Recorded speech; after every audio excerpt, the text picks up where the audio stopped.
Hi there, I'm Laura Enever, professional surfer and talker, and this is your behind the scenes all access look at the WSL World Tour. Come along. I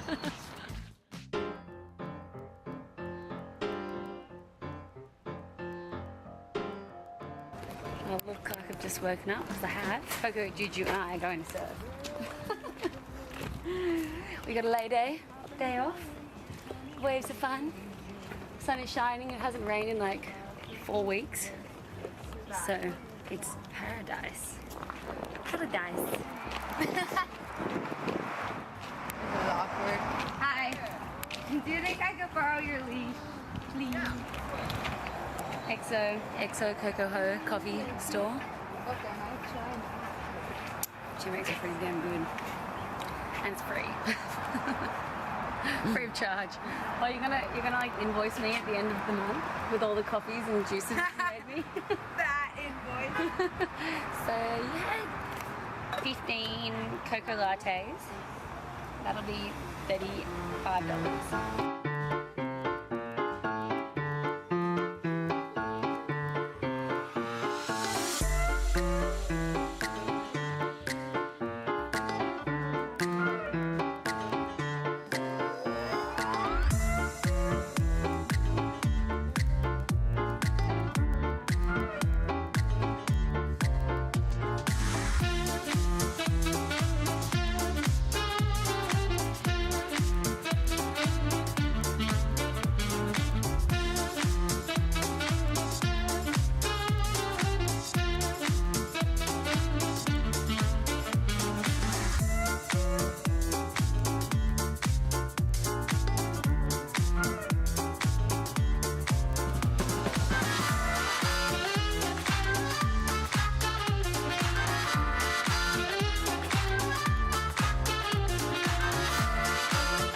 This is my morning dance. Look how pretty it is. That's amazing. Sunset for the win. Oh my gosh. It's the first day of the sunset. Well, it's actually like the 4th day of the sunset waiting period. They said, I think the buoys were hitting like 12 feet at 17 seconds. So that is absolutely huge. I can see people through the trees out there already. I should be down there. Everyone's appreciating my slippers. Alright, it's huge.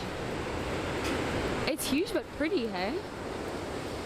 They have the athlete area over there, but a lot of the locals and a lot of the people that have been competing here for a long time still love to like set up camp along this pathway. Hello. Hi. Good luck. So we're just annoying everyone. Open. A little bit smaller with the goalie's weight, but here we go. Barron Mamia up again. He's got to be feeling great. He knows how to get up and score a serious frontside arc with a ton of power and finesse. Flares up again as he frames that layback hack. Well done for Mamia, and his camp is losing their mind.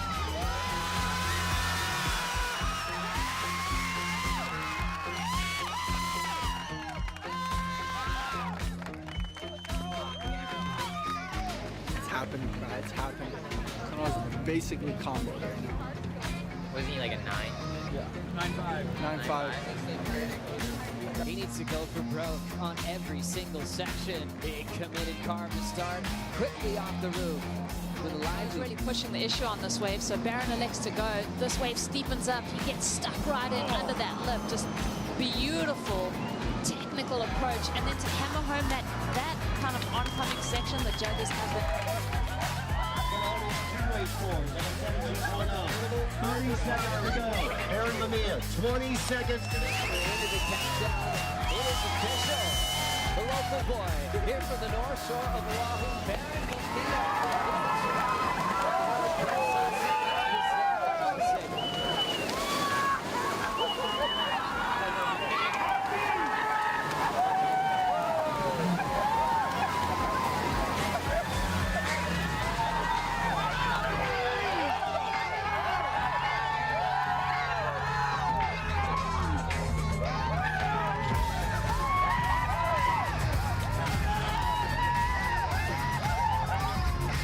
Hennessy, this is her first CT final. Right back up on her feet, Risa Hennessy, foam climb there, handles that one. Inside section to the lip and puts it down. Nice snap for Risa. What a win. Yeah, girl! Let's do it.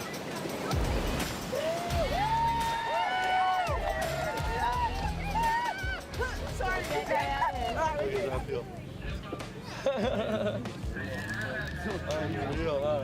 Let's give it up for Baron the Prodigy Mamia. Risa Hennessy.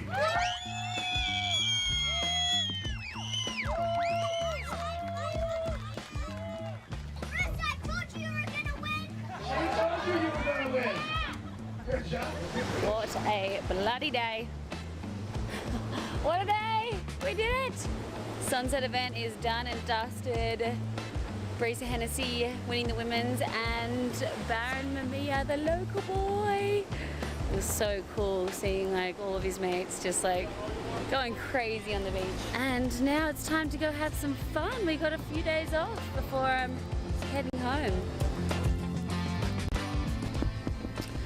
We're going for a sunset sesh. Going for a team shred on all of our fun boards. We've got some 20s and some single fin. Look at all these sticks for us to ride. This is a brand newbie. Oh my gosh, it's beautiful. You can have first steps on her. Oh my gosh. Put my paw prints in it.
Watering your boards? So they can continue to grow and flourish and treat you well. Time to pack. Sad. All my boards are intact. That means that I didn't charge hard enough. Or Dylan just puts like 50 layers of glass on, so they're unbreakable.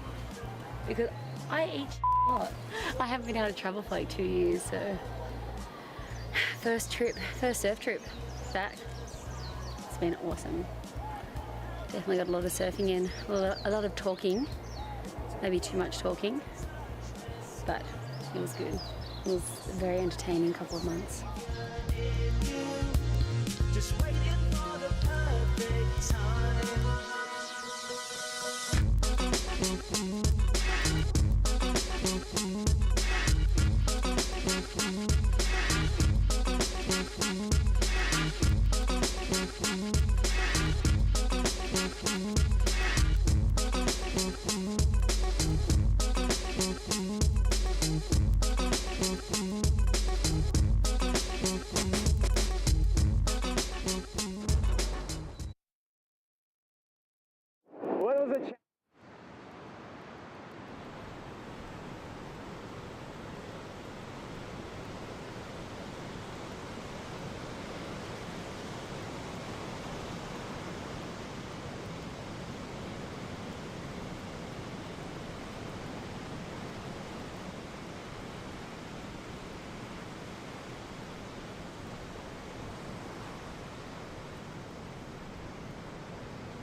to the mortician. I gotta do what I gotta do. That's for my fish, like in my face. I gotta do what I gotta do. I pray to God, he never came. I'ma do me, I'ma do me. That's in my blood, I'll never change. That's in my blood, I'll never change. That's in my blood, I'll never change.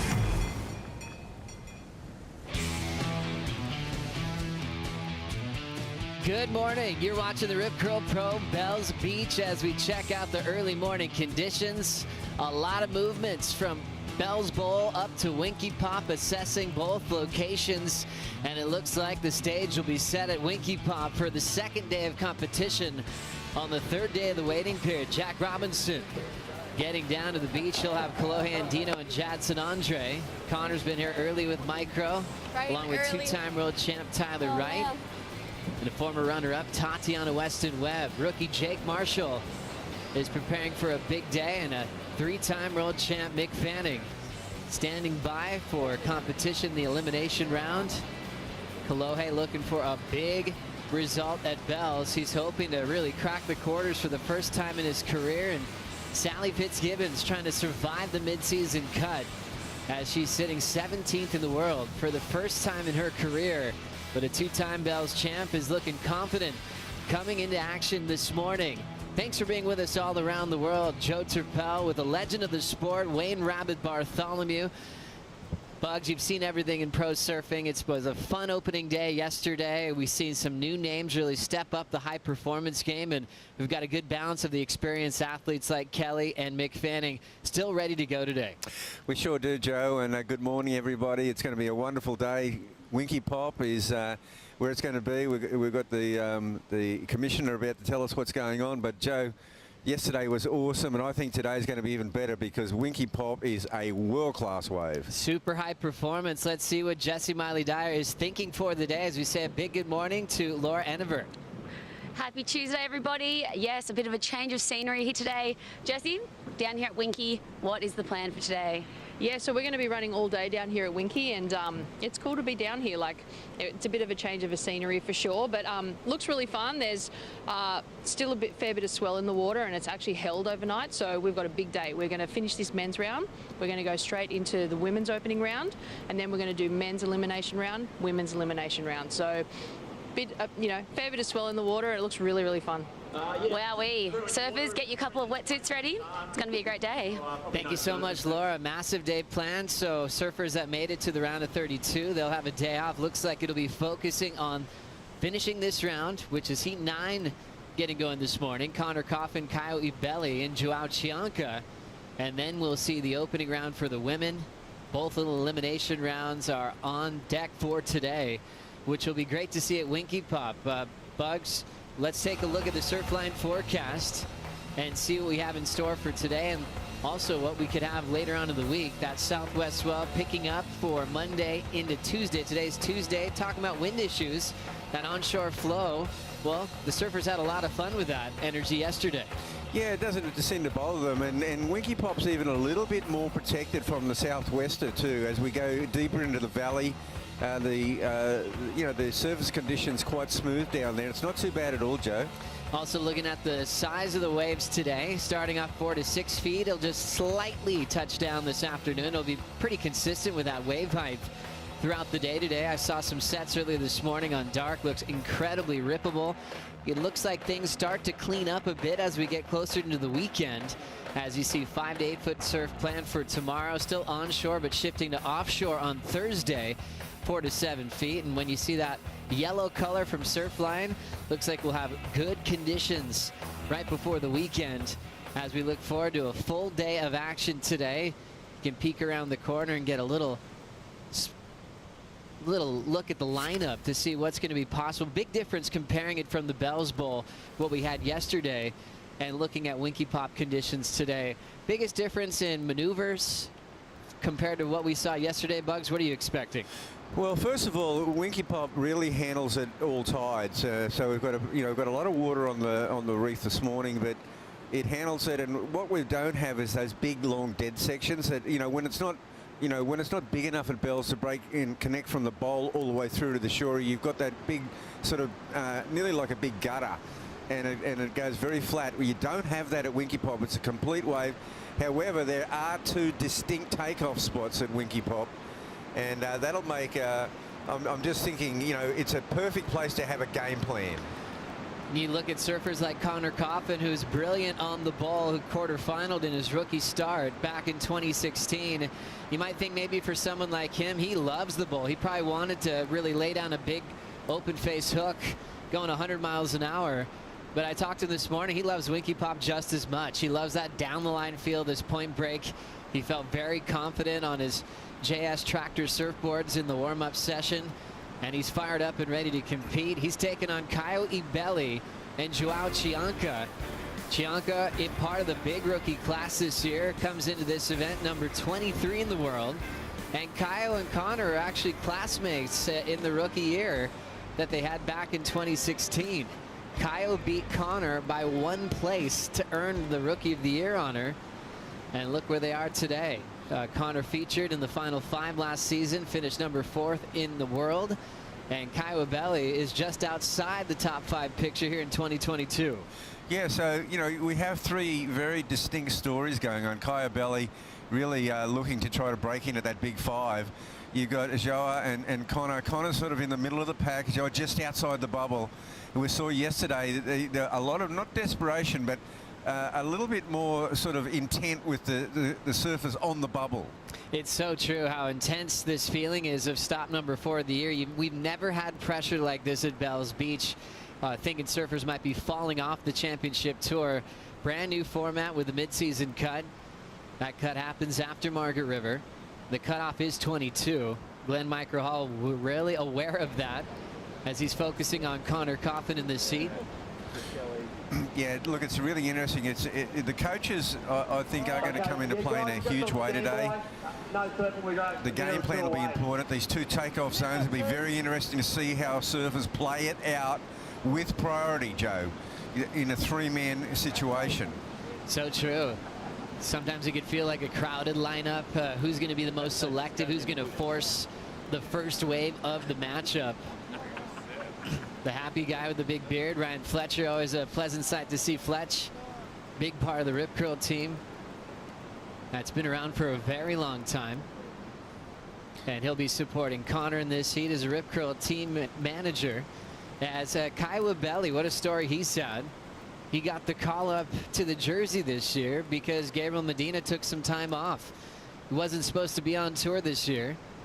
And next thing you know, he turned in back-to-back semifinal performances from Pipeline to Sunset Beach. And amazingly, when you look at the top 6, Caio is actually the only guy who's had 2 top 3 results.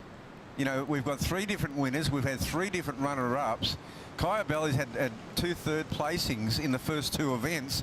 No one else has done that. That makes that top sort of 8 wide open. It certainly does. And also he's carrying that momentum into a venue that has brought him a lot of success. Made the final with Jordy Smith in 2017. And that still is his only championship tour final where he came very close to winning. He had a high 9-point ride in that final against Jordy a few years back. So with more momentum than he's ever felt in his career and still carrying that wild card tagged to his name. Very impressive. The weight off your shoulders when you are a wild card, when you know you weren't supposed to be here to begin with, and you could turn it into a strength. Officially counting in the start of the morning here at Winky Pop. 30-minute heat scored on your top 2 rides. 3rd place will have to go to the elimination round to surf again today. And top 2 right into the round of 32. And we see the separation already, Joe. We see Caio Ibelli and is taking the wider position down the valley. He's looking, you know, in each particular set out here, you will get a wider wave. So this is a really interesting start. We see Connor Coffin, he's sitting sort of in the middle. Joa has the inside running. Obviously, if you can get the one from deep and it connects all the way, that's the money wave. But it's not always the same out here. As I said, in every set you will get at least 1 wide wave. Always interesting when you're the first heat of the morning on any day at any venue. All the competitors are watching this heat unfold to see where the scoring potential will be heading. The free surf was packed. Not all surfers signed up for it. Connor decided to watch the conditions instead of hustling down there to try any boards out. Felt confident just staying in rhythm from the cliff. And he's waiting for his first wave of the day. Yeah, this second wave has got something about it. It looks like it's going to go to the inside. Obviously, the aerial view makes it a bit of motion for it, though, Joe. And looks like Joao made, yeah, he'll take this one. Joao Chianca, a rookie on tour from Saquarema, Brazil. Floats the first section, looking loose on that board. Finds a big blowtail, lays back, pulls himself back up for the completion. Joao Chianca from the famous brother duo, Lucas Chianca. Lucas has already created a crazy name for himself as one of the best big wave surfers on the planet. And Joao taking the route to be on the championship tour.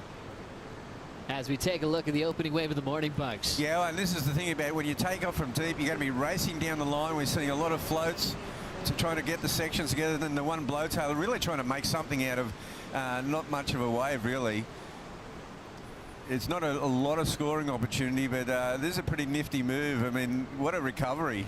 It uses the whitewater to perfection here. And in real time, he does it quite quickly. And it's a radical blowtail layback. That layback is one of the coolest moves in surfing. It's been around for a very long time. And oftentimes you'll see a snap off the top where maybe a surfer's dropping their back shoulder. They're not actually committing to laying back on the surface of the ocean. That version, though, for Joao, he knew that section didn't have much on it. Just shows his ability to throw the fins out the back and recover. We'll see how the judges react. Yeah, it's interesting you raise the issue about, you know, the layback's really something from the old single fin era. And I mean, it used to be a signature move of quite a few surfers, but it was a lot more difficult to handle it on a single fin. And now they've turned it into an art form. And it's great that Joao can rely on that to get us started at 4.5. Still working down the line as Chianca, nice clean off the top.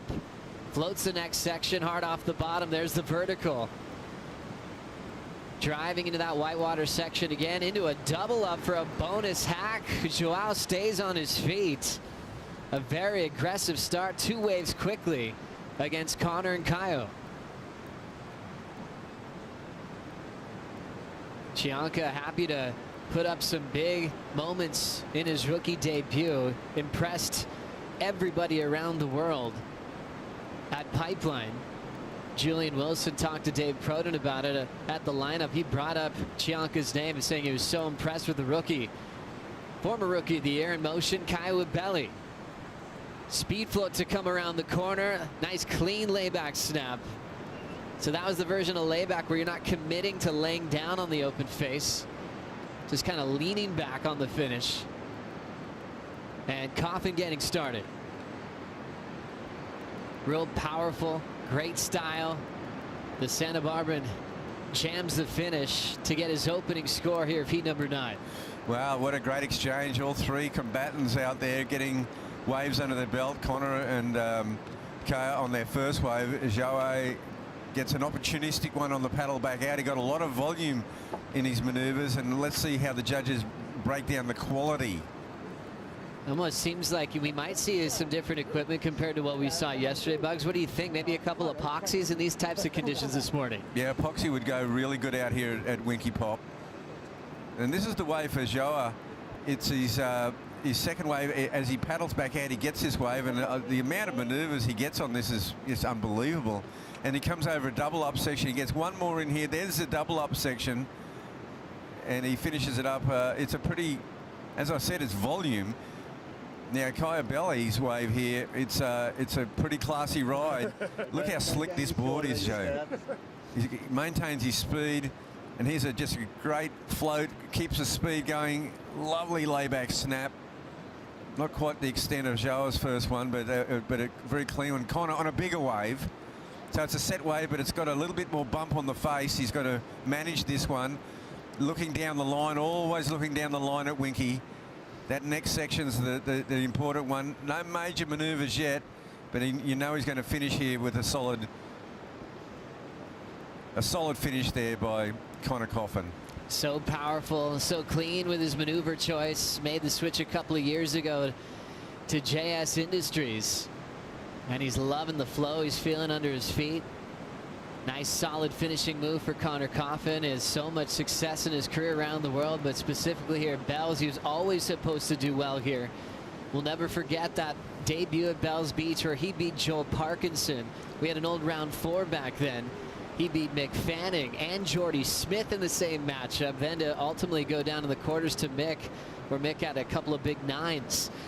Let's say a big good morning to our good mate, Ronnie Blakey. Ron, what a big move this morning from the Bells Bowl, and I know you love Winky Pop. How's it looking over there? Mate, it is looking good. I feel like I've been let into the VIP area of some really good party. I'm down on Claw's Corner. We've got the founder of Rip Curl, Doug Warbrick, here watching things unfold. He's seen every event that's unfolded here, and he's calling it is going to be a fun day. We've still got AC/DC's Hell's Bells ringing out, and a lot of headbanging going on down here on the main deck. And the surfers already turning the volume up. Some amazing turns laid down in the opening stages here. Part about Winky Pop compared to the Bells Bowl. Do you think we're going to see more high performance surfing today? Caught Tyler Wright on her way up the stairs. Everyone feeling a bit of that wind chill factor, but Tyler said you can get more speed, you can show more variety, and I think we'll see that as we complete this first round for the men. We love it. Good man, Ron Dog. We'll be catching up with Ronnie Blakey over there at Winky Pop, making the big sight move from the Bells Bowl to Winky this morning. Hats off to the production crew. They get that call real early on dark and start moving all the equipment just around the corner to Winky. Joao Chianca, 5.83 and a 4.5. Just like Ronnie was saying about Tyler, they love the speed you can gather on this down the line wave. Chianca loves the amount of maneuvers that he can produce in a small space as well. 5.83 to a 4.5. Best score, Kyle Ibelli, 6.33. Connor, a 4.10. So Ibelli with the best numbers so far. And Bugs, you mentioned how good his board looked. Recently signing up with Rusty Priesendorfer to get some magic under his feet. Oh, Rusty is an amazing shaper. I mean, when he first hooked up with Marco Galupo, there was a magical fleet score coming out of there, and it was, you know, Oki was doing probably the best surfing in the world on those Rusty boards, and that was in the era with Tommy Curran and Tommy Carroll. But yeah, Rusty, you know, salute to you, mate. He's been in the game for a long time. What a class act. I was just kind of reflecting on Kaio and Connor's rookie class. Going back to 2016, Ryan Callanan was a part of it, Davey Cathles, Alex Ribeiro, Jack Freestone, and also current world #1 Kanoe Igarashi. That had some depth to it. They came in with the numbers back then. That was a gigantic rookie class. Years before that, sometimes we had 1 or 2 new names at the time. So we had a big changeover on the top 34. Yeah, very interesting scores there. Connor got the biggest wave, Joe, but it was one of those waves, it had a lot of bump in it. It didn't have that open face, and he wasn't really able to get a major maneuver until that finishing move. It reflected in the scores. Interesting, that first wave of Joao. It was that one blowtail. He got a 4.5 for one maneuver. So it just goes to show that is considered a major maneuver these days. Definitely. Judges looking at that commitment, throwing some risk, blowing your board out the back.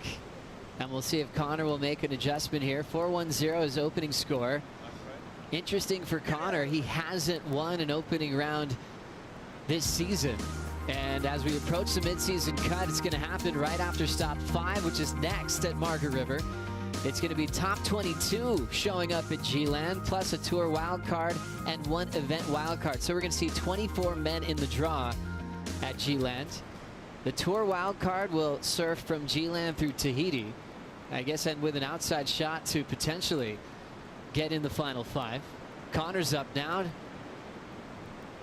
Slow motion drift to start. More speed on that lip line. Hack gets a little stuck, trying to blow the tail out on the finish, so he's down.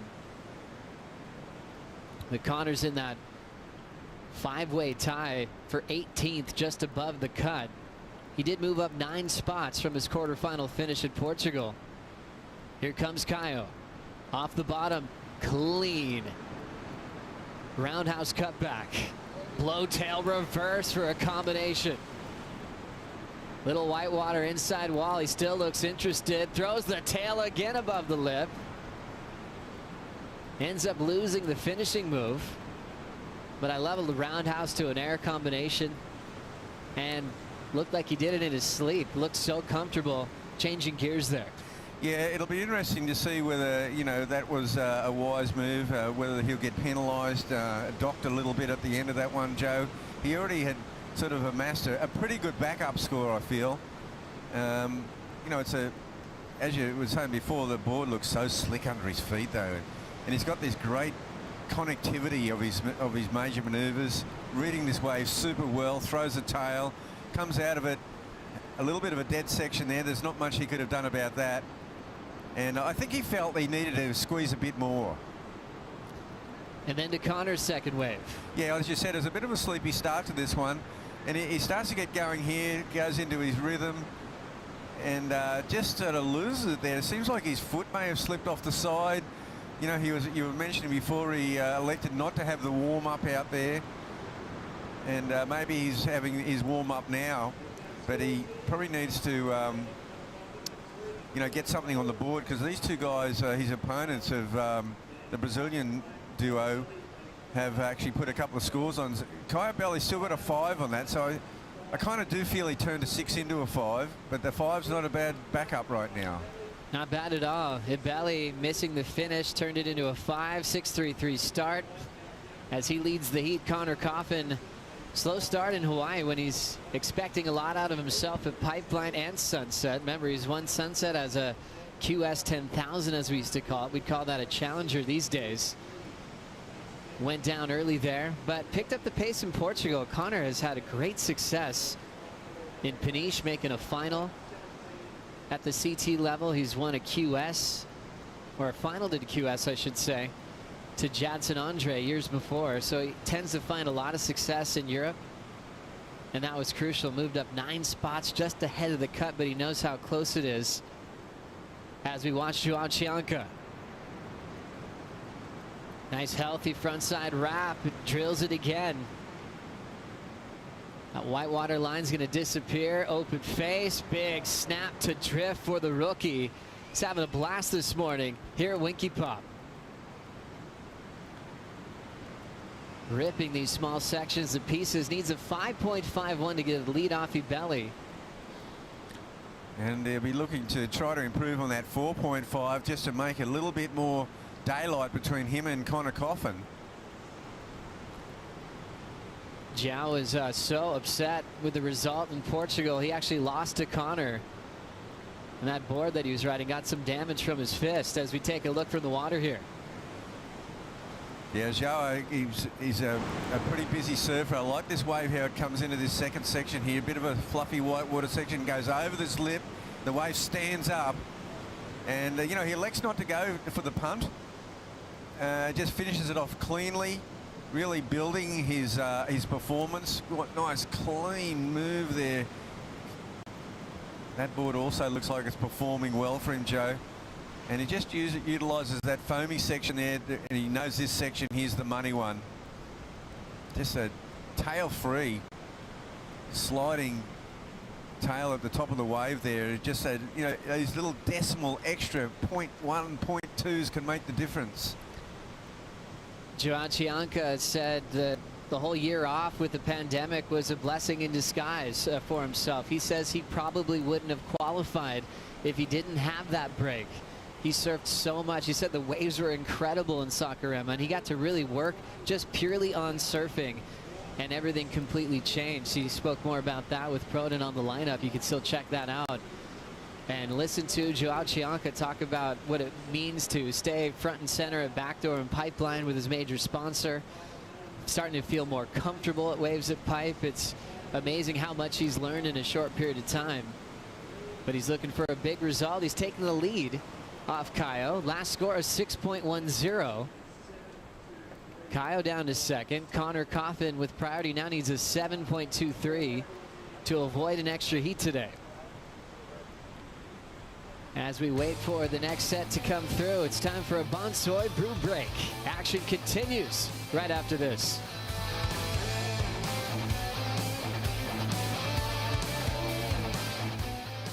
yeah, like growing food and cooking and fishing and kind of those things are all a bit intertwined, and spending time with my family and my girlfriend, and have a couple cats and a dog now, which is pretty funny. I never thought I'd have pets. This is a great way to produce our own forest and have more oxygen, not only in the sea, but all over the earth. We Are One Ocean is an initiative led by the WSL to inspire our global surf community to protect and conserve our one ocean. It's exciting to see that we could actually grow a forest at the bottom of the ocean. It's actually 20% more effective than forests on land, believe it or not. Help us preserve the future of our sport. To learn more, go to weareoneocean.org. My favorite part about being on tour is probably just surfing the good waves we surf, the competitive aspect of it, and just being in those like high pressured situations, but while you're surfing really good waves. You know, you're happy, you're stoked, you're excited, and you're surfing against the best guys in the world, so.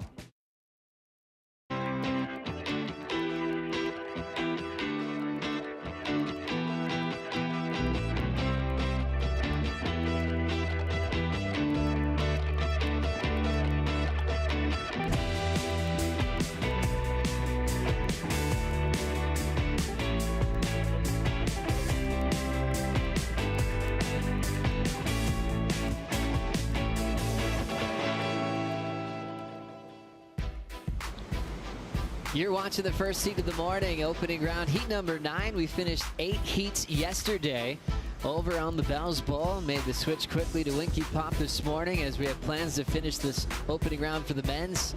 See the women out there today and make our first eliminations from the draw this morning. The elimination round is the last place you want to end up. You'll get there if you stay in third. Connor's trying to avoid that with 12:10 on the clock. Needs a 7.23 as he still holds priority. He's got a 4.10 and a 3.0. And Joao Chianca, the rookie, still the heat leader as Kyle's been surfing incredibly well as well through this event. It's always great to look back at history, Bugs. The longest running surf event on the calendar for the championship tour, going back to the early 60s when the guys like Peter Troy were just setting up the card table and deciding what competitive surfing really was back then. Yeah, well, look, Bells Beach was a very famous wave and location well before I first came in 1971. And it hosted the 1970 World Contest. You know, I first saw, like, it was the great Hawaiian surfer Ben Iper doing these side slipper 360s on TV in the Bells Bowl. And I just, it always stuck with me, this amazing vision. That's so cool looking back. Rip Curl came on as the primary sponsor in the early 70s, and it's this annual pilgrimage that we love. That's why I think we missed it so deeply in the last few years. The last time it was held out here was 2019. It's so great to be back in 2022. You know, it was such, the pilgrimage is such the word for this place. You know, because back in the 60s and 70s, everyone drove here from all parts of Australia, and you know, it was truly, you know, you might trek 2,000 or 3,000 kilometers to come here. So you see the tail whip reverse for Chianca, lightning fast down the line, definitely putting more maneuvers together than anyone else in this heat. But scores are still relatively close to where Kaio's at with 5s and 6s. Ronnie Blakey, your thoughts on this exciting rookie from Saquarema? Oh, he's amazing, isn't he, Joe? He's ridden one of the waves of the year so far. At the Pipe Masters, he was incredible. Probably had the toughest run through those early rounds of the contest. Got past Jack Robinson and had just one of the most unbelievable highlights of 2022 so far with that big barrel against John. But yeah, Joao is super impressive. I was talking to him about the choice that he made for picking his number on his jersey. He went with 1 and 9. 2019 was when he got his first QS victory. And also when you put 1 and 9 together, Joe, what does it equal? 10. Exactly, and that seems to be where he's heading. He's an incredible talent. This is the big test for him, though, isn't it? Because we've seen him in big waves before where he's super impressive, but in a high-performance situation against a guy that grew up on a point break, and obviously Kaio being on fire, he's putting together some great rides. Good man, Ronnie. Great insight. Joao Chianca, number 19. That's always a big part of qualifying. You get to pick your jersey number. If one of your heroes had it before you, oftentimes there's a phone call that should be made, and that's the right thing to do. We've seen that with Griffin taking Taj number 99. We saw Seth Moniz take 7 from Mick Fanning, and they did that with respect and with honor Chianca making a name for himself quickly, like the pipe wave that Ronnie mentioned, as we have some waves on the way. Yeah, and we saw Connor Coffin with priority. He let that first one go. You can see that first one. Look, it gathers all the chop and all the bump on the face. And Joe is saying, well, I'll go it. But Connor would most likely be on the way behind this. Nice little punch off the lip for Chianca. Pushing the second float down the line. Aggressive vertical foam climb, and he'll get out.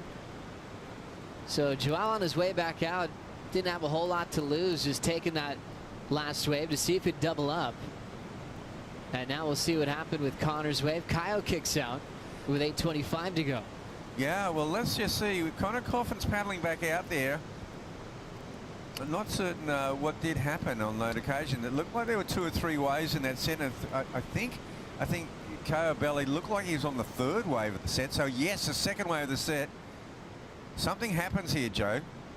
Throws down the roundhouse bugs and then sees the lip line, goes for a layback carve and gets stuck again. So he's had a couple of slip-ups on his finishing moves in this heat. And this is what Joao did. Yeah, well, and as it comes onto the inside section, the face doesn't get a lot smoother. This wave not offering a heck of a lot. Again, he's a very busy surfer. Didn't even want to finish that one off. He knew it wouldn't go into his list. That wave behind of Connor's, he needed that 7.23. It showed a lot of promise, and he went for the big maneuver on his very first maneuver. Got caught up in the lip. He's not really having a happy heat. Interesting heat for Connor. I mentioned before how he's had a tough time in these opening round heats all season, where he's always trying to find a way to get a win. He's managed a second here and there, but it doesn't ever seem like he takes control of these 3-man matchups so far this year. You know, when we were about the 11-minute mark, I was thinking with Connor, I was still thinking maybe it would have been a wise move to maybe get a 5-5. You know, the 7.23, I know we're breaking the pack with this opening heat. We don't know where the scale will go, but a 7.23 compared to, say, Kai's first wave, it seems like a fairly big ask. I mean, you'd feel a bit safer to get a 5-5, get really back in the heat, and then only need something in the 6-point range.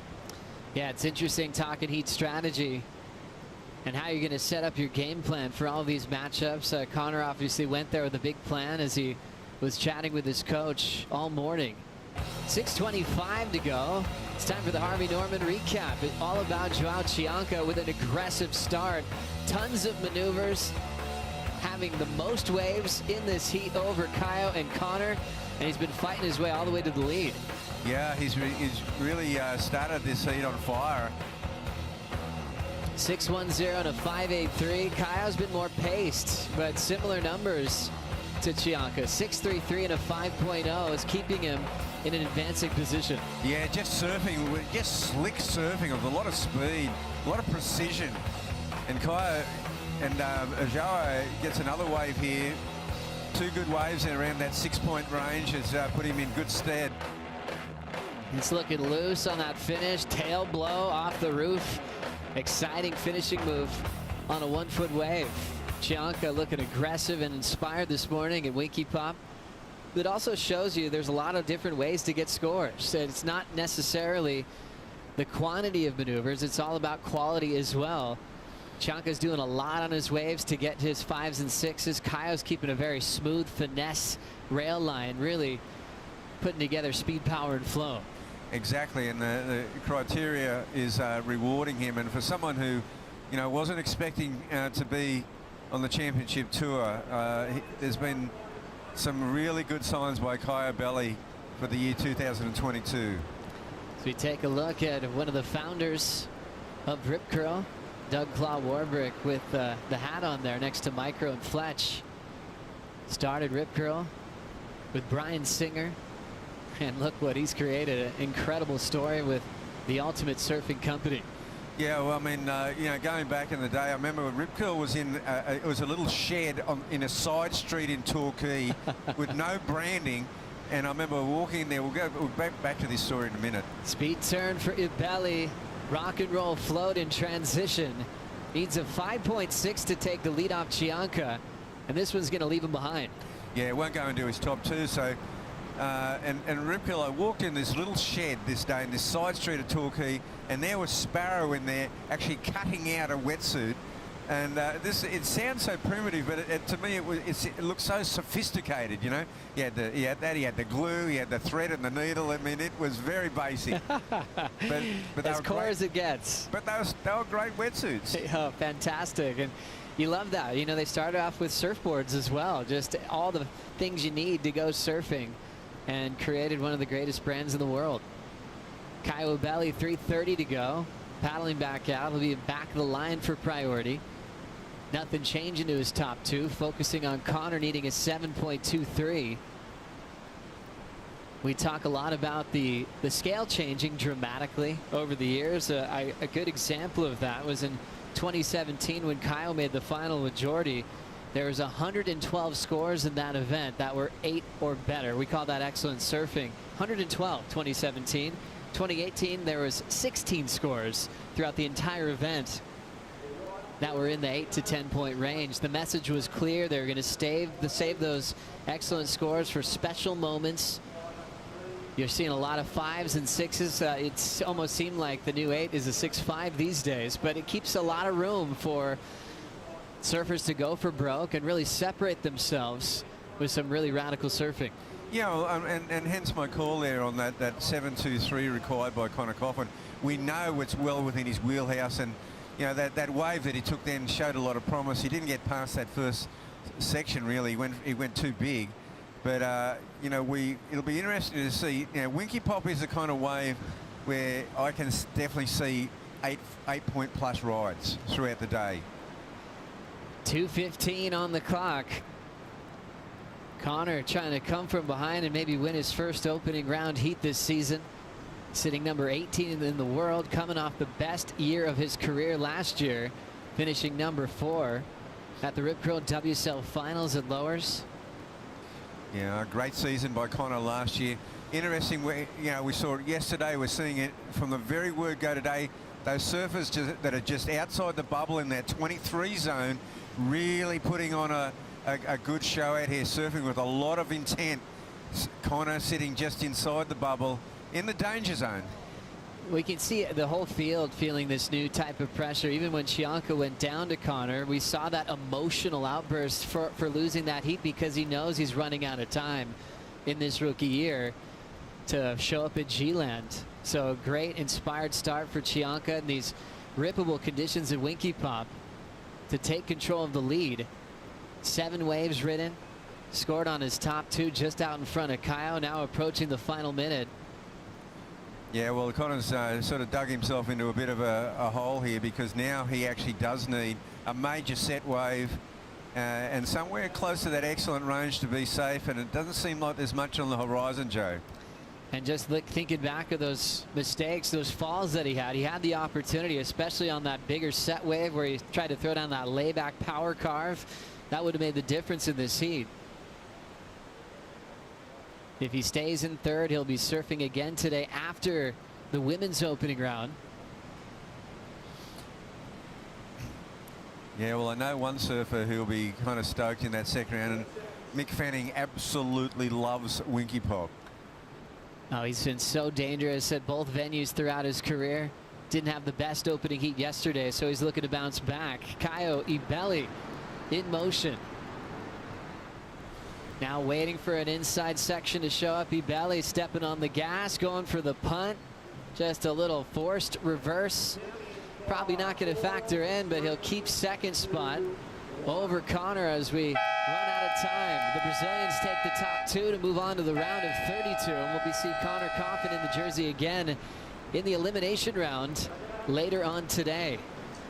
On deck, we have Kolohe Andino taking on Jack Robinson and Jadson Andre coming up in heat number 10 of the draw.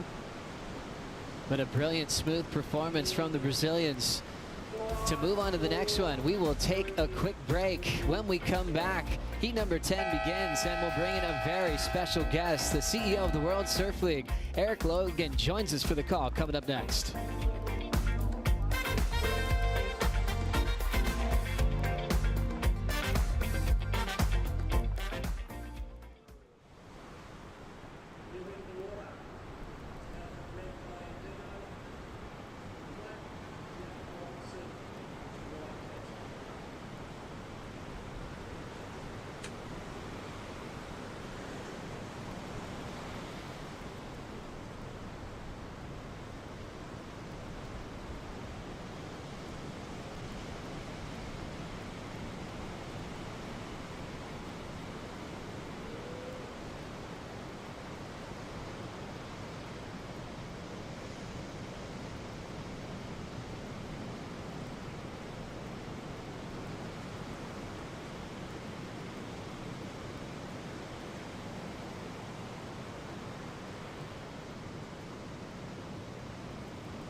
You know, I'm a big dreamer.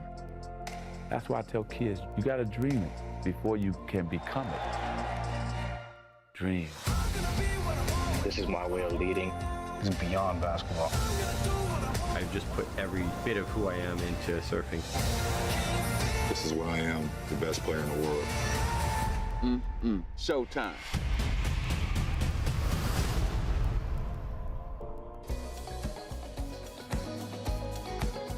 Good morning and welcome to this gorgeous Victorian coastline. We are on again for action. Heat number 10 just getting started with Kolohe, Jack Robinson, and Jadson Andre. Thanks for being with us, and I am so lucky to be sitting next to these two, former CEO of the World Surf League, Wayne Rabbit Bartholomew, and our current man at the helm, Eric Logan. Elo, hey, Rabbit. Thank you so much for joining us today and canceling all your meetings for us this morning. By the way, my pleasure. We love it. We just came off that really cool tease from Apple TV Plus. Can you tell us more about that documentary series that they're going to be debuting? So back in 2019, we had a chance to partner with a company called Box to Box Productions, which is most famous for the show Drive to Survive on Netflix, which exploded the sport of Formula One surfing. And Paul Martin and myself started talking, and they approached us about the love of surfing. And so we said, let's put a deal together, and we documented the entire 2020 season, which was the COVID year, right? And we took the tapes out, and then all of a sudden Apple TV said we want to buy that series. So we're super excited to be able to reveal it to the world on April 29th. It's going to drop on Apple TV Plus. It's a side of surfing that people have never really seen before, and it's really about the characters of our sport. It's really exciting. Really cool. Make or break. April 29th is the global debut. Elo's going to be hanging out with us for the call here. Kolohe and Dino just getting started against Jack Robinson and Jadson Andre. So we have a lot of content that comes through the WSL. How is Make or Break really different? Is it like access like we haven't seen before? Is it kind of a reality kind of moment of in real time seeing what our athletes are going through? Yeah, you know, listen, it's different in the regard that a lot of the content we make from the WSL is really focused on the parts of surfing that are about surfing.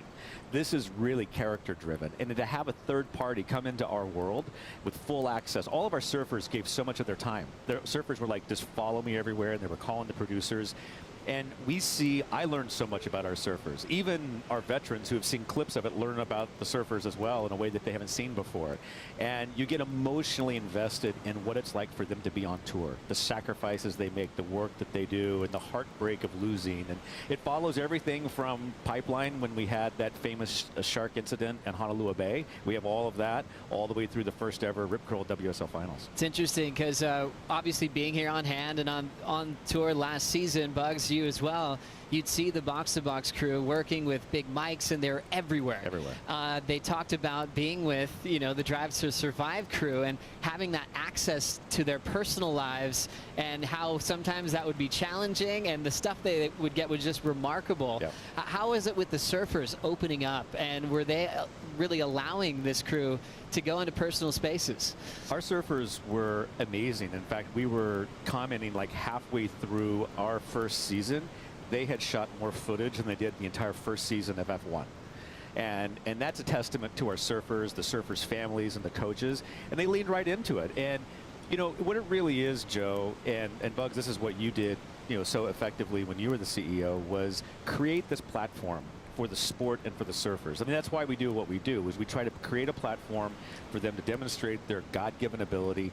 And through media today, we can do that through other dimensions. And you're going to walk away with views of our professional surfers that you've never seen before. So special. April 29th, the global debut, 7-part series. All the episodes drop at once, so you can just dive in and instantly binge Make or Break, which stars all of our touring professionals and everyone behind the scenes as well. We'll get caught up quickly on the action so far here in heat number 10. And Dino got the start, 383, followed by Jack Robinson. Kolohe up again on wave number 2. Float to start. There's a nice clean frontside wrap with that form that he learned from his father, Dino. Dino, former competitor, former Rookie of the Year, who also competed on the Bell's Bowl. Bugs, these guys just getting their feet wet. Some warm-up scores to kick off heat number 10. Yeah, these guys have got busy early. They decided not to sit there and wait for the set waves, and you know, Jack got the better of that first exchange, that 483.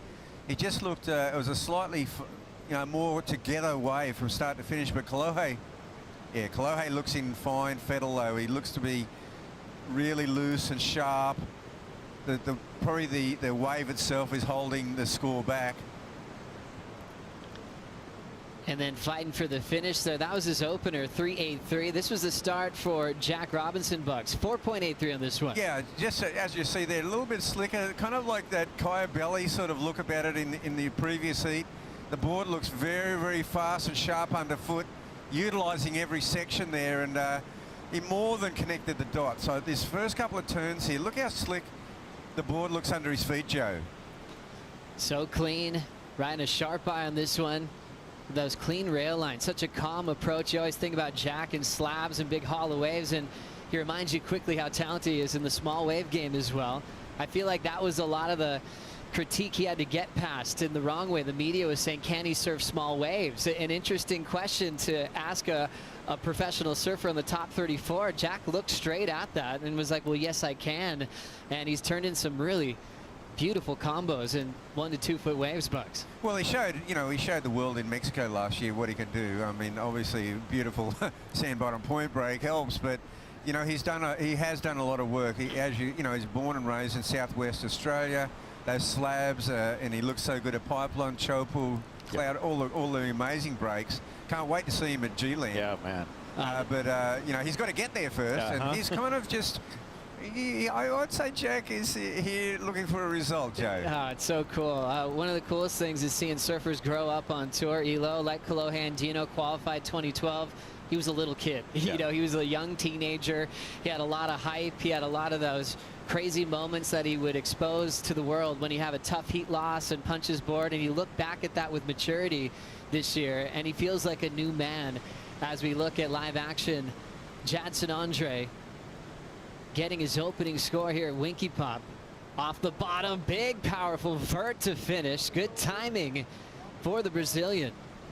But I was thinking, Elo, with that growth we see, and sometimes you have to have a real personal view with that. You have to be kind of in their radar a bit to see that maturity, that growth. Kolohe becoming a father, the injury he dealt with before the Olympics last year.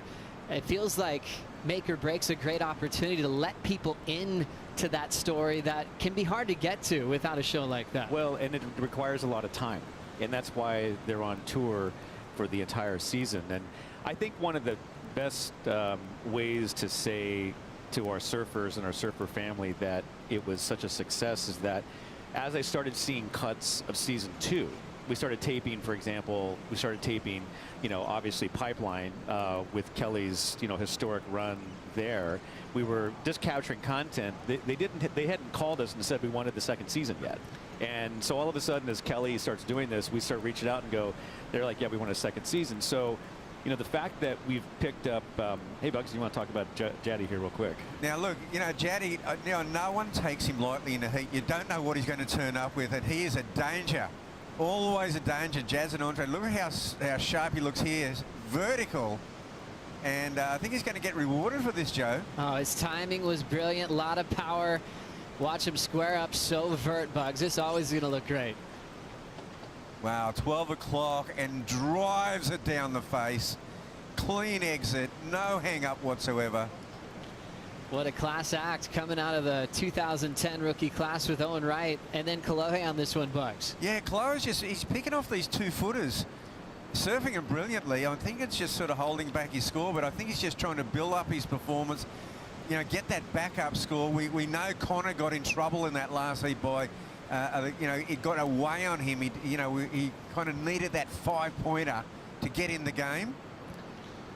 I love the opportunity for Kolohe through the inside as well. He was always so talented with creating big moments for himself. Even when the wave's not helping you out too much, his technique above the lip is incredible. 5.43 for the last of Andino. Here comes Jaddy, fresh off the 5.9. Snaps it off the coping quickly. Gets a little bit hung up. He goes down, chasing the 3.36 for the lead. Yeah, well, Jazz and Andre, he'll never die wondering. He'll just go for everything that moves out there. And he got a 5.9. We just saw both. We saw both sides of Jazz and Andre right there. 5.9, unbelievable. Next wave, just going for it, and it is too hard. It's incredible. A little speed check, tail blow, reverse complete for the Californian. And Andino, I feel like he surfs incredibly well when he's not worrying about priority, when he can kind of seagull around the lineup and catch a lot of waves. He's just surfing his way into a fine rhythm. And just to rewind a little bit, Elo, you started talking about season 2. Yeah. How does that happen when season 1 hasn't been released? Is that a common thing to happen in show business? It's extraordinarily rare in show business to get a second season pickup of anything without anybody ever seeing anything. It's kind of crazy. And I think, again, that's really, really, really a testament to the surfers and the access that they provided. So the executives saw that and they were like, this is unbelievable. We've never seen anything like this. Let's get the second season going. So we're in full production for an entire second season right now. So amazing. And thinking about last year, there were some vulnerable moments for everybody involved, myself included. You know, traveling, being in quarantines, kind of surfing into the unknown and having to work through cancellations last minute, keeping your spot on tour. Bugs, there's a lot of drama there. You were alongside me for a lot of that call. Yeah, but the wonderful thing is that, we saw what happened, when we got inside Formula One. Like, it's such an aloof sport, like, it's so distant and departed from the real world. Surfing is even more so, based on, I think, the real life thing of going to these exotic venues and tucked away places, isolated places, like real life challenges, plus you bring family and emotions and surviving on tour. Yes. It's a wonderful insight. Yeah, it's great. And again, it goes back to the surfers and the access. I can't keep saying enough, because without them looking at this opportunity to be, partnering with the biggest company on the planet. I mean, it's thinking about it that way. It's like there's no bigger company in the world than Apple. And they're sort of like, we don't do many things, and we want to do something around surfing as a testament to, I think, not only our surfers today, but Bugs, all the work that you did, back in the ASP days, and putting this sport into a position that we can continue to elevate it. And so, it's a great privilege to be able to bring it to the world. So special. April 29th, that's going to be our day for the global debut of Make or Break, as we still continue with action in heat number 10. Kolohe Andino, 5.43 and a 3.83, is looking to crack the quarterfinals for the first time of his career here at Bells Beach. Hasn't had it yet in his career, which is very interesting. I know he loves this venue. There's some California type of comparisons to this part of the world, but very interesting how he struggled with round 2, round 3 in the past, still waiting to show up on a finals day at Bells in his career. His career is already looking at a decade behind him so far. Yeah, it's really amazing because, Winky Pop in particular, it's certainly got a lowers quality about it. There's so many similarities to lowers on this wave out here. And, of course, Kolohe, one of the kings of lowers.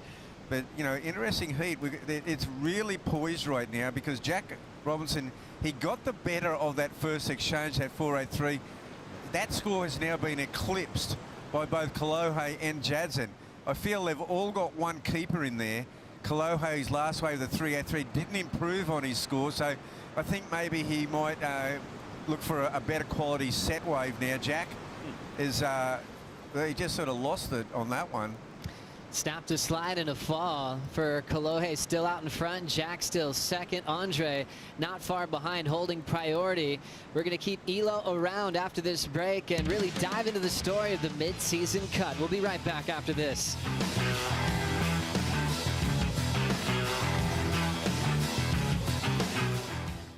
Just getting onto the World Tour was a crazy thought to me. Well, I've said this so many times. If you had to tell me at the start of the year that I was going to get in the top 5, I would have said you're bullshitting.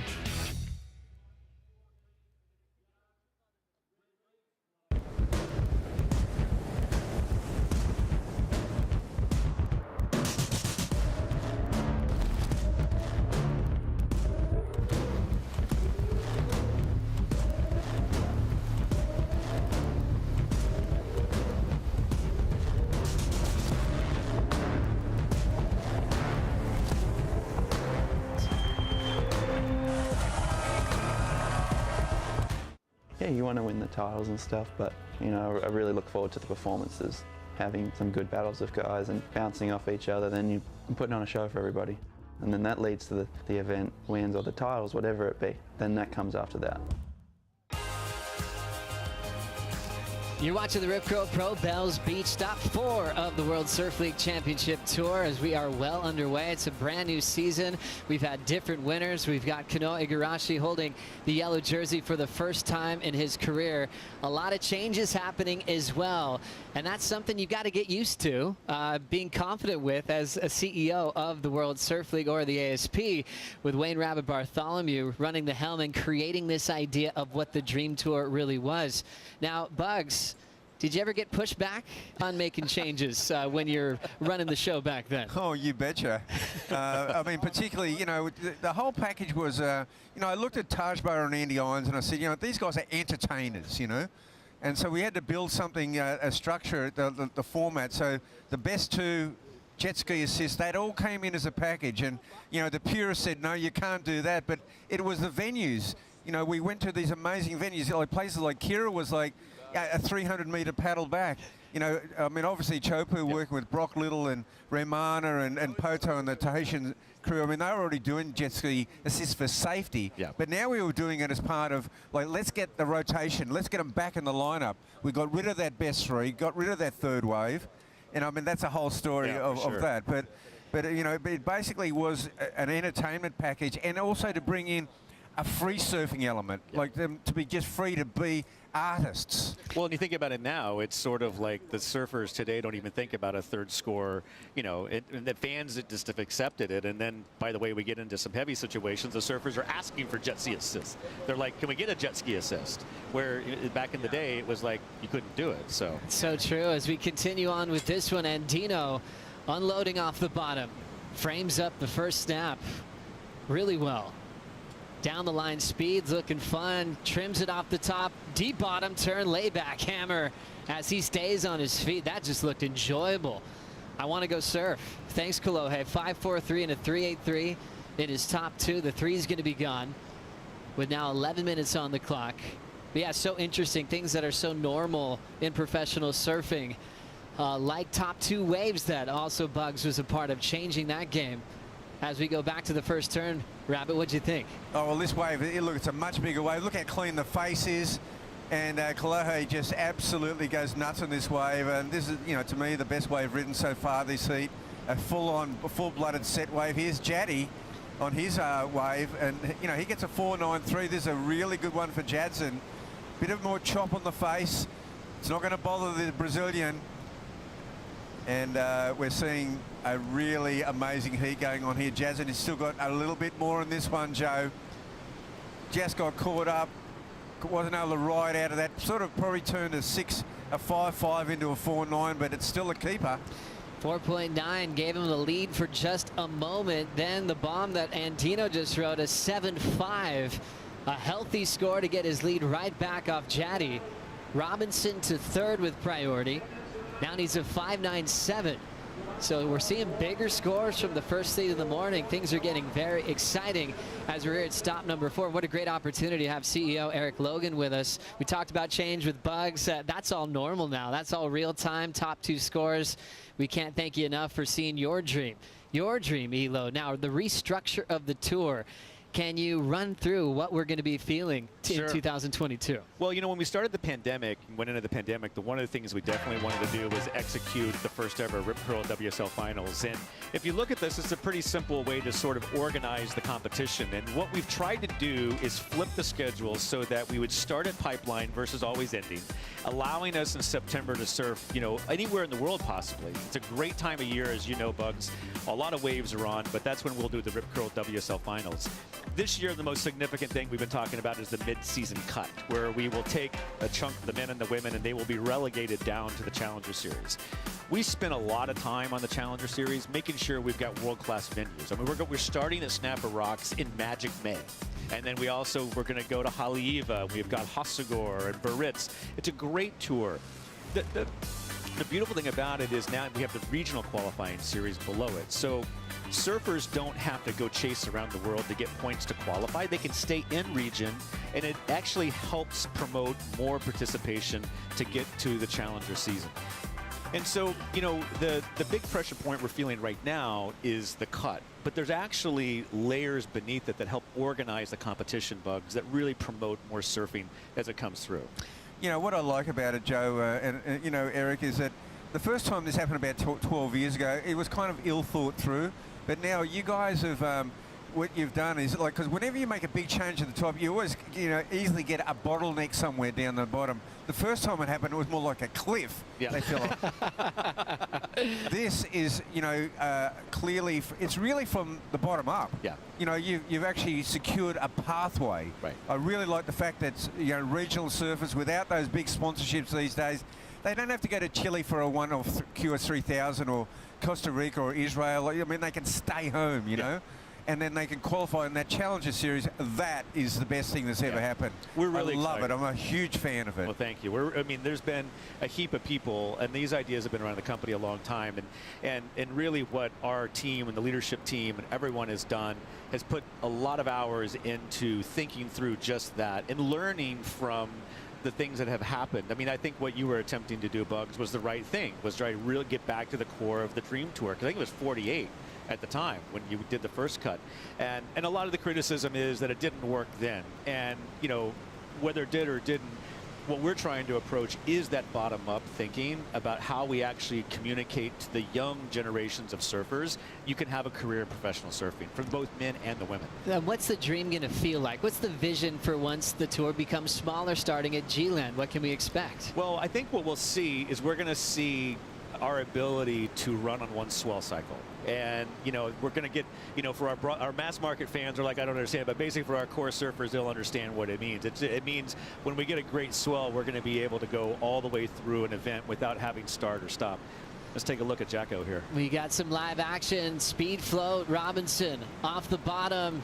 Snap to slide. Incomplete. He's been having a couple of falls similar to Connor in the previous heat. And Jack still in third, 6:10 to go. But, you know, Joe, I think that, you know, what we'll also see is we'll see a lot more of those superstar head-to-head matchups. You know, and I think that that's what's going to be exciting for the fans. And it's going to bring the best out of the surfers.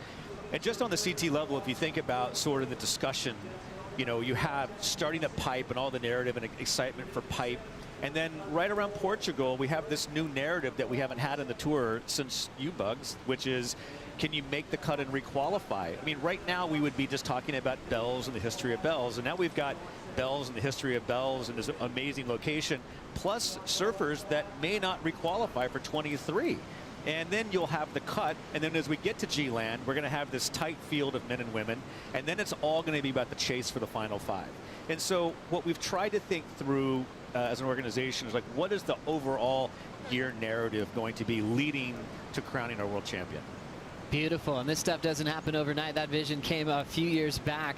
To finally see it in motion is very special this year. Jadson Andre, big whip to start, still hanging on to second. Little carve through that open wall. Now patient, waiting for this wall to grow. Jaddy off the bottom, aggressive finish. Can he ride away? He will get the completion there with 4:50 to go, Bugs. Yeah, Jaddy's really trying to, he knows that Kalohe is kind of out there in the front of this one. He's really trying to secure this progression directly into round 3. It's really important for him. Now he needs a result, and you know, he's surfing with a lot of aggression out here, Joe. Just cutting loose on these waves. This is one of these one-off sets, a bit of chop on the face.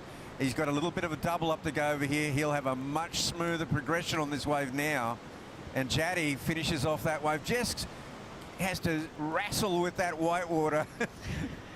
And he's stoked. Oh, he's so fired up. He's got one of the quickest whips when it comes to backhand surfing. So fast in transition. He's always been hyperactive, even as he's grown up and got into the 30-plus club on tour.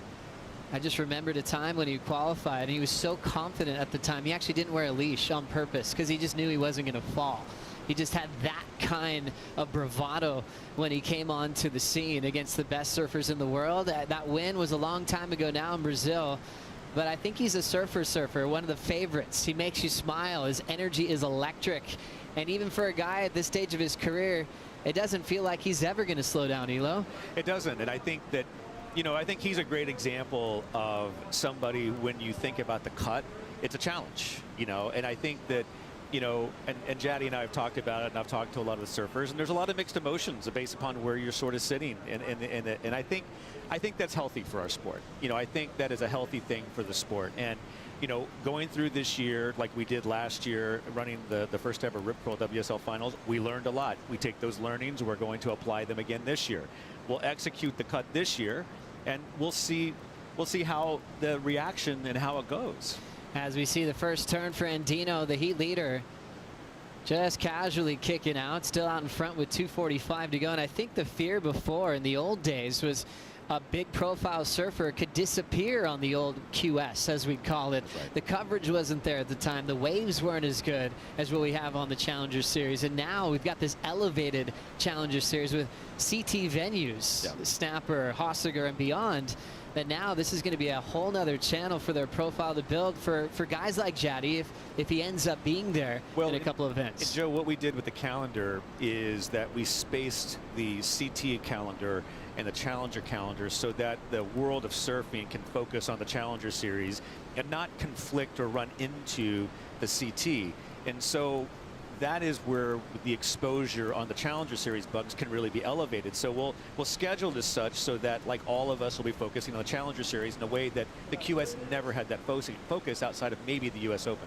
Yeah, well, what it does, Eric, is it's a tour in its own right. Correct. Which is fantastic. And it shows, one, the depth of professional surfing and the talent, but also, you know, the perfect sort of, it's a landing spot for those that didn't qualify. It's a spot where you can launch into the CT for those on the rise or those on the comeback. You know, the Challenger Series is one of the most exciting things that's happened in the sport for at least since the Dream Tour. Love it. As we see a big whip off the top for Jack Robinson. Nice timing there. Floats the next section. Needs a 6.3 to take Jaddy's spot. There's the carve, and he'll fill in one more move on the finish, kicking out with some confidence there. Down to the final minute.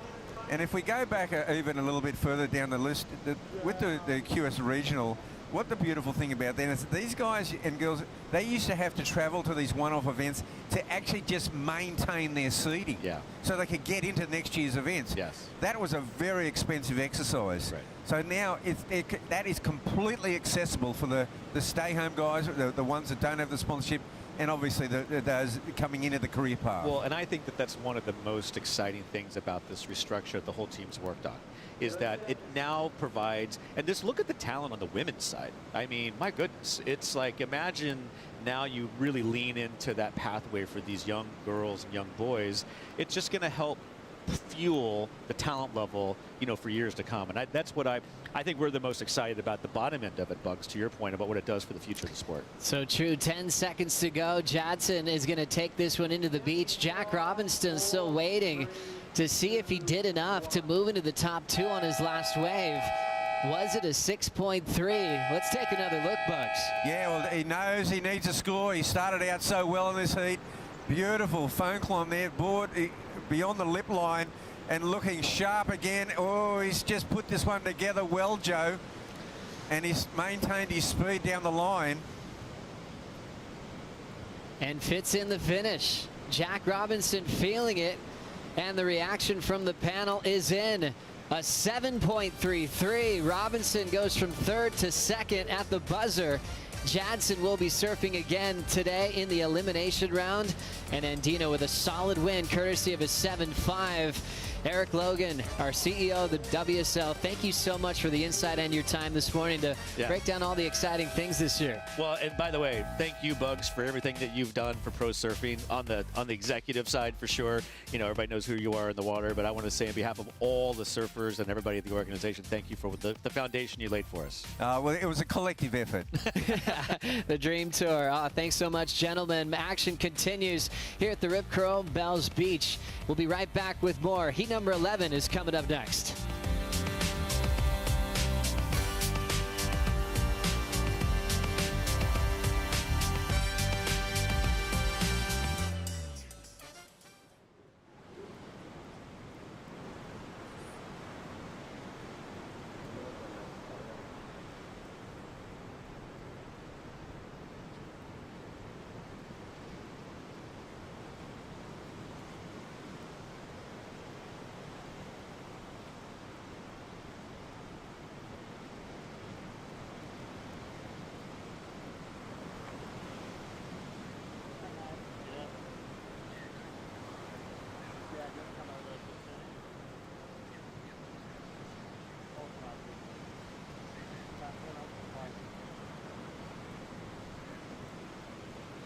Awesome,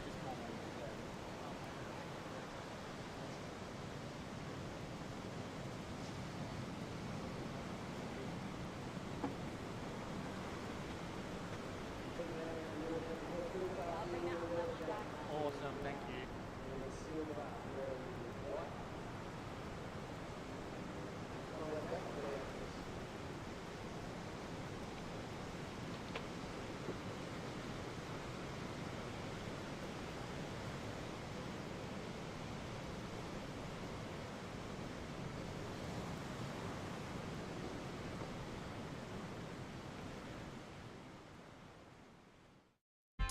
The Rip Curl Pro Bells Beach is brought to you by Cooper's Brewery, official beer of the World Surf League Australia.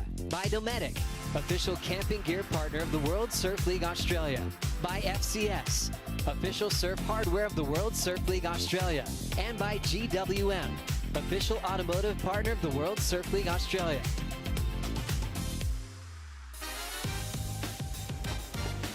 Welcome back to the Rip Curl Pro Bells Beach. There is so much pressure on the line. Jadson Andre feeling it with a knockout in the last heat, sending him into the elimination round, which will be running later today. We are currently in opening round, heat number 11. Shannon Hughes and Richie Levitt in the booth. Richie, it's great to be calling heats with you today and to see the action out here at Winky Pop. Yeah, thanks, Shannon. Great to be here. And yeah, that was tough. Just watching Jaddy walk up the stairs there. It's a tough one, but it's made really, really simple for him now. He has to get through his elimination round, and it's as simple as that. Otherwise, it's going to be looking really, really tough for him to make the tour and to make that cut after the 5 events. But you know, just further to what Eric was talking about before in that heat, you know, I did the tour for 10 years, and a lot of that time I did both the tours. I did the championship tour and the qualifying series, and it was tiring. And what I like about the new structure is that you can just focus on the one tour. Focusing on that first turn, Jake Marshall cracks it up into the lip. Now racing around the section, foam climb, and starts to line it up as he gets that nice pocket to be able to really release. Get a couple of good turns connected together, finding that speed, power, and flow down the line for the rookies opening wave of his first event here at Bells Beach. Yeah, what a great wave too, Jake Marshall. And hasn't this kid just grown up over the last few years? He went from boy to man very, very quickly. Tall bloke, you know, up around 6'1", 6'2", I think. But that gives him a lot of leverage. He stays nice and low. It was a great opener. And the veteran, Miguel Pupo, nice opening maneuver on his backhand. That wave just doubles up and flattens out kind of at the same time there. Doesn't open up for much for Miguel. And in the lineup alongside of Miguel and Jake Marshall, we've got David Silva in his 3rd consecutive year on tour. So we've got a lot of experience in Miguel, brand new experience coming out of Jake Marshall, and then David, who's starting to find his rhythm as a championship tour competitor. Yeah, absolutely. And David has had some great results through the years. You know, he's had some big qualifying series wins, but on the big stage, he's really starting to find his place here and starting to feel like he belongs in the World Championship family. And currently ranked 27, so a little bit of work to do. Yeah, he's got a little bit of work to do this year, but you know, he can reflect back on that great result that he had out at the Corona Open Mexico, with that 2nd place finish to Jack Robinson when Jack got his inaugural championship tour victory, and the best result for David Silva's career as well. Yeah, absolutely. So he'll be taking those vibes and bringing them down here to Winky Pop as we see the replay. Jake Marshall here opens off with a nice slice off the top, doesn't overcommit, projecting down the line. And that's what you have to do here at Winky Pop. You have to keep going to those next sections. Jake just rifling off a couple of nice little slices here. Lip glide floater, and that was an explosive turn to finish that one off. That one felt great. You can see here just driving off the fins. Slams it off the lip. That little moment of weightlessness as he comes down. Great finish on that wave, and I like that note about keeping that projection moving forward, not getting too caught up in those early sections and risk wasting the entire wave. Yeah, well, if you overcommit here, the judges are actually going to see the wave just taper off, and they're going to be like, you've left 3 or 4 points on that thing. So you know, that's the story of Bells Beach, and it's the story of Winky Pop as well. You need to knit all these maneuvers together, and it's how you do them, how you keep the flow going through the transitions. It's very, very important. And when the judges sent their notes out this morning, it's one thing that they did make a point of, is that we're going to be looking at explosive maneuvers, really high-risk stuff, but it's got to all flow together, and there's got to be that beautiful, smooth transition. Well, we're going to see some great surfing today. Shannon Hughes alongside Richie Levitt here in the booth, sitting next to the bell. It feels like such an honor just to be able to sit in the presence of it. Don't ring it. Don't you go do. near that there. No one's allowed to ring it. We know the saying, you got to win it to ring it. Amazing. It's so great to be here at the Rip Curl Pro Bells Beach, to be fully decked out in the anti-series gear as well. Yeah. It's a bit cold today. I'm surprised to see you're not in a jacket. No, I know. It's the lights. They get pretty warm. Creating the sun for us. Yeah, exactly. But I'm trying to bring the summer vibes to what's a little bit of an overcast and windy day. But yeah, the surfers are on fire, so they're heating it up too. Oh, it's so good. I love that call to run down at Winky Pop today. Just a little bit more action available, especially with those tidal changes that we had, and really having to, you know, hold off before running yesterday morning, call it off mid-afternoon because Bells just can't handle the tides the way that Winky does. Yeah, Bells is just super tidal. It's really moody, and that high tide just swallows up the bowl really, really quickly. And while Rincon's a fun wave, for me it needs to be quite lined up and a little bit bigger. It likes an offshore wind, but Winky Pop, it'll break through the whole tide. And we have a tide running out. I think it's about a 12:05 low tide today. So we're going to see great waves all day long. Big day of action ahead. Stoked. Well, a couple scores in. Jake Marshall opening up with a 5.67 for his first wave. Miguel Pupo with a 1.87. And now David Silva taking off on his first wave. Oh. Really fast coming into those first two foam climbs. Yeah, he just ran off on him. And that can happen as the tide goes out. We'll really see the uppers and lowers section become more defined. And when we talk about the two sections of the Winky Pop wave, you know, there's the top takeoff section right up at uppers. There's a couple of turns in that.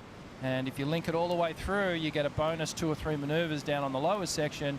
And the ones that you can go all the way, they're the ones that are going to get you the best points. But as we see the replay, you can see here he's just trying to throw himself down the line. You could see that thing opening up way down at the lower section, and maybe there was 2 or 3 good turns down there, but unfortunately just coming unstuck. So he'll go to the back of the priority order and back to the drawing board. Plenty of time on the clock. We've got 30-minute heats running throughout today, just over 20 minutes still. And we've got a big day of surfing as the women's round 1 will be heading in after the next men's heat. Heat number 11 right now. Heat number 12 will finish out the opening round, and then we'll be into women's opening round, which is exciting to see. Nice check on the backhand to start things off for David. Gets those fins free on the second turn and getting that backup score down. Now Miguel Pupo as well, looking for something a little better than his opening ride. Nice projection out of that last turn, keeping that speed and just navigating around the Brazilian. That was a close finish. Nearly ran his fellow competitor over there.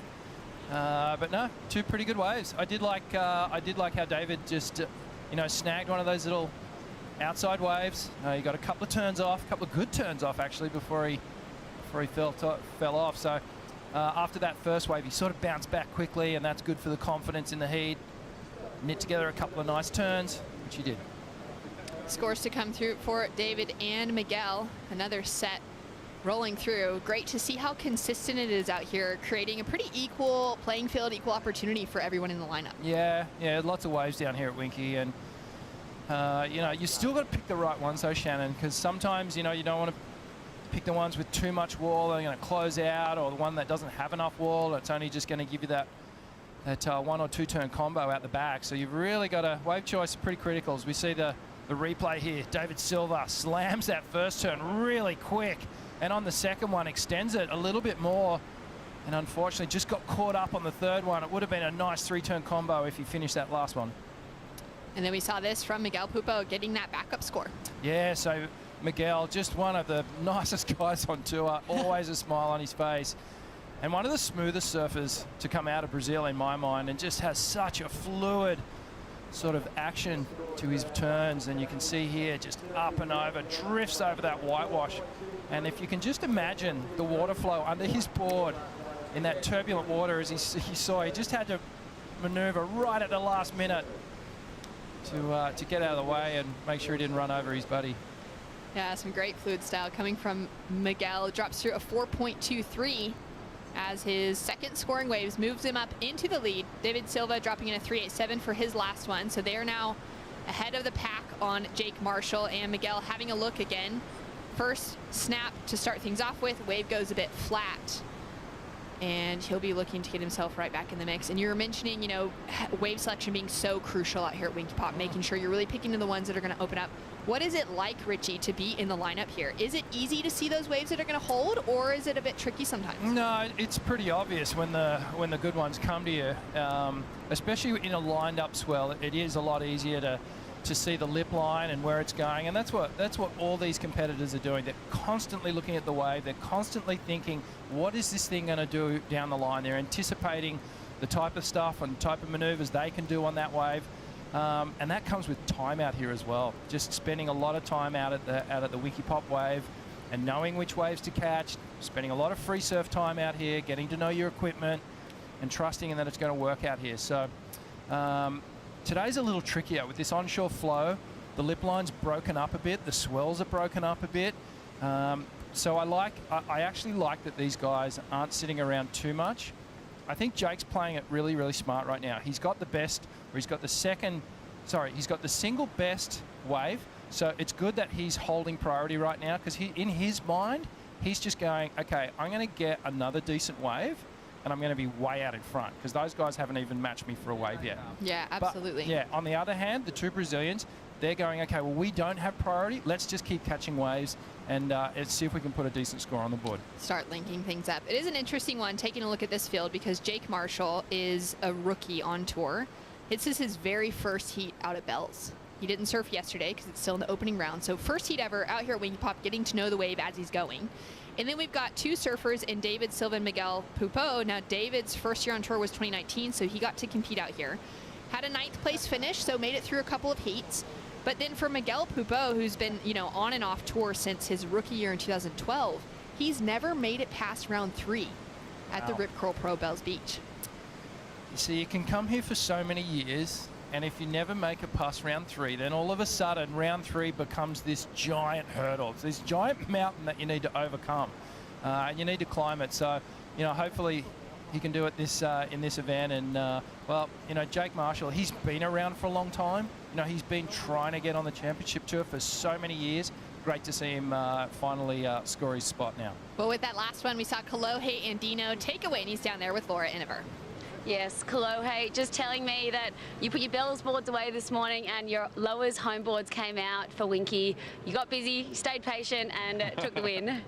Yeah, it's pretty hard out there, but it's definitely contestable. And yeah, always exciting to be back here competing. And you came over early with your family off that 5th place in Portugal. How special is it to be here with your daughter, your wife, and found some nice point breaks up the coast? Yeah, we were on the East Coast for like 16 days and just enjoying it.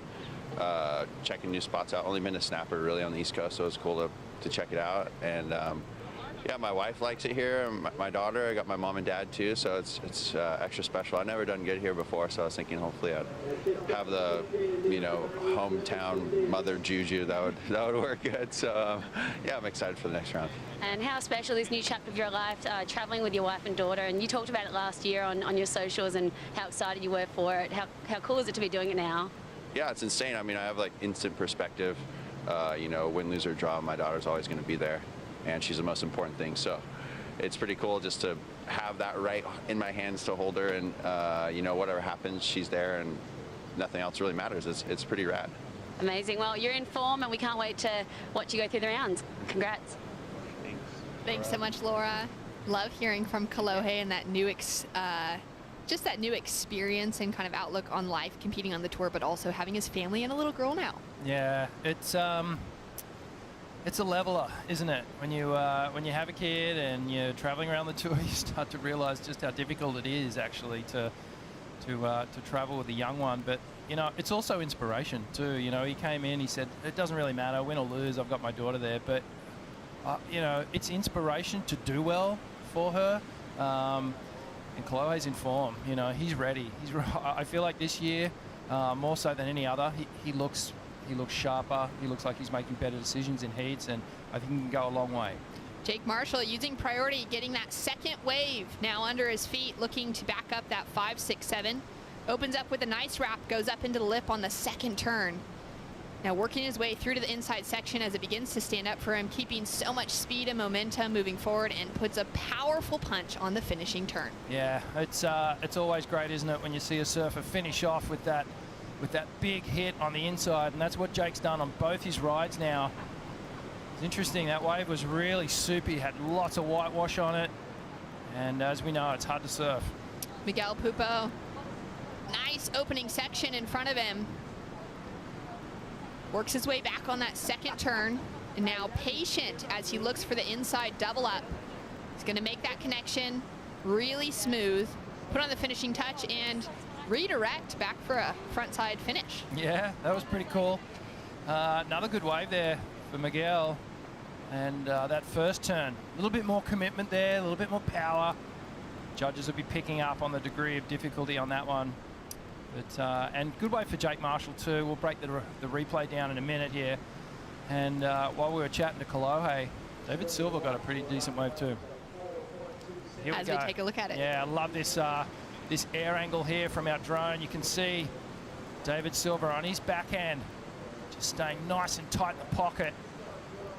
Just driving off those fins, slamming the lip again as it comes through to the inside. Just being a little bit more patient on this wave. I like it. Just pacing those turns, and then this is a replay of Jake Marshall's wave. A nice wrap to start things off. And this is where that whitewash and that foam is all over this wave, but Jake able to cut through it. He's quite a big, powerful surfer. Look how low he's getting. Look at the hinge at the hip there. He kind of gives the illusion that he's smaller than what he actually is.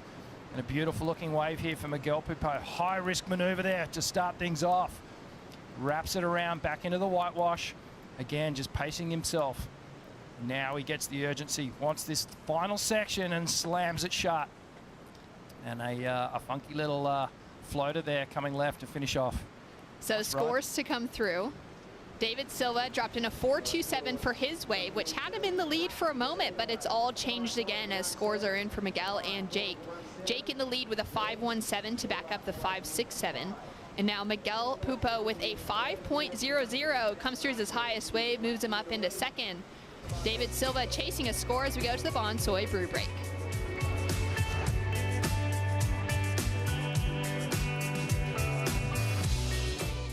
Yeah, like growing food and cooking and fishing, and kind of those things are all a bit intertwined, and spending time with my family and my girlfriend, and have a couple cats and a dog now, which is pretty funny. I never thought I'd have pets. This is a great way to produce our own forest and have more oxygen, not only in the sea, but all over the earth. We Are One Ocean is an initiative led by the WSL to inspire our global surf community to protect and conserve our one ocean. It's exciting to see that we could actually grow a forest at the bottom of the ocean. It's actually 20% more effective than forests on land, believe it or not. Help us preserve the future of our sport. To learn more, go to weareoneocean.org.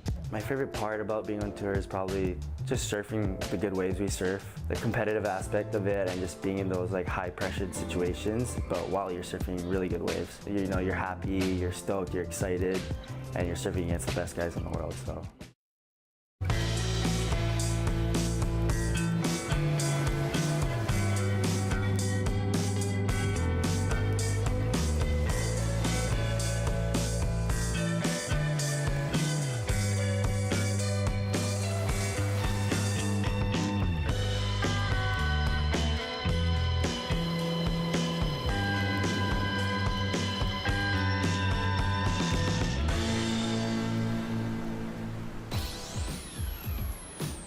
Two-thirds of the way through the heat, down to less than 10 minutes on the clock for David Silva to find the score. He's chasing a 4.97 to get that advancing position over Miguel Pupo. He is sitting with priority, which is going to work in his favor should a good set roll through. Jake Marshall doing well to control the situation, though, with just 2 scores on the board, Richie. Yeah, Jake's obviously gone out with the game plan of I'm just going to wait for the best waves, and I'm going to open up when I get on him, and he's sort of he's executed that plan really, really well here this morning. He's back in second priority now, which is not bad position to be in, but out in the lead. But Shannon, he hasn't put it to bed yet. He's only got, it's not a huge scoreline, decent in today's standard, but with the other crew only needing sort of 5.8s and 4.9, it's not out of reach by any means. Suiting up, getting ready to paddle out next. Morgan Sivlik will be in the lineup against Ethan Ewing and Baron Mamia. It's going to be a very good heat. It's a good right-hand point break opening up in front of us. Yeah, Morgan needs a result too. Massive result. You think of the just dream run that he was having this time last year, just rocketing to the top of the ratings, and in his rookie season, and then, well, polar opposites this year round. He's really struggled to put some consistency together and get some good results, but it's really make or break time now. It really tends to be a struggle. I mean, it's also like he's so young in his competitive years on the championship tour, coming in only his second year, but for surfers that do so well, they get so close to getting that world title, but just miss out on it by a place or two at the end of the year. It's really difficult for those surfers to back it up the following year. Yeah, especially if you're a rookie and you really just don't have that much experience, as we see David Silva. Uses priority on this one, keeps Miguel Pupo looking for the second wave in the set. First opening turn for David, gets those fins free on the second, and now works his way, throws that tail around for a little drift on the finish. Yeah, not a bad way for David Silva there. I think if you're looking at that last score line where Jake and Miguel both got into the 5-point range, and David Silva, he did some good surfing, that one big explosive maneuver, but the wave height was just really small. The wave was a little bit taller on this one, drives off the bottom, up and over the foam. That's a better turn there where he just connects with the lip. And, well, I feel like he was just a little bit late on that third turn, just forcing that final turn. Another note, I feel like the judges, when you're coming around the section and you come up and over and sort of do a little whitewash climb, it's never going to get as many points as if you drive through, connect with the open face and really attack that lip. And that's what David did on that first turn. So the strength of the ride will come on the second turn. Scores in a 3.5 for David Silva, keeps him in the same position. Miguel now with a big face opening in front of him, projects over the whitewater but can't find that open face, at least on the outside section. He's going to let it go on the inside as well. That's another one of those waves that just had two stories to it. And you can see Miguel just looking, going, should I have stayed on it? Should I have stayed on it? He's still looking down there. And that's that lowest section. Sometimes it can just run so beautifully. And it's actually got a slightly different shape to the face of the wave down there at lowers. It pockets out just a little bit more and allows you to do that explosive final maneuver. But promising signs here as we're seeing more sets approach the lineup. Yeah, it's seemingly getting more consistent, which is great to see with a big day of competition called on ahead of us. We will be running into the women's opening round once we finish up here with the men, and then into the elimination rounds for both the men and women, hoping for good, consistent conditions through all tides here at Winky Pop this afternoon. As we see Jake Marshall in the lead with those 2.5s, taking off on just his third wave of the heat, staying nice and fluid, in control, showing us that California style. And just looking to put some more pressure on the rest of the field. Yeah, it's not a bad position to be in. Obviously, it's the key position to be in. Out in front, you've got the two best scores, and then you can start putting more and more pressure on the other surfers by just improving that score. So all Jake's thinking about right now is replace that 5.17 with a 7 or an 8 even, and this thing is totally closed out. I'm fine. Miguel Pupo, on the other hand, he'd be stressing out a little bit because he knows that David Silva can easily get a 4.97 given the right wave. Oh, it's such a small requirement, really, especially with conditions like this on offer. And even yesterday at Bell's, we saw the one excellent score from Kanoa Igarashi, but we saw multiple 7s thrown down throughout the day. There's a lot of scoring potential on offer here in this Bell's region, which is so exciting. And now we've got a great set rolling through. 4 minutes, 20 seconds on the clock. David Silva sitting with priority. He's going to duck dive under that big wall of whitewater rushing through. Don't think Jake Marshall's going to get a piece of this on the in section either. And yeah, that one just went a little wide on the reef, and that's what's going to happen as the tide starts to drop down. It'll be our takeoff spot will move a little bit further out and we'll see some potentially really long rides at dead low tide. As we take a look at the Harvey Norman recap with Jake Marshall getting off to a quick and early start. Yeah, he did. He's just connected with a couple of nice waves. Hasn't oversurfed anything, just some nice, clean surfing. Jake Marshall here just slicing and dicing and finishing his waves well, Shannon. I like how he's just stomped them, hasn't done anything too risky, just made sure he's got 2 keepers on the board, and now he can potentially open up a little bit more. Go to those high-risk turns, try and get a big, giant score. Yeah, really making sure he capitalizes on those in sections as well, like those seaside reefs at home in Cardiff.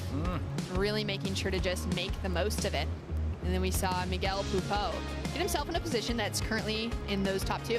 Yeah, I just think Miguel's style is just so suited to the region down here at Bells and Winky Pop. There's so much flow and glide in the way he approaches the wave.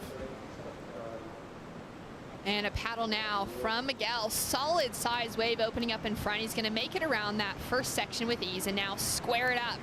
Nice off the bottom, off the top. Big wrap. Throwing in a bit of variety. Connects with the lip once again, and he's looking for a strong finish.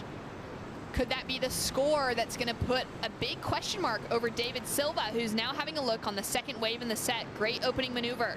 Whoa. Lines it up for a powerful finish. Wow. Wow, this is setting up as an exciting final 2 minutes. Brazilian contingency down there. Felipe getting some tips from Tatiana Weston-Webb. Yeah, well, it's all going on out here now, and this is, we might actually see like a 3-way shift here, because David Silva and Miguel Pupo just got the biggest set of the whole entire heat, and they surfed those waves really, really well. Let's check the replay. David Silva just streaming down the line here. Beautiful bottom turn, and just hammers it off the top. Quick transition up and again. Do a nice lip gliding floater, and then a vicious snap to finish things off. Just drifts the tail in, puts a little bit of a high risk element to it. And then Miguel Pupo, he was on the first wave of the set, a little bit more bump. He had to wait to get to that first turn. Nice and clean, great tempo on this one. Fluid cut back.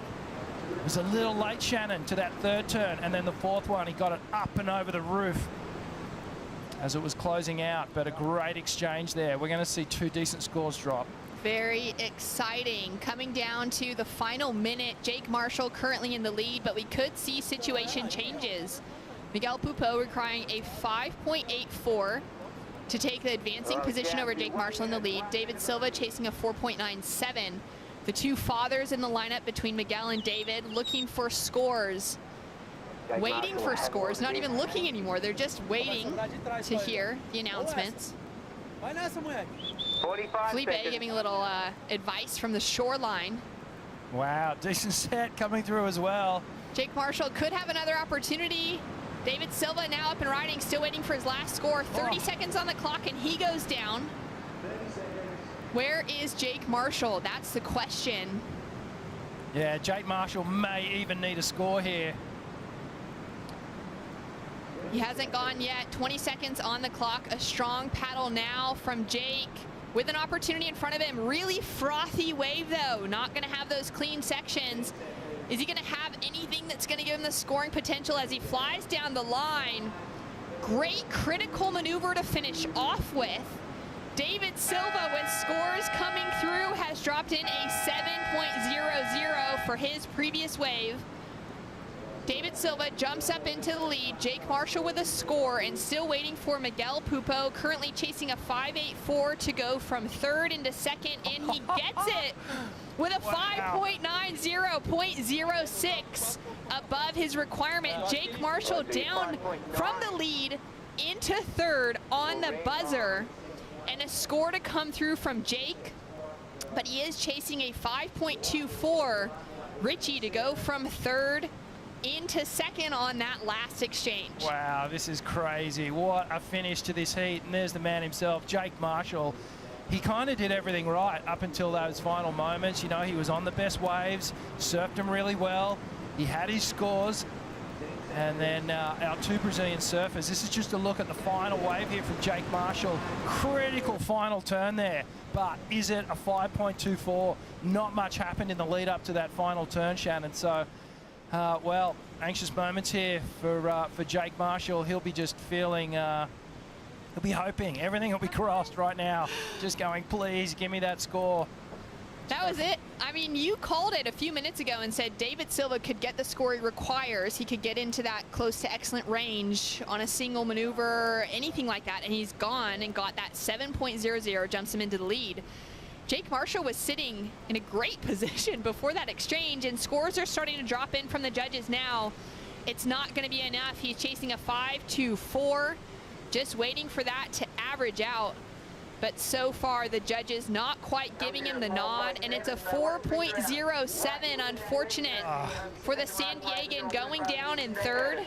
And an important result, though, for David Silva, sitting at a 27th place on the rankings. He really needs those results here to carry him through above the cut line, where both Jake Marshall and Miguel Pupo are sitting in that 11th and 12th places on the rankings. More action to come. Final heat of the men's opening round. Baron Mamia, Ethan Ewing, Morgan Civilik coming up right after this.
Oh.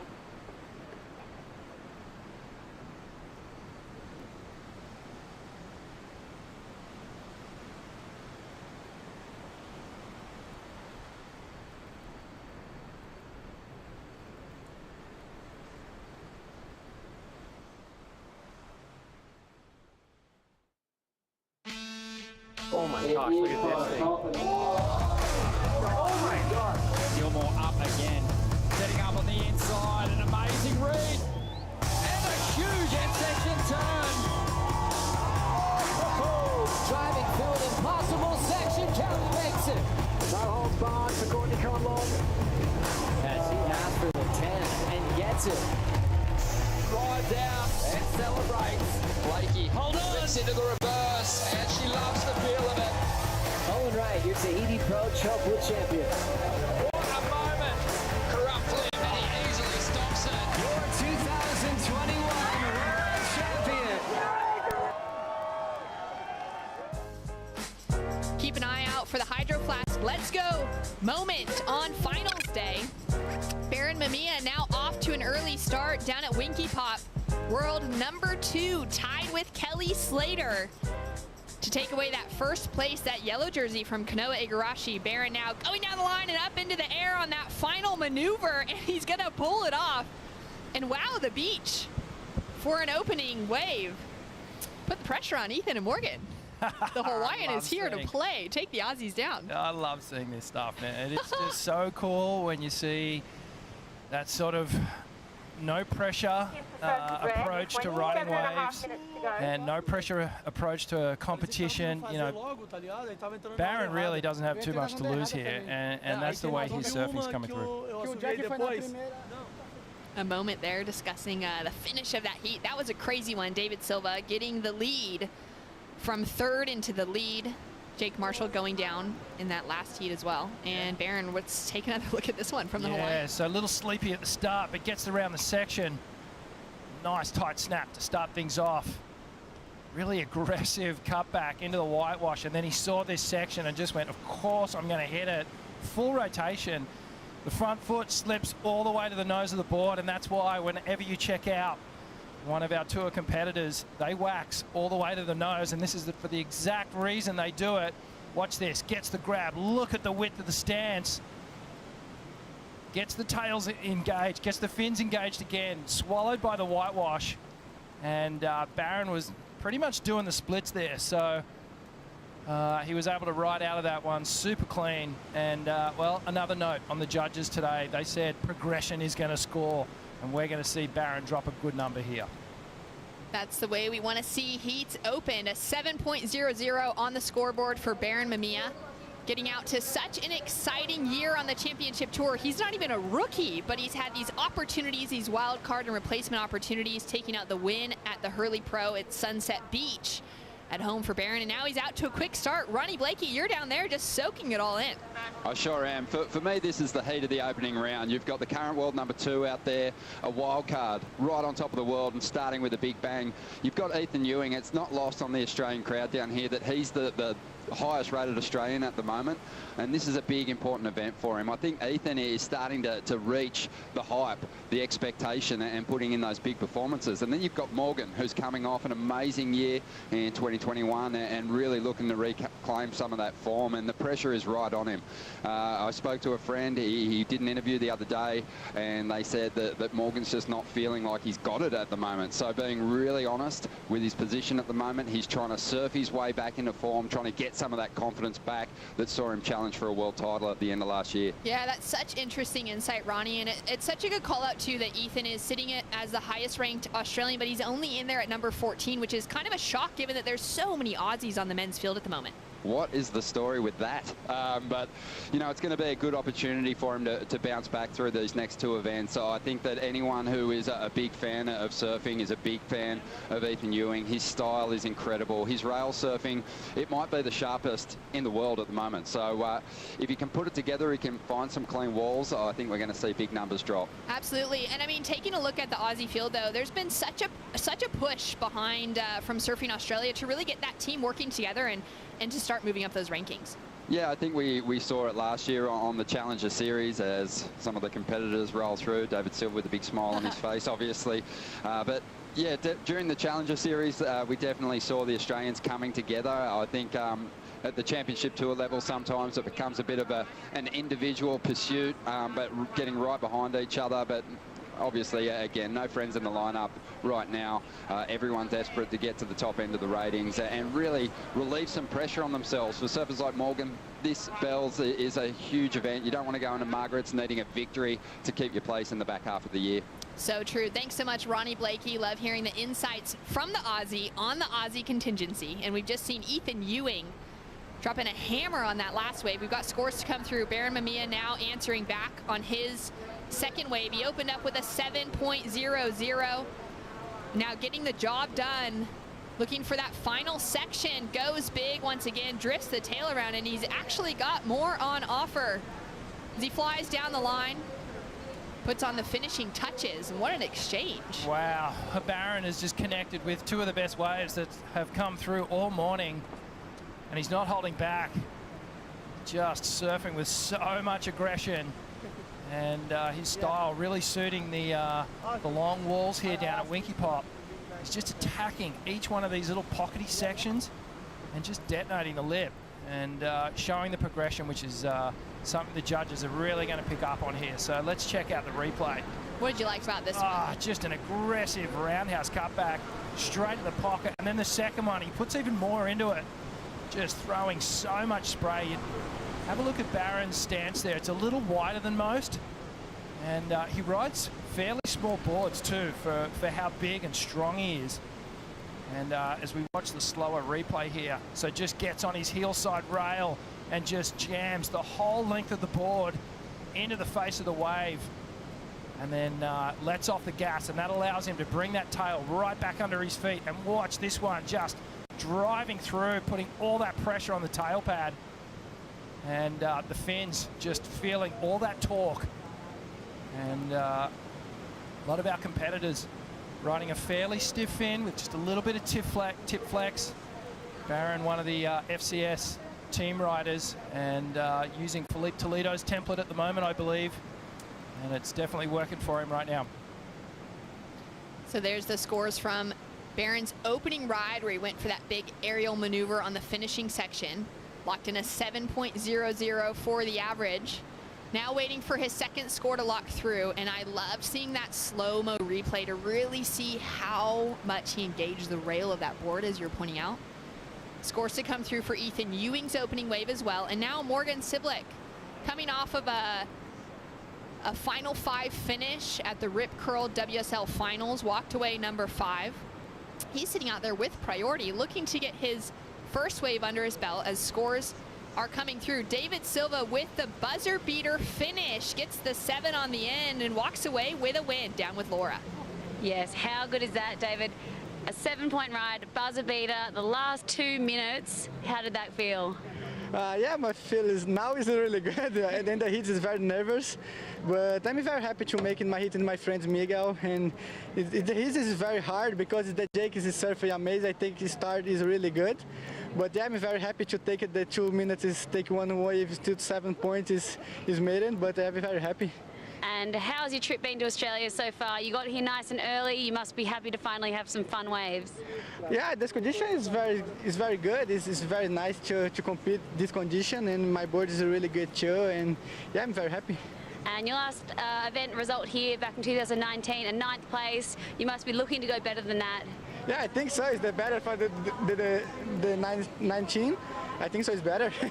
Amazing. Well, congratulations. You're in fine form. More of those buzzer beaters to come. Back to you guys. Thanks so much, Laura. And that's so true for David. A 9th place finish back in 2019, his only event out here at Bell's. He's now looking to try and better that.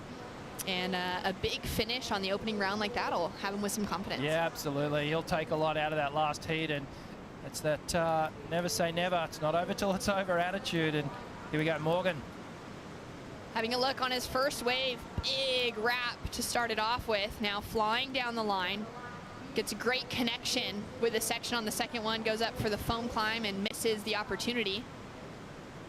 2 powerful turns to start things off with. We do have scores in for that first exchange as well. Baron Mamia drops in a 6.00 to back up his 7, so he's already got 13 points on the scoreboard. Ethan Ewing opens up with a 6.5. Yeah, great ride from Ethan Ewing, that 6.5. Not a lot of turns, but it just shows you the quality of his maneuvers are right up there, and the judges just lapping it up. As we see a replay here of Morgan Siblick cutting back straight into the whitewash, waiting for this wall to open up, and slices off the top, another little projection floater, and then unfortunately nothing happening after that. And just check out the style of Ethan Ewing, just so fluid, easy on the eye, and bang, just slams that final turn. Critical how he was able to just bring his board back under his feet here. Turbulent lip, and just look at it, weightlessness there. Had a moment of just dropping through the air about a foot and a half, and regains control perfectly. So impressive. Ethan Ewing and India Robinson were my picks coming into Bell's. We made those picks out at Portugal, and I just feel like Ethan's surfing, it really suits a wave like this. He hasn't had the best results in the past, but he's still, you know, younger coming into that championship tour, so he's got some time to grow into it. But likening that style to McPhanning or Joel Parkinson out here for those that Aussie crew that's been so dominant. And for Ethan Ewing, his mom took out a win. Helen Lambert back in the day, back in the 80s.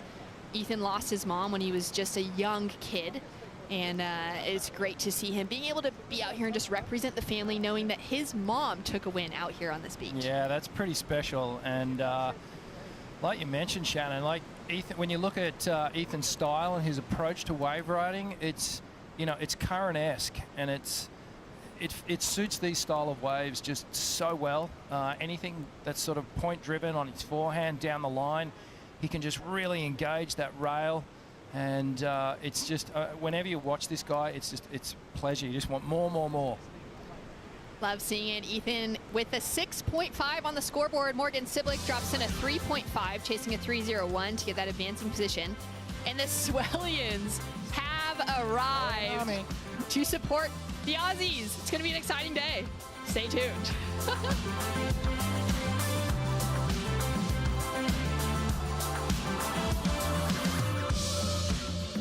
Just getting onto the world tour was a crazy thought to me. Well, I've said this so many times. If you had told me at the start of the year that I was going to get in the top 5, I would have said you're bullshitting.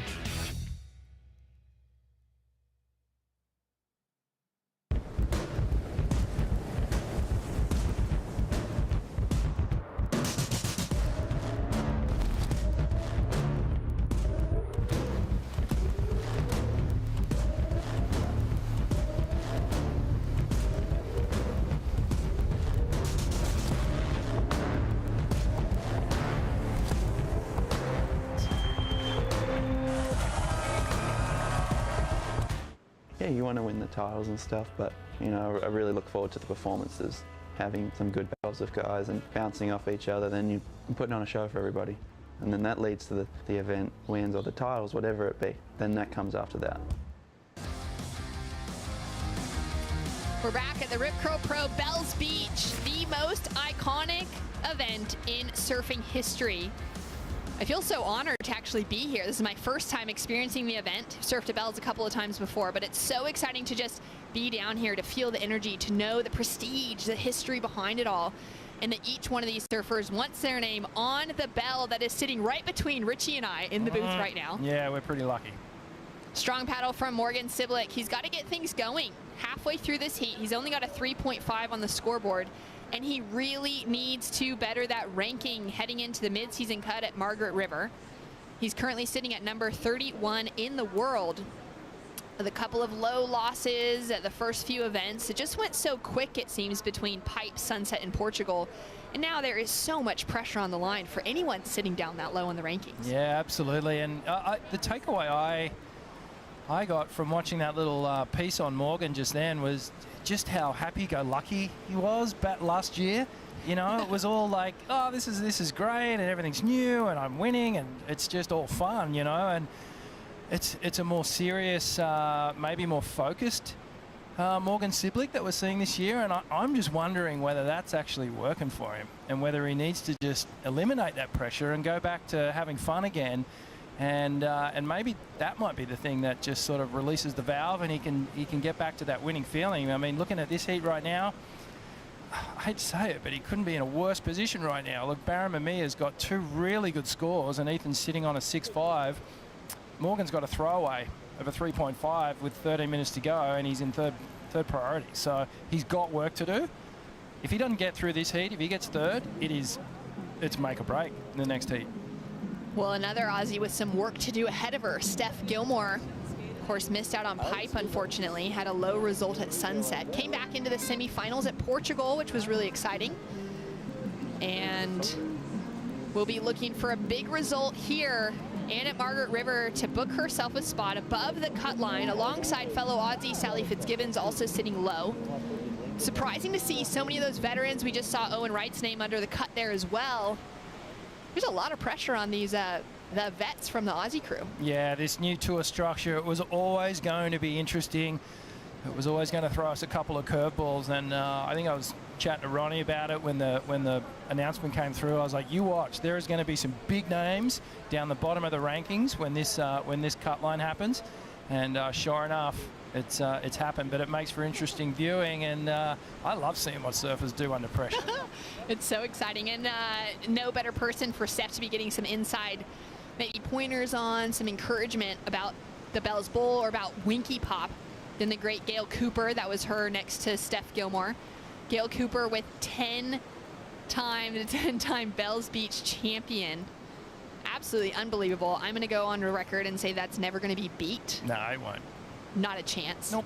Incredible, and great to see Gail always showing up to support and just staying so in tune with surfing. I love seeing that from the greats of our sport pouring back into the current generation. Down to 11 minutes, 30 seconds on the clock, and Morgan now getting busy under priority. It's off to that first turn, wraps it in on the rail for the second, lining it up on this inside. Looking nice and smooth, not going too powerful, but connecting the dots as he comes through to the inside section, only looking for that 3-0-1 to advance, puts on that safe finish, and he'll get himself back into the mix. Yeah, I don't mind it. It was a good move from Morgan to pick that wave up under priority. He really had to go and get it and try and at least get a score on the board. This wave's definitely going to improve on his 3.5. You know, he's really going to be wanting to get something in the 6-point range. Let's see what happens. So gliding down the line, it's a nice little foam hit, projects down. That's a better slice. Drags it through in the last part of that cutback. Another snap and a fourth as he comes through to the inside section. So clean surfing here from Morgan. You can see he's just geared down a little bit. He wanted to get to the finish of this wave, needed to get a score on the board, and there's the Swellian Army. I knew we could hear them somewhere. So ain't that swell? An amazing podcast if you want to go and check it out. And that is led by the infamous Vaughn Blakey, Ronnie's older brother, and Smithy. But a lot of fun, a lot of great insights, and this year the boys are down here en masse to help support the Aussie troops. I heard they brought a whole bus down, arrived in, would have thrown the parking guards there for a loop. A little bit of energy showing up at Winky Pop. You'll hear him 5 minutes before you see him. Oh man, so good. So they've got a whole bunch of chants, all organized, all pre-rehearsed. So this is it, coming to life. So fun. Love hearing those conversations behind as well. There's just so many good conversations happening in that podcast realm. We've got, you know, the guys from Lipt. Cahill's been down here coaching as well. He's, you know, in the team of Ethan Ewing this week. Ain't that swell? Getting some great conversation going on behind the scenes, giving us more insights on who those surfers are, some of those important conversations around the surfers' thoughts on what's happening on tour at the moment as well. And great to see them now showing up in mass force. And there's two Aussies on the line right now. Ethan Ewing sitting above that cut line at number 14 with priority in the lineup, a single score, opening up with that 6.5. And now Morgan Siblick has dropped in a score in that requirement range. He got that 4.67 for his last wave. Bit of safety surfing, but it got the job done to now put him in that second place position above Ethan, now chasing just a 1.67. Baron Mamia, quick start with that 7 and that 6.0 to back it up, but has been sitting patient for a while. Yeah, he's in the box seat here. And really with those two decent scores on the board. And well, Morgan put a 4.67 on the board. So when you're actually looking at the numbers here, he's almost 2 points behind Ethan Ewing on his one and only ride. So still with some work to do. And Shannon, it's rhythmic. You know, the way the sets come in, there's only a certain amount of sets that are going to come through in a heat. There's only a certain amount of chances you're going to get when you look at that 30-minute block. And you've got to try and get into rhythm with those sets, and you've got to try and be on the right waves, and sometimes you just get out of rhythm, and it seems like Morgan's just out of rhythm with the set flow at the moment. And in contrast, Barron has just clicked in. For both Barron and Morgan, this is their first time surfing on the championship tour level here at Bells Beach. Ethan Ewing had an opportunity back in 2017. He went down in round 2 to McFanning. Both of his heats that he surfed that year, and his only 2 heats out here, were both at Winky Pop, so he has yet to actually surf the Bells Bowl, the championship tour level. So he's got a little bit of experience out here. He'd be looking to do one better and make it past that round 2 finish for sure. And he's in a good position, sitting with that 6.5 on the scoreboard. For Baron Mamia, it has been such a fun year to watch this kid from Haleiwa light up. Walked away with a championship tour victory out at the Hurley Pro Sunset over current world #1 in Kanoe Igarashi. He's sitting equal ranked with the greatest of all time, Kelly Slater, at number 2 in the world. That's something that, while he was in the yellow jersey, of course, heading into Portugal, but just incredible to see him sit with those accolades at the moment. Yeah, absolutely. I think, you know, Barron, we all knew that he was eventually going to get on the tour, and he's been fortunate enough to make it into a bunch of championship tour events this year, which has been great for him, because I this is just awesome experience for when he does officially make the tour. So true. Taking a look at the Harvey Norman recap, Barron out to an early start. Yeah, well, just have a look at the surfing from this wild card. Just so much energy and high risk as he hits the lip there, gets the full rotation and regains control. And that's just pure strength in those legs. Ethan Ewing, he's only got the single ride, but it was a decent one. And most of the points coming off the back of that final critical turn. And then Baron Mamia again. Just, I love how he's just staying tight in the pocket here, using the energy of the wave. And with brute force, he's just slicing and dicing all these sections and finishing everything strongly. Showing the progression, which we haven't really seen too much of this morning. And Morgan Siblick with his single best ride, surfing pretty well here. And he'll be just dying to get on a better wave so he can open up a little bit more and get right back into this heat. But time ticking away, only 5 minutes on the clock. Yeah, it's ticking away really quickly. It's almost seeming like, you know, looking at what we saw from Morgan last year and what we're witnessing from Barron this year, that baton has been passed on. Yeah. Especially in those opening years on the championship tour. For Barron, it's been great to see him get the call up and to be sitting in such a good position heading into the rest of the season. He actually has yet to get a win on the qualifying series, which is surprising. He's had 5 QS wins. 5 QS finals without an actual win. Wow, okay. And so for him to find a WSL win on the championship tour before even getting that QS nod is just a really incredible start to his career. Yeah, it's bizarre. And like you mentioned, you know, he's one of those kids that has been vocal about it from such a young age that his dream in life has been to qualify for the championship tour.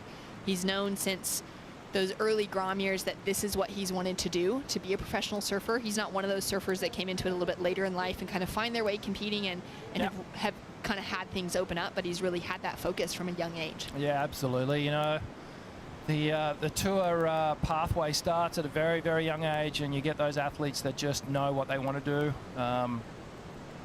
For me, I knew, you know, before I'd even left school, I knew what I was going to do, and you put your whole life into it, and that's the sacrifice that you make, if you can call it a sacrifice, when you're chasing your dreams.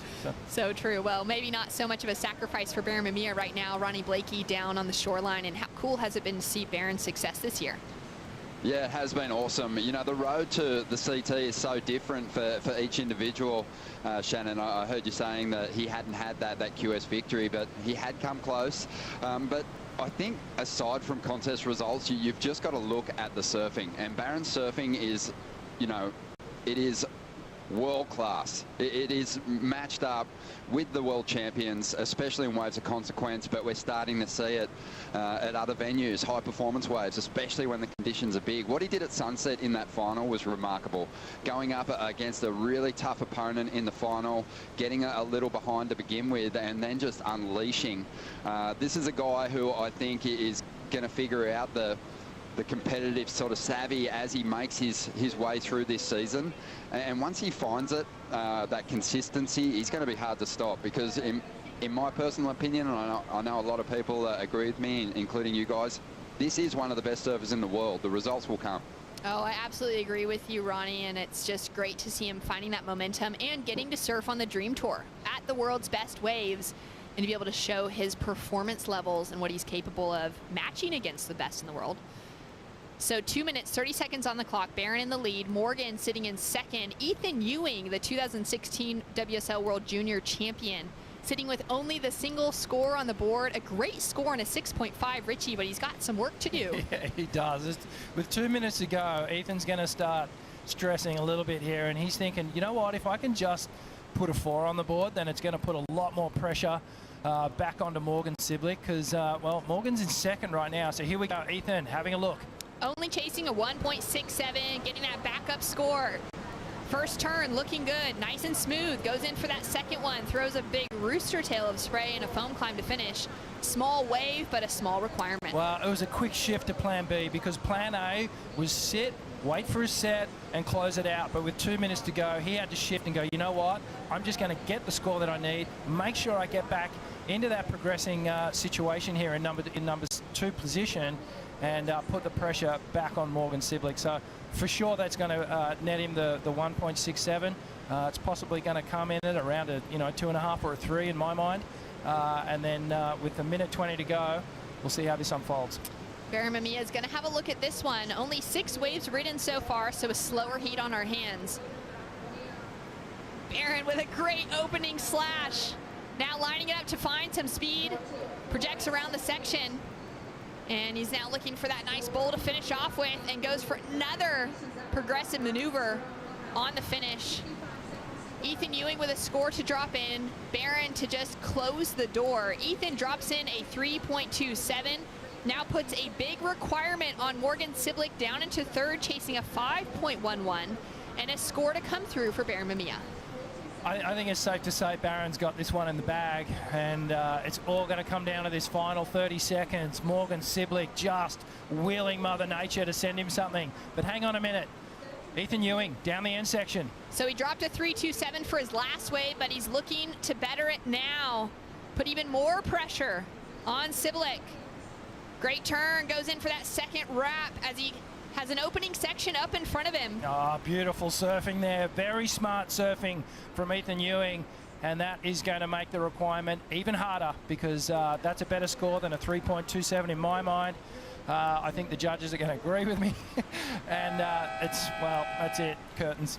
Smart surfing from Ethan Ewing, making his mom, former bell ringer Helen, proud as he secures the advancing position in the last minute and a half maybe, gets 2 waves, puts himself into that advancing role. Scores to come through for Barron Mamia and Ethan Ewing. Morgan Siblick officially in that 3rd place, as he was unable to get a 3rd wave and try and better the situation. Scores coming through now. Barron Mamia doesn't factor into his top 2 situation. Ethan Ewing increases with a 4.83 and a great performance to finish. Women's opening round, heat number 1, Lakey Peterson, Gabriella Bryan, and the 3-time bell ringer Courtney Conlog coming up right after this.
The things I love about the Great Ocean Road, we have incredible surf breaks, we have amazing little towns, and then the 12 Apostles, one of the wonders of the world.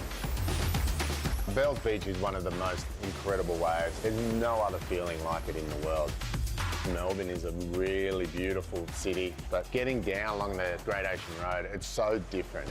Being back down on the Great Ocean Road, it feels like a second home to me.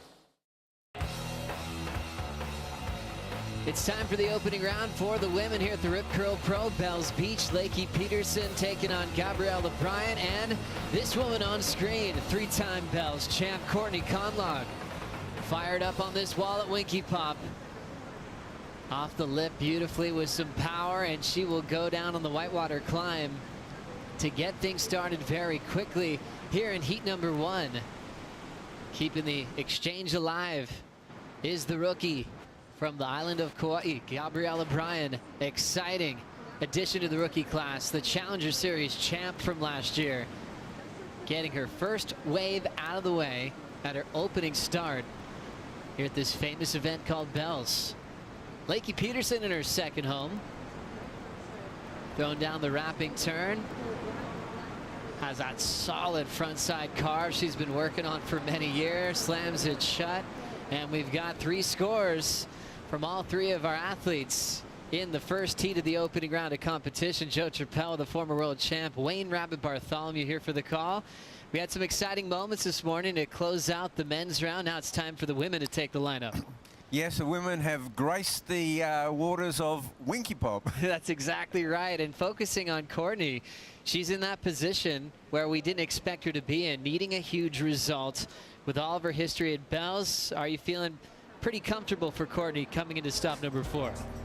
Well, you know, she's a 3-time Bells champion, but she's really, you know, made it hard for herself this year. And you can even see she's in the lowest seeding position in this heat.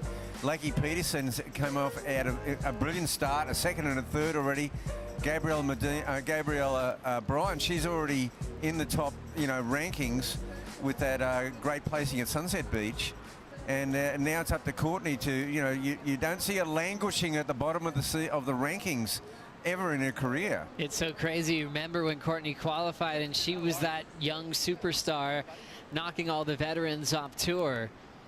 As we see the first number come through for Conlog, 4.5. Brian start, 3.5. And now we'll wait for Lakey's to factor in. Let's catch up with the Hawaiian wild card, Baron Mamias with Laura Enever. Baron, first round win, your first time ever down here to Bells. You actually haven't even surfed the bowl yet, so must have felt good to get out there at Winky and yeah, find your groove. Yeah, I'm super stoked. I've been surfing out at Winky the last couple days since I got here. The waves have been pretty small, but it was super fun out there, so I was stoked to make the heat. And, you know, after coming off those huge results in Hawaii, a 17th in Portugal, you know, coming here, it must be, you know, something that you want to do to show how you can surf in different sorts of waves. Yeah, for sure. You know, after sunset, everything kind of moved super fast for me. Everything switched, and I went to Portugal. I was kind of a little like just tripping out that like what was going on and stuff. And you know, I got some time back at home after Portugal and to reset and, you know, focus on the new goal. And yeah, I'm super stoked to be here, and I'm stoked to hopefully make some more heats. Well, that time off has been amazing for you, and we look forward to watching you in the rest of the event. Well done. Thank you, Laura. What a great story for Baron Mamia. Wild card at Pipe, then the Sunset victory really changed everything in his career. He called that the best day of his life and has a great position still on the leaderboard, getting the call up once again here at Bells Beach, and in a great position to become a full-time rookie on tour. It looks like it's destiny for him to not only show up at G-Land, but even fight for a spot into the Final 5 this season, Bugs. It's a, you know, Baron, it's a great, just a great story. And those 10,000 points he earned at Sunset Beach certainly going to serve him well towards the cut and then onwards into the year where everything counts. There's so many moments in that Sunset victory where everything came into place. Remember the wave that Kaio gave Baron when Kaio had priority. He dry docked it into Val's Reef to get the score in the 3 range. There's so many dramatic moments for Baron. It felt like destiny for him to be on the podium and to win an event at home. It was surreal. I think he was pinching himself for a week. Did that really just happen? I think Portugal, he kind of alluded to that. He was like still realizing his role on tour, where he's now he has to look at the entire tour season and be a contender now instead of thinking about challenger runs. He's here to stay. Yeah, that was a great insight, and here we see Courtney up and riding. This is I think this is her 5.5. A really good finishing move here. That's her best wave so far, a 5.5. And now there's Lakey Peterson on her. This is her 6.67. So this is a good opening ride for Lakey. Both these, well, they're basically tour veterans now, and they're seasoned competitors. Lakey's really in good form again this year. She looks to be on song, Joe. She does, Bugs, and it's great to see her feeling 100%. Remember, her season was stopped short last year in the Aussie leg because of that back injury. And that's the judges' reaction, 6.67. Best number of the heat, and to get that on your opener is a huge boost of confidence. Her husband from this area, he's a Bells and Winky Pop local, so this is her backyard these days. Speed snap, and she will kick out of her second scoring wave. Courtney out front, 5.5 and a 4.5, but Lakey might be taking that lead shortly. Yeah, well, I mean, you know, Lakey's story last year, it was, you know, was kind of from a sporting point of view, it was tragic, really, because, I mean, she was in such good form, and then she had the back injury. It took her a long time to rehab from that. She was out, you know, and she missed a lot of key events. And that was coming off a year where she was a major contender for the title, and a bit of a heartbreaking finish. Oh, it's so true, Bugs, and also the commitment to get to Australia last year through the 14-day quarantine, and to be warming up for an event and realize you couldn't compete after all you've put into being there. She had to step away, and I know she was contemplating coming back at Mexico, and she wasn't quite ready yet, so it was definitely a long time out of the water as Gabriella Bryan going down some power. The Challenger Series champ blows the tail out, some variety there, and goes for the fin ditch again. She'll get caught on the last one. Opened up with a 3.5, chasing a 5.18 to move into the top two. It's a really big rookie class, Bugs. How is Gabby Bryan fitting into the picture? Yeah, well, Gabriella, you know, she's got that power base, and it's going to really augur well for her progress into the ranks proper. And you know, she won the Challenger Series, and now she's, you know, applying that power at CT level, and she looks right at home. Looks so confident. She had some big takedowns at Sunset Beach as well, where I was just looking over the years in the past where I couldn't remember another season where we had stop 2, 8 spots available in the quarters, and all 5 rookies are a part of it. It definitely felt like a huge changing of the guard feeling where they're all so well prepared. And I think even Gabriella Bryan might have been in the shadow of maybe the Betty Lou Sakuras and all these other names that people were talking about before her. She didn't have sponsor backing starting the season. That's all changed. Her career is really getting underway at an amazing pace now. Yeah, no, Sunset Beach was, you know, there hasn't been that amount of upsets and changing of the guard at that top level. Probably in the history of women's surfing, really. I cannot remember such a wholesale cutting down of the tall poppies. You know, it was radical. Completely radical, as we're celebrating just so much enjoyment in watching Gabriella Bryan join the Dream Tour. Let's hear from her.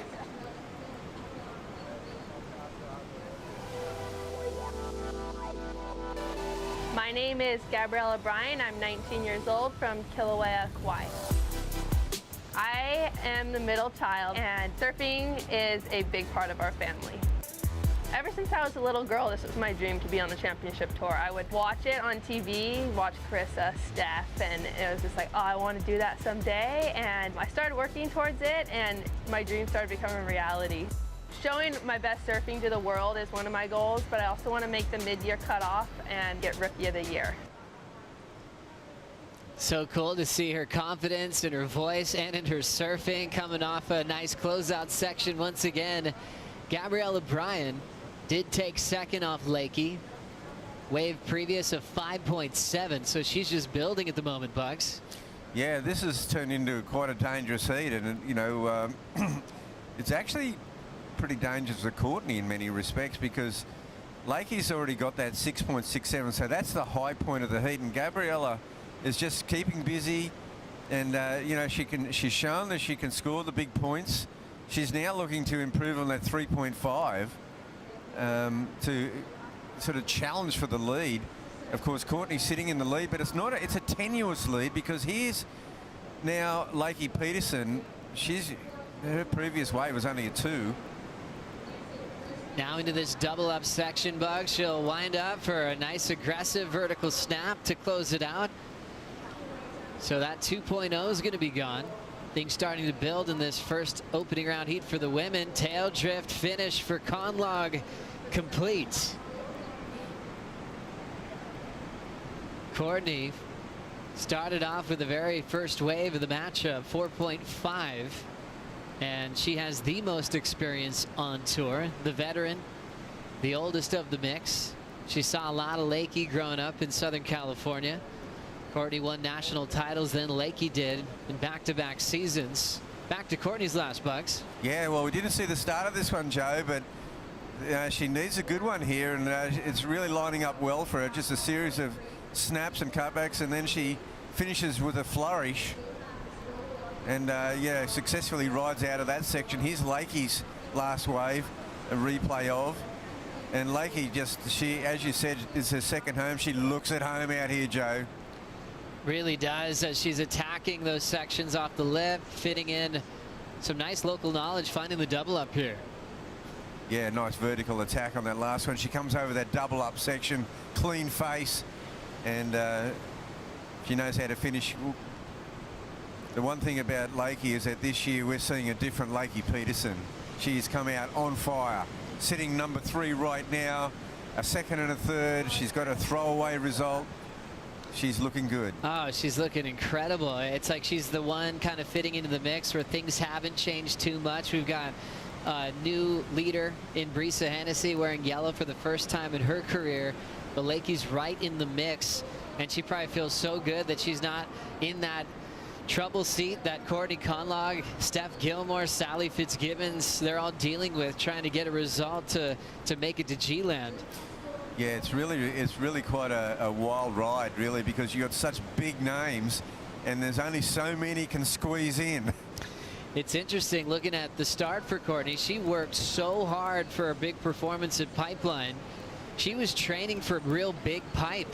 When she went out in the water, she said she was actually caught off guard, that it was actually a smaller day, and she ended up getting knocked out at a 17th. That's an elimination round exit.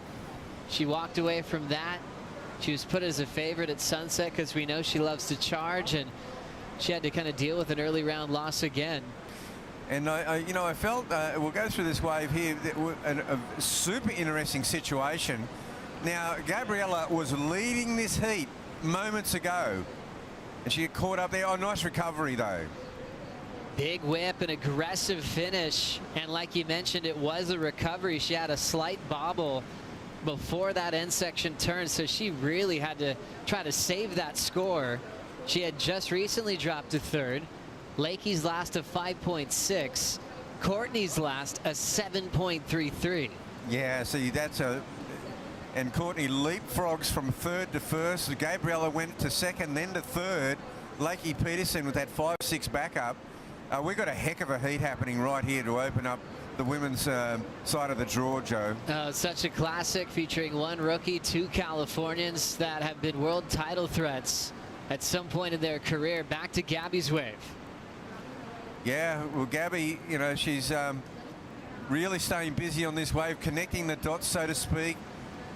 Comes around the section, just sort of loses it there, but recovers in a flash. Then she wrestles with that white water. She makes out, is it going to be better than the 5.33, Joe?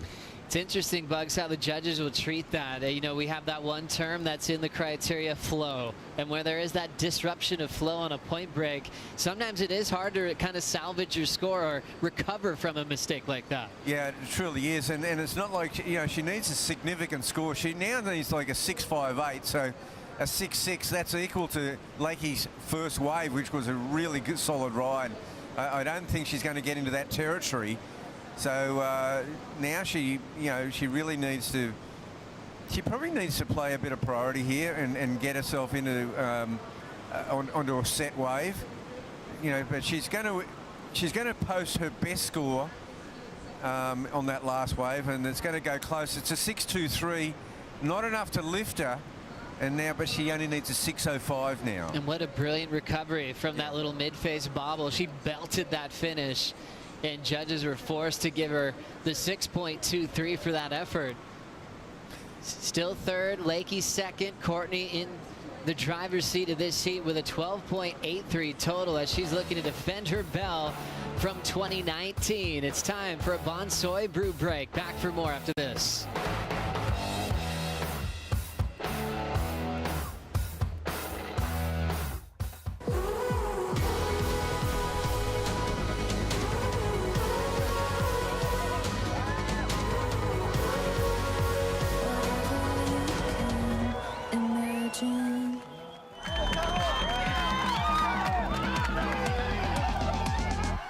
for a team shred on all of our fun boards. All my boards are intact. That means that I didn't charge hard enough.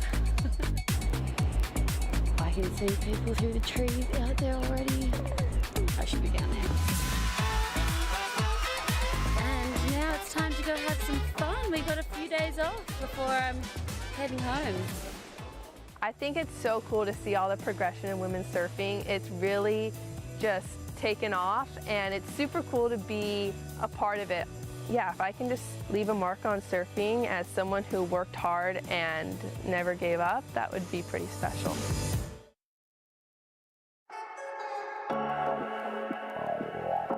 It's a beautiful day at Bells Beach. I'm looking for something to do, and luckily I always have my travel companion with me, the Expedia app. How about skydiving? It's booked. I'm gonna do it. Here we go. I'm skydiving. Why? So have you ever done this before? No, sir. No? All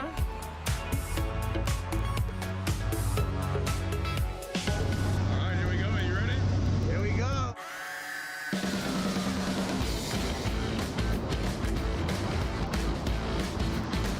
We're in the clouds. I can't see anything. What's happening? Then the chute goes boom.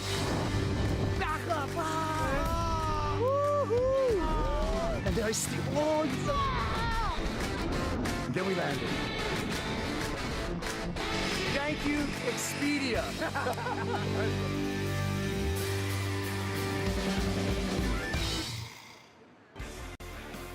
Been so much excitement in a short period of time since the WSL got into town here in Victoria, here at the Rip Curl Pro Bells Beach.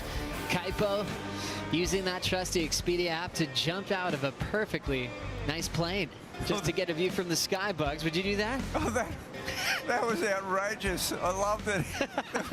I mean, he jumped out above the clouds. He went through the clouds, couldn't see a thing. You know, he left on a perfectly beautiful day. It was like Gilligan's Island, you know, like. Oh, that adrenaline was incredible, and good on you, Kaipo. To do that for the first time, unbelievable. What a rush. Oh, man. Gets you right into gear here for the Rip Curl Pro Bells Beach.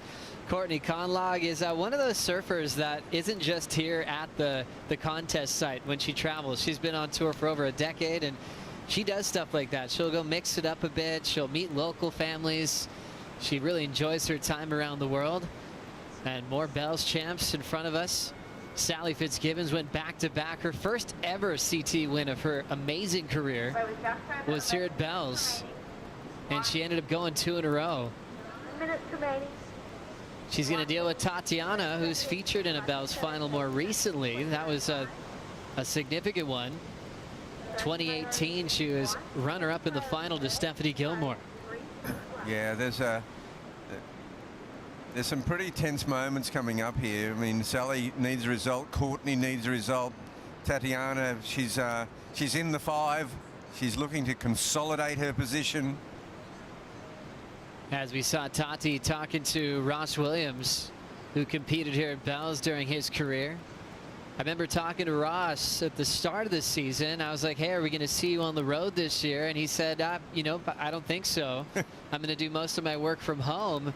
And I think all of a sudden, with this midseason cut approaching and the entire crew he coaches, from John to Tati to Betty Lou, it was, I think, a last-minute decision to get his boots on the ground and make sure his team's in a good place. Well, that's awesome. It's really good to see, you know, such a sage. I mean, it was a guy with so much experience, you know, overlooking, you know, the forward progression of really one of our contenders. And it's cool, too, and you realize it's a new format for the surfers, but for the coaches, for everybody involved, they're trying to see how this is going to play out with that cut approaching. 7:30 to go. Gabby Bryan, 6.23 and a 5.7. Big scores for herself sitting in third, chasing a 6.05. Ronnie Blakey on the scene. Ron, an incredible rookie class. Gabriella Bryan's looking like she belongs on the top 17. Aren't they awesome, Joey? They are just coming out swinging and throwing big scores down and really pushing some of these veterans. It feels like there is that bit of a changing of the guard going on. Loving learning about these young competitors too. Gabriella Bryan choosing the number 77 for her back, and some believe that that number, it's angels letting you know that you're on the right path and telling you to continue with your great efforts. So that's the reason for her choosing that number, but also she's a massive Felipe Toledo fan. He wears the number 7. She thought she'd double up the inspiration as she hits the Winky Pop lineup here. Good man, Ronnie, and it's a great story with that WSL jersey number. Everyone's got a reason for them picking that significant number. Felipe loves 77. Gabriella Bryan will choose that, and she's going to hope that stays on her back for a very long period of time. It's something new that the WSL brought to the game back in 2014. And she is such a solid part of this rookie class. So far, she's on the better side of the cut with some great results to kick off the season. Chasing a 6.05 at the moment. She does not have priority. We have a great overview of Winky Pop. Conditions should be holding throughout the day today at this similar size.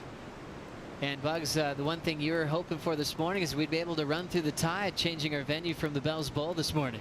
Well, you know, it certainly showed a lot of you know, potential to do that, Joe, because we had a lot of water on the reef earlier this morning with the high tide. We know it's going to be pretty good on the low tide. The swell by the forecast seems to be hanging in there, so it's a promising day to have a full program.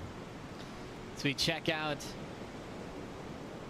that big tabletop shelf, kind of that spongy algae on top of the reef.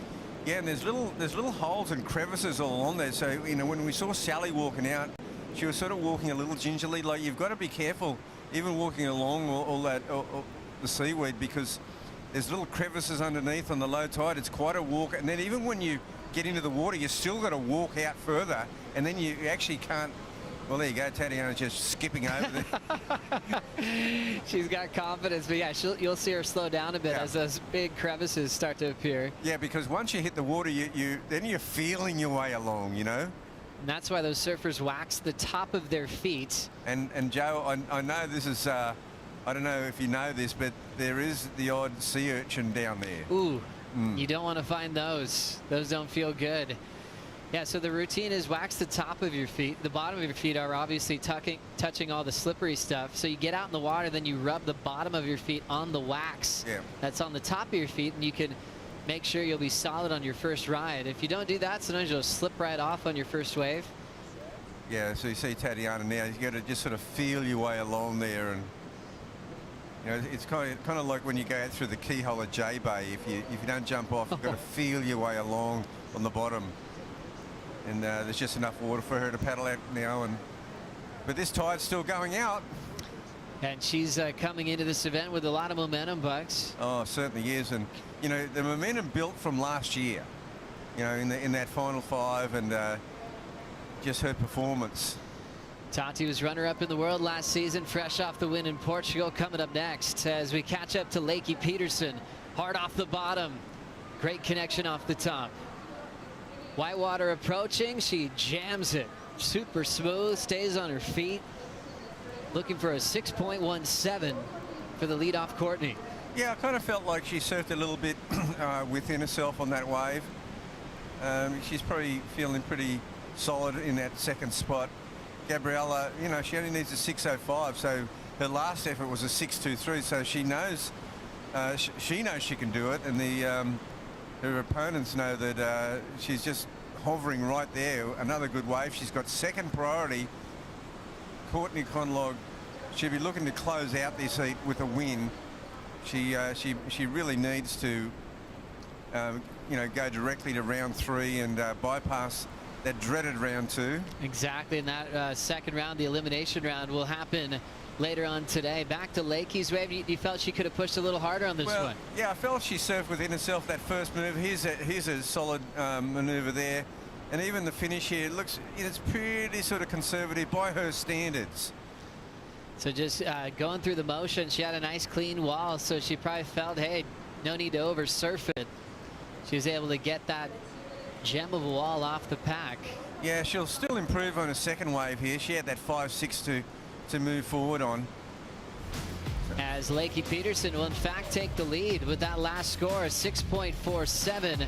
This is how it all got started on the Harvey Norman recap. Peterson opened with a better number, a 6.67. She's still keeping that, and it's also the second best score of the heat so far. That's right, and then we come on to Courtney Conlog. This is her 7.33, Joe. She really starts to cut loose on this one. This final maneuver here, look how clean this wave became. Beautiful face, and she lines this up beautifully, finishes with the flourish. And this is Lakey. Well, this last wave of hers, look, it's the biggest wave of the heat. Even though that first turn was pretty conservative, she cuts loose a bit here, and then she finishes it up kind of conservative, but kind of safe by her standards, but it was a bigger wave.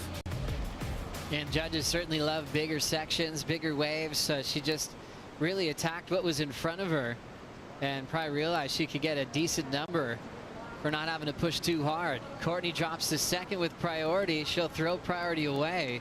That gives first priority to the rookie, Gabrielle O'Brien, with a minute to go, chasing a 6.61. Yeah, very questionable wave choice there by Courtney Conlog. This is a good-looking wave by Gabrielle. If she can finish here strongly, wasn't a super strong finish, but she got some pretty good work in the early stages of that one. She looks slick. This is really throwing a cat amongst the pigeons, because Courtney, we saw the angle. She was paddling for that wave, and it was a really ordinary wave. It nearly looked like she was holding Lakey off it, but Lakey, you know, was already in the lead. It's so interesting to see Courtney make a mistake as the veteran in this heat. Went on a wave that didn't change anything. Ooh. See if she can recover this now. Big open wall. Conlog hits the first section. Off the bottom, jams another big turn in the whitewater as we will run out of time. Okay, well, we've had a big exchange here that last few seconds, Joe. Courtney, Gabriella, all three waiting for a score. Such an interesting final exchange. Courtney uses priority, opens the door for the rookie, Gabrielle O'Brien, with a minute to go. Brian's first turn out the back was brilliant with authority, nice and vertical. She had a wrap to follow. Let's take another look at this dramatic final minute. This is Courtney making the decision, losing priority. The rookie lucked into this. And look at this wave here, and she opens it up. Massive rooster tail coming off the back here, slashing cutback, and she knows she's just got to finish this wave. And yeah, this is going to be really question mark here. But Courtney did finally get a last wave. She gets these two maneuvers, Joe. Is it enough? She wants to improve on a 5.5, but the big score will be Gabriella O'Brien. Gabrielle O'Brien turns in an excellent number, an 8.17. Oh. Right with a final minute approaching. She's already next to her coach, Reynos Hayes. Now it's up to the last two scores. Lakey dropped to second, Conlog to third. Remember, Conlog had a pretty sizable wave too. Healthy open face, two-turn combination. Let's have another look at Lakey's final wave. Yeah, well, we weren't taking much notice of Lakey. She was way out there in front. That first turn, slashing cutback. Second turn, a little bit of a safety check. Beautiful. So she stays in second with a 7.4 for that one. Now, this is a critical ride. She needs a 5 point. She now needs a 6.75. Oh, I don't know if she got a 6.75, Joe. What a radical finish to the opening round. Heat number one for the women. So many numbers changing. Conlog still waiting for the answer. The two-turn combo ends up short of 5.83. Left chasing a 6.75. That'll be a tough one for the defending Bells champ to deal with, as she'll be back in the elimination round. And how about the rookie story for Gabrielle O'Brien? 8.17 under pressure. She'll move on with Lakey into the round of 16. Heat number two coming up next with Tatiana, Sally Fitzgibbons, and Bronte McCauley. We'll be right back.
What I love about the Surf Coast is she's got amazing waves, little secluded beaches, and there's good food and the environment, the community and culture. All that is just waiting for you. Success at Bells is so hard to come by. It's just getting to the start line there, putting in the work. When I'm in the gym at home, I always look up at the bell and give it a cheeky little ring-a-ding-ding. The culture on the Surf Coast, to me, is so familiar. It's the people and nature. It just draws me back time after time. You're watching the opening round of competition, heat number 2, just about to get started at Winky Pop, which features Tatiana Weston-Webb, who finished runner-up in the world last season. Comes into stop number 4 in the world, courtesy of a huge win that she had in Europe. So she's got that momentum running into another big event in her career. She takes on Sally Fitzgibbons, a 2-time Bells champ, who's looking for a huge result to get past Margaret River and make it to G-Land and beyond. Bronte McCauley from the West. Injury replacement wild card for Caroline Marks. She's looking to do some damage on the backhand at Winky Pop. Joe Trappell with Wayne Rabbit Bartholomew, a former world champ, former CEO of the then ASP World Tour. Now transitioned to the WSL the end of 2014. Seeing a lot of great changes. We're going through the format change earlier this morning, but let's get caught up with the start of this heat. Tatiana already with a wave under her belt. Yeah, Tatiana's come firing out of the gates here on a backhand. She's got a very, very powerful backhand attack, and that is her patented move, the snap under the lip with the board beyond the lip line. And here we see Sally Fitzgibbons, and Sally, well, she knows she's got to serve with some aggressive intent. Such a fun, light-footed surfer, and she knows when to attack the lip line. Nice fin throw there, Bugs, and shuts it down. Yeah, Sally's looking in good form.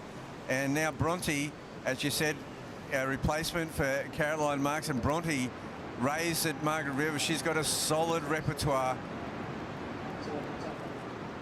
So just a 2-turn combo there. Yeah, looked really nice and stylish off the bottom. Bronte trying to hang on to the finish. She might have let go a little bit early. That'll be a 3.33. The 28-year-old, 18th in the world, getting the call up as the first replacement. So anytime there's an injury on the full-time top 17, the first call will be to Bronte. And she's been able to show up in some events this year as we wait for Caroline Marks to come back. I think McCauley has been blowing our mind lately in what she's been doing in heavy water waves up and down the west coast of Oz. Really talented, especially in big left-hand tubes. We'll see how she's going to mix it up today at Winky Pop. Scores in for Tatiana, 5.83. And now Sally will be in a similar range with her opener. We remember Sally was part of the Final 5 last season, got to compete at the Rip Curl WSL Finals. Things just switching gears for a lot of the veterans, Bugs, and when you've been on tour for over a decade, oftentimes you just have everything dialed from snapper to bells. Got a lot of the boards already figured out, you know, years in the past. So all these changes happening it's given a whole new feel to a surfer like Sally Fitzgibbons, trying to figure out pipeline for the first time, getting back into a field like Sunset. That's a lot to take on. It really is, and I mean, Sally's been a perennial world title contender, you know, throughout her whole career. So, you know, right now coming into Bells, it kind of would have been a bit of a shock to Sally, I think, to be in this position. You know, just having not even secured any results so far. And as you said, I mean, she didn't have a lot of experience at pipeline. Sunset is just such a challenging wave. It's easy to, you know, get caught out in the wrong position at Sunset Beach. My gosh, you know, it's one of the, you know, we're talking about the proving grounds here. So seeing so many big changes in the game. Tatiana Weston-Webb back in a great position now, number 4 in the world. It's interesting in Tati's career, there's a lot of venues where everyone tells her she's going to win before it even starts. You know, she gets all that credit for charging and big frontside tubes, big lefts. Ever since she pulled into a big 8-footer at Cloudbreak years ago, she's had that reputation where she said sometimes it's hard to control that hype. You can't win the heat fast enough, where you have all this time where people are saying you're going to win, and then sometimes it just slips through your fingers. She said that's been a learning moment for her throughout her career, not just once but multiple times, to kind of settle, those expectations that everyone has on her. I feel like Tatiana's kind of nearly in the same boat as Courtney in that respect. There's been, you get to Big Margaret River or Sunset Beach and you go, oh my gosh, Courtney's going to win. Tatiana's, big, powerful lefts. I mean, Pipeline, you go, she's the lady to beat, and, there is that expectation, and sometimes you just heap the pressure on yourself. It's funny, you almost want your friends to be like, can you doubt me for a second to build some fire so I can prove you wrong? It's an interesting balance with that sports psych as we catch up to it with a crazy come from behind effort to take the win. Rookie Gabriella Bryans with Laura. How was that? An absolutely incredible end to that heat. Gabby, the rookie, your first time to Bells. You've been surfing Winky the last few days. Obviously looking so comfortable. This wave suits your surfing, and that wave, wow. Yeah, I was so happy that wave came through in the last few seconds. I love Winky. It's so fun. It, I think, suits my style of surfing very well. And I feel as long as I can get the wave and produce the surfing I know how to do, I can get some good scores. And you're looking so powerful. We know that, taking those wins on the Challenger Series last year and in long right-hand points, you've been surfing amazing all year. And what is it going to take for you here at Bells? Yeah, I love right-hand point breaks. It's, I think, one of my strongest suits is point breaks. And, yeah, I want to ring the bell so badly. So I'm really determined, and I'm going to give it my best shot, and I'm looking forward to the rest of the event. Yeah, we're taking out Courtney Conalog, past Bells winner and local girl Lakey Peterson. What a way to start your campaign here.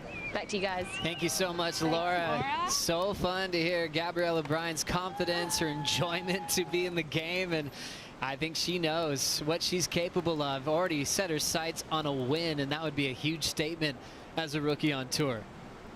Well, it's such a mix there between the innocence of a rookie and the wonder of just coming to Bells Beach for the first time, and then the ambition to ring the bell and win. I mean, it's classic.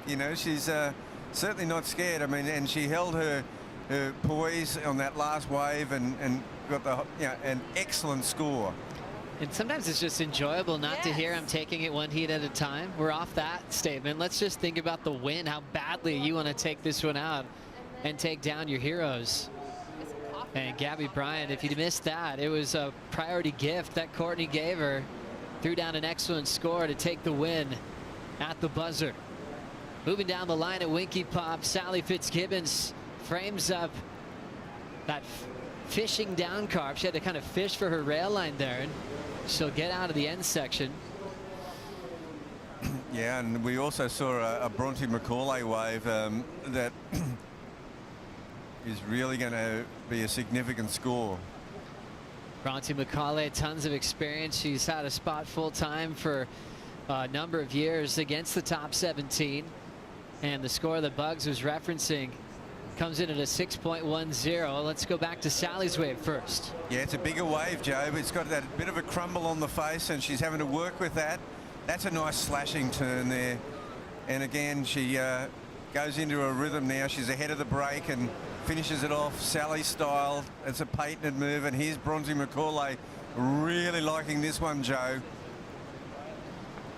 You're really enjoying her form, how vertical she throws it. Nice flow off the bottom, crushes the finish with a bit of a drift as well. Yeah, that was a great ride. This is live. Bronte Macaulay knifes it and controls another finish. Backhand is warmed up as we see a deep bottom turn from Tatiana. Oh, good sized wave here. Overhead wave by Tatiana. Will she get the finish in? She's going to go for it. Oh, she pulls it. Great timing for Tatiana. That was a big section that she brought down. Stays on her feet. Extra smooth. And great to have a couple of backhanders in the water together, going blow for blow. They're controlling the top two spots at the moment, Bugs. Yeah, and I think they just consolidated their positions right there. Sally's got a score to come in, so all three of the women have just had a solid exchange. But Tatiana, on the biggest wave we've seen in this heat, or for several heats, that was a solid wave. One of the best of the day. Oh, so great to see Tati in this kind of form. Such a great read on the lip line, and that end section gets trippy. You run out of water a bit. It's hard to keep your nose from poking, but the Goofies have done a great job at knifing the finishing move. Yeah, it kind of was reminiscent of a wave she had at Margaret River last year. Where she was really trying to eye off when to hit that lip, and this first section here, that was a difficult one right there. She comes around into a clean face, and this turn here, she just pauses it for a second to hit that lip at exactly the right moment. She knows it. It's a fist pump. And that is just classic Tatiana in front of the wave. Lands flush. Doesn't have to deal with the, the detonation. And she nailed it. What a great effort from a former runner-up at Bells Beach. Tatiana Weston-Webb expecting a big score on that last wave. Bronte will be improving as well. Sally's last was her best at a 6.43. Yeah, this heat's starting to take up the shape of the last heat, where they're starting to leapfrog each other. Right now, Tatiana sits in third place, but she's got that explosive wave to come into her frame of scoring. There's Sally again. How fun are the waves right now, Winky? There's a speed turn for Sal. And what a recovery. Just go straight back up and fit in that second maneuver. That was tough to do. Yeah, interesting ride there by Sally. Kind of had to burn all of her speed just to frame it. I think she wanted to put a second turn somewhere. Yeah, I thought she was having, at first I thought she was having a little bit of difficulty with the footing on that one. And then the stability, but she got the job done. And Bronte's backup wave is going to be pretty handy as well. So Sally's got that 6.43. She's got this wave to come with her. Now, as we see this opening move, see how she got a little bit, the board was a little bit skitsy, but a nice recovery. He went straight up in a short space. Right there, she bobbles a bit and a bit skittery, but she still gets that big rooster tail. And then this next maneuver here, she had to go into it quickly, goes vertical. Oh, so there's two major maneuvers. That was so hard to get there as well. Her line was pointing down the line, and she just pushed so hard to get that climb hack in to finish. Solid move for Fitzgibbons. That's her third wave of the matchup, but bigger numbers to talk about. 8.17 for Tatiana Weston-Webb. Bronte's last 5.73, so Sal's dropped to third. Here comes Macaulay. Snap to start, she's got the pace. Winds up, big fan of spray off the tail of that DHD. Flows the float, beautiful effort from the goofy footer from West Oz. A real contrast between that ride and Sally Fitzgibbons' ride. Bronte picked one you could see from the aerial shot. It had a beautiful taper down the line, a real classic point break wave, and her top to bottom combos on that one. I think that's going to go into a top two, Joe. Waves are so good right now. I love it. Low tide. We're approaching the low tide. Winky turning it on. So rippable. Last score for Fitzgibbons, 5.43. So that dropped Bronte to third. This might get her right back where she belongs. Oh, I like this ride at this wave. Look at it. It's a point break special. Huge rooster tail. Another one. And she finishes with a beautiful full turn. So it was a compact ride. As we slow it down, Joe, this backhand technique of Bronte is just, she's really worked on this in the off season. Really impressed with her power and finesse. Great style and approach for Bronte, putting her board in the most critical parts of this wave. A 7.5 for this effort. Macaulay to second, right underneath Tatiana Weston-Webb. And this is unbelievable. We saw in the last heat, it was Courtney Conlogue who needed the result. She gave that last wave to Gabriella. And in this heat, Sally with two pretty good scores, but she finds herself in third place. The replacement, Bronte Macaulay, with no pressure whatsoever, is putting on a display out here. And Tatiana with that 8.17 has leapt to the front. She certainly has, Bugs. When we looked at the cutoff mark on the top 17 rankings, it was pretty wild to see 9 bells on the wrong side of the cut. two-time bells champ Sally Fitzgibbons 17th in the world. Courtney with 3 bells at 16th. And the queen, Stephanie Gilmore, with 4 bells trophies, sitting at 14th in the world. If you're just joining us, Courtney stayed in 3rd. She'll be in the elimination round in a must-win situation. And Fitzgibbons has now dropped to 3rd. No easy heats. It's never been the case, but it's harder than ever. The talent is absolutely through the roof on the top 17 this year. And Joe, I'm not sure if you're up to date on it, but what is the situation with Caroline? I haven't heard any updates as far as when her return will be. I was talking to Mike Parsons, and yeah, she's just taking some time off at the moment, and I think she'll make an announcement when she's ready to return. So for that, it'll be Bronte's spot until Caroline decides to come back, and we're wishing her a speedy recovery. Always missing Caroline in the jersey. 12-12 on the clock here in the second heat of the opening round as world number 1 Brisa Hennessy is enjoying her time preparing for a big heat.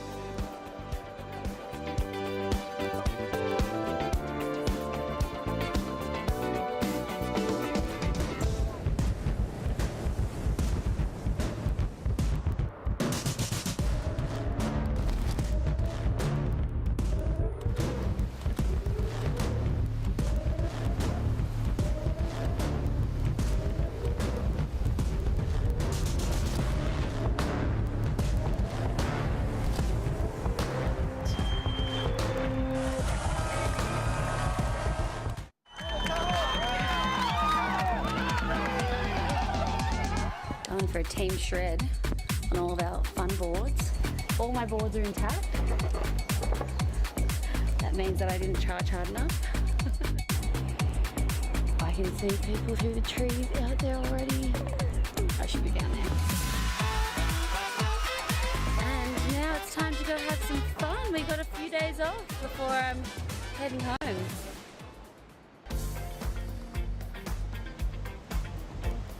Let's talk about the rankings here in stop number 4. Brisa Hennessy running the show these days in the yellow jersey, but look at that dramatic cut line after the 10th spot. Isabella Nichols hoping for a big result along with Lulu, Luana Silva, and Molly Picklum. Those 2 rookies in that 3-way tie just behind the cut, and then the huge names that we've been talking about from Gilmore, one of the all-time greats, if not the GOAT on the women's side.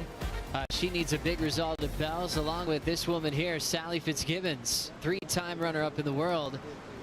Not finding what she was looking for on the end of that wave, Bugs. No, that'll be a throwaway, and as we see Tatiana having a look at that one, but when you look at that, beyond the bubble, those that need a result, there's only a couple of 100 points between the whole lot of them. They're all around that 9,700 mark or just below it. And that is nothing. It's so true. And you also get 1 throwaway out of these first 5 events to try to make it to G-Land. And so for a surfer like Steph, that's unfortunately pipeline. She wasn't able to compete there. And then she went into Sunset Beach, lost early, did really well at Portugal to make finals day. But she's really only had 2 starts this season out of the 3. Yeah, we'll have a pretty radical situation if we have Courtney and Sally in that second round as well.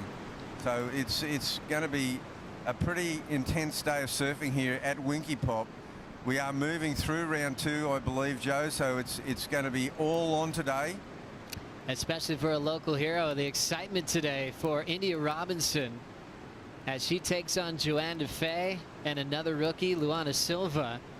In heat number 5 of the opening round, she was actually on board for the press conference to kick off this event. And she had so many great memories of being a caddy for all these superstars. There's a classic clip you could find on WSL social media. It's of India Robinson hanging out with Peter Mel, talking about caddying for Kelly. She gave the insight on why Kelly made a board change to a 4-fin, and she had these big dreams of being in the event one day, and it came true. It's a wonderful story. I mean, she was just such a little grom. And that's a great story about coming to Bells. There's this really cool program where all the youth can be a caddy for your heroes and bring down the backup board. You get to meet them, kind of feel what it's like in the Red Bull Athlete Zone. Oh, it's a special treat coming to this event. Wow, look at this situation unfolding before us. Sally Fitzgibbon, she's got third priority, Joe. We've had a bit of a flurry of sets. It was kind of consistent through the mid part of this heat. And now we'll see with 8 minutes remaining, it's not quite that zone yet where any, I guess, blocking tactics. In fact, Sally's gone wide here. A smart move on third priority, Joe. First turn for Sal. Snaps it off the top, needs a 7.18. Speed jam to make it into some clear water. Off the bottom and hammers it. A big tail drift for Fitzgibbons. Wow, she needed to stick that last maneuver. That was a pressure ride. She got it outside priority. It was smart. I mean, in third priority, it is smart to sit wide. There's 2 takeoff zones at Winky Pop. The wide ones are pretty much unattainable from the inside. That's what we saw Courtney make the mistake. She paddled for a wide one in that last heat, and it was a too big a section to get around. Sally, clean looking wave, Joe. And this wall really sped up for her, set up the finish well, Bugs. Yeah, I love this finish here. It's all got to happen here for Sally, and she drifts the tail, connects, and she doesn't really need to recover, but she gets the border above the lip line, drifts the tail. She's got to really, her balance and getting back on rail here, making the board obey, so to speak, and it was a great recovery in the whitewater. She was in amongst that section as it bounced along. And now we'll go right into action with Tati. Big backhand float. Here comes the section, coils up for it and drills it shut. Tati had the 8.17 on her 4th ride, which is still the best score of the heat so far. Numbers dropping for Sally. Member needed a 7.18. Comes up short, a 6.63. One judge thought it was enough to turn the heat.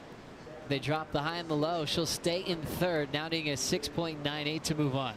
Yeah, that's quite a spread there from one judge with 7.3 and one judge with a 6.3. That's a big spread. So now Sally needs 6.9. Look, if you say it quickly, she needs a 7-point ride. As we saw Tati's combination, still looking really comfortable on her backhand. Looking to drop a 5.83. Renato Hickel always sends a message to all competitors each morning and talks about what they'll be using in the criteria, points of difference when they look at scoring. They want to see big combinations today. Ross, famous for huge combinations in his career. And Ross not only competed, but he was very photogenic. A lot of covers on magazines all over the globe. Yeah, and you know what? A great commentator. Fantastic. Yeah, I really like Ross's commentating. Part of that momentum generation, turned into a super coach, joining forces with John Florence. That was the famous one, but he's got more in the stable from guys like Finn McGill, Luke Swanson. Here, obviously, Tati, Betty Lou. They have a lot of fun behind the scenes as well. 4:40 on the clock. Bronte McCauley still 2nd with priority, has learned quite a lot from her old man. Dave McCauley finished 3rd in the world 2 times in his career. Was known as quite a machine. Basically never made mistakes. Almost impossible to beat. And absolutely a flawless backhand attack, Dave McCauley. Both forehand and backhand. I mean, he could just reel off backhand snaps one after the other. In a very, very competitive era, he was number 3 in the world several times. Won a bunch of CTs. And more recently won a big Masters title, which was really cool to see him celebrate. Looking at now 4 minutes on the clock. Tatiana and Sally both part of the Rip Curl WSL Finals, which happened for the first time last year. Same scenario this year. All roads lead to Lowers in San Clemente, California this September. Tati wants to be there again as we check out the Harvey Norman recap. Tati has been fired up. Her opening wave of 5.83. She's not even counting because she dropped this big 8.17. And her lead hasn't been touched since. Yeah, that was the biggest wave of the day, men's or women's. That was the best wave of the day, I feel. And Bronte McCauley, You know, she's not trying to play the spoiler role, but look how exciting her surfing is without the pressure of the CT. I do feel that she suffered from nerves at different times, Joe, but she's nerveless today. And here's Sally surfing fantastic, but sitting, languishing in third spot and below the bubble. But she's still looking to be in good form, and here's a great backup by Tatiana. Backhand looks so reliable today at Winky Pop. Really smooth in her transitions as Sally Fitzgibbons is feeling the pressure now. Needs a 6.98, throws the reverse above the lip and can't find the landing. Yeah, she'd. You can see the stance when she took off on that wave. She was always going to look for the boost, and completely different stance. She widened it, and yeah, she just sort of that little bounce there. Wasn't able to get in front of it. It's something she's been working on. She's pulled off in competition in the past, and that just speaks to Sally's dedication. Oftentimes you'd think the rookies or the new names on tour might be throwing big moves like that in competition, but Sally's always looking to redefine her program. Gosh, these second round matches are going to be, the word's radical, it's going to be intense. Like in the men's, we've got a Mick Fanning hanging in there. He could play a massive spoiler role. We've got, well, it's looking like Sally is going to join Courtney Conlong. I'm certainly not going to count her out right now because she's sitting wide where she should be. If one of those wide smokers come through, she'll claim it. But I don't think Tatiana's going to let her too far out of her sight. Yeah, the elimination round is looking pretty ominous when you look at Courtney needing a huge result. 3-time Bells champ. If Sally joins her there, that's going to be one of the heats to watch of the season. Approaching the final minute for Sal. Sal had such an incredible year last year. One of my favorites to watch her perform in, really, when it came to all the rules that were unfolding to qualify for the Olympic Games, and also everything dealing with COVID protocol. She was so busy. She had to fly to El Salvador, won an event there while she was competing in the world title race, straight into Tokyo. Right after that, you know, back to Mexico to compete, and then to lowers. It was one of the busiest years of her career. Yeah, when she came out of Rottnest, you know, I mean, it was unbelievable how it was unfolding for her.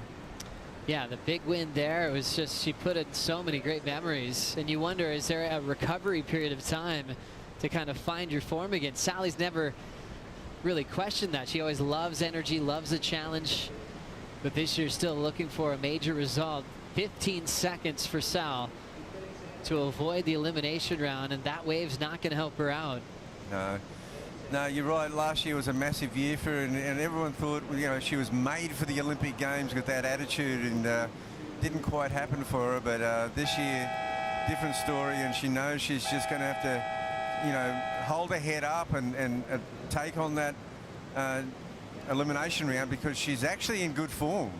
A couple of the biggest names in Bell's history are drawn heats in the elimination round to compete later on today. Coming up next, Carissa Moore takes on Isabella Nichols, and trials winner Alyssa Spencer will bring in Shannon Hughes and Richie Lovett for the call.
The Rip Curl Pro Bells Beach is brought to you by Rip Curl, the ultimate surfing company, by Visit Victoria, official event partner and exclusive tourism partner, by Surf Coast Shire, strategic partner of the Rip Curl Pro Bells Beach, by Bond University, official higher education partner of the World Surf League Australia, and by TAC.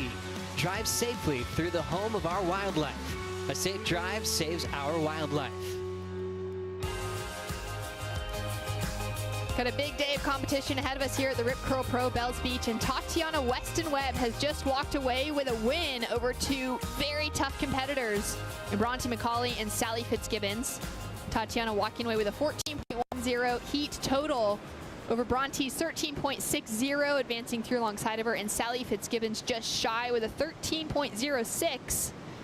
And Tati making her way over the rocks. It's always a bit slippery down there at Winky Pop and difficult. Shannon Hughes and Richie Levitt in the booth. And she's doing a little rock hop here, Richie. Yeah, absolutely. And, you know, one of the pitfalls of surfing Winky at low tide is that you have to make your way in. It's a relatively flat reef in terms of the architecture of it, but there are some big holes. So you've got to be careful, otherwise you go down the chute. But, man, the level of surfing over these last few heats has just been astonishing, and we keep seeing these upsets. It is just unbelievable. In the lineup now, heat number 3, John Florence's favorite surfer, Carissa Moore, has hit the lineup alongside former World Junior champion Isabella Nichols and the trials winner, Alyssa Spencer. And I've got to say, it is a very tough heat, as we've got a 5-time world champion, an Olympic gold medalist, and a 3-time bell ringer in Carissa Moore in the lineup, up against Isabella Nichols, who is just really coming into form on the championship tour. She's done so well. But Alyssa Spencer has got to be one of those women that absolutely deserves to be currently on the championship tour, as in the last 2 seasons between the qualifying series and the Challenger series, she has been literally 2 spots away from CT qualification. Wow, yeah, it's stings when it gets that close, but obviously giving her the motivation to just keep going. It's, like you said, it's a question of when, not if, and great that she gets the opportunity here. One thing I want to just point out before this heat even gets started is that Bella had the inside track, so she forced the situation right at the start of the heat before any waves had even been ridden. And then Carissa had positioned herself between Alyssa and Izzy, and then, Bella, and then Alyssa Spencer was right on the outside. So there's jockeying and there's positioning going on before a wave even gets ridden, and it was Bella who forced the issue at the start. And let's see, as this heat plays out, whether that is going to be a key moment. Well, here she is. She's forced the issue, and now she's on that inside track. Beautiful opening extension out of that first turn.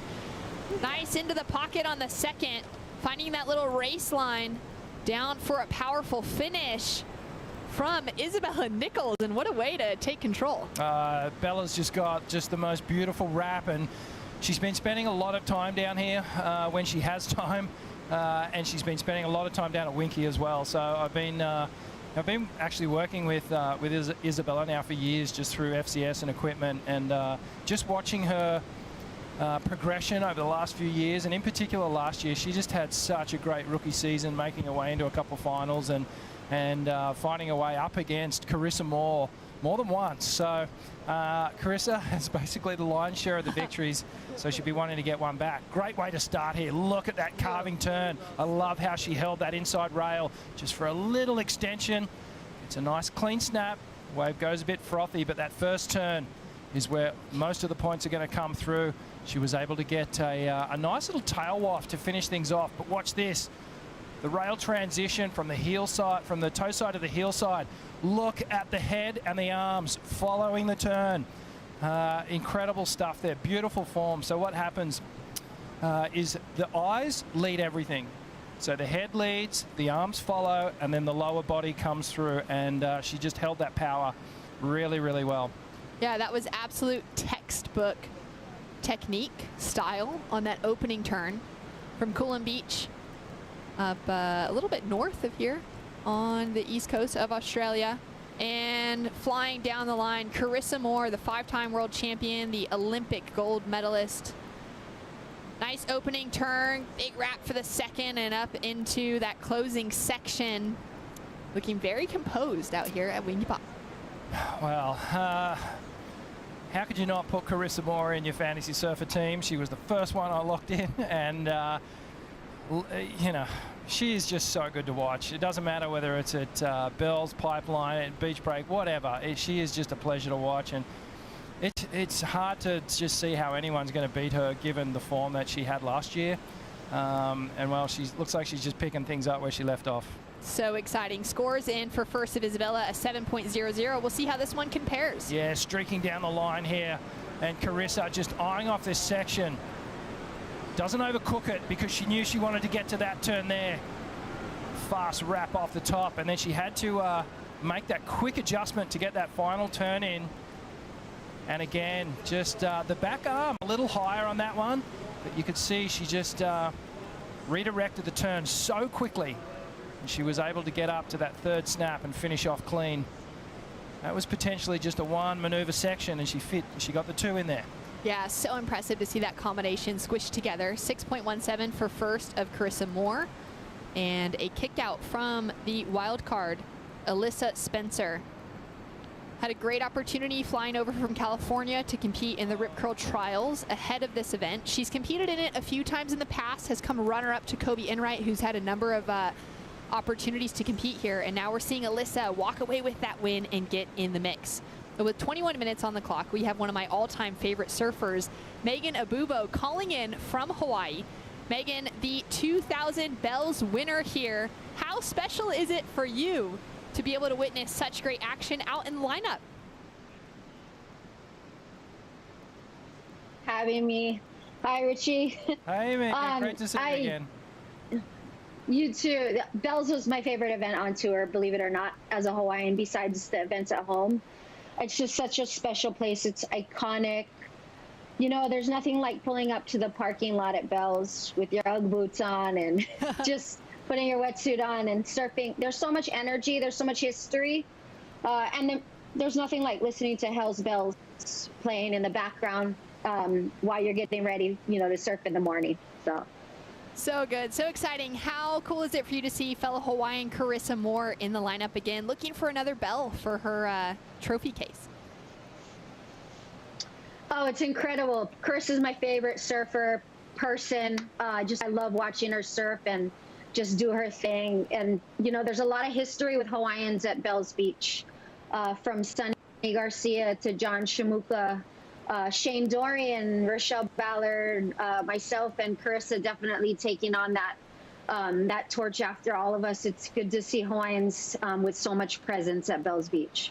So special. It must just be amazing for you to remember back to some of those heats that you had against some of the great women that you were able to compete against here at Bells. Oh, yeah. I'll never forget my first year at Bells. I got to surf against Pam Burridge, Jody Cooper, and then I got to beat Lane Beachley, of all people, when I was about 17. So Lane's probably watching. I hope you are, Lane. No, it was epic. Legends, Pauline Menser, you know, some amazing surfers I got to witness back in the day. And then really just honestly being able to watch Shane and Sonny win while I was on tour was incredible as well, because, you know, the Hawaiians were really tight.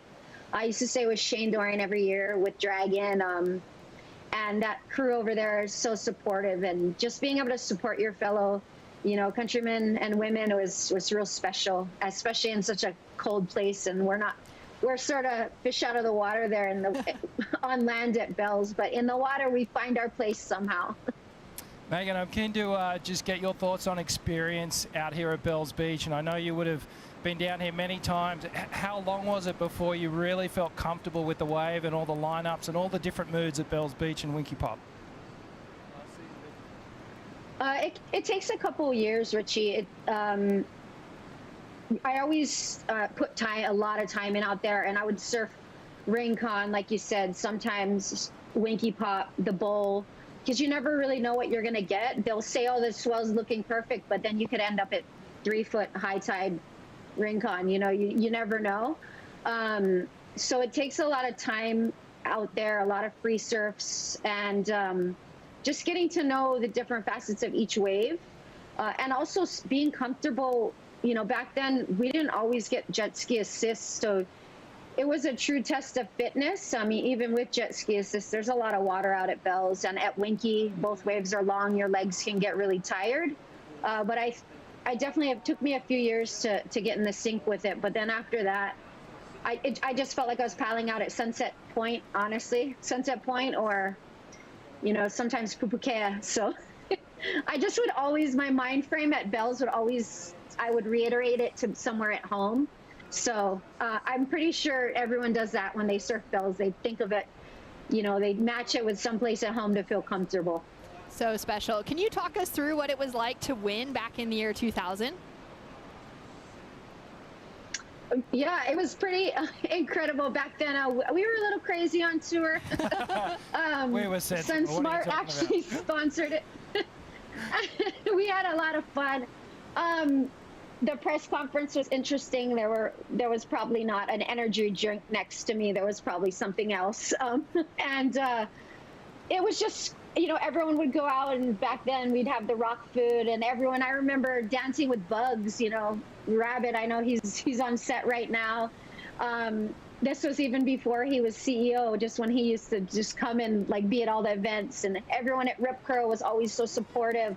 Neil Ridgway, they would put on so many great events with really good musicians, and just they'd have really fun free surfing expression sessions, and there would always be legends down there like Simon Anderson. Aki would always come down, Tom Curran. So it was a really special place. You learned a lot about Australian surfing there, and it, you know, I'll never forget the times down at Bell's Beach. Like I said, you'd even go to footy games and sometimes go into Melbourne and cruise around. It's a special, special place in my heart, and a space on tour, I'd say, for all surfers. No matter what the waves are like, Bell's Beach is just iconic to professional surfing. Well, thank you so much, Megan, for joining the broadcast today. It's just an honor to be able to speak to you right now as I'm literally sitting next to the bell with your name on it. And we can't wait to hear more from you throughout the season. Hope you get some waves at home today as well.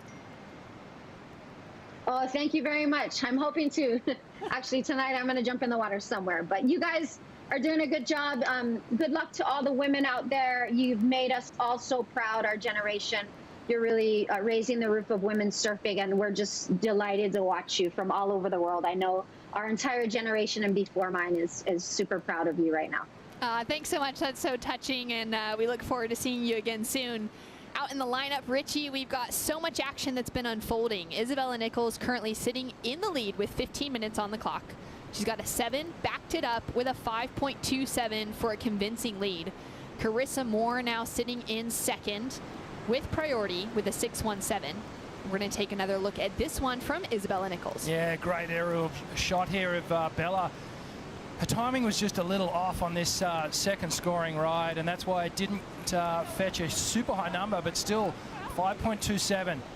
Not a bad backup score, but you could see she was just caught a little bit behind. She had sort of moments on this wave, like that one there where she did a nice tight wrap. And again, nice little slicing turn, but you can see just here, a little bit caught behind, and then that wave runs off. So I think she did leave a few points on that wave. But still, she's in a fairly good position here with that 7-point ride. Yeah, she's done well to find that opening solid score and back it up.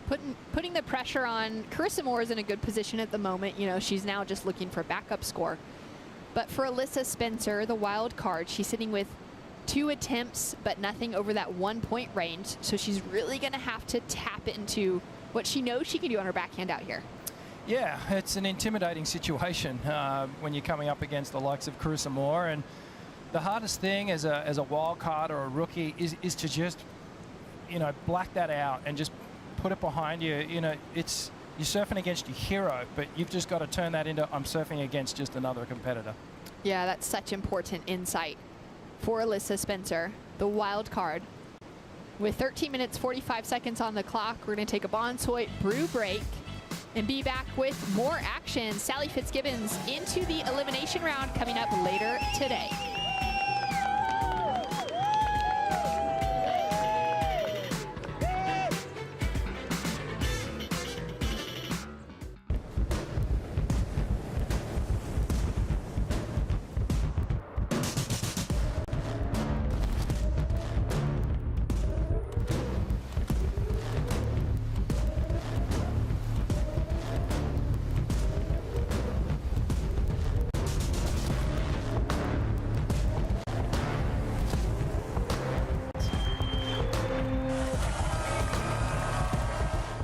was so special to be a small part of Duke's dream. You know, he dreamed 100 years ago, over 100 years ago, that surfing would one day be in the Olympics. And here we are today. It is in the Olympics.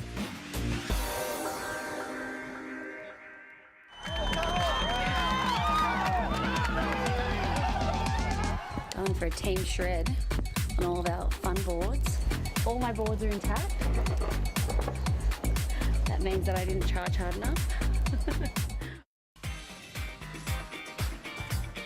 World number 1 in the yellow jersey, Brisa Hennessy, will be paddling out in the next heat, heat number 4 for the women's opening round. She'll be hitting the lineup with the great Stephanie Gilmore and the rookie On Fire and Molly Picklum. That's setting up to be a really good heat. I wonder if that jersey feels like it's made out of like lead weights right now, or whether she's dealing with that well. I think we'll see. Here we go, Alyssa Spencer. All right, she's got one of the sharpest backhand attacks in the women's field internationally, and there we see it at work. Great opening turn, gets caught behind the section to follow it up. Yeah, just a single maneuver wave there, but it was a good one, and that's promising signs for the youngster up against the experience of Carissa Moore. Look at this on the backhand, just jams it up in the pocket, getting nice and high in the lip. And this is the tricky moment here when you've got to ride out through the whitewash. You've got to keep control of your board. She did that really well. Here we go, Izzy. Isabella currently in the lead. Nice, quick snap. Looking to just put some more pressure on the rest of the field. Carissa now sitting with priority out the back. Yeah, she's in the box seat now, and she'll be looking to chase down that lead that Bella has. And Carissa, even though first and second is progressing, Carissa Moore, she likes to have another 1 next to her name, and she'll be going after that and waiting patiently for a nice set wave. She knows, I think, Shannon, if she can just get on a nice, decent wave, she's going to be able to just, you know, surf at about 80%, and she's going to be able to get a really good score and possibly lock this away, and certainly put it out of reach for Alyssa unless she gets a wave in this next 10 minutes, because she needs to get back into this heat quick sticks. Absolutely. A 4.17 on the board for Alyssa Spencer. Sets her up needing just that 2.51 to get the lead away from Carissa Moore. Very small requirement, but we would be expecting Carissa to find herself on the next set that rolls through and really to be locking in. Another good result. Carissa currently sitting at number 2 on the rankings, just behind Brisa by less than 1,000 points. Which is not a big difference on the championship tour. No. So she's really just knocking on the door. Should she make it ahead of Brisa even by a single heat, she'd likely be taking away that yellow jersey this week. Yeah, absolutely. I don't think Chris is even really looking at the numbers yet. I don't think the world title contenders are really even letting their minds go there yet, as we see, wow, Steph Gilmore up in the next heat. This is going to be super exciting. Like Sally in that last heat, you know, it's a bit of a must progress situation here for Steph, but we know that she just adores these long stretched out walls of Winky Pop, and very similar in shape to Snapper Rocks. And another interesting note, Shannon, is that the wind has just backed off a little bit. You can see the surface has just become a little bit smoother, which is playing right into Steph's wheelhouse. She's going to be able to really get that rail wet and open up with some of those nice carves. Less than 10 minutes on the clock as we see this set rolling through. It's just going to be a little bit too far on the inside, and with that, we're going to go down to catch up with Tatiana Weston-Webb with Laura Iniver. Tati, what a heat. Coming off your amazing form in Portugal, coming here in 4th place on the rankings, you jumped up 10 spots after that event. How's it feeling? How's your attitude changed? And you looked like the pressure was off out there. Thanks, Laura. Yeah, well, the pressure was on in Portugal, that's for sure. But I think because of my injury that happened at Sunset, I just kind of didn't really put a lot of more pressure on myself, and I think that just allowed me to surf free and fun in Portugal. And so I'm just trying to channel that same mindset, and man, the waves are really fun out there, so it was fun. Yes, and the waves have turned on for the girls this afternoon. The wind's backed off. Yes, we are blessed, you were just saying. But talk us through your equipment. You're looking so powerful and strong. Were you riding the same boards that you would ride at the bowl? Actually, no. I'm riding something a little bit different. It's more of like a normal short board, and Actually, it's the same board that I rode for the final at Portugal, but it's a newer version. And yeah, I rode it with the DHD fins, future fins, and yeah, just felt in control the whole time. I was really stoked on my equipment. Thanks, Marcio and Sharp Eye. Well, looking amazing out there, and we know you have an amazing track record of results here. A second place for Stephanie Gilmore back in 2018. How amazing would it be to go back to the finals and take the bell? Yeah, obviously that's a dream of mine, but I'm just going to take it slow, take it one heat at a time, and try to surf my best and surf smart. Amazing, good start, Tati, and we'll say hi to the Swellians out there cheering for us all. I love it. So good. Love seeing Tatiana find some more rhythm. Coming off of that win at Portugal is so cool. And the Swellians giving some love to a non-Australian. Yeah, there you go. They're not, I don't care where you're from. They just want to make a lot of noise. Good to see the crowd down here. Bills, as we see Bella paddling back out. It was interesting. Here we go. We'll just get the replay here of Bella on this wave that happened during the interview. A couple of nice snaps there. That's that trademark slash that she has, and she does it so well, finishing off strong. A little bit more horizontal in the finish of that one. And a replay of Carissa Moore. She had to get down the line on this one because she saw this pocket here. Jams it vertically up into the lip. And a nice snap to finish that one off. And you saw just getting the tail up and over the lip. It's those little moments like that that the judges pay attention to, that little bit of progression. She pushes that a little bit harder, and they're those 0.5s that she's going to get. Yeah, and that's the important point of this part. Now a huge requirement on Alyssa Spencer, down in third with priority, chasing an 8.87. I have to believe she is more than capable of getting that sort of score, but there is going to be a lot of pressure on top of the ask should she get a good enough wave to find it. And she just missed. She just lost priority, and it looked like Carissa was going to have a go down the line, and she goes down as well. So big mistake there, unfortunately, for Alyssa Spencer. Isabella now having a look, sitting in the lead. Great opening carve to start it off. She's going to go more vertical on the second. Whips it up and loses control in the finish. Wow. Well, 3 mistakes in a row from all our women in this heat, unfortunately. But it's sort of, they all cancelled each other out and wiped it clean. Alyssa Spencer back in priority. Critical 5 minutes for her. She's going to want to just get a good wave, even if it's just for her own confidence and her mental kind of approach. As we see Bella here, trademark carve back into the whitewash. Sets the fins off the bottom, up and over the top. Just got a little late to the section there, and the nose caught a nose rail and went down. So all scores in, down to 5 minutes on the clock. Bit of missed opportunity on that last set across the board. Isabella Nichols in the lead with a 7 and a 6.07, which she improved over that 5.27. So she's got even a great throwaway in the 5.27 for our current heat leader. Showing her domination, you know, coming out of that Queensland area near Noosa. She's so used to surfing these great right-hand waves. Yeah, feeling absolutely. really comfortable on that. Yeah, she's really accustomed to long right-hand point waves, and that's where that trademark slice that she does on the open face looks so good. She's just been honing that over the years, and as she's sort of, you know, gotten a little stronger and she's been training harder, the power in the legs have really come into play, and she's going to need that if she wants to really get in that final 5 discussion and eventually go for a world title. Absolutely. Well, taking a look at the Oakberry surf conditions for today, we've got lighter winds than what we saw yesterday out of that south direction. Temperature also slightly cooler than yesterday in the 60 degrees Fahrenheit, 16 Celsius, and 3 to 5 foot conditions out here at Winky Pop. Yeah, 3 to 5 foot faces, and that's highly contestable. And, you know, Winky is just such a fun wave. And in contrast to Bells, you can see here just how much reef is exposed just along the bottom of the shoreline there. And there'll be some waves at Bell's Bowl right now, but the thing is that as the tide comes back in, as we hit 12:05, things will start slowing up on the bowl, whereas we're going to be able to run heats, I would expect, most of the way through the afternoon. Taking a look at the Harvey Norman heat recap, Isabella Nichols out to an early start, and that opening turn was just beautiful. So fierce. She just connected on this first wave. Even that second little stabbing turn in that foamy section, kept full control, and then just rotating off that final snap. And again, up into the lip. You can see she's just surfing with a lot of confidence. Little missed time there on the second turn, but still this wave came in at a decent score. You can see just carving and arcing, trying to get to that final section, and this is the one that ran off, so a couple of points left there. And then Carissa Moore, just beautiful form here.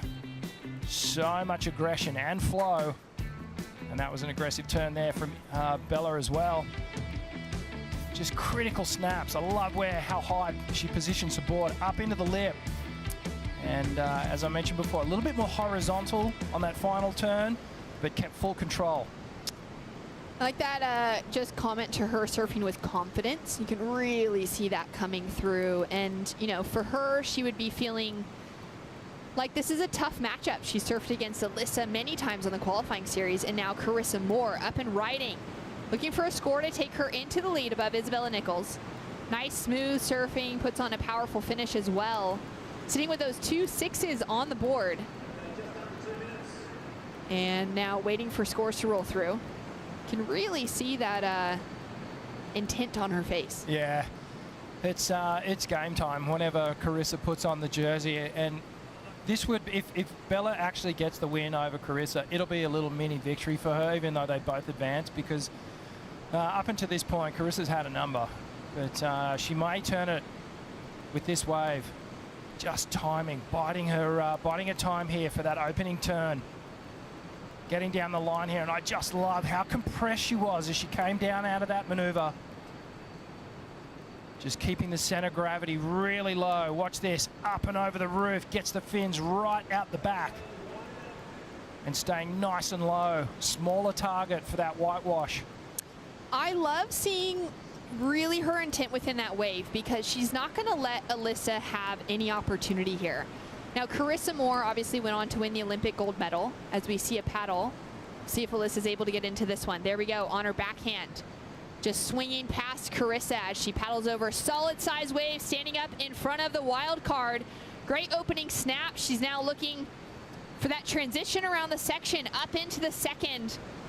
Big maneuver. That wave is starting to soften up. Is she going to find that inside double up with the corner to finish off? Unfortunately, not a big finish.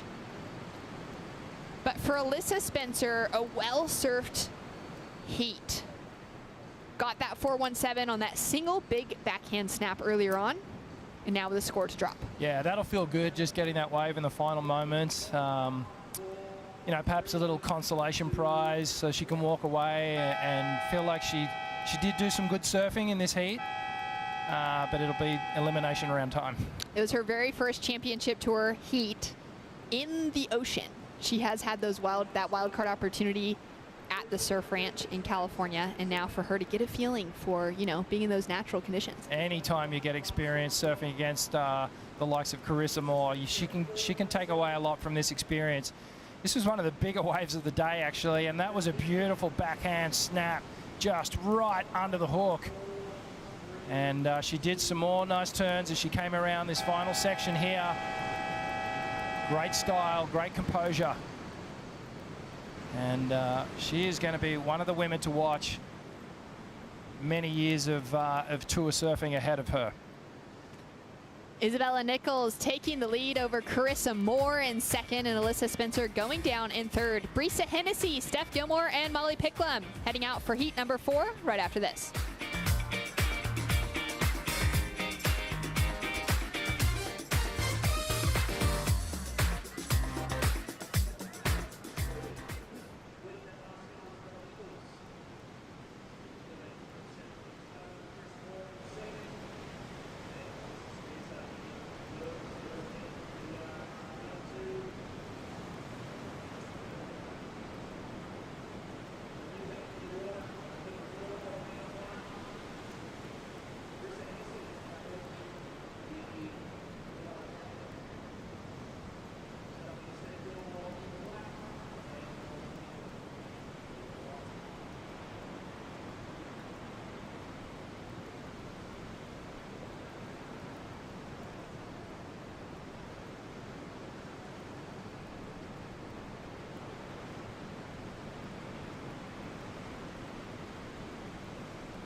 Belle's in incredible waves and brings out the best in the women's surfing, starting with Gail Cooper, who won 10 bells. Then you go into Jodie Cooper, Pam Burridge, Lisa Anderson, Lane Beachley, Sally Fitz. But the one queen for me is Stephanie Gilmore. What she does out the Bells Bowl is incredible, second to none. And she's had incredible performance throughout her years at Bells, but there's one turn that stands out for me as something that just solidifies her reputation with Bells, and it's a double arm layback Hoyo hack on a huge section, and that right there is what sets her apart.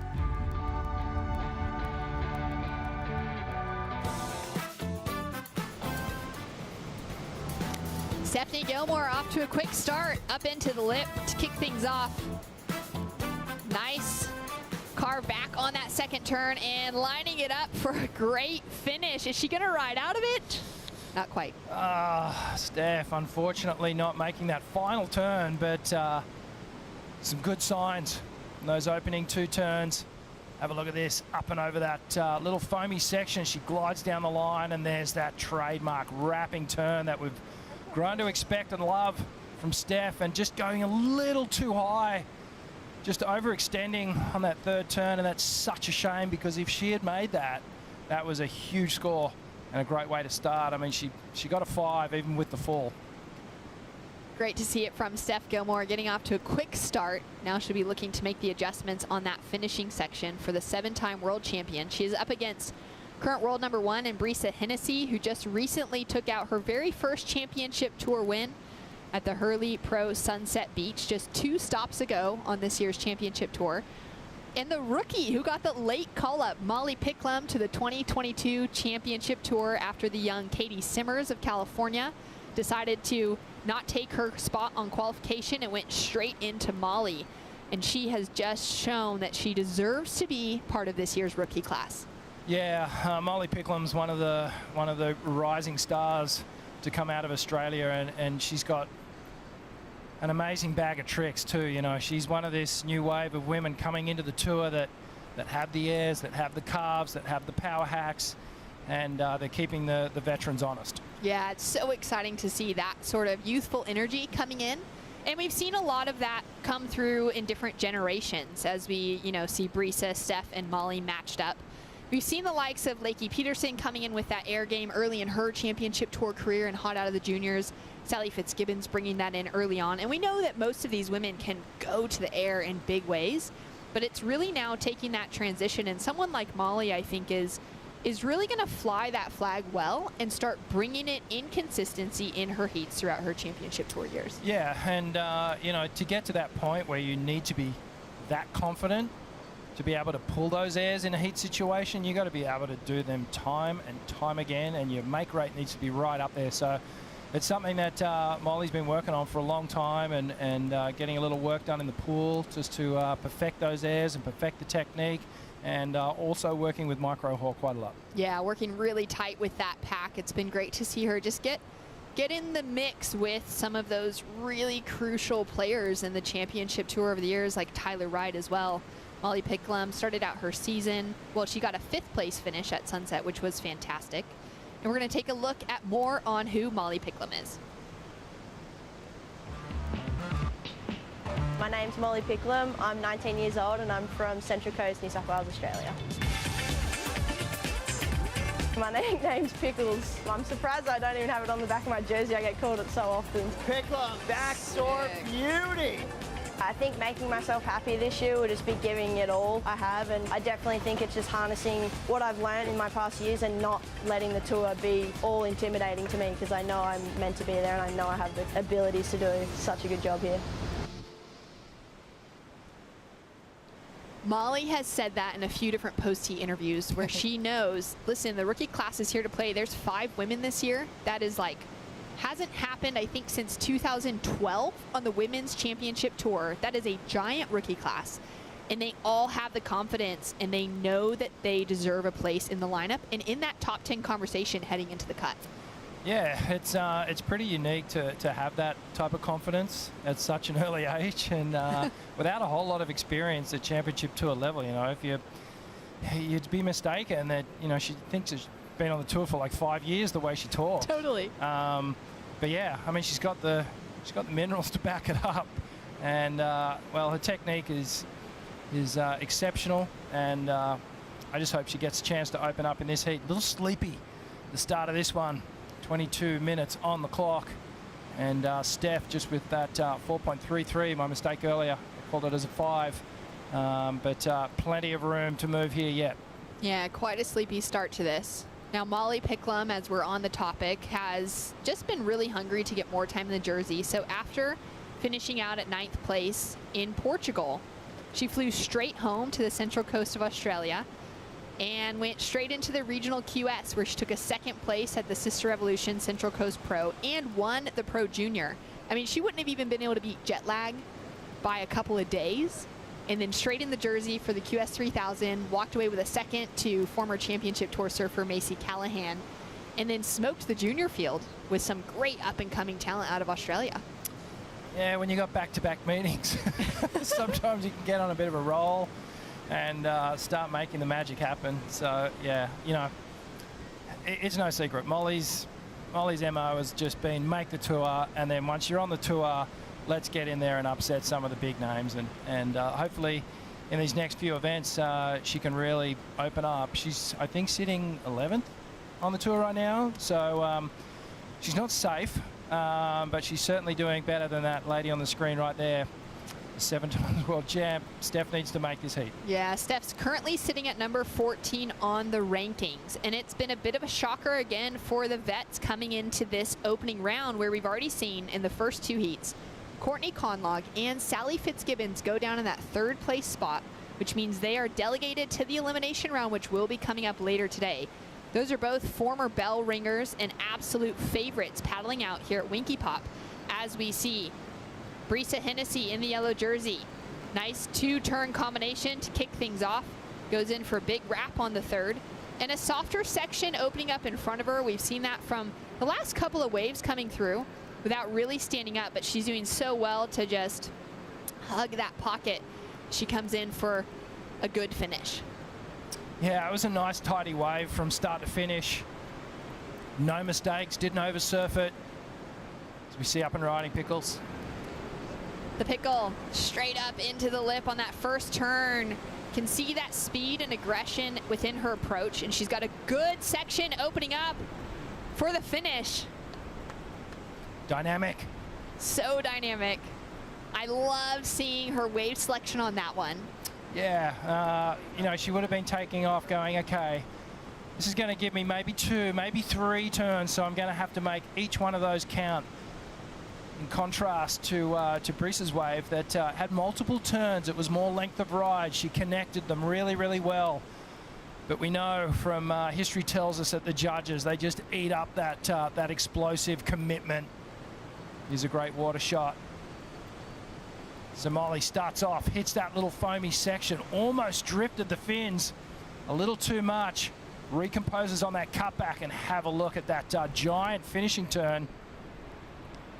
And always difficult when you're hitting that closeout section. If you go too high, you're never going to be able to bring it back down.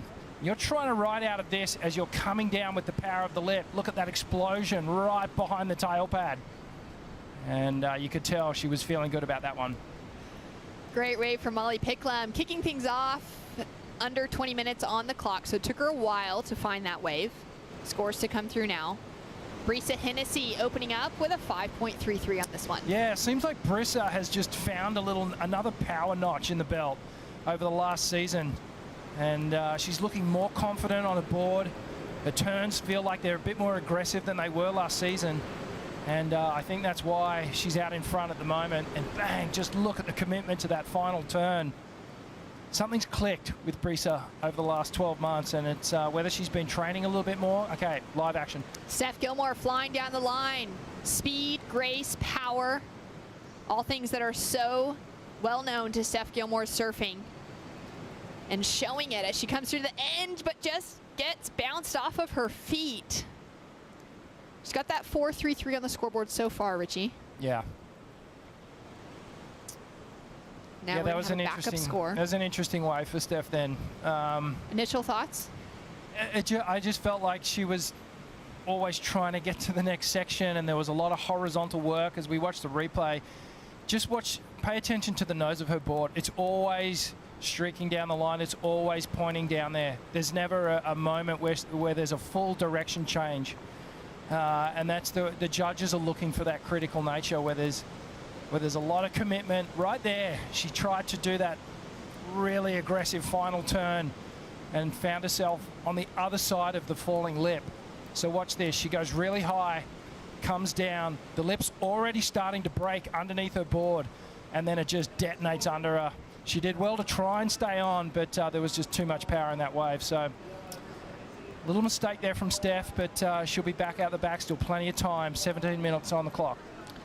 So scores in a 4.00 for Steph Gilmore, keeps her up into the lead, but Molly Picklum dropped in a 7.5 for her opening ride. Well, you look at Breese's wave against Molly's, and there's almost a 2-point deficit. There's more than a 2-point deficit.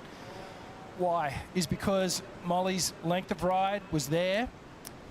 She did multiple turns, yes, but were each of those turns highly committed?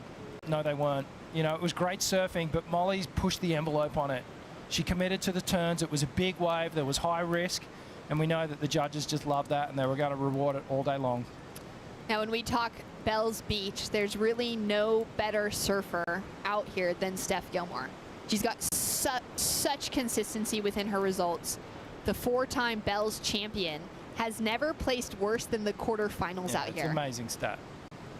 Incredible performances from Steph Gilmore over the years. She's tied with Lisa Anderson for the 4 CT victories out here. Of course, Gail Cooper going better than both of them with the 10. But on the women's side and more modern surfing, we're looking at Lisa and Steph to hold on to those 4 wins as the records. And Molly Picklum having a look. She's got the single score on the board. She's now racing down the line and having a look, patiently waiting up for that first section to offer something. Now up into a super heavy finish on the second. Wow.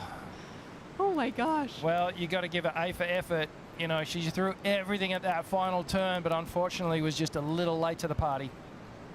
Scores to come through for Molly Picklum on a late throw, and we just saw Isabella Nichols take out a great win in that previous heat.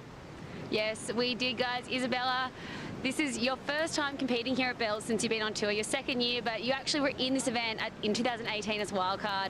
How amazing did it feel to get back out there? A few years later, more knowledge and take down Carissa Moore, the champ. Yeah, it's crazy. I mean, when I was here in 2018, I felt like such a grom compared to all these girls, and went away through COVID, put on a bit of muscle and ate a few meat pies, put on a bit of weight, and now I feel like I can actually kind of match it with these girls. But yeah, to surf here, my first event on the actual tour is pretty special, and I love Winky so much. And yeah, it's pumping. It's so much fun out there. Stoked. Yeah, well, you were absolutely in form, Isabella, and you actually came down here right after Portugal and got in a sneaky session when there was a swell. How important was that for you to come down and just get to know these waves? Yeah, it was great. I mean, I know these guys haven't had too many waves over the past couple months. It's been a pretty dismal summer for them, so as soon as I saw some swell on the charts, I just came straight down, and it paid off because this whole week before the contest there was nothing, and I'm glad because I hadn't surfed Bells for like 2 years. We've been locked out of Victoria, so that was really beneficial coming down and training with Kale and Robbo, and they've been my coaches for a very long time now, and yeah, we got some stuff done, dialed boards in, and yeah, it's good to be back. Wow, all dialed in. Isabella Nichols looking deadly. Congratulations. Thanks so much. She is looking so sharp out there. Really starting to see so many flares of Steph Gilmore surfing and Isabella's approach to waves now. Yeah, absolutely. And, you know, if there's someone you wanted to model yourself off, who better than Steph Gilmore? Literally none. There's no one better. You know, growing up in Queensland on the right-hand point waves, and, you know, she surfed with Stephanie as she's been growing up as a grommet, and now she finds herself on the same tour and looking at her hero in a bit of a sticky situation at the moment. She really is. So we were talking about that before with both Sally and Courtney going down into the elimination round. So obviously we could see both of them take out victories there and continue advancing through the rounds, make it into the women's round of 16. But it's a really tough situation. Coming down to it, we've got the cut on the line at the end of Margaret River. And there's only going to be 10 women making it. That's a very small side, very small field on that side of the tour. And there's so much pressure on now for Steph, Courtney, and Sally as they're all sitting at 14th, 16th, and 17th place on the rankings. It's pretty much make or break at this stage. Literally, if they were to lose out here, they would have to win, most likely win at Margaret River in order to have an opportunity to make it based off of their results in the first few events this season. Yeah, as the numbers start to drop in, we'll possibly reference them soon. But let's have a look at this opening turn here. Brisa Hennessy just fully committed rail approach on that first beautiful carve, and then she finishes well too, just able to hang on in that turbulent water. I love that first turn. The wave a little slopey, was a little full, and here we go, Steph behind her. Nice wrap into the power source. Quick snap, and then fires off that final turn. That's a better one for Steph. Now scores coming through for this. It lands in as a 6.33, and I love getting to have a second look at it. Oh, just the way that Steph just angles her back knee in, and she's able to make herself smaller and really flare that tail out on those final turns is something really, really special. And you know, not all surfers have the ability to do that. It's a style thing, and it's also a technique thing, all wound into one. And Steph just does it so well, and it adds a little flair to that final turn for her. Scores in across the board. Steph Gilmore drops in a 6.33, secures herself in second position. Molly Picklum chasing a 3.16 to take the advancing spot. And Tyler Wright will be coming up soon. Stay tuned for more action right after this.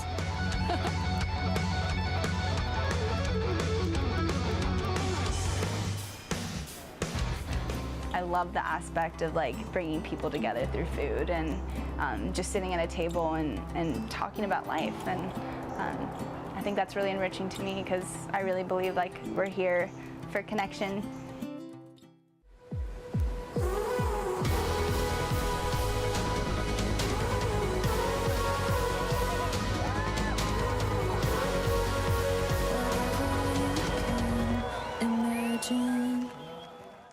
Back when I was younger, I used to be doing gymnastics and dirt biking, and those sports you kind of have to have no hesitation. So I think that's where a huge point of my confidence and believing in myself and doing those things helped me with surfing. This year we're partnered with Shiseido, and we're working with local organisations in communities around the world where we hold our championship tour events. All big changes start with just a single step. Help us preserve the future of our sport. Go to weareoneocean.org. And we're back taking a look at our current world champions on tour. Tyler Wright, Carissa Moore, Steph Gilmore. Quite a few trophies behind that pack. Oh, there certainly is. Wow, my math doesn't serve me correctly. 14 to be exact. I just did it in my head as well. Boom, there you go. 14 world titles between those three women. They have been so dominant for the last 15 years on tour, and it's so exciting to see all of them in the draw.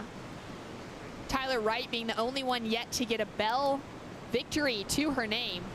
Molly Picklum now driving into that first turn, goes down, chasing that 3.16, and the pressure gets the better of her on that opening turn. Yeah, just an outside rail just caught as she was doing that projection floater. I don't know if she was just positioned a little forward on her board, or it was just a unfortunate bit of chop that she caught there, but that's an unlucky break because she put down a big score there, and then she was going to set herself right up for the final part of this heat. Brisa and Molly have spent a lot of time traveling together in the last couple of years. They're really great friends as we take another look at what went wrong here. Yeah, the wave just kind of cupped out underneath her. I know what she was thinking. She was going a big projection lip glide floater, and then it just bottoms out. The front foot just shifted onto that outside rail, and it caught an edge. Just shows you how quickly and like the minutest little detail in concentration there lapse of concentration as she was sort of floating along that. And a lot of surfing, it's feel, you know, and everything happens sort of just by feel and subconsciously, and it's when you're really connected and on, those little mistakes, they don't happen. Yeah, it's such an important aspect, especially coming into the championship tour level. And so for a surfer like Molly, now starting to figure that out, figure out how to keep it all together in these moments that really matter. She'll be looking to get herself out of that elimination situation at the moment. Well, not eliminating out of this heat, but heading into the elimination round up later on today. She did so well to open up with that 7.50, but just has been unable to find the wave to get the backup score on. Brisa Hennessy doing well to secure those couple of fives as her only scores on the board and put herself up into the lead. Got a couple of surfers having a look at this one. Steph is sitting with priority, our surfer in black. Brisa Hennessy with second priority, and Steph's gonna have a look at this one. Great opening turn, now lining it up for big floater to finish. And trying to find that next section. It's just a little bit too far down the line, but what a stylish combination. Yeah, she didn't really have too many options there, and it was a really difficult floater to navigate because it was so much turbulent water underneath her. And she did well. Interesting to see where the judges go with this one. And she's looking to drop a 4.33. Because Molly Picklum, let's not forget, she's got that 7.5 and only needs a 3.16 at this stage. 6 minutes to go. So much pressure on the line for Steph Gilmore. She's continuing to build momentum in this heat, though, to just relieve a little bit of it. So it was third wave of the set here. It gets the nice little slicing turn to start things off, and then that real extended floater. She covered a lot of ground here. Have a look at the lip. She's trying to climb up on here. It's just so uneven. And then once she was up there, she did well. She went, I'm going to hang, and then she just hops off the lip there, trying to avoid that explosion underneath her. She did that very, very well. The judges not often rewarding floaters with massive scores, but what is it that they would be looking for to set those different floaters apart from each other? You know, it's time on the lip, the extension, how much distance you travel on the lip. I remember, you know, Parko even back in the day, he was doing those floaters and then sort of kicking a leg forward, doing a little. We've seen Felipe do a little bit of that as well. Felipe's done it as well. So adding those little bit of spice to the floater maneuver, our surfers are trying to figure out how to get a better score out of it. We've seen a lot today. Maybe, you know, just kind of what Winky Pop has on offer. It's almost a functional move at Winky because it's a projection, a way of projecting down the line to get to the next section. Those real critical moments are where all the points are really coming into play. But for me, it's more of a functional maneuver. Down to 5 minutes on the clock. Steph drops in a 5.83 for the last wave, which jumps her up into the lead. And Brisa Hennessy in second position. Got a couple of fives to her scoreboard. Yeah, she's been really consistent in this heat so far with some good, solid surfing. Look at those power in those turns. She's reading the waves down here at Winky very, very well. Nice carving little snap there.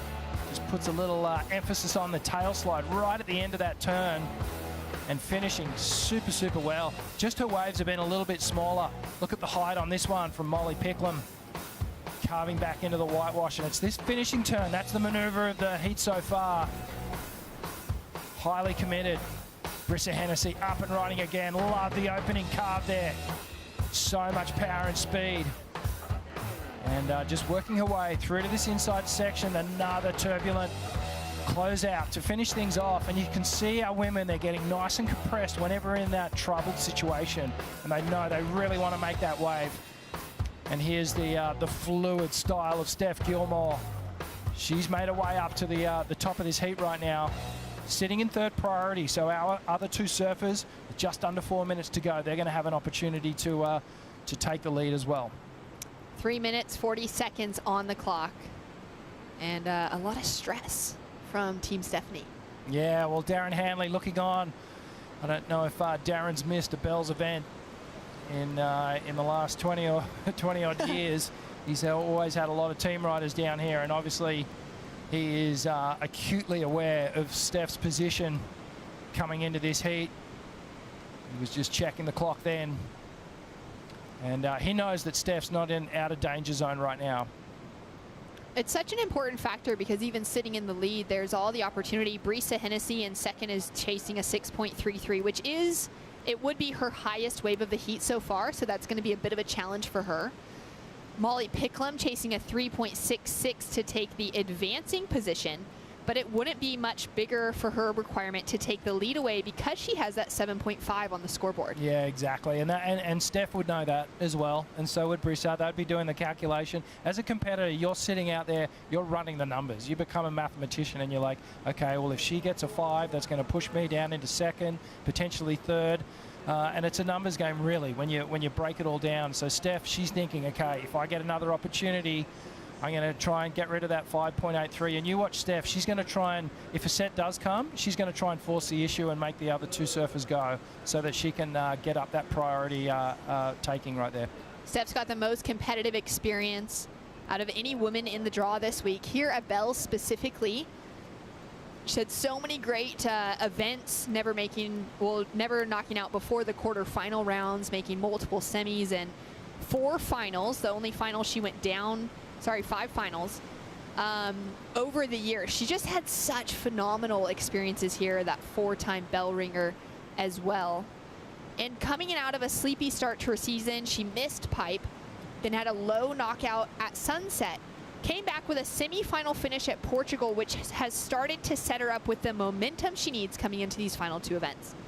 As we've got live action, taking a look, all 3 surfers have a look at that wave and decide not to go. Yeah, well, Steph was looking at that. She was sort of trying to bait the other surfers into going it. But in the back of her mind, she's thinking, well, it's probably not going to better a 5.83, so don't worry about it.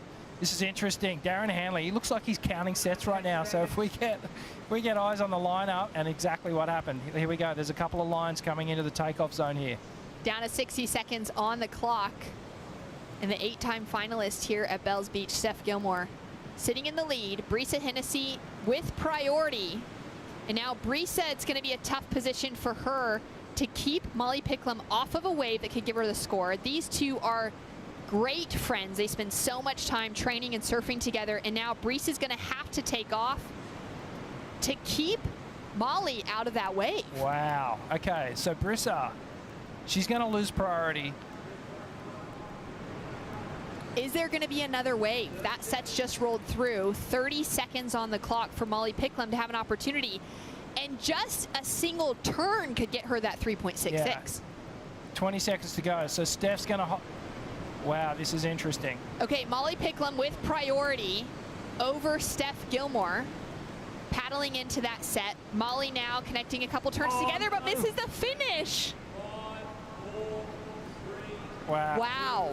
A lot just went down in 25 seconds, Richie. Oh, wow. Okay, so as per the script, every single heat today has been a nail-biting finish. There's been plenty of action. My heart's pounding so hard right now. Well, Molly, she needed a 3.66 in order to go into second place and knock Brisa Hennessy down. So potentially a mistake from Brisa to give up priority and not actually ride a wave. Steph was trying to make sure she may not have known who had priority when they both took off on this wave. So let's see if Steph even goes anywhere near Molly and affects her track. What are your thoughts on that? So Steph's looking in, just going, did I have priority or not? And okay, so Molly definitely had first priority, and that's Tommy Whitaker, who's working with Steph, just going, get away from her. Don't go anywhere near her, otherwise you're going to get an interference. And there's just so much on the line, as we've been saying with this. For Steph Gilmore, needing to make the cut. For Molly Picklum in her rookie season. For Brisa Hennessy, holding that yellow jersey and wanting to perform. Molly Picklum drops in a score. It's just a 1.93. It does not touch her requirement. And situation remains the same. The 7-time world champion Steph Gilmore through with the win. Brisa Hennessy, current world #1, through in second. And the rookie kicked off with a huge 7.5 to start, but never found the backup score she required. Goes into the elimination round. Yeah, that stings a little bit. Whenever you come in from a heat and you've got the highest wave score, especially that early in a heat, and you don't get through, back to the drawing board. Coming up next, Joanne DeFay, India Robinson, Luana Silva. Stay tuned. Heat number 5 for the women's opening round right after this.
So there's been 4 women that have rung the bell 12 times between them, and they're all in the draw for this year's Rip Curl Pro. So you've got Sal Fitzgibbons with 2 bells, Courtney and Carissa with 3, Queen Steph who's got 4. So their sheer dominance is without question, and their performance is flawless. But there's a new generation in town, and they're ready to take them down. You got Molly, Betty Lou, Luana, Gabrielle O'Brien, but I would keep an eye on India Robinson. She's the local girl down there. She's got power and she's hungry for that bell. That's scary for everyone. So you talk about the best moments at bells. I'm looking at this year's lineup and I'm telling you, the best is yet to come.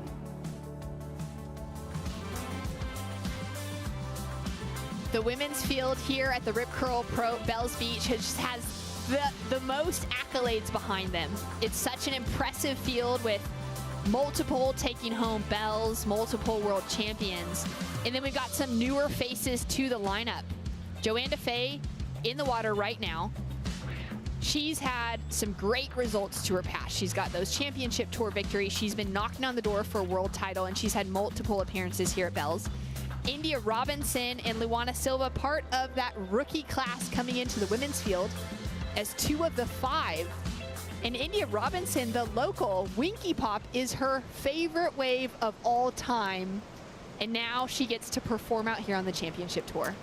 This is a pretty special moment for India Robinson, you know, from board caddy when she was a little kid to getting her chance to shine on the world stage here. And let's have a look at the replay.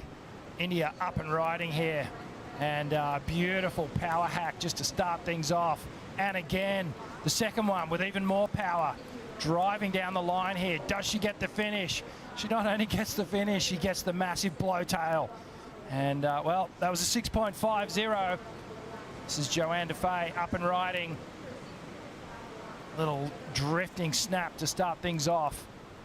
And as you mentioned, Shannon, Joanne's just had so much success over these last few years. She's really come into the conversation when we start thinking about world titles and Final 5. She's got a ton of experience down here, but India Robinson, she's got the most out of anyone in the whole field. You know, she's probably been surfing out here since she was, you know, 5 or 6 years old. And that's going to come into play for this heat for sure. Yeah, she's had the opportunity to compete in the Rip Curl trials leading up to the event, but she hasn't ever been able to walk away with that win, which is the requirement to get that foot in the door on the women's side and get the opportunity. So this will be her very first championship tour heat ever out at Winky Pop, where she has just spent so much time surfing and slips off the wax. Yeah, and that could be nerves coming into play. You can bet your bottom dollar that there's so many people up on the grandstand and up on the cliff face right now and they would be screaming every single time she takes off on a wave. We know that the locals, they're not quiet around here. They make it known who their favourites are. And Swelly and Army, they'll be making a lot of noise up on the cliff face as well. They'll be trying to get the Aussie girl home in this one. This is so true. India Robinson with a 6.5 for her opening ride sets her up really well. Joanne DeFay backs up her campaign with a 6.27 for her second ride. And we're now waiting for the Grom from the North Shore of Oahu, Luana Silva, to get her opening ride. And I had a chat with Luana this morning as she was walking up from Bells down the way in the contest zone up to Winky, and she's just straight after Portugal was flown with the Billabong team over to Norway, where she got to go on a great surf trip, get some time surfing in some really cold locations. And she said it was actually the best thing preparing for Bells, because as a Hawaiian, she's not used to surfing with much neoprene on. Yeah. And heading to Norway was a huge adjustment there. Hoods, gloves, booties, probably like 6 meal wetsuits. And now she's feeling so freed up in her 4.3 or her 3.2 down here at Bells that she feels light as a feather. Yeah, well, that's good warm-up for sure. And that's a great shot on screen there. You can see our competition zone down here at Winky Pop. And in the distance there behind you is the Bells Bowl. And our women surfers at the moment, they're just sitting at the uppers section of Winky Pop. This wave is sort of broken into two parts, the uppers and lowers section. And we've just come off a low tide at 12:05. Potential ride here. Sitting with priority was Luana Silva, decides not to go. India Robinson has a look on the inside as well. Lets that smaller sized wave roll through. A little chat going down here between DH and Steph. Look, it's always good if you're a competitor. You come in and then you figure out what went right, what went wrong. Let's listen in and see if we can hear something.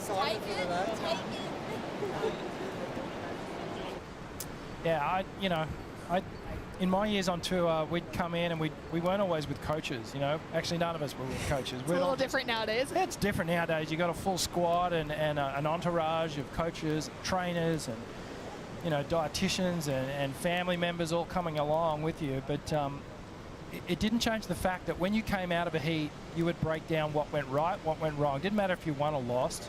You always broke down the heat and you learned from it. Joanne DeFay into a great opening carve. Lining up that second section, nice snap off the lip, and finds the projection. The wave shuts down in front of her. Looking really sharp coming out of that first turn. Yeah, it was she's a compact little surfer, and doesn't mean that she doesn't throw big turns. She's got a lot of power, and she throws buckets of spray, and she did it on that first turn.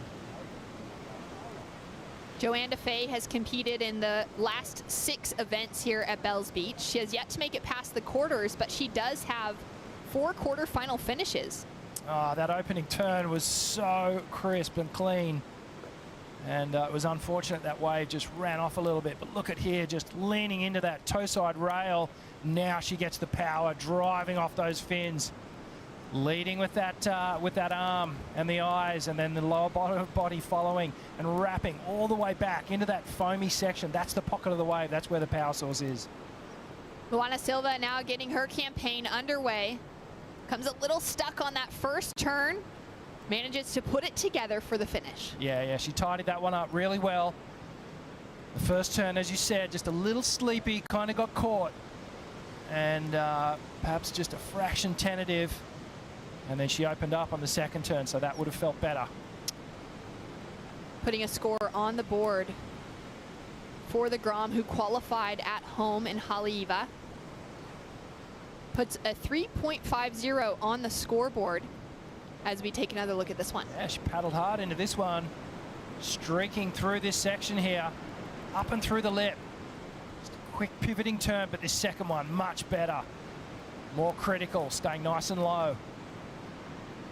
Luana Silva, only 17 years old, just a year ahead of fellow North Shore qualifier and Betty Lou Sakura Johnson. Those two coming in as the youngest to qualify on the championship tour for this year. The youngest in a while for the women's championship tour as well, which has been really exciting to see those women really getting their first tries even on the qualifying series. Luana did start competing on the qualifying series back in 2019 at age 15. She took out her very first QS victory here in Victoria at Phillip Island. Okay, so she's got good vibes with the state of Vico and the waves down here, so that's good. She'd be feeling comfortable returning to a colder climate, returning to an area where I'm sure she got the opportunity to come down and see the iconic Bells Beach, hopefully get a few waves. But for her, Australia has held such a special place in her heart, getting that very first victory. And that's something that it takes a lot of QS surfers. I mean, we were mentioning it in earlier heats this morning, Richie, with the men. Some of them, you know, like Barron getting a championship tour victory, but having yet to find a QS victory. Yeah, it's weird sometimes, and you've got men and women that go through their whole career, maybe do 10 or 12 years on the championship tour and never get a victory, you know, and then you can go on the QS and rack them all up. It's weird the way this sport works. And you know, just thinking back to those 14 world titles between our, you know, 3 leading women over the last 2 decades, that doesn't leave many championship tour victories, you know, when you think of how many they've amassed within that 3 little group there. It does not leave much left for the rest of the women's field. It is pretty crazy to think of the other names that could have world titles, like a Joanne DeFay, but who has been held back from Steph, from Carissa's recent victories. As we see Joanne with a beautiful wave selection.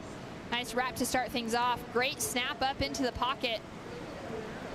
This wave continuing to unfold for her as she comes through that inside section. Decent sized wave. Now with that pocket to finish off. Wow. And feeling it. That was a gift, and I'll tell you why, because she had a number 2 next to her name, meaning she was in second priority. And I think India Robertson, she was thinking there was perhaps a second wave. She may have ridden a wave. We'll check with the replay. But Joanne taking full advantage of the fact that she got that one under priority. And one of the bigger waves we've seen all day. So what happens is, Shannon, once we hit the low tide, and generally, as the tide's running out, it's drawing the swell back out. But as the tide turns, it starts drawing the swells back in. So we may see an increase. Look at this. Hammers that lip. Joanne DeFay just slicing with so much speed, driving down the line. Another trademark snap from her, and just negotiating through that tricky little floater section. And then there was more down the line here, down at the lowest section. Gets the final hit and the little fist pump. You know that she was liking that turn.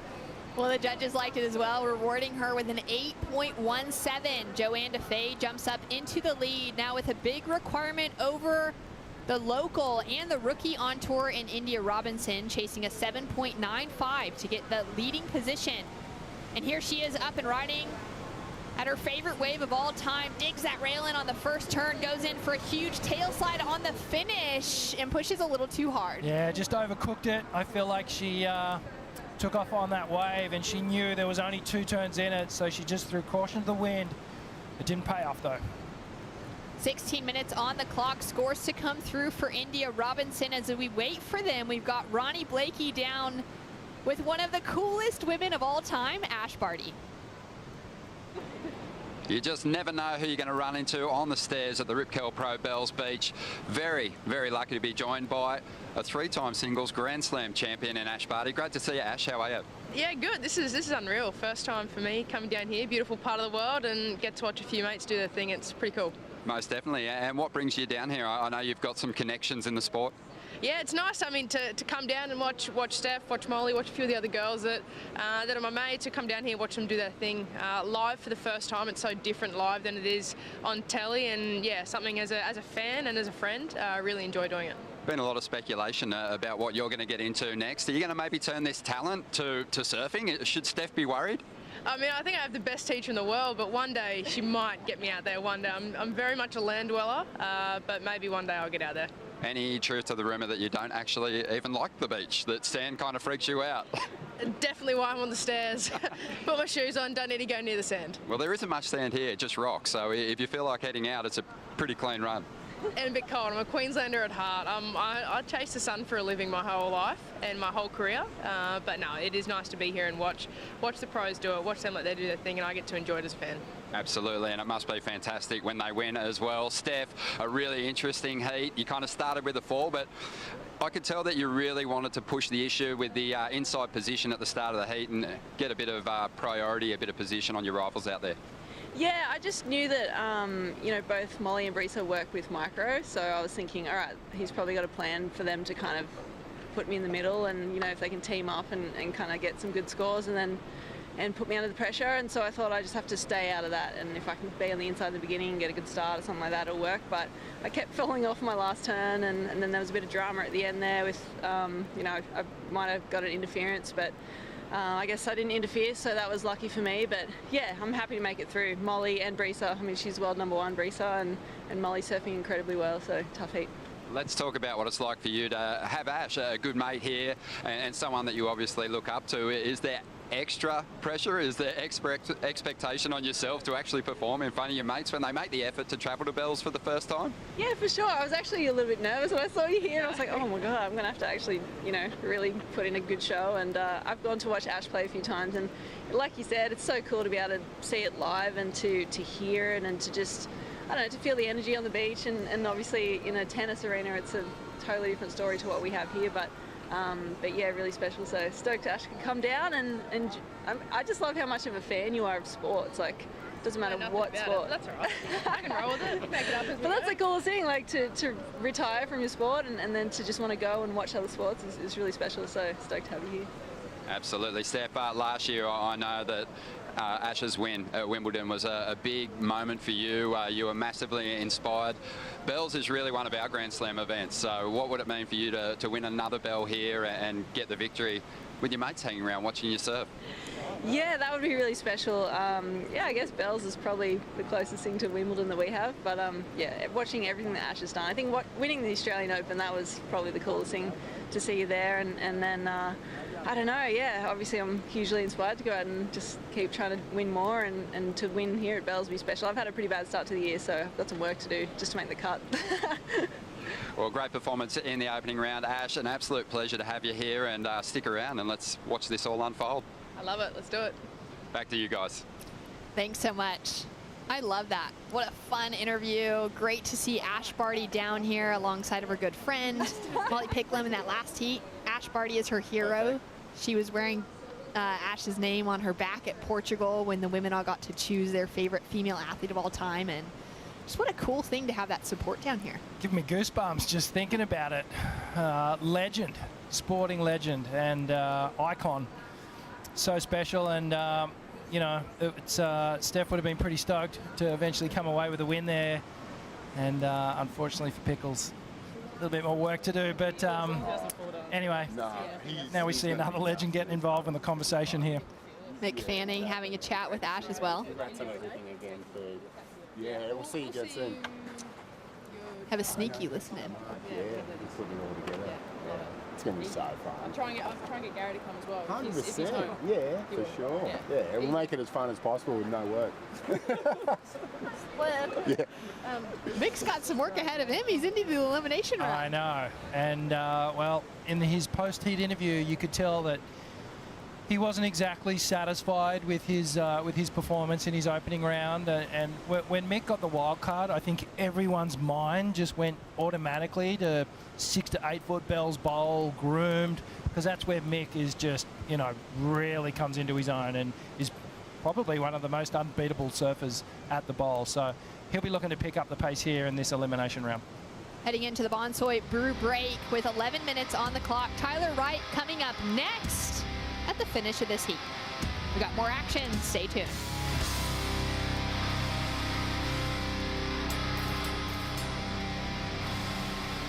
This is a great way to produce our own forest and have more oxygen, not only in the sea, but all over the earth.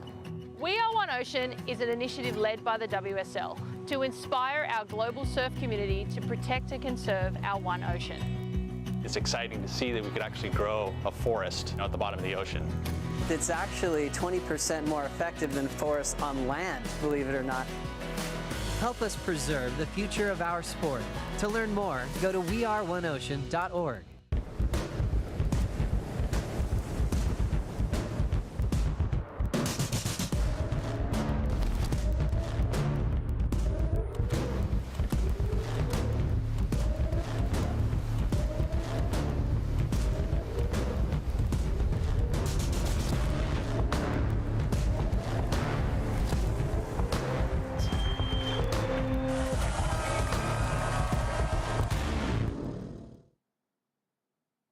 All the kids here are from the Torquay area. They get to do a bit of caddying.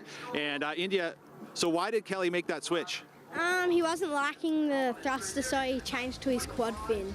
And I noticed that a bunch of kids ran down there asking for autographs. What is that? I think they might have thought he called the heat in. Well, there you go. How cool is that, though? The kids get to be on board and actually participate. India, good job. Way to do the... Thank you. There she is, India. To compete at Bells has always been the dream of mine since I was like 12. To finally be in the event and not just as a wild card, but like an actual CT competitor, that's the biggest achievement of mine to date. India's always been known for being this amazing young power surfer, and I think she'll be one to watch. I've been working towards this for so many years. To finally do it and to do it in a way where I had to work really hard and earn my spot, it was really fulfilling, and I'm stoked to finally make it. How cute was India Robinson as the board caddy years ago, and now getting an opportunity. Luana Silva in real time, linking a couple of turns together. She's chasing that 6.06, Richie, to get herself in the advancing position. Well, she's doing all the things right to get close to that score. Just love how deep she came off those bottom turns. We haven't seen much of that today. A lot of kind of down the line, extended bottom turns, but Luana was going a lot deeper. Watch that on the replay here. So watch this. She goes right out the bottom, up high into the face. Quick snap, bang, hits that lip, and just comes out of that turn with so much speed. And she was able to get those 2 turns done in such a short space of time. Great quick transitions between the turns. Score to come through now for Luana Silva. Current situation, Joanne DeFay in the lead. She dropped that 8.17 to better her 6.27. And put a big requirement on India Robinson in second. India with a 6.5, which was her opening wave, backed it up with her last wave of a 5.17. She's now chasing a 7.95 to get the win over Joanne DeFay. And Luana Silva still waiting for that last one to drop in from the judges, see if it matches into that 6-point range. She needs to take the advancing position. And Joanne DeFay straight up into the lip on that first turn. Smaller sized wave. We're gonna wait to see if she gets that little double up on the inside, and there it is. Giving her a great layback to finish. Fortunately doesn't ride out of it clean. Joanne is sitting in a good position. She's at number 6 on the rankings right now. She's really more probably focused on getting herself into that final 5 conversation towards the end of the year than she is thinking about the cut in the back of her mind. Yeah, looking at the numbers, you would have to assume that she's kind of safe, which is not a bad feeling because it means she's got a spot on tour for next year as well. India Robinson currently sitting at number 8 in the rankings. She's just above that cut line as she's drawing another line down here at Winky Pop. Gets that check turn, and will she be able to time the finish? Hits it hard. Shows that local knowledge. Yeah, great finishing turn. And you saw she just waited for that final section. That's where that local knowledge is coming into play. And number 4 on her jersey. And if you just pay attention when you're driving down into Bells in the morning, you'll see someone spray painted a big number 4 on the road before you turn into the car park there. And I got a feeling it's for India Robinson. So here we go. She got a little caught up on that first turn. Second snap, and it's a setup turn because she knows down the line here as this thing really starts to cup out. Gliding projection floater to finish off. She's looking to better that 5.17. I feel like it's going to be in that zone. Scores through for India Robinson, a 3.50 doesn't jump into her top 2 waves. Luana Silva, on the other hand, has dropped in a 5.93 for hers, which isn't enough to change her situation, but it does lessen the requirement, now chasing a 5.75 in 3rd place. Yeah, and 5 minutes to go and with priority, so she's in the box seat now. She just needs to wait for that wave. Beautiful conditions now. The wind has continued to drop, making the faces on the wave really nice and smooth. Down to 5 minutes, 20 seconds on the clock, and it looks like, you know, we've got that tide that is just so shallow at the moment. Kaipo Guerrero, you're down there feeling it all out. Yeah, I'm here with the Oakberry Surf Conditions Report, and you're right, Shannon. At 12:05, we had the low tide. It's about a little after 12:40 right now, local time, so we've got that tide swinging in right now, and that's really helping the swell. And you know what? The swell has overproduced, actually, given the forecast that we were given. The winds laid down, and with this incoming tide and the light winds, I think we have a beautiful afternoon out here. Oh, so exciting. It's going to be a great day of surfing. We will be running into the elimination rounds, also chasing up the finish of the women's opening round. We're in heat number 5 at the moment. Heat number 6 coming up next has Malia Manuel, Tyler Wright, and Betty Lou Sakura Johnson. Number 5 and number 7 in the world between Malia and Tyler. And then down at 14th, Betty Lou's got some work to do. Yeah, I think people were expecting that Betty Lou was going to come onto the tour, have a really strong Hawaiian leg and be right up there above the cut line, but things don't pan out as you want them to sometimes. We see a bit of a recap here. India Robinson really aggressive on this first turn. Look at the hacks just off the top, and that's where her strength is. All the power in the rail game. Streaking down the line and just throwing the tail out. So she started really, really well with that 6.5. But it was Joanne Defay. She really started to build. She found some nice waves, riding them all the way down into the lowest section, finishing really strong and picking up this under priority. This was that big scoring, 8.17. She surfed this so well, slam up into the lip, driving out of that turn, right through the bottom turn, another quick snap. And the 3rd to finish off. Amazing surfing there from her. Luana Silva. Yeah, just Luana, just rapid fire. And she's picked up a couple of pocket 5s, so looking for a 5.75 as she wants to move into the progressing situation here. And it's that 8.17 from Joanne Defay that has really set her apart from the pack. You could almost feel the flow that she had in that wave. Yeah, absolutely. And Joanna hardly ever falls. That's one thing that she has going for her. She's always so solid on a board. And, you know, it's not because she's not doing critical moves. It's just because she's so confident on a board and she stays that center of gravity nice and low and compact. Just an amazing surfer to watch.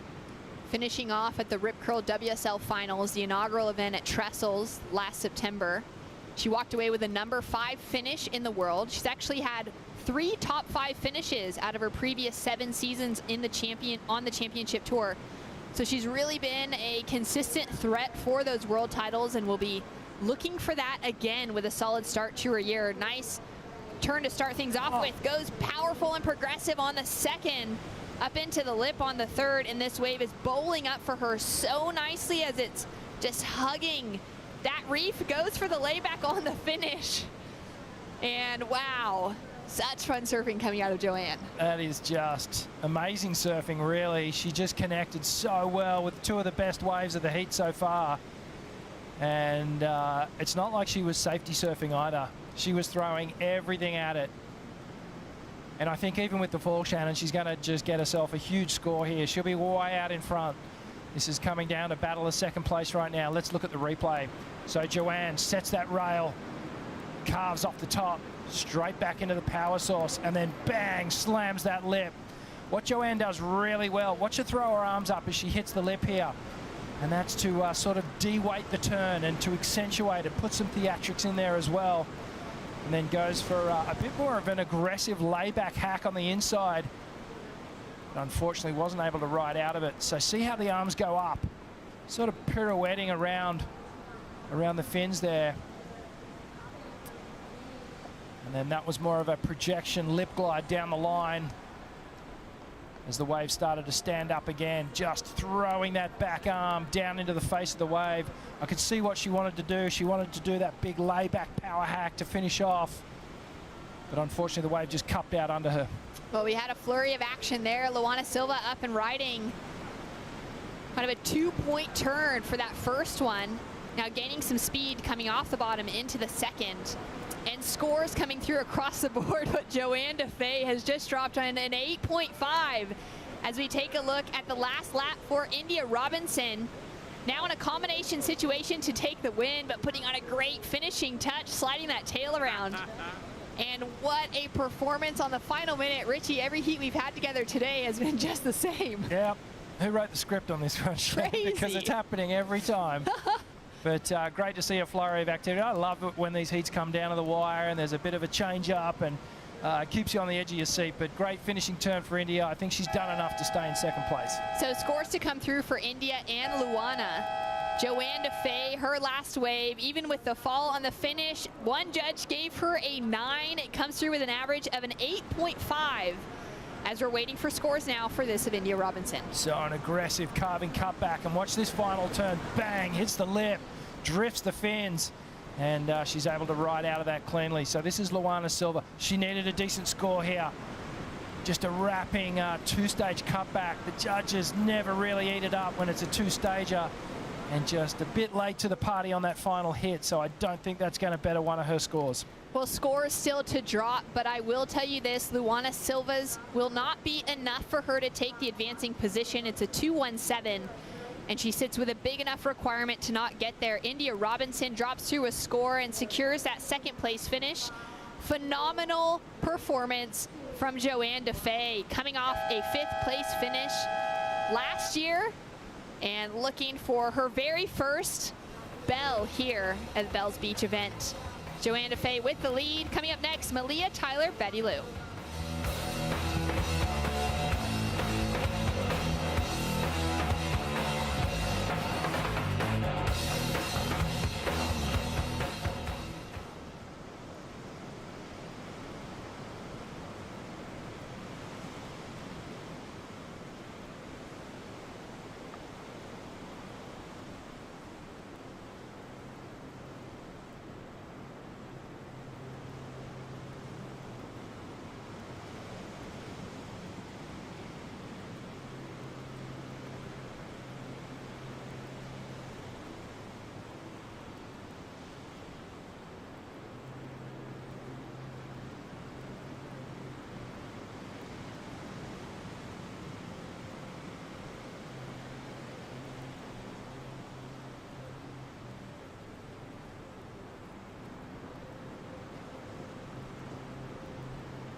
Welcome back to the show. Moving into the last heat of the opening round for the women, and Tyler Wright, the two-time world champion, getting things started early here.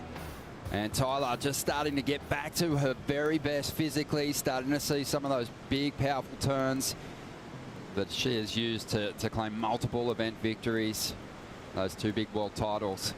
And it is exciting and a little scary for the field. Ronnie Blakey with Wayne Rabbit Bartholomew, also joined by Jessie Miley-Dyer. We're all kind of buzzing. How fun was that to hear from Ash Barty, have her down here cheering on some of her friends, Jess? Oh, it's awesome. It's awesome to have Ash Barty down here. Like, we're such fans of her for sure, and it's great for our surfers to have someone like her coming down to watch and cheer them on. Yeah, they were absolutely inspired too. Molly Picklum and Stephanie Gilmore, they kind of got a little tangled up at the end of that heat. There was plenty of talk on the stairs. Can't wait to talk about it in the post-show, Bugs.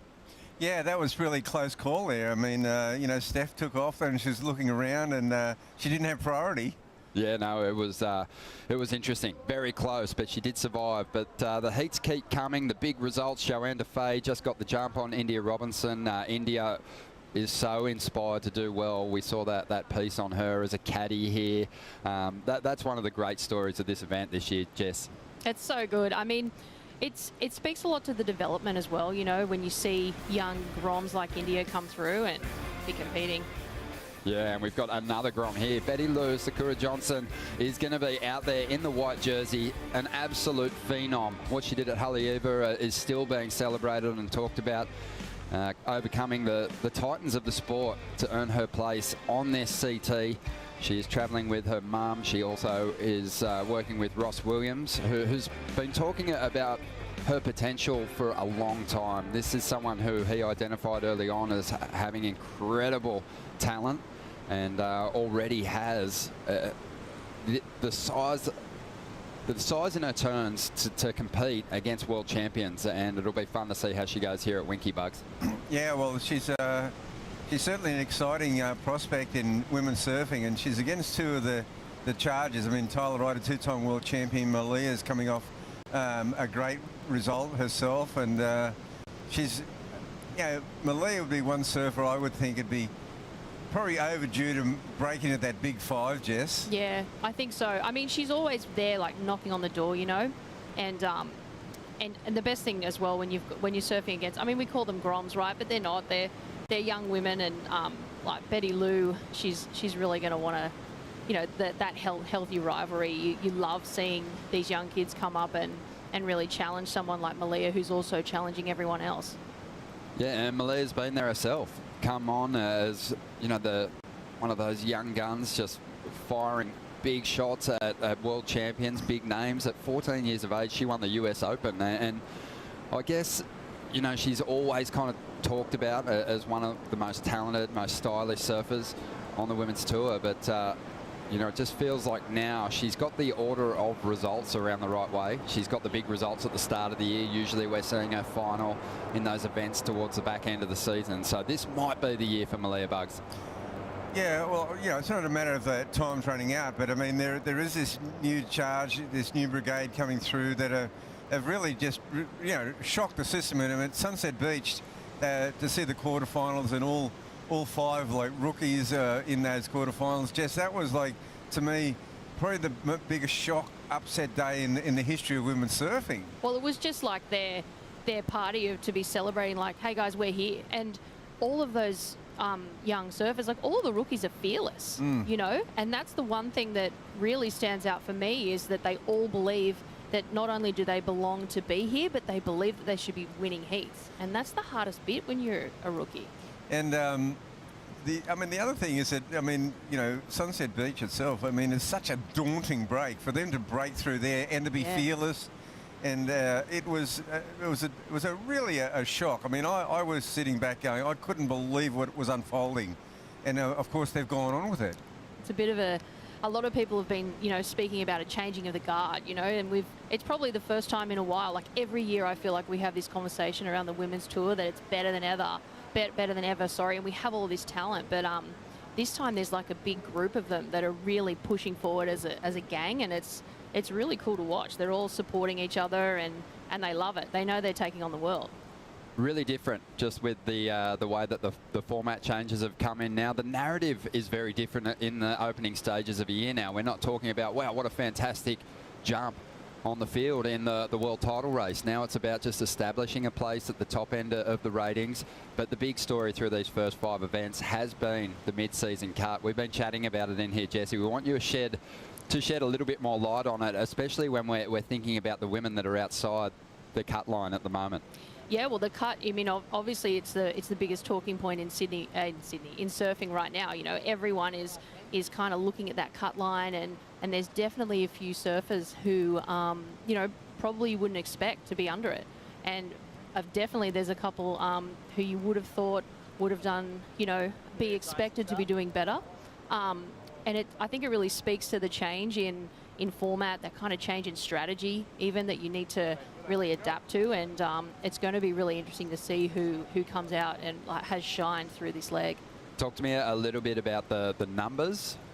Where you got to be to get to that back half of the season, which in my mind, when I look at the schedule, is like the heartbreak of missing out on those venues. That would be devastating for those poor people that don't make it. But how many are we taking through, and what's the wildcard situation on the women's side? Yep, so we're going to be taking 22 men and 10 women. So that 22 men and the 10 women, they're guaranteed their slot post-cut. That also means they've qualified for next year. We've also got 2 wild cards in the back half. So there's one season 1 wild card, which is a WSL wild card, and then we have 1 event wild card. And with the tour wild card, that person will remain on tour for those 5 events in the back half of the year? Yeah, they will, and that will also give them a slot into the 2023 season as well. Okay, so that's going to be huge news once we get to that mid-year cut. Another thing that we have to touch on is just what is unfolding at the top end of the ratings, because it is a lot different on both the men's and women's tour at the moment. No, absolutely. I mean, you talk a little bit even just about how hard it is to win events as wildcards, and this year we've had wildcards in the yellow jersey, and that's almost unheard of. It's been really interesting to see who has come out of the gate so strong. Brissa Hennessy breaking out for her maiden win at Sunset, and she's in yellow, and someone like Brissa, who was back on the Challenger Series last year. It's really interesting when you look holistically at the system and you can see someone like her that's taken advantage of that chance and just come out and just gone, yep, I'm going for it. Most definitely. I guess the other thing that we have to touch on when we're looking at where people are sitting at the moment is the fact that in the first half of the year, in those first 5 events, you're going to have a throwaway result. And yes, I think there'll be a bit of a shift up when you look at some of the big results people are hanging on to, and then, obviously some shockers as well. Yeah, so when we're looking at qualification, not only for post-season cut, but the post-mid-year cut, but also our final 5, there's 1 throwaway result, and that is in the first half of the year. So you can throw away 1 result up to the mid-year cut, and then after the cut, all the results are going to count. Wow, that is going to be so intense. Watching that run to the final 5, can't wait to see it all play out. But here we go, Mamia on her first ride with just on 19 minutes to go. There's that clean style. We've seen her lock in big numbers here at Winky in the past. Just has that incredible speed and that finesse, and a real mark of her surfing bugs has always been great timing. That's right. I mean, you touched on it before. I mean, when Malia was about 15, she came to Snapper, and I just couldn't believe how good she was. I mean, I've seen Steph Gilmore grow up there, and there was this young girl from Hawaii, and I didn't know who she was, and she just lit the place up. So Malia's been a great surfer for a long time, and I think what's eluded her is to have a complete campaign. She's had highs and lows, but she hasn't had that consistency of some of the other women that have been world title contenders. She's never quite got herself in that frame, and she's always probably been in that 5 to 10 range for most of her career. I think she'd be looking to have a good crack at it this year. And the one thing about today is they want to avoid the elimination round, because Jess, we spoke about the cuts and that. I mean, it's going to come into play. The impact of it's going to come into play this afternoon. Yeah, because really. We've got former event champions and rookies in that elimination round already today. Yeah, and that kind of result is the one that no one wants. And if you're going to be able to throw it away, then it's okay. But if you already have a bad result that you need to be shifting, no one wants to be in there. That 17th place, it's the worst. Well, no big numbers locked in out there in Heat 6 just yet, but still plenty of time, 17.5 minutes. But blowing the opposition away in the last heat with a heat score total of 16.67 was Joanne Defay. She's with Laura. Yes, Joanne, the highest heat total of the event so far. That was incredible. What a heat. So what was your plan out there? Oh gosh, I don't know. I had like plan A, B, C, like we said. No, it was, I think, It's kind of consistent. So I saw like the heat before, like everybody got like kind of an opportunity, and I got really lucky with those two bigger wave because the girls didn't go on it. I didn't have priority, so I was like, oh, I'll just take the chance, and it worked out. And you've been so dominant here over the years. How good is it to be back here at Bells Beach? It's so cool. I love it down here. I missed it last year and the year before with COVID, and I have great friends here, and I'm staying with them. They have a full garden, and they're the best family. So I'm really in the best mood and position to get a good performance. Amazing. And what did you get up to in your break? I saw you had some amazing time at home as well. Yeah, always nice to. I always love to be home and enjoy a good break and go surf with friends, and you know, just look at the people that they saw me growing, and everybody. I don't know, it's just a nice feeling. So I really enjoyed it. I did just do some training too, and yeah, like we're gonna spend a lot of time on the road if we make that cut. So we better. I charged the battery. Yes, we'll charge the battery, looking fit and coming out of the gates, absolutely firing. Joanne Defay will see you on into the round of 3. Yay. Round 3. All right. Of 3. Round 3. Thank you, Laura. Yeah, turbocharged performance there from Joanne. So solid. Did want to just pick your brain, Jessie, as a former competitor here. You know, sometimes that experience here at Bells, especially on the bowl, will serve you so well against inexperienced rivals.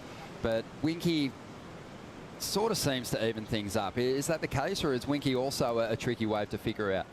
I think that of the two, it's definitely the bowl that is harder to kind of work out, especially for, you know, myself, I'm a goofy footer. A lot of people on their backhand, you know, you really got to work out where the wave kind of speeds up, where you can tuck yourself under the lip and, you know, kind of get a couple, depending on who you've watched, you know, who you've watched as a kid growing up surfing. But, you know, Winky is kind of, you know, it's such an amazing point break, and it's one of those ones where, you know, if you have been surfing points like what all of our surfers have, you can take that knowledge, you know, and kind of cut and paste.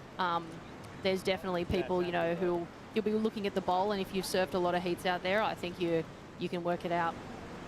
Let's have a look at this one, Bugs. Yeah, well, Mamia just got this one under priority, and this last manoeuvre here, she really lines it up nicely, vertical, and just a clean exit, a 5.33. That's her best score. That's the best score of the heat so far, and it's been a pretty sleepy start. I mean, looks like Joanne sucked all the energy out of that last one with that 16+ total, because Betty Lou is sitting out there with priority, and really nothing of opportunity has come away, but there could be something brewing on the horizon. Something rolling our way at the moment. 14 minutes to go. We'll see if the rookie can get herself a score on the board.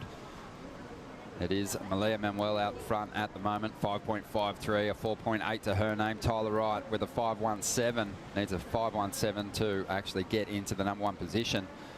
But some comparisons made to trestles with the characteristics of this particular wave, Winky, and it just takes my mind back to the Rip Curl WSL finals last year. What a show it was, and interesting to look at the top 5 on the leaderboard for the women at the moment. Just 2 surfers who featured in that WSL finals showdown in the top 5 at the moment. Jess, do you think we can expect to see some new names challenging for the crown this year?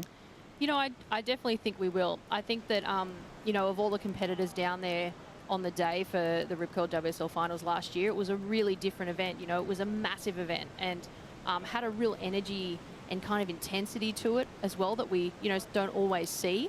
And so I think everyone who had competed there and to looking to qualify in again, there's going to be something there for them to take. But I will say that for everyone else on tour, there were so many people who watched it and wanted to be there. You know, to be there in the finals day and competing for that world title, it was a pretty epic day for us and an epic day for the tour. Oh, well, we love just getting your insights on that final 5 and also the mid-year cut. So scary. It's coming too. It's just around the corner. It's going to go down after the Margaret River event. But again, thanks for your insights and all that knowledge. No worries, guys. We're going to take a quick break. More to come in this last heat of the opening round for the women in just a moment.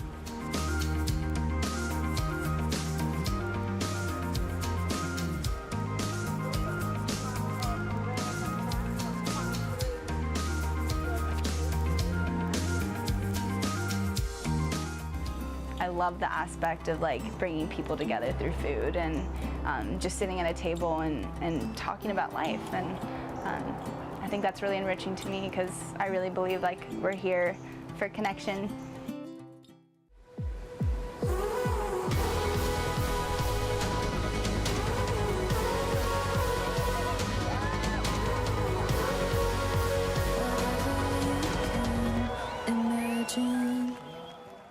Back when I was younger, I used to be doing gymnastics and dirt biking, and those sports you kind of have to have no hesitation. So I think that's where a huge point of my confidence and believing in myself and doing those things helped me with surfing.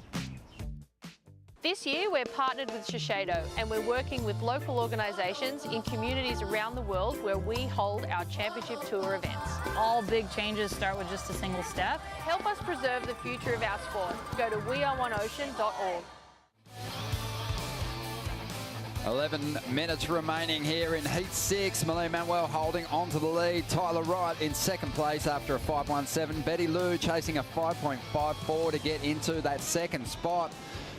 But these surfers have plenty of support. Let's check in with Laura and find out what's happening up there in the car park.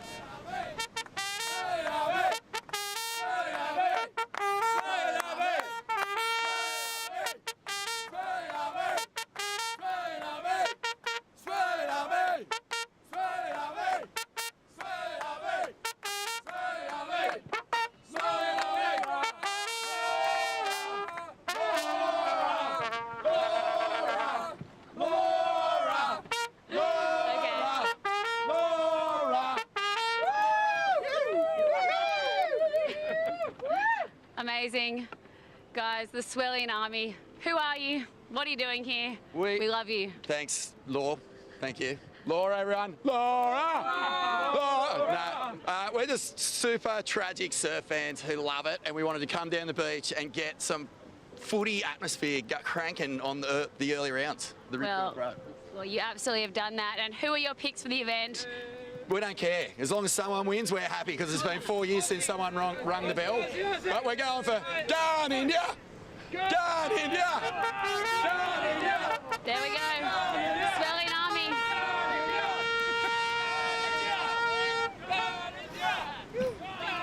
We love it. Yep, Vaughan Dead, Smithy, the Ain't That Swell podcast. They're down here, the Swellian Army, getting behind the competitors. They've got a whole heap of chants that they're going to unveil as the competition heats up. Some pretty funny ones to come, but yeah, like Vaughan said, they're just surf fan tragics, and they're just here to really bring the energy levels up for the competitors and cheer them on through these early rounds, Bugs. Well, you know, Bells has always been famous, not just for the surf, but for the characters that come and adorn these cliff tops. And this year, wow, the Swellian Army, as we see Betty Lou. Oh, that was a big weight with priority. More than half the heat, and she's taken off, and it's going to be a throwaway score. Tyler Wright took off behind her. Well, Tyler's making the most of this wave, and it's easy pickings. That's her. Well, that'll be in her top two for sure. She was only carrying that 0.37, but Betty Lou, she was sitting out there as we broke and cut to the Swellians.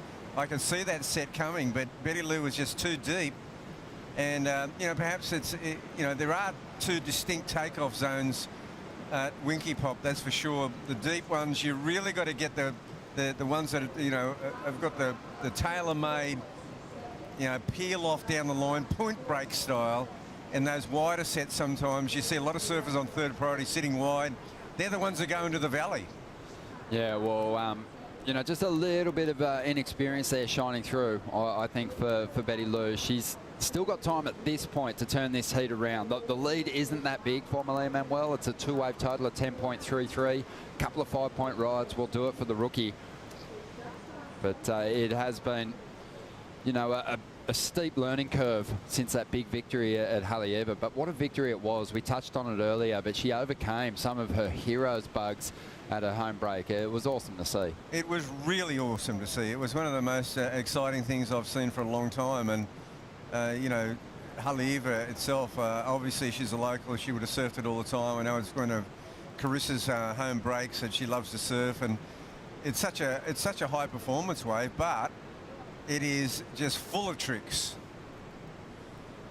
So Ross Williams on screen there for a moment.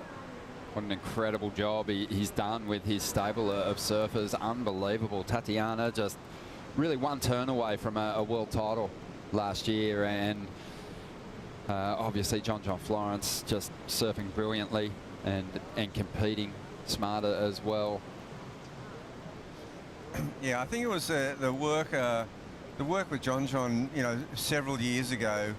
I mean, you know, Ross was a great commentator, you know, and he stepped out of the commentary field to go and work with John. And I think it was that work that, you know, people really stood up and took notice of him as a coach, as a mentor. You know, he's got this a vibe about him that he's got a calming effect. Yeah, I've spoken to him about it a lot. You know, he often reflects on his own career and the mistakes that he made. And once he became a bit older and wiser and had some time away and from a commentary position, he started to really identify where an edge could be found against tougher rivals, or where you could use your talents to find an advantage. And he's done it very well. Malene Manuel out at the moment, and she's trying to get rid of a 4.8 with this ride. Just gliding, keeping that board moving, searching for flow as she makes her way through to the inside now. Nice little phone climb there, just whips that board up vertically. The sense that there's been a little bit of a drain. It might be a tidal thing on the energy out there at the moment. The surfers really having to work and manufacture that speed. You know, Ronnie, there has not been a dud heat today. This is the first one that I've seen. It's really kind of been a bit of a dud, really. It'll flare up, mate. That's what those slow heats have a habit of doing, coming right down to the wire, because everyone still has a shot at getting the lead and progressing through. But the other thing to touch on here is we see Malia here. She's looking to improve, and you know, another 5-point ride would probably help her. She's got that 4.8 to improve upon, but it's not going to happen on that wave. It was a bit of a bit floppy, and you know, that wave just had no draw off the bottom. It had no guts. There you go, mate. But Betty Lou, you know, a couple of minutes back, she was in a position where she could still turn this heat around. It's going to start to get pretty difficult now. 2.5 minutes to go, and she's after, well, really, she's after a 9.34, but she'd still be thinking 2 rides as we dive into the Harvey Norman heat recap. Tyler Wright getting things started early. Yeah, Tyler's just she's just such a solid surfer, and you know she's going to always finish a ride off properly, and she lands flush there. Malia Manuel, just such a great style. She's looking for a big year on tour, and she started in fine style here at Winky Pop. Always has that crisp connection to the lip, and always looks like she's semi-levitating over these sections. Clouts that final move, but she's still probably not feeling too comfortable, especially if Betty can get a move on here in the early stages and lock in a score of substance. Well, it's like watching you know, like a football match or something. You get down to this thing 3.5 minutes to go, you go, you know, they've got to score right now to have any chance of getting, you know, 2 scores in. And that's where it's come down to. Like, if Betty Lou has got to get away with the next 30 seconds to really have a chance in this heat. That's the tough part. You know, she does get another shot this afternoon if all things don't go away, and she'll come in pretty disappointed just by the ocean. She was obviously had a game plan to wait for the sets. They weren't forthcoming, and you know, she's got caught out. She's going to go after the big score if she has to, if time's running out. But I think that's got to be a goal too, just before you get into the elimination round.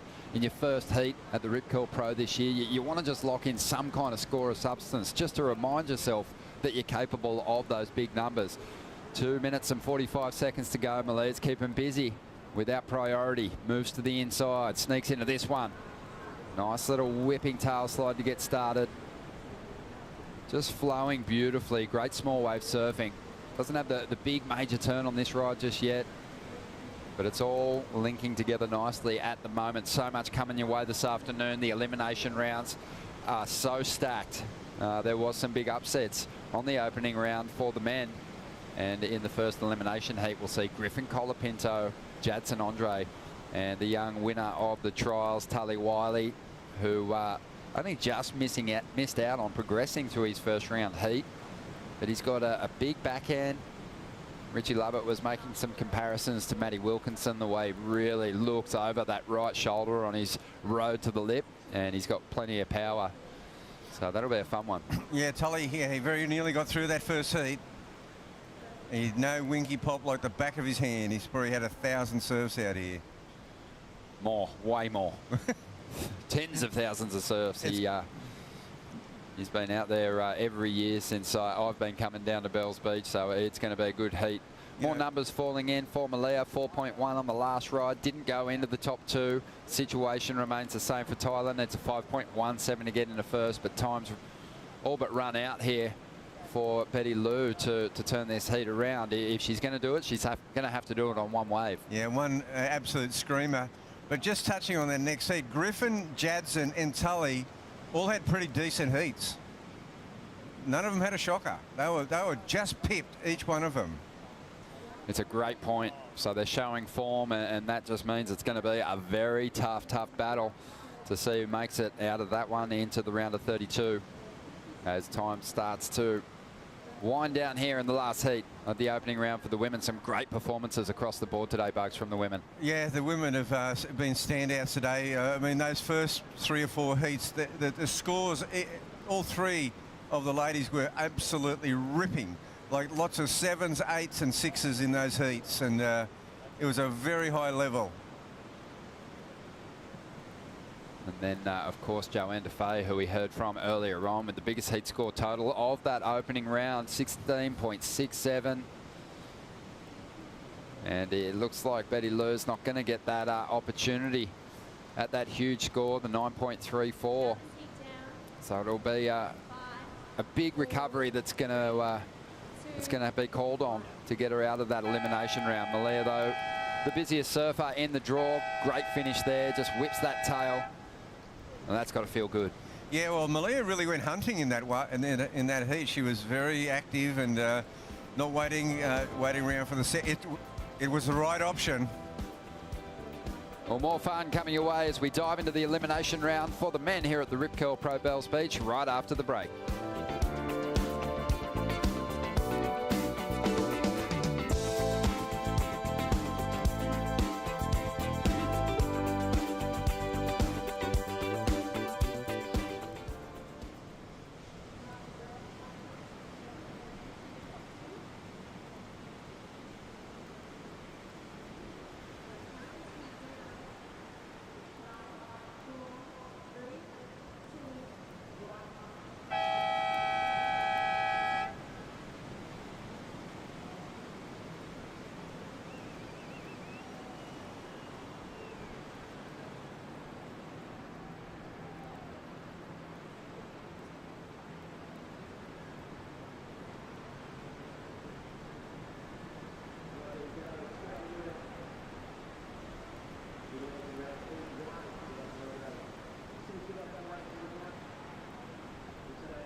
This is my local beach. It's where I've grown up surfing, so any opportunity to give back and keep the beaches as clean and healthy as possible, that's what I want to do. We Are One Ocean is an initiative led by the WSL to inspire our global surf community to protect and conserve our one ocean. This year we're partnered with Shiseido and we're working with local organisations in communities around the world where we hold our championship tour events. It's a beautiful day here at Bells Beach. We're doing a replanting of native plants to preserve this pristine coastline. With the revegetation, it helps stabilise the cliffs. It's also about the biodiversity of this place. It's just good to show that it only takes a little bit and you can make a big difference. It's going to be a good looking plant. There's so many different ways that, you know, you can make a difference, and if we all band together, it actually becomes one big, beautiful change. Help us protect the future of our sport. To learn more, go to weareoneocean.org. Rip Curl Pro acknowledges we are here on Wadawurrung country. We acknowledge Wadawurrung people as the traditional owners of the land and waterways we are on today. We pay our respects to Wadawurrung people, their elders, past, present, and emerging, and extend this acknowledgement to First Nations peoples here today. As we continue on with the Rip Curl Pro Bells Beach competition, the elimination round is on. Griffin Colapinto, current world number 7, fresh off a win, his first win of his career in Peniche, Portugal, is now trying to avoid an early round loss. Takes on Jadson Andre and a local trials champ, Tully Wiley. Jaddy's getting things going. Backside whip off the lip. Hard off the bottom. Nice vertical end section hack of his second wave already in a short period of time. We know he likes staying incredibly active. Jadson already threw down a 3.0 during the break to take that quiet lead. Colapinto took a wave and kicked out 0.5, giving a priority early to the trials champ and local boy, Tully Wiley. Joe Turpel with former CT standout Richie Lovett for the call, who's knows what it's like to make a finals day in this part of the world. Richie, a classic heat, 3 guys out, waves are pumping, all trying to avoid third to stay in this contest. Here comes the goofy footer, fresh from the trials win. Big, powerful hack, that's what he's famous for. Had a 6.9 over at the Bells Bowl yesterday, and showing off that power once again. Wow, those backhand turns connecting 3 times. Griff up and riding. Griff so smooth, deep off the bottom, gets tangled up. I bet he was in about 8 different minds there, Rich, because he is so talented at a lot of different maneuvers on a section like that. Surprised to see him get mixed up, though, on that opportunity. Isn't it amazing what pressure does to people? And, well, you would think Griff would have made that turn 99 times out of 100, and here's the 90. Here's that little 1% that where he just missed it. And, well, that was promising signs, Joe, because that was the biggest set we've seen in the last couple of hours. And as this tide's starting to push in, it's drawing the swell lines in. So great afternoon coming up, but what a heat we have here. Just so much on the line here. And that's the local man, Tully Wiley. And the 21-year-old, I believe. And hasn't he had a roller coaster, but finding himself in a good position here against 2 very established pros. And we see, whoa, Jaddy just on the replay, just this is his 3-point ride here, just starting things off with a little snap and a great finishing turn. But yeah, just getting a little caught up on the takeoff. Here's his second ride. And what Jadson does so well is just that tight arcing turn off the lip. Bang, just throws it up there. That one went to about 12.30. And behind him, on a slightly bigger wave, Tully Wiley up and into the pockety section on the lip. Drives around there. So many similarities to the way Maddie Wilkinson surfs here. And I love that finishing turn, Joe. Just timing, absolutely perfect. Drives hard off the bottom. Look how bumpy. Had to pick his spot. Sets the rail again. Bang, leans in on it. Carving turn back into the whitewash. And this money turn right here to finish things off. A little 2-stage bottom turn because he had to get it perfectly on point. And rides out clean. So cool for Tully Wiley to put up some big turns early in this heat. And then back to Griffin's fall. So Griff here just, as you said, perhaps in 2 minds, was maybe thinking the air, then the big roundhouse hack, and ended up getting caught in the middle. You can see here just a projection floater down the line. He did all the setup work just so well, and we just all thought he was going to throw in just the most huge attack here. And just pushed a little far. You can see the fins, everything going out the back. He just lost full connection with the lip and then going over the falls. You can see he's going to have to forget about that quickly for what he can do on a section like that. He could have easily had an 8-point ride by now. I'd kind of like to see Griff go to the air on some of these sections. I think he's, you know, we're not seeing it too often. We saw Baron Mamia take to the air. He got rewarded.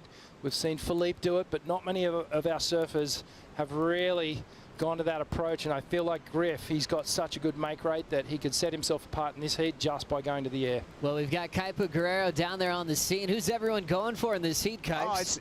Joe, it's Tully Wiley. You know, he's got so much local support. I'm on the stairs right now, and you could just hear the screams to Tully as he's paddling back out, encouraging the local hero. There's such a strong surf culture here in Victoria, and they're backing their boy right now, Joe. What a good feeling, and it's so special for any local wildcard at any CT venue, but there's such a long history of local Victorians getting in the trials, get to represent their board riders club and try to be a hero like Adam Robertson was back in 2009 when he went all the way to the final with Joel Parkinson. Jadson Andre swinging now. Under the lip hook. Nice bash there. Chatty looks inspired. Rifling off another top turn. Trying to control the last part of this wave. Lively float, stays on his feet. You're always going to get energy from Chatty. He's building 3, then a 4-3-3. He's heading the right direction, Rich. Great looking wave there for Jadson Andre. And simply by looking at the body language after he finished, held the pose, looked at the judges, asked them the question, are you going to give me the score? And it was a great wave. He racked up a series of clean turns on the open face. Let's break this one down. So streaking down the line, a beautiful smooth canvas to work with here. Jaddy leads in. That was a critical turn right under the lip. And keeps the fins engaged through this soupy section. And then that final kind of rock and roll floater to finish things off. There's the finishing pose. Watch this, Joe. Just slicing that one. Almost lost the fins, but it's this second turn here. Watch how tight he gets under the lip. Bang, 12 o'clock. Pivots so tight under there. Gets the board straight back under his feet. And I wouldn't be surprised. To me, it may be an epoxy. It looks like it's got a stringer in it, but just the way it's chattering around. I know Jadson's normally fairly jittery with the way he surfs anyway, but it looks like in this on this board he's got an extra little bit of spark that he's drawing on. He continues to improve, styles his way out. Just a clear stare at the panel at the top of the cliff at Winky Pop. 6.33. Now his low scores of 4.33. And he's sitting out in front. 2010 rookie beat Kelly as a rookie on tour at a venue in Imbituba in Santa Catarina. The venue then switched up to Rio, and I think Jadson was the most vocal about that. Hey, I want to defend my title where I just won. But obviously he was just happy to have that winning feeling so early in his career.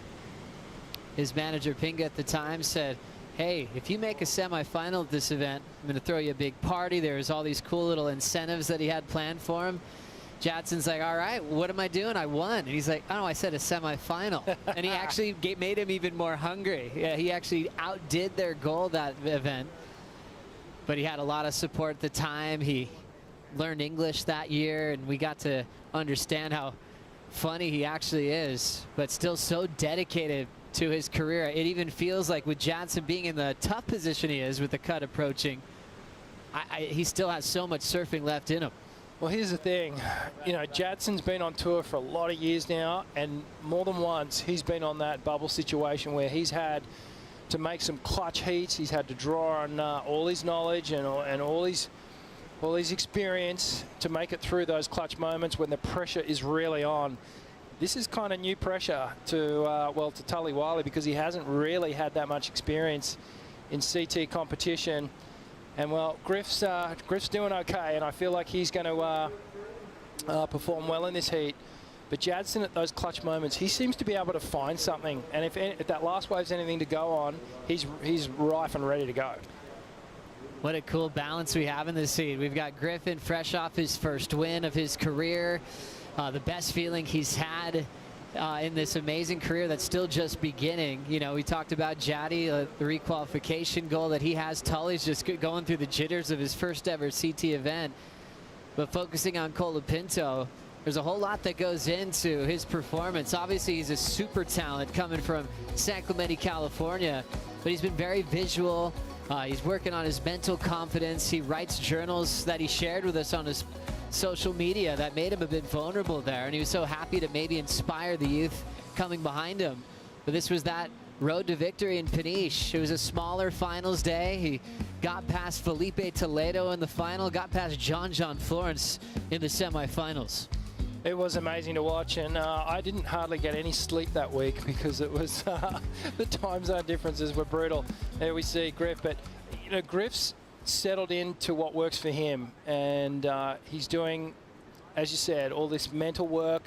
He's obviously been working with Jake Patterson over the years, doing a bit of work with Tommy Witts now. So, you know, he's got that knowledge to draw on, and then he's customized it to how it's going to settle for him and how it's going to work for him. And he needed that win in Portugal, Joe, because before that he was sort of way down the ratings, and he's kind of got himself out of trouble there. And I think we're going to see him really start to build through this year. I feel like Griffin has such a great balance in life. For some reason, I feel like a little Aki in him personality-wise, where he's this natural, innocent, happy-go-lucky vibe, and you just want to be around that. And it's just so clear and pure, and his connection to surfing is so easy to watch. That's all there. And now he's balancing it with strategic coaching, obviously his fitness, but he's never taking it all so seriously like he's going to fall apart. It seems like the perfect balance to really have longevity on the top 34. Speaking of longevity, his 20th start here at the Rip Curl Pro Bells Beach. Mick Fanning coming up next. Wow, I think this is a really sought-after matchup that everyone's been waiting for, and it's going to be a tough one. Seth Manise, Morgan Siblick, and Mick Fanning. So, you know, ironically, Mick handed down his number to Seth. So, you know, maybe he's thinking, hey, give it back to me. Maybe it's the number 7 that's missing off his jersey there that hasn't been able to get Mick through the first round. But just chatting with him, you know, he wants to bounce back. He wasn't too happy with his performance in the opening round, and he really wants to make a mark here.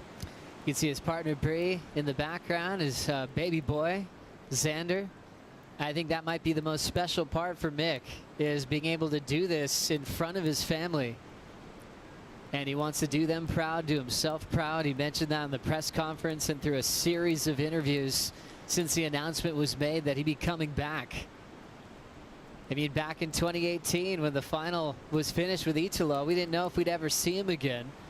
And to have one of the all-time greats agree to come back to battle with the best surfers in the world, this is certainly going to be one to watch coming up next. Yeah, and he's just stayed so fit and so healthy over the last few years, and every time I see him surf up on the Gold Coast, honestly, he's at CT level. It looks like he could go in any CT and really match it with the best. So, you know, when you think about the perfect conditions for Mick, this is probably not it, but that doesn't mean to say that he's not capable of taking victory here. The other human in that shot was Andy King, and we know that they have a very, very special relationship. You know, they've shared many victories together, and obviously, you know, King working a lot with Gabriel Medina last year, took him to a world title, so maybe getting some of those positive vibes back into the camp.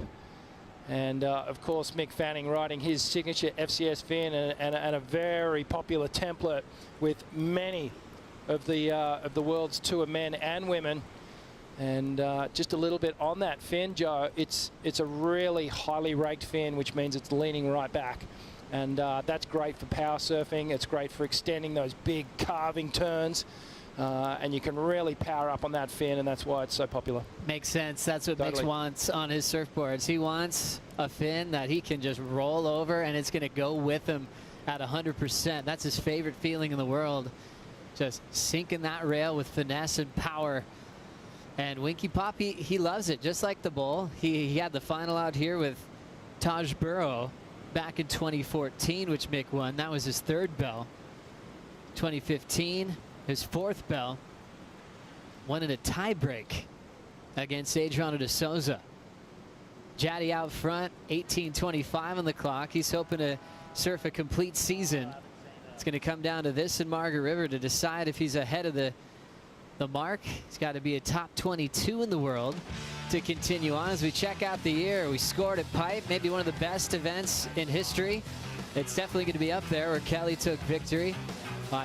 49 years of age, he was about a week away from his 50th. Then we had Sunset Beach. Baron Mamia came in as a wild card, had the best day of his life.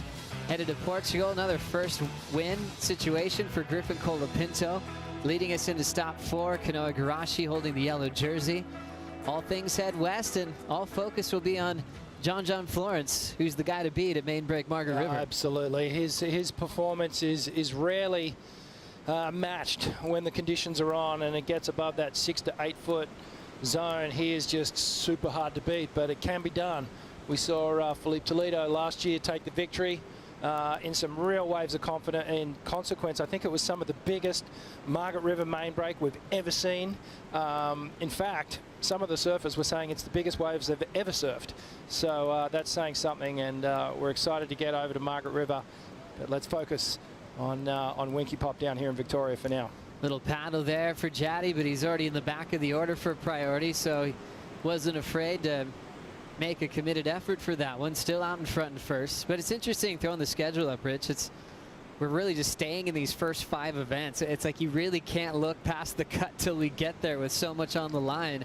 But there are events coming back like G-Land that has everyone so excited.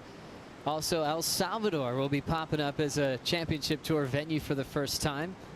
And then the famous ones like Rio, J Bay, of course, and then there'll be a lot of pressure in Tahiti to make the final 5. Colapinto speed floats to cover some ground. It's not getting clear water yet. Series of climbs. California drifts the fins. Punches out the whitewater again. And will just carve his way through this inside track. Not done yet. Wrapping cutback for Colapinto. And there's the vert. You can see that just cool technique. Had to kind of force a lot of climbs to start. He definitely wanted to change gears. The wave just kind of forced him to do those climbs to get out into some clear water.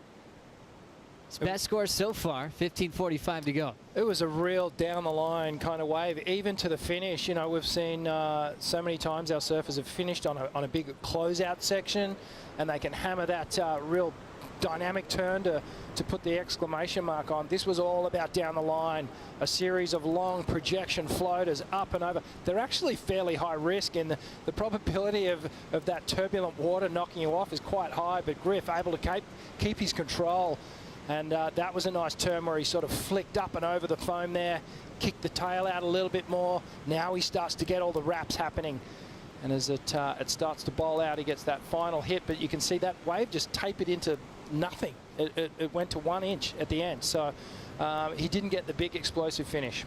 Of course Jadson would try to go left. He just had a big ramp right there. And might as well go left if you're Goofy Foot or Winky Pop. Looking for one big air section. He was famous for that when he came on the tour, those big full rotations. He could do multiple versions of it on the same wave.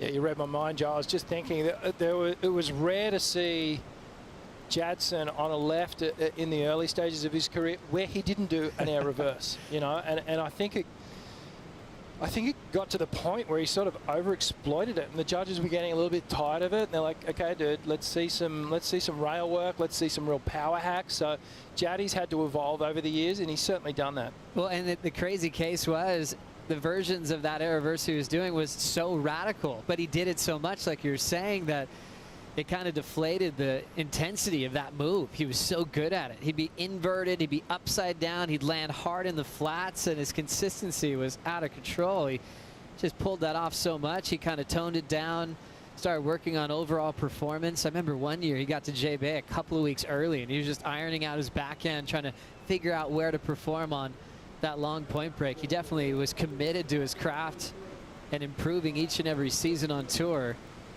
We talk about being on the bubble. He's fallen off and requalified the hard way a few times in his career, sometimes due to injury, sometimes due to just getting stuck in those early rounds. So an absolute warrior of the tour.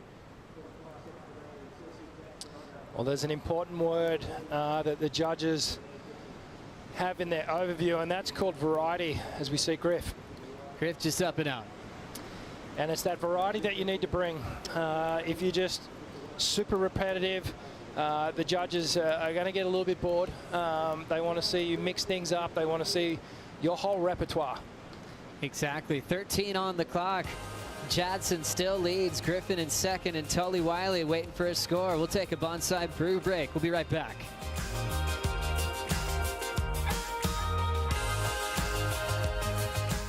I like to just keep my routines pretty simple. I like to get up early. We made a bit of a saying called win the morning, win the day. It's like if you get up early and you really capitalise on that part of the morning, you win the rest of the day. Everything's a bonus from that point onwards. Some of my favorite things to do outside of surf contests are hang out with my friends, golf, just come up with random goofy things that a lot of people might not think is fun, but we make it fun with the crew we have. Oh, Bruce's part. This is a great way to produce our own forest and have more oxygen, not only in the sea, but all over the earth. We Are One Ocean is an initiative led by the WSL to inspire our global surf community to protect and conserve our one ocean. It's exciting to see that we could actually grow a forest at the bottom of the ocean. It's actually 20% more effective than forests on land, believe it or not. Help us preserve the future of our sport. To learn more, go to weareoneocean.org.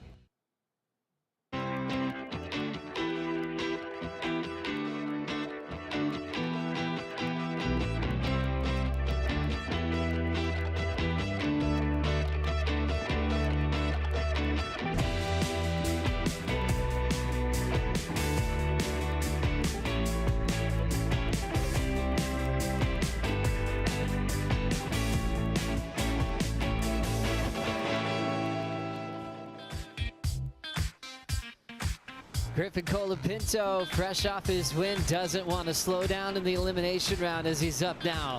Carved to start. Flowing down the line, springing into the tail whip reverse. He gets it. Griffin needing a 5.34 to take the lead off this man. Andre in motion. Nice deep bottom turn, snap to start. Jaddy looking at the lip. There's the big vert. Open face hook. Great start for Jaddy. All he's got to do is finish on his feet. Driving through a solid backhand hack. Jaddy heating up. And Colapinto also turning in a keeper. Here comes the trials champ from Janjuk, Tully Wiley. Showcasing that power. Skipping down the line. Nice carve under the whitewater section. The local boy throws up the backhand vert in the whitewater to climb it, and that'll be his second scoring ride approaching the 10-minute mark. Good exchange. I like it. And, well, Jadson, he just went hammer time on his backhand. And Tully Wiley also picking up a good one. And then Griffin Colapinto, right when we're talking about the airs, and perhaps bringing something different to set him apart from the goofy footers. Here goes Griff. Little slicing turn to start things off. Foam climb, then hits the lip. Gets the rotor. And you can see just finishing up right up on the nose of his board. But have a look at this. Jadson, he's got a better wall here, standing up. Just hammer time. Tight the pocket on that second turn. A little bit of rail work transitioning down the line here. And Jadson, just beautiful flow on this one. You can see just how energetic he surfs. And the fist pump, he was happy with that. Outside, Tully Wiley, a bigger, more powerful approach here. Slicing off the top. Nice fan of spray. The wall stands up again. Another nice, crisp turn. Comes into the final section and belting. That's that little foamy little oncoming lip. No problem at all. Great exchange for all three athletes in this heat. 9 minutes on the clock. Jadson improves to a 6.7 on his last. He's one of those guys that can surf his way into rhythm. Every time he gets up, he's turning in a better number. Colapinto, his last comes through at a 5.27 for that throw tail reverse. And now we'll wait to see if Tully's gonna fight Griff for that second spot. So we'll catch up to the winner of the last heat. Malia Manuel is with Shannon. Malia, congratulations for that win. Talk me through how it felt in the water. Thanks. Yeah, it looked really fun all morning, and conditions changed, so I felt like I had to adapt to what was left out there, and you know, there's nothing to complain about. I mean, like, I get to kind of selfishly just let everything go on land and be in the ocean and kind of do what I love. So it's really nice with everything going on in the world, with, you know, floods and fires and things happening in Ukraine. Like, I just am so lucky to be where I am, and having this platform to kind of let all of, you know, life go and just tune in to myself. It's pretty amazing that this is the platform that you get to paddle out in the water to do one of your favorite things, but it's also your career as well. Yeah, I'm just so lucky, and just to be born where I'm born and grow up surrounded by the ocean. So very lucky and happy to be back in Australia and be here in Bells, and you know, it's been 3 years, and I'm happy to serve a heat at Winky. I love it here too. Well, you're the runner-up from the last time Bells ran to Courtney Conlog. What's in your mind this week coming into it, hoping for another finals finish? You know, I have some really good boards, and I've been working really hard in the gym to get stronger, and you know, there's always something to work on, and I feel like I am very happy with where I am and within health and physical and mental, and so I'm just looking forward to surfing as many heats as I can, and hoping to get a bigger bell. Hoping to get the bell, absolutely. Well, best of luck this week. It's looking like it's all going in your favor. Back to you guys. Thanks so much, Shannon. Malia Manuel has a bell at her home. It's a smaller bell that you get for runner-up, so she wants that big bell that you get for being the champion. And boy, that final was gigantic. It was pumping, and it was pretty tough once Courtney Conlog locked in a perfect 10 on some massive maneuvers. She was flawless, but Malia's got some great memories to channel back in this part of the world. Back to Griff here, Rich. Yeah, Griff picked up a great wave during the interview. You can see here it's a bigger wave, and here's all the progression. The youthful surfing from Griffin Colapinto, blasting the tail multiple times. Here's the angle that can really dissect what's going on here. Watch the fins come out. Bang, there they are. The whole back of his board pops out the back of the wave. And a little setup slice here. And that foam hit, but it's this turn right here, up and over the lip. He's basically doing a little rail slide like on a skateboard, and then gets to this final section and then just belts it so cleanly. Again, I referenced that tucked knee on the back foot there, and just getting incredibly low, shifting all the way to the front foot so that he can ride out clean. He trains with style as well. You start mimicking those motions you do in the water in your training, and it becomes automatic. There's a forced punch in the pocket there. Will climb through the open face. Here comes a full roundhouse. Running through the inside corner off the bottom, and Griffin slams it shut. Wave before for Griff, a 7-5. Got him in a solid position to take the lead off Jadson. He's warming up, isn't he? And what a cool approach, Rich. I mean, surfing as hard and as committed as he is, but doing it like butter is so smooth in his approach. He balances that epic style, you know, that you can compare to the greats like a Joel Parkinson. Yeah. And as radical as Dane, it's an amazing package that Griffin has. I was thinking about this last night, that there's two ways to get it done, and it's that smooth, kind of silky, flowy way to do it that you reference, and Griff has that ability to do it that way, the John Johns of the world. And then there's the sort of the Italos and the Jadson Andres, that there's a bit more pumping and aggression and kind of speed involved with the way they kind of drive off the bottom.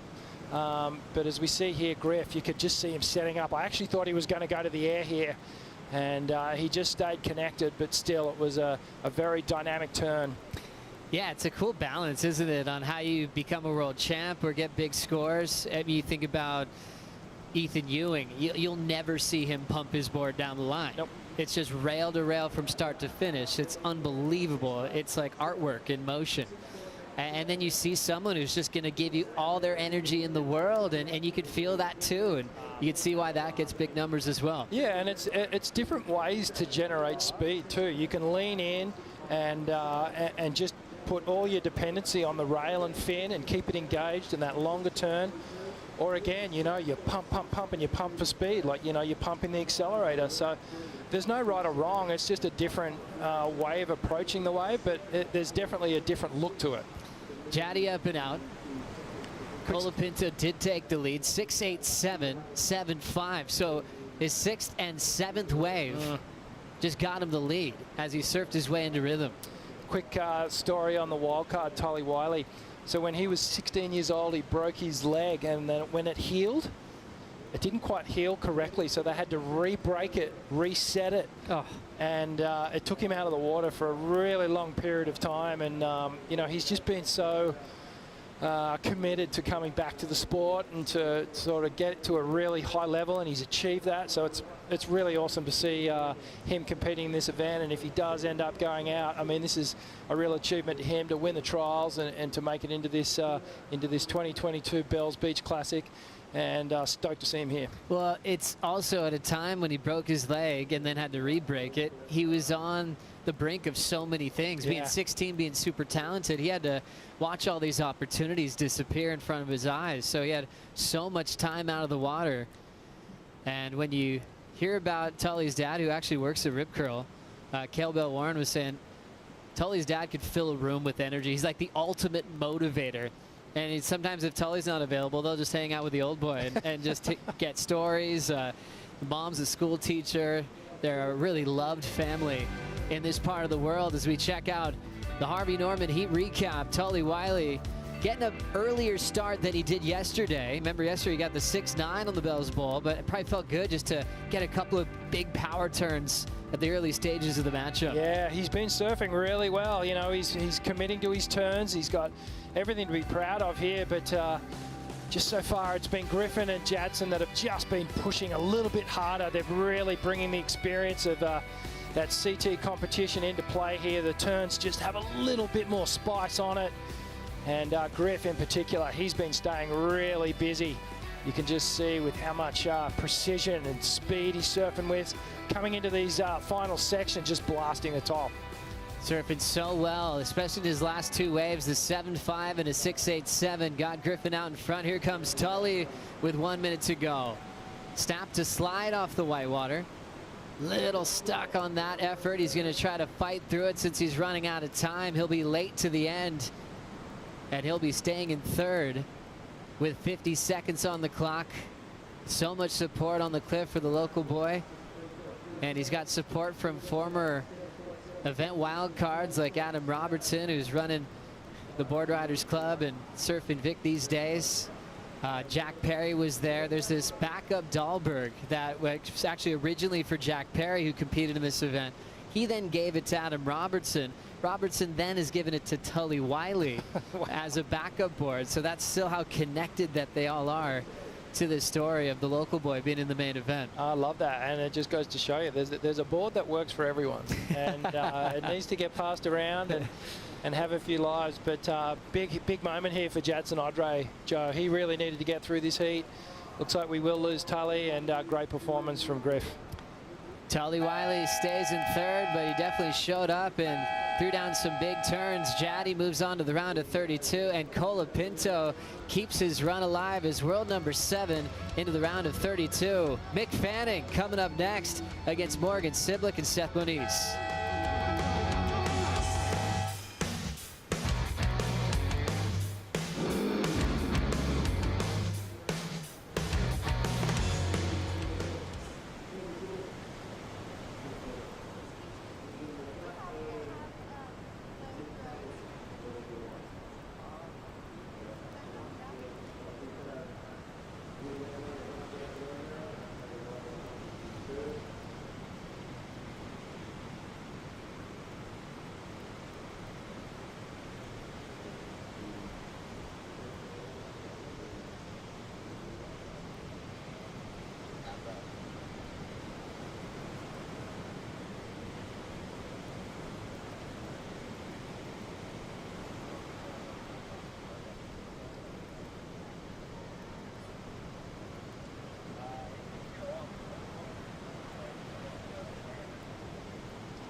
2001 was a huge year for me. The waves were absolutely pumping that week. It was the first time that Bells ran 4 days in a row. Before I knew it, I found myself in the final with an idol in Denny Wheels. I yelled out to Wheelsy, I was like, "Good luck, Wheelsy." And he looked at me and just brushed me. I've known him since I was 9 years old, and he just totally brushed me, and I was just like, wow, okay, now we're in the real deal. So that's what you got to do. It was funny because the next time that I won Bells was against Kelly, and he started trying to talk to me mid-heat, and I just brushed him too. I think that event helped shape me to become the competitor I was.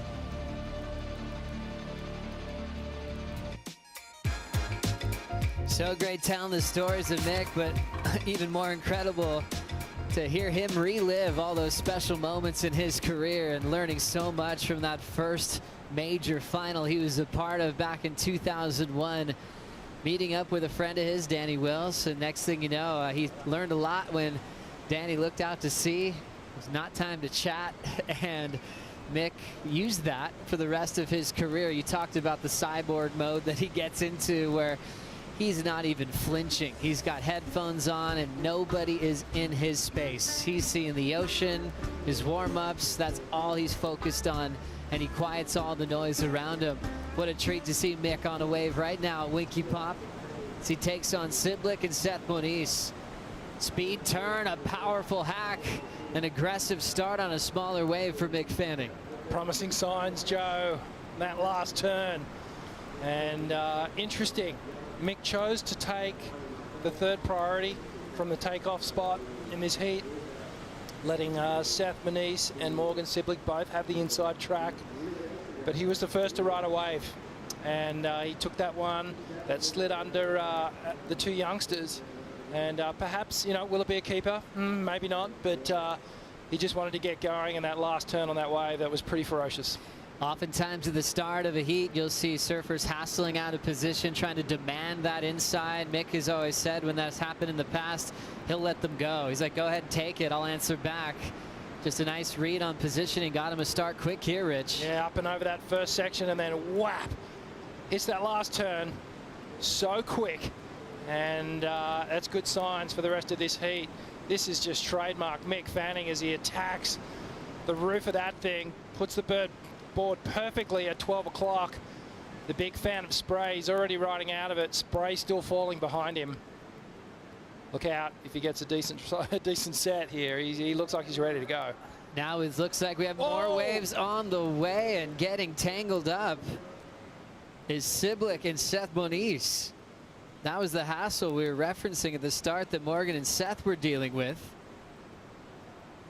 Let's have another look, Rich. Well, Seth was definitely further out and kind of appeared to have the inside. And I don't know whether Seth just decided he wanted to pull out of the ride, or whether he got caught up in Morgan's legs. But I mean, he didn't throw his hands in the air and protest or anything. So it's yeah. So at that stage when they did this, their priority was neutral. Mick had only got a wave, so now they'll just get the priority rotation started with that move. So Siblick now with first priority, Seth Moniz with second. Okay, so the judges deeming that Seth did make a solid motion to catch that wave, and that's why he's fallen down into second priority, simply because Mick wasn't out the back yet. So now Mick with third priority with the only score of a 5.33.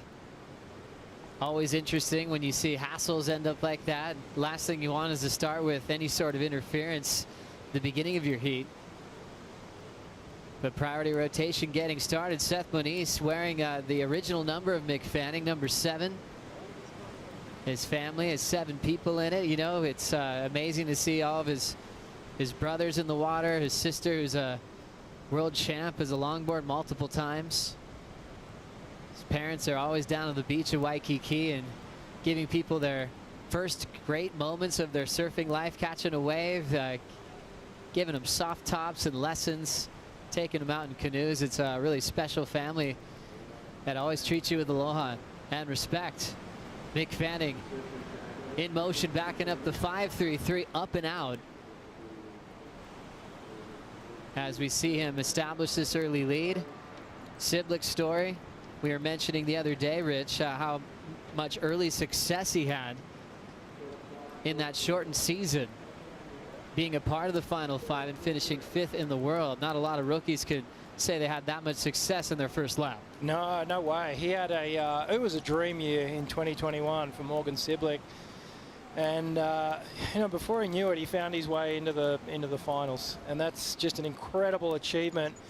He was just surfing so well, and the thing was, he just kept getting better and better through the year, and it didn't matter who he had in the heat. He just took it in his stride, and it just seems like to me, as a spectator, it looks like he's feeling a little bit of this pressure. Like the weight on his shoulders it's gotten a little heavier, and you know, there's not as many smiles, that sort of jovial, playful kind of abundance that we saw last year. We haven't seen it this year as much. So I don't know. I'm thinking that maybe it's a mindset thing, and he's got to be careful that he doesn't get trapped in this situation where he's stuck and he can't get out of this kind of losing rhythm that he has. And it's a must win to get out of this heat, that's for sure. Morgan's got priority. It's up to him if he wants it. Finally taking his opening ride, wrapping cutback to start for Siblick. There's the lip line, crushes it there. And the kid from Merriweather will slam it shut, gets on the board there quickly. Yeah, very interesting when you look at last season compared to this season, even for Morgan having all the success. Remember, he got to compete at home at the CT level. That was a surprise. Got to compete at Narrabeen where he had success. We were talking Wanjamup, Rottnest Island. And so there's going to be a lot of differences. Obviously surfing Sunset at the CT level for the first time for himself. Portugal really getting his first start there as well. And now heading to Bells. So even though he's in his second season, he's kind of really feeling a lot of firsts as well. Yeah, exactly. And have a look at this. This is a monster set. Seth Benice up and riding. Seth might be happy that he is finally getting a wave now with this set. He recovers that first turn as that contour went flat. Right when I say that, that's going to be not much of a score for Seth Moniz. Back yesterday on the Bells Bowl, we saw him dealing with a lot of chop that was taking him out of finishing sections. There was a lot of turbulence that was disrupting his rail line. He's just probably looking forward to getting a clean open face look at a turn. Yeah, it was interesting. There was a couple of waves in that set, and Mick, whether the second and third wave closed out or whether he just chose to kind of reset the rhythm of the priority heat in this heat. And see, now Mick's got first priority, and he's going to be able to control when the next set comes in, and he's out in front at the moment, so he's got a point higher wave ahead of Morgan Siblick here. So he's in the box seat at the moment with early stages though. Always great to see Fanning, just see what he's been doing for his community ever since he moved on from full-time competition. Ripping incredibly well, and he even spent some time riding twin fins, working on a new fin design for different models that he didn't really spend as much time on when he was looking for world titles. Now, what's that process like too for a headspace of when he's consistently in cyborg mode and thinking heat strategy and wins and how to prepare, and then when you have a full retirement and a big party and you kind of put it all to bed, how do you regather your competitive fire after all that time off? I think for Mick it wasn't too hard, given the fact that he stayed really fit. If he had let himself go and he was ripping into the cheeseburgers and ice creams, I think, you know, it'd be harder to kind of come back. But because he has surfed so much and stayed on top of his fitness, and really he's just done nothing but surf since he left the tour. So, well, here he goes now. Mick Fanning in motion at Winky Pop. First turn through the whitewater. Off the bottom, there's the wrap. Fanning driving into a big tail drift, lays back but can't hang on. Probably felt he needed something major as he basically had just speed turns to start. That'll go into his second scoring ride for the time being. Big look for Siblick. He'll hold back, and Seth still with priority. You see Mick let out a little bit of emotion then. He was angry at himself for not completing that ride. And what's been a bit of a slow heat in terms of converting into scores, and that was an opportunity for Mick to really start to build a good scoreline here, and that's an opportunity lost. So back to your point, you know, it's those little mistakes like that. We would have never seen Mick make that mistake if it was 3 or 4 years ago when he was back on tour. So, you know, while he stayed super sharp, maybe it, you know, a few little cracks are starting to appear. As we check out the stats of truly one of the all-time greats in surfing history, a 3-time world champ, 4-time Bells champ, 22 event wins. 22 event wins puts him 4th on the all-time win list behind Tommy Carroll, Tom Curran, and Kelly Slater. 4 Bells, he's equal with Mark Richards and also Kelly, as he's looking to break that tie with this wild card performance. 3 world titles, equal with Tommy Curran, Andy Irons, and now more recently Gabriel Medina, Tom Curran as well. As we look at Seth Moniz, hang the fins out to dry, he'll sink again, still having trouble getting started here. And now Siblick, big connection, looks inspired down the line. Attacking the white water, here comes a big section, committed power car for Siblick. He'll keep that score. Here comes Fanning, blitzing the first section, vert to finish on a quick 2-turn combo. Great exchange, Joe. And Morgan Siblick looking really good on that wave. Promising signs there. And shades of some of the surfing that we saw last year. And really connecting with that wave. Winner of the last heat, Griffin Colapintos with Shannon. Griffin, congrats on a big win. Talk to me about finding the pacing of this wave and really matching it well with your timing. Yeah, it's super interesting. It's a fast down the line wave, and if you hit it too hard, you can blow your fins out the back. And I did that on my first wave, and so yeah, it's pretty tricky. But it's just I think it's all about knowing how hard and you got to push it. Finding that adjustment. Talk to me about finding yourself in the elimination round after your big win in Portugal. It was so exciting. It would have been a bit of a shock to land up in the elimination. Yeah, it's pretty trippy after winning Portugal to come here and be competing now. It's like I'm so used to kind of being the underdog, and now it feels like I'm not the underdog, and I have other underdogs in my heat, and I feel like I'm the guy that people want to see lose. So I don't know, it's a trippy one that I'm trying to get used to, and I just gotta figure out how to own it. What are you doing to try and own that? I'm still figuring it out. I don't know yet. Sounds good. Anything we can be looking forward from you in the next round? Anything you'll change up? Well, hopefully we go back to Bells, because that way is pretty rad, very iconic. So I'm hoping to go back there, and I'd probably ride a round tail next time. Last time I rode a squash tail, and I think I'd ride the round tail over there. And I rode the round tail in that heat. It felt really good, so it's probably that. Awesome. Good things to come from the no longer underdog, Griffin Colapinto. Oh, that's great, Shannon. Great interview. Great questions. Even stumped Griffin there. But I love Griffin. He's always honest. He's like, well, I'm learning. I'm figuring it out. He's gives us so much in those chats against the glass, figuring out things on the fly. It is interesting, isn't it, Rich? And you probably felt this in times in your career when everyone's rooting for you. You win a big event, and they're ready for the next person to stand up. Griffin's already feeling that this early in his career. Yeah, and sometimes you just got to block all that stuff out, because that's outside noise that you don't really need. And I mean, Griff's still so young. He's got such a big career ahead of him. I just hope he doesn't get too ahead of himself. He still should be, surfing pressure-free. Even though he does have a win, he just needs to be concentrating on backing that win up. As we see the replay, Morgan Siblick here, just look at the speed, projecting down the line, up and over the foamy section. I love this finishing turn. Lays back into it with control. And very, very difficult to do on a section like this. So watch the back arm, drops it. It allows him to lean right into the turn. Nice and compressed as he comes down. And that one felt good. 7-1-7 for Siblick on that last wave, gives him the lead. This was the last of Fanning. Yeah, Mick, a nice wrapping snap to start off. And then another clean hit. Just the 2-turn combo. I don't think it's going to be a huge score, but it'll keep him in the mix. So still 18.5 on the clock. Seth Moniz is the high seed in this seat. The big start at Pipeline, a moment he'll never forget.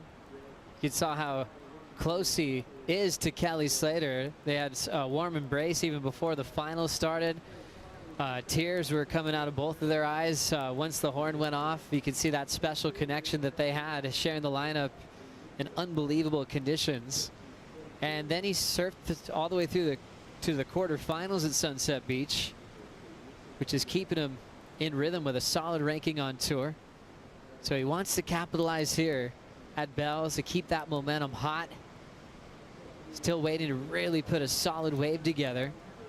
He has priority, needs an 8.66. He's going to let this one go through. Here comes Mick Fanning, floating the first section. Driving through that big top turn arc, looking smooth. The 40-year-old just fading into the white water. And now driving through a great point down the end of Winky Pop. He's able to throw it vertically. Final section for Mick, stays on his feet, closes that one out. He's got pocket 5.33. He's trying to improve on one of those to put some pressure on Seth Moniz. He sort of made Seth pay on that one, didn't he, a little bit? Just Seth not taking that with priority, and Mick just turned around. Yep, I'll have that one. And this is where some experience comes in, because maybe Seth thought, oh, that one's gonna run off down the line. But if you've surfed this wave enough, you know that you can pick up so much speed so quickly, and you actually can drive around that foamy section. Here we go, watch the replay here. So Mick up and over this one, drives around it, turns a functional lip glide into a functional move actually as he drives down the line here, whips it back into the foam. Waves are going a little sleepy through this inside track, but then bowls out again. A nice whipping turn. Something Mick does so well is just shoves his board straight back under his feet after every single turn. And, well, connecting the dots on that one. Seth Moniz with a big float. He's trying to wait for something special, have some downtime there. Throws down the wrapping cutback, sits on the roof. Another big floater for Seth. Driving through that frontside wrap again. Best score before that, a 2.0. Trying to build some momentum as we approach the halfway mark. Just a little bit off, isn't he? I don't know whether it's just the bump on the wave that just has got him a little bit rattled, but I'm just hoping that he can find one with a clean face, and that might just get him into rhythm.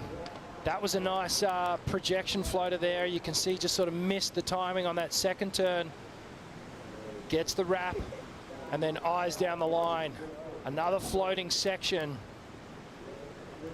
But just the rhythm of his surfing on this wave is just a touch out. And hopefully he can correct that and really get into this heat in the back half. And that's what's brilliant about these surfers on tour, having short-term memory, knowing something felt different, and make that adjustment, because 15 minutes is a long time to get two new scores. And let's see if Moniz could turn this one around. A 2 in his last wave, 3.57. Fanning improves to a 5.8. And Morgan still in the driver's seat. There's a classic rip curl film that came out when Morgan qualified. Postcards from Morgs. Mick was a big feature in that movie. And the whole play was, who are you, Morgan?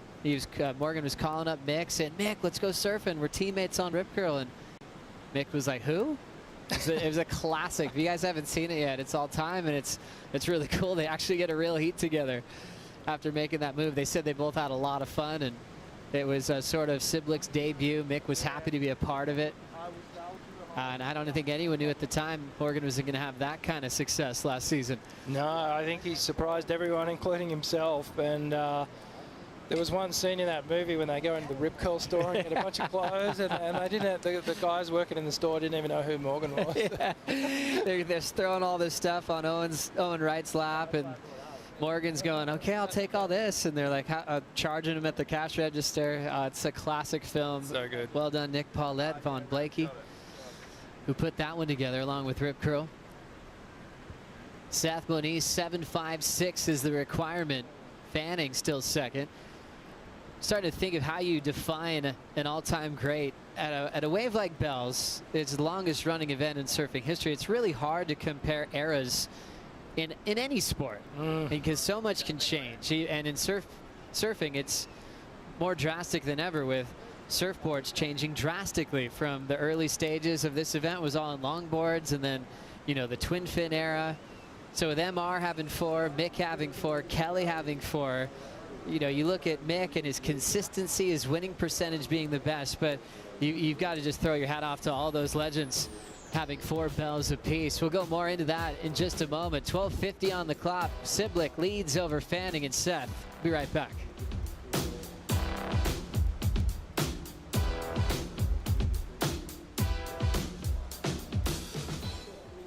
This is a great way to produce our own forest and have more oxygen, not only in the sea, but all over the earth. We Are One Ocean is an initiative led by the WSL to inspire our global surf community to protect and conserve our one ocean. It's exciting to see that we could actually grow a forest at the bottom of the ocean. It's actually 20% more effective than forests on land, believe it or not. Help us preserve the future of our sport. To learn more, go to weareoneocean.org.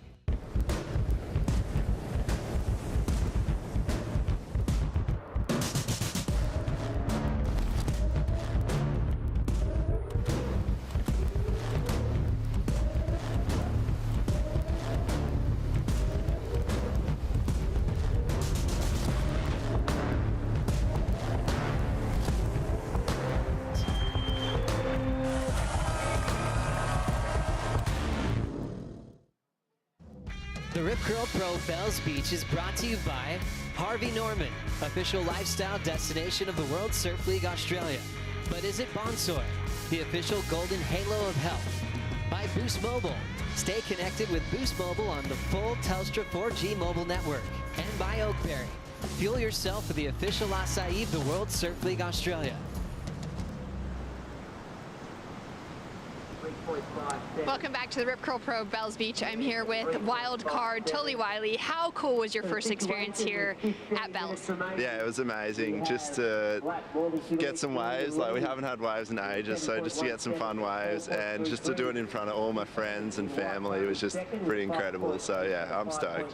What was it like surfing at some of your heroes? Oh, it was amazing. Like, I feel like I can really give it a crack, and like I felt comfortable. So just got to get the right waves, and I'm right there. So no, I'm super stoked. No doubt about it. We'll see you on the CT soon. Yeah, hopefully.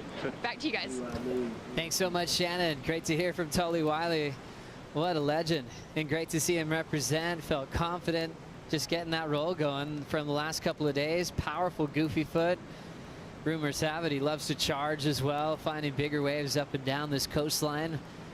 We haven't seen the last of Tully Wiley, with now 10:10 on the clock. Back into elimination round heat number 2. Tully was in 3rd in that last heat. That's what you're trying to avoid. Same situation for Seth now, with a lot of speed. Big lengthy float right into transition. Wanted to lay into a big frontside hook, but ran out of room. Yeah, unfortunately, Seth's just still trying to find his rhythm here. He had so much speed on that one. We were both anticipating the big rail carve, and just caught an edge, unfortunately. And that's sometimes what happens out here at low, is it can flatten out. It happens at Bells too, you know, and it's the type of wave where, because it's breaking over this rock shelf, and it's typically quite flat, the rock shelf, but there are holes in it.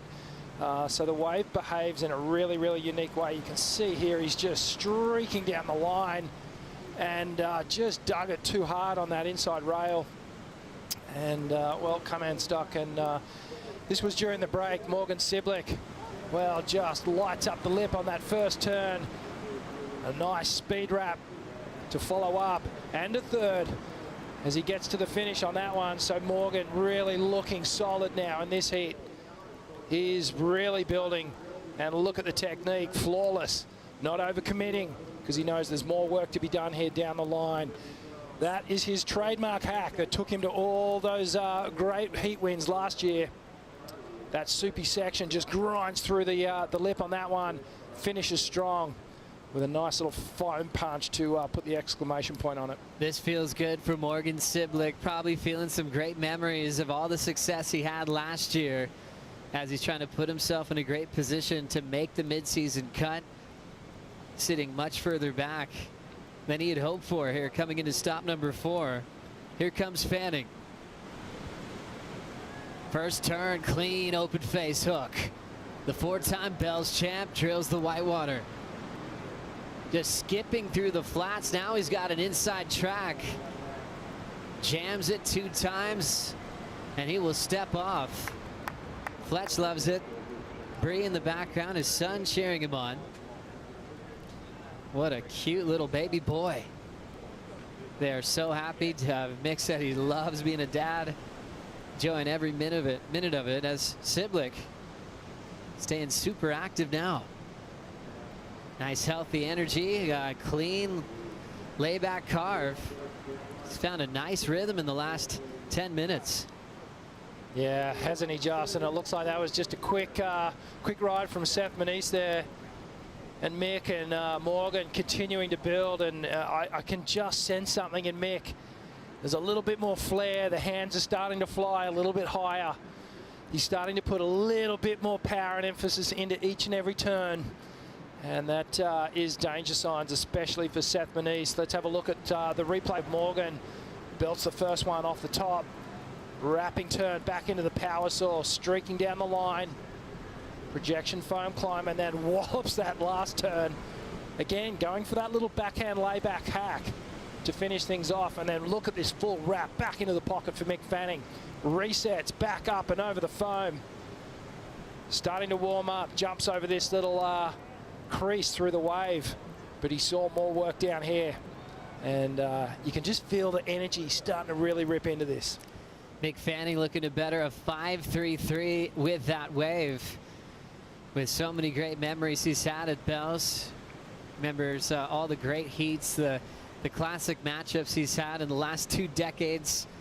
Guys like, greats like Mark Occhilupo, Taylor Knox, all these people he looked up to on the Bells Bowl, and he became one of the all-time greats out here. Fanning turns in a 6.10, his best so far.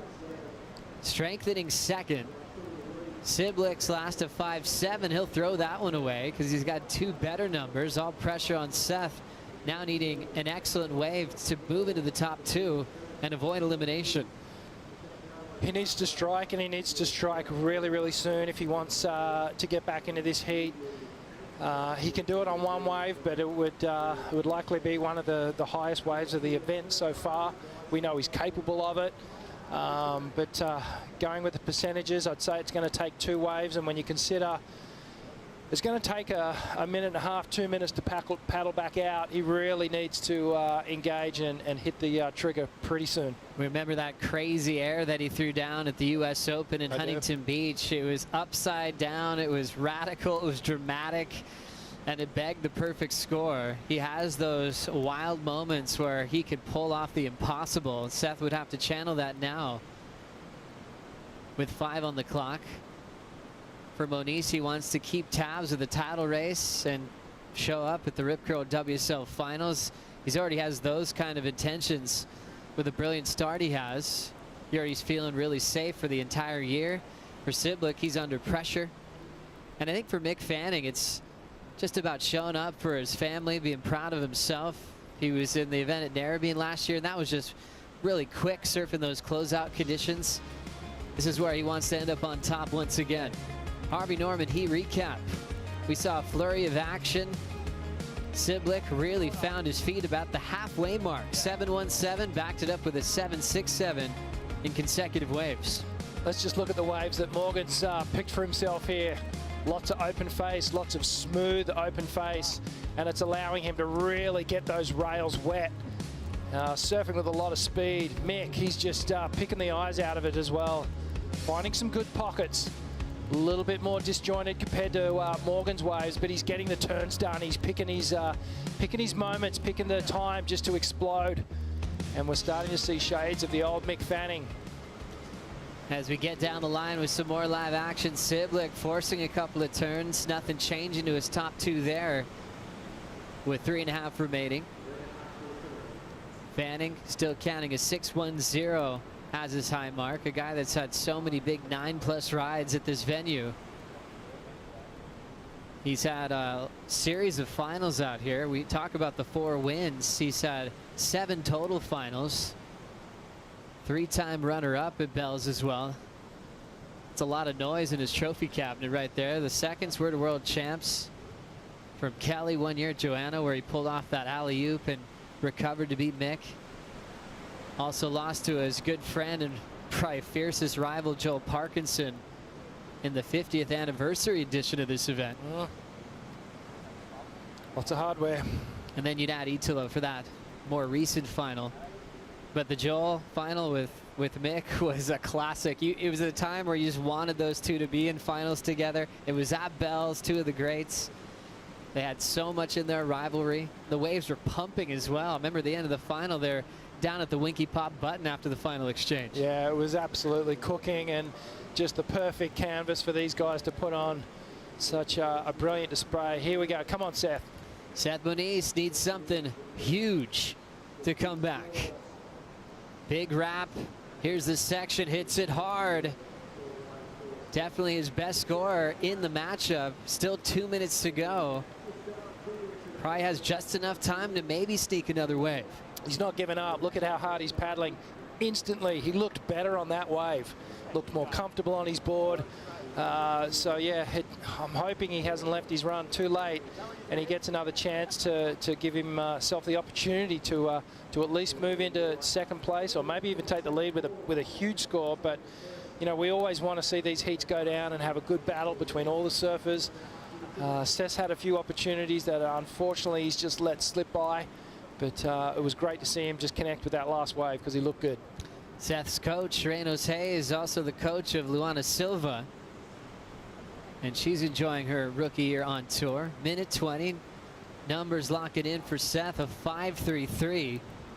Now needing a 6.57. Minute 10 on the clock. Mick Fanning with priority. Mick making an effort for this wall at Winky Pop. He'll get it here. And he's straight out. Priority to Siblick. Seth still further on the inside. Siblick's gonna pull the trigger here behind the section. Does Seth have some room here? Finding Seth down the line now. Not much happening for Moniz. Needs a 6.57. It'll have to be something real big. Running out of wave, going for a big full rotation and not finding it. Tough effort to start. Had a couple of falls early. Really surfed incredibly well to give himself a fighting shot, and he'll just run out of time. He was still in it. He was actually still in it with a minute to go. You know, only needing a 6.57. So he did the work. He got himself an opportunity to come back, and unfortunately just didn't quite find the wave in the final moments, as we see a little backside rotator from Morgan Siblick. Good heat under pressure. He'll march through to the next round. Great to see Mick Fanning through as well. Mick Fanning will move on to the round of 32. Siblick happy to take a win against one of his heroes. And we'll be losing our world number 5, Seth Moniz, in the elimination round. Mick's partner, Bree. Baby boy Xander very proud of that performance as they got Mick through into the next round. Elimination round continues. Connor Coffin, Nat Young, Imai Kalani, Duvall, bringing Ronnie Blakey and Kaipo Guerrero for the call right after this.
Welcome back to the show. Great to have your company as we get into the second big day of competition here at the Rip Curl Pro Bells Beach. These are heavy heats.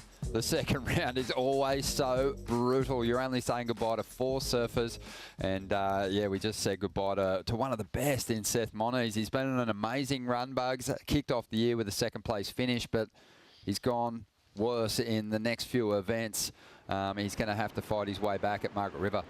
Yeah, well, he will at Margaret too. He's a great young surfer, and yeah, that heat there, it's all 3 of those guys, we're nearly rooting for all of them in some respect, and it's a shame to see one of them go out, but yeah. Just like all heats, Bugs, just like all heats. Yeah, Seth just had a bit of he just didn't quite get going in that. He had a bit of a run in earlier in the heat with that paddle with Morgan, and I don't know whether that rattled him or... Yeah, Morgan really looking to reclaim some of the form that saw him get into the final 5 last year, Kipes, and he was really the horse that you backed to get to that #1 position on the fantasy surfing ranks at the end of last year. Yeah, Morg's made me a lot of points last year. I had a lot of faith in him. Given the schedule, okay, it's a different challenge in 2022 with a different schedule. He'll get live action. Yeah, this is Imai Kalani DeVault, the surfer from Maui. Love this kid surfing. Super smooth, very progressive. Already had big scores in Championship Tour heats in years gone by in wildcard efforts. So looking forward to seeing him bring some of that to his performance here at Bells Beach. But really popular surfer back home, Kipes. Yeah, well, he's going to have to get on the horse and get going in these last 2 Australian events. If he wants to make that cut after Margaret River. So Imai's got his work cut out from the talent's there, Ronnie, but he's got to put it together on the big stage, and that's what I'm waiting for from Imai, is to put it together on the grand stage.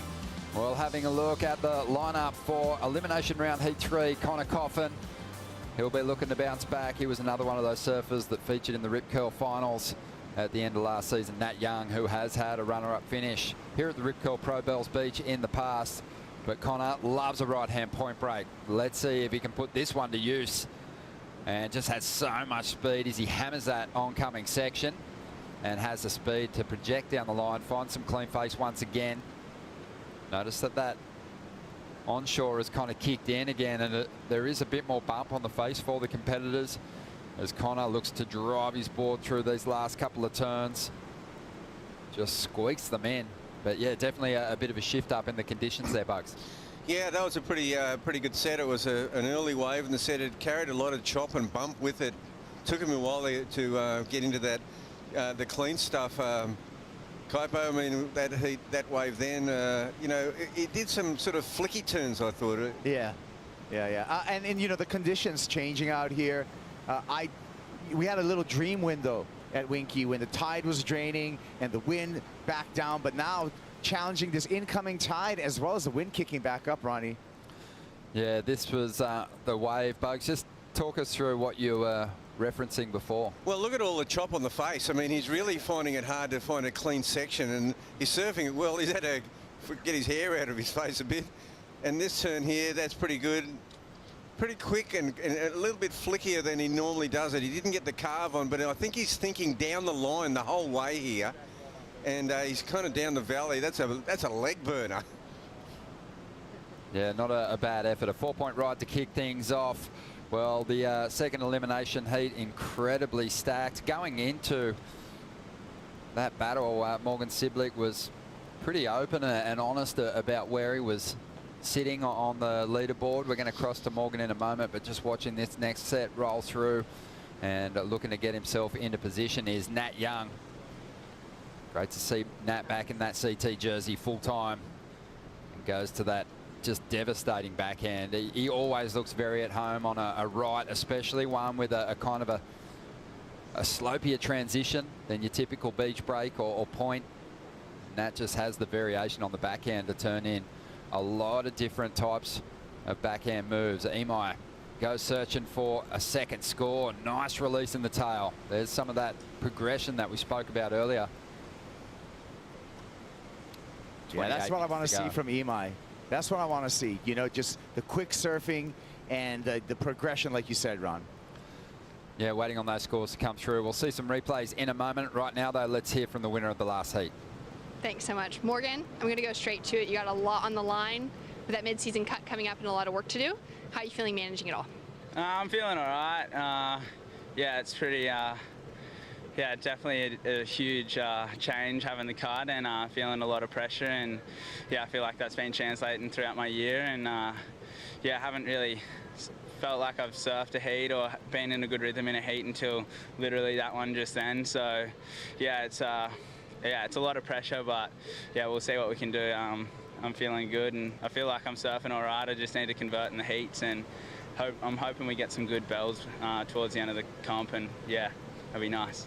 That was a great heat out there. How good did it feel to get the nod over McFanning? Yeah, felt pretty good, obviously. Yeah, pretty cool to be able to surf against one of my heroes.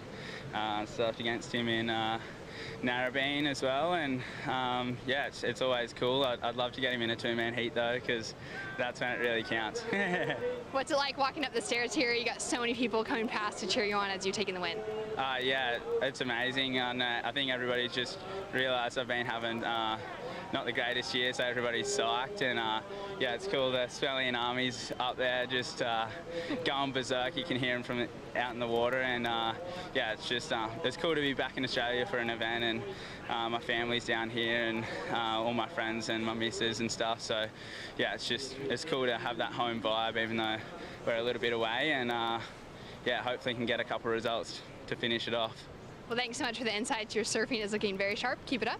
We'll get back to you guys. Thank you, Shannon. Yeah, Morgan, really honest. Amazing bugs. Last year, he breezed through his rookie season. He was devastating, taking down world champs and just causing headaches for so many people. But expectation is a massive thing to overcome, obviously. Well, they call it the second-year syndrome. And, you know, Morgan just had a rough start, you know.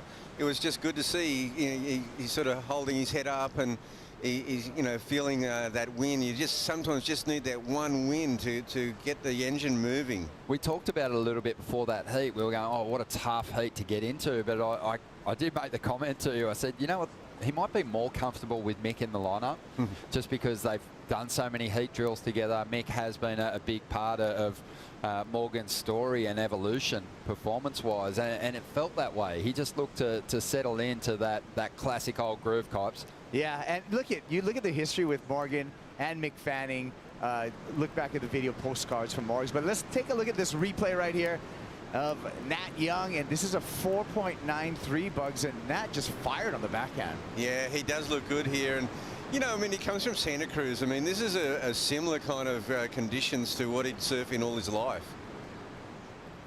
And now we can take a look at Imai Kalani DeVault. Ron, you were talking about the progression and the quickness of this young Hawaiian, and this is really going to be displayed on this final turn right there, throwing the tail, all the leverage, fins out the back, counting on the front half of his board actually for control at that point, and that was a great ride. 5.83 for that one, Ron. Sure was, yeah.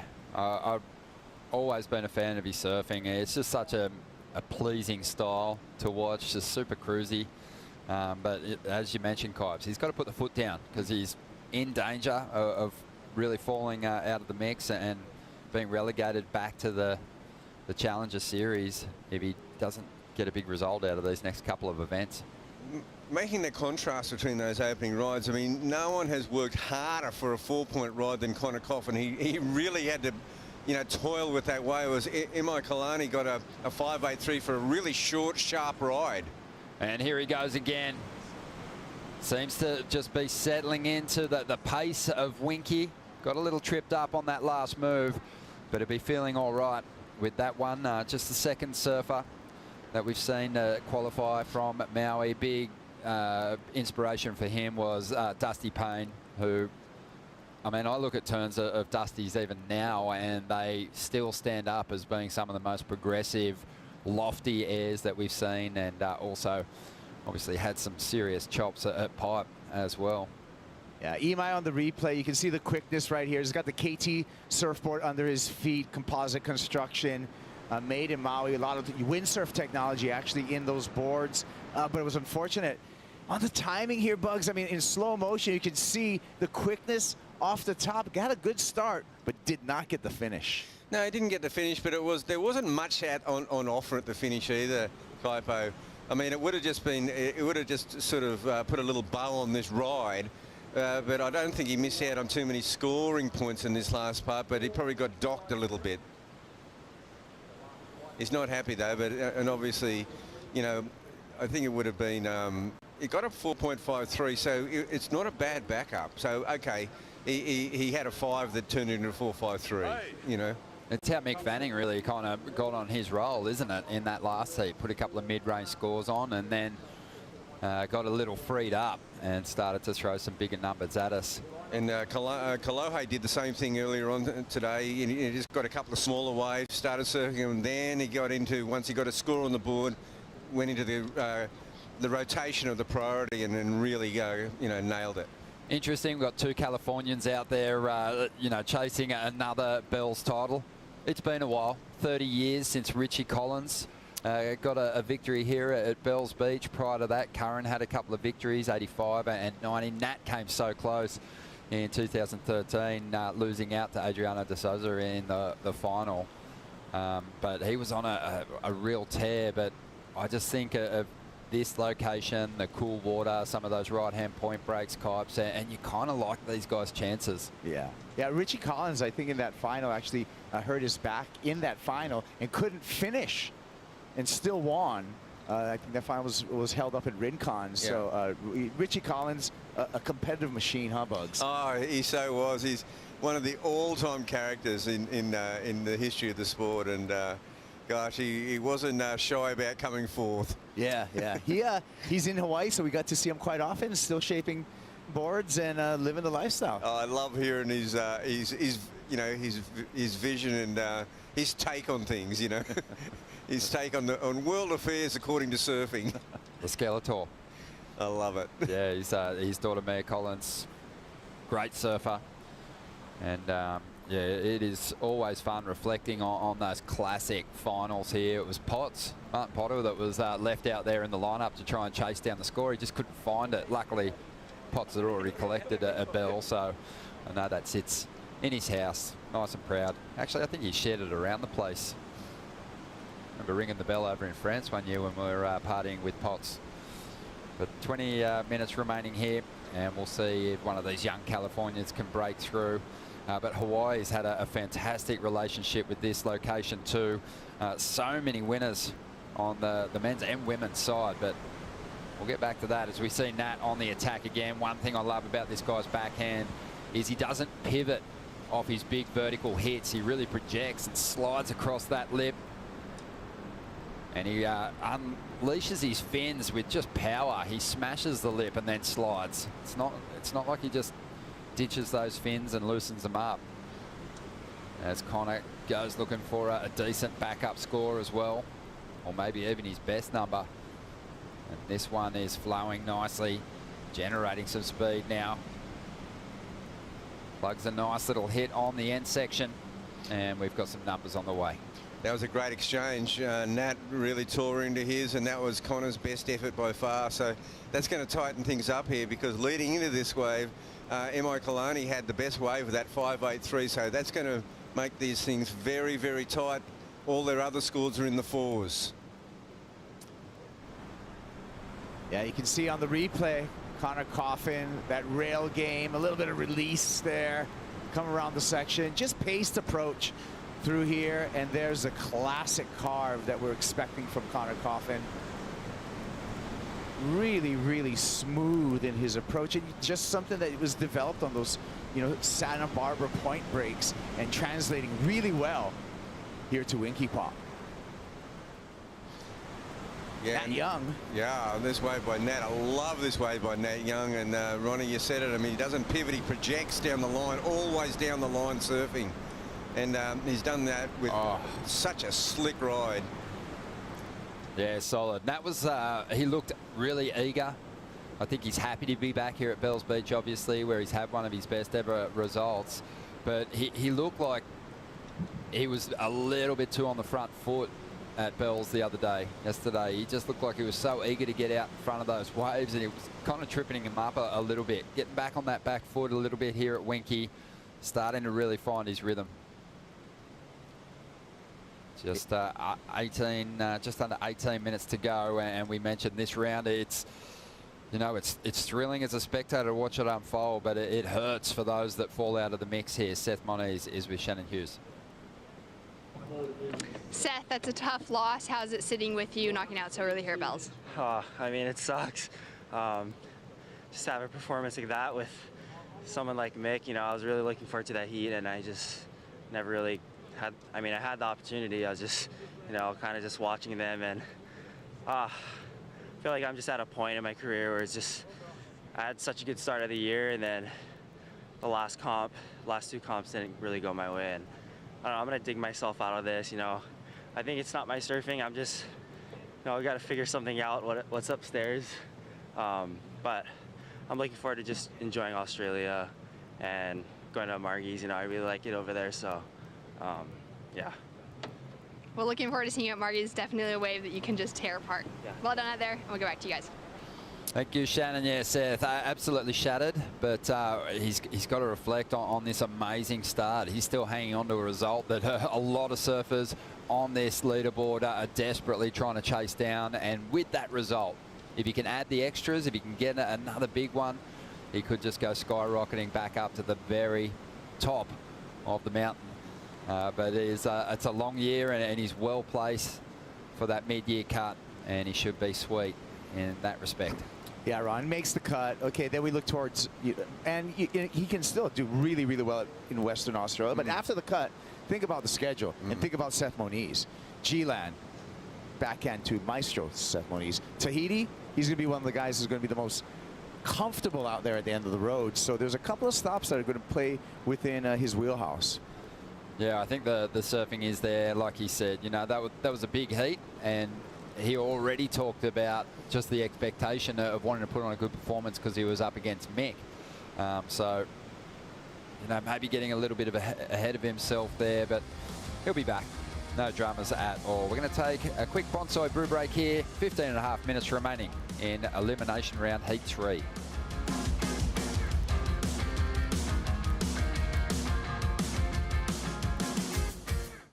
I like to just keep my routines pretty simple. I like to get up early. We made a bit of a saying called win the morning, win the day. It's like if you get up early and you really capitalise on that part of the morning, you win the rest of the day. Everything's a bonus from that point onwards.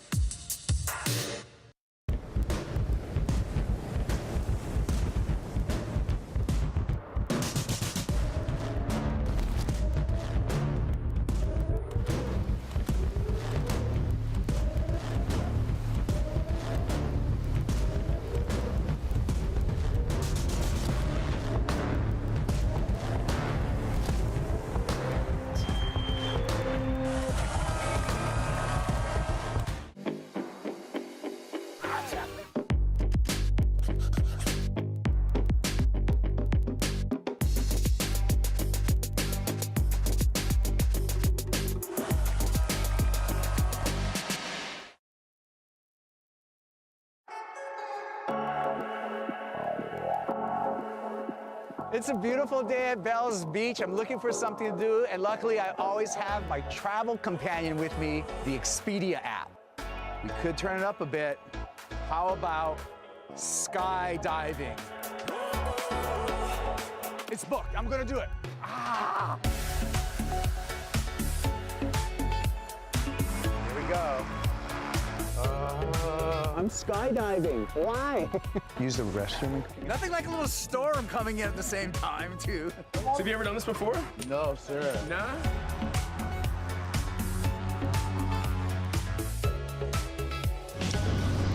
right, here we go. Are you ready? Here we go.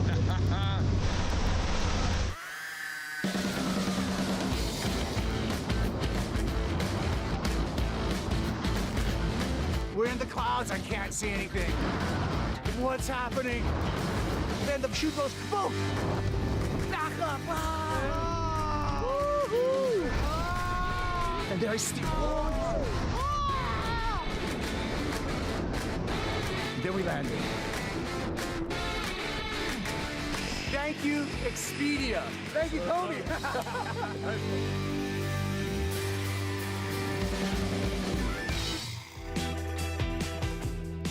How good is that? Cobbs, how are you feeling? Are you back? Are you back with us? Have you come down yet? No, I'm still hyped on the whole experience. I mean, I've had some great experiences with Expedia, but this one has to be the top of the charts, man. That was a good time. It sounded freaky just before you jumped out. You couldn't actually see the ground. You had to go through the clouds first. Yeah, that was probably the scariest part of the whole thing. Well, props to you, man. Threw yourself into it. And, yeah, that was a lot of fun to watch, Bugs. Have you ever done it, Scott? No, I haven't done it. That's amazing. We'll get you up there tomorrow, mate. You in? And we've got a pretty big day tomorrow. Yeah, okay. Well, let's dive into it. We're into the elimination round. Heat 3 unfolding. And Imai Kalani, well, he's been surfing very well, but his rivals have put some scores on the board. And he needs to get himself something better than a 4.53 to solidify that second place. Nat Young up at the moment. Good looking wall standing up here. And Nat really starting to put the pressure on. Just waiting patiently for this wave to stand up. Nice hit there, plenty of power. Again, the timing is spot on, and what a combination as he finishes that one off on the inside. That'll score well with the panel, you'd think. 11.5 minutes to go here. Let's dive into the replay, Bugs. Yeah, Nat on his backhand. He got that 717. He's backed it up nicely here. This wave is not quite as clean as his other one, but he's looking for this section to come square off the bottom. So Nat is going into his backhand repertoire now, and he can just jam them off one after the other. And I dare say that'll improve on that 493. Yeah, no doubt. Waiting on those numbers to come through. Meanwhile, Connor Coffin on the outside. Loads up with speed.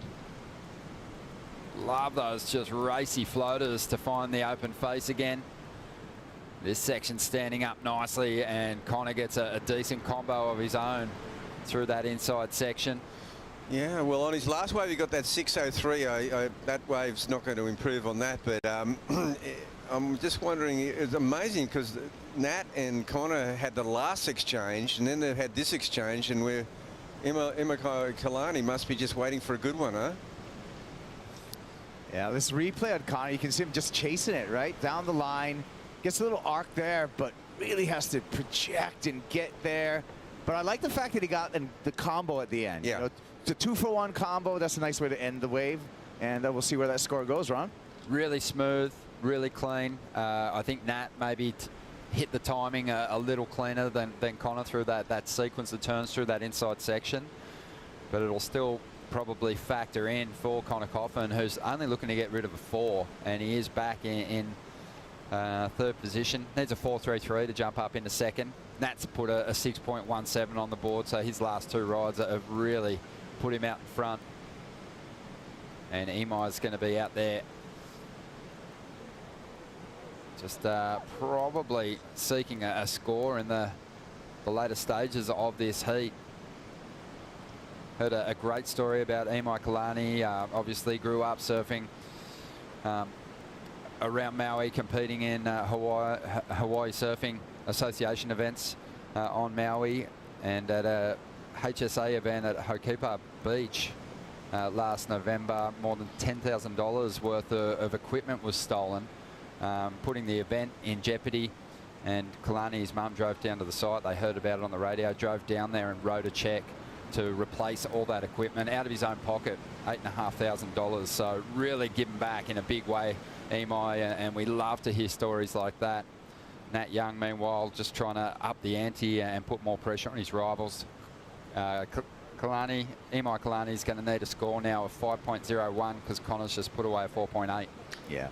Yeah, Imai, I mean, back to that story. Maui has such a great surfing community there supporting each other. Here's a replay, Bugs, of Nat Young on his last. Yeah, this wave here, I don't think it's going to go into his top 2, but it's just keeping alive, and he kept Imai off that wave. I don't think it was going to be a classic for him either way, but it was a bigger wave, and you could see it coming, looming in the background, and Imai had a bit of a look at it, but Nat had just beaten him in a bit of a paddle battle just prior to that. So And he came in with a 2.97 for that previous ride that I don't think we saw. Yeah, yeah. And Ron, I mean, it's kind of been the story here.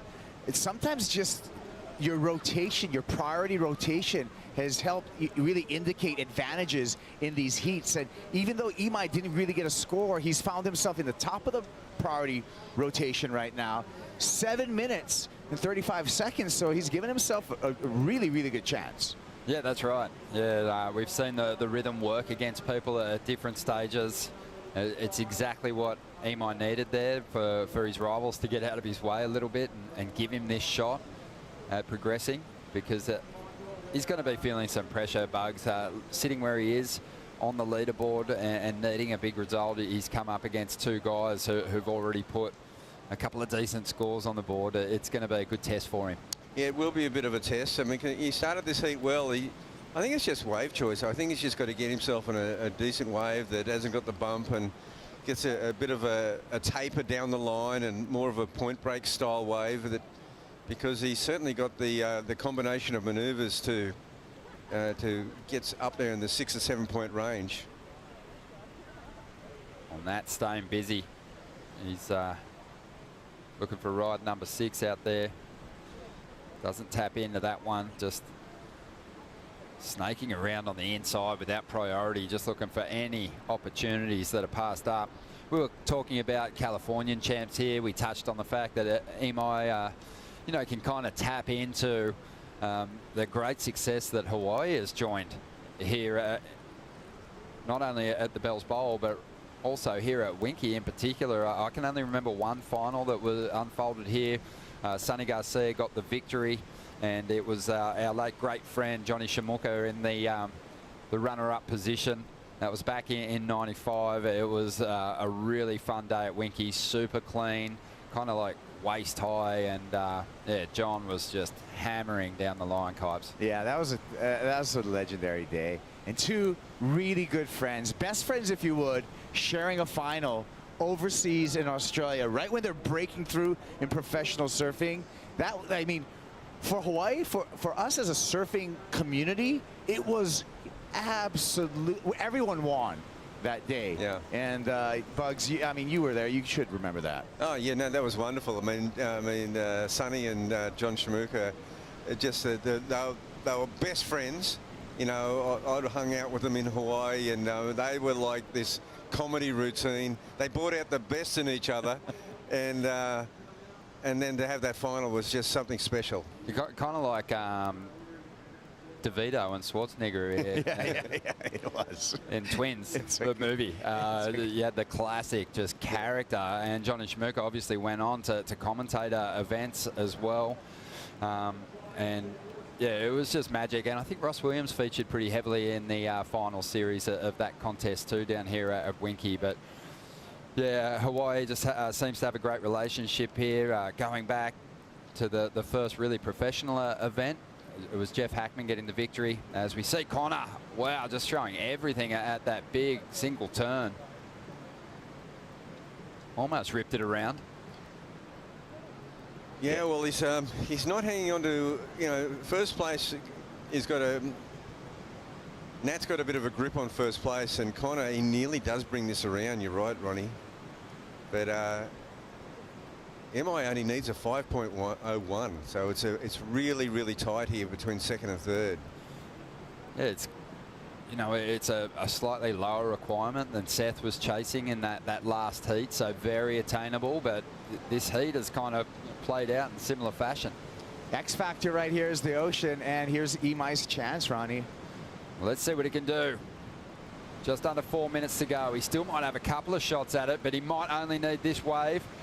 A couple of clean turns on the outside, gets up on top of the foam on that section, gives that tail a little kick, has a look at the clock, and we'll probably be thinking scurry back out there, because that one's going to be 50-50. Yeah, that's my gut feeling, Bugs. What do you think? Oh, the wave crumbled in the end. If it had that nice little wall going down into the valley, I would have gone, he's going to get this for sure. But it's just that crumble in the end, and that last maneuver was pretty soft. Yeah, it just backed off even on the second turn. The first turn was crisp and clean. I think he came out of it with a head full of speed. Yeah, it felt like he was surfing for a 5 on that wave. Here we go. Oh, just a quick one. But yeah, it felt like Imai was surfing for a 5. And I think sometimes when you surf for that mid-range score, you can come up short because you're not running past the goal line, if you would.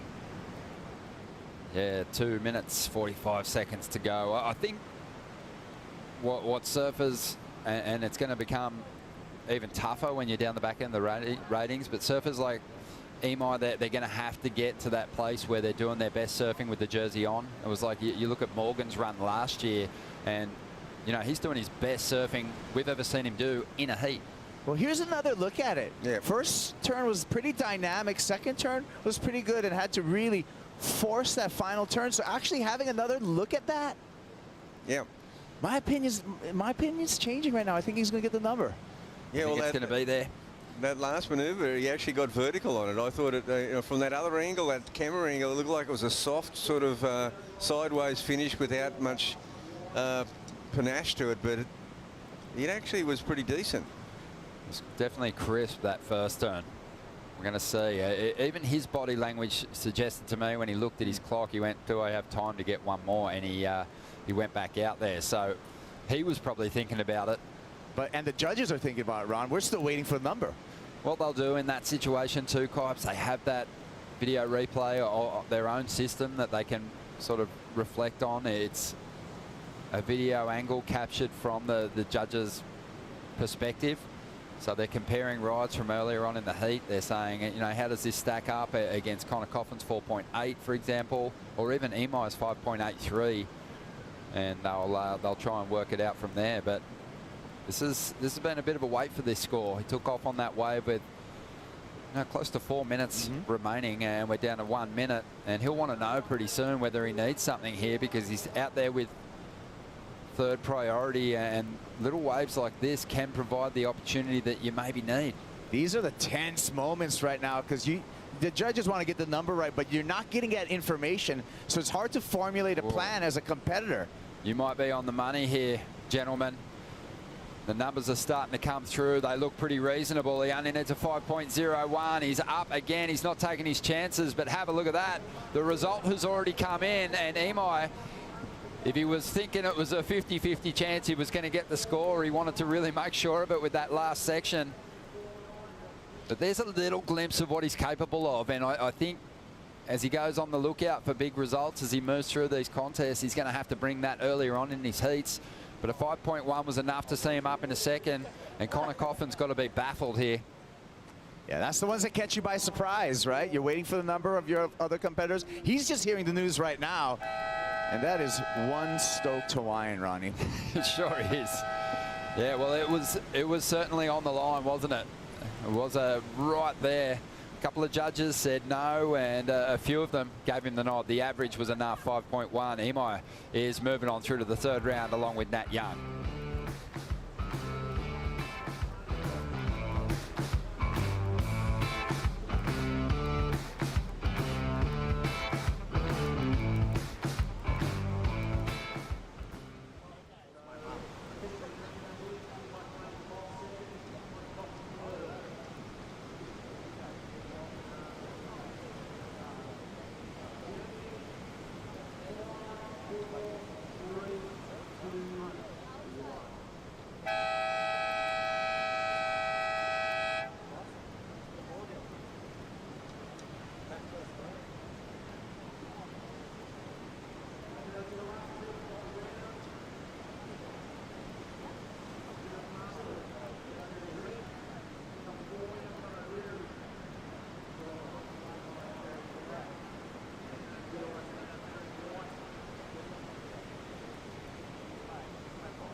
Welcome back to the show. Elimination Heat 4 out in the water at the moment. And this is going to be a good one. Big Jake Marshall representing California. He'll be out there in the red. Connor O'Leary, the Australian, who with the Japanese heritage will be surfing in the black. And Matthew McGilvray, the South African, will be surfing in the white jersey. Both these surfers, or all three of these surfers, are actually really looking to lock down their positions before this last event over there in Margaret River before the mid-season cut. The pressure is on. Matthew McGilvray with a lot of ground to make up on the front runners, sitting in 27th position at the moment. Ronnie Blakey with Kaipo and Bugs and Kipes. You know, we've just seen Connor fall out of the mix. He was in that kind of middle pack, yeah, and his spot is going to be up for grabs. There's going to be a big shuffle up at this contest. Yeah, and it's really interesting when you look at this lineup. Matthew McGilvray, a injury wild card into this event, got into this event. He did actually fall off tour, and then a guy like Connor O'Leary had to battle through the Challenger Series, right, to get back on tour.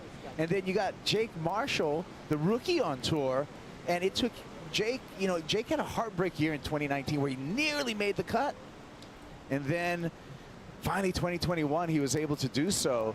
But really interesting because all these guys, in my mind, Ron, are kind of guys on the bubble when you look at the second half of the year. Yeah, Jake was extremely close, wasn't he? I heard rumours of a qualification party, and then just the results. Basically, there was a mathematical chance that he wouldn't make it if certain people progressed, and that all happened. Yeah.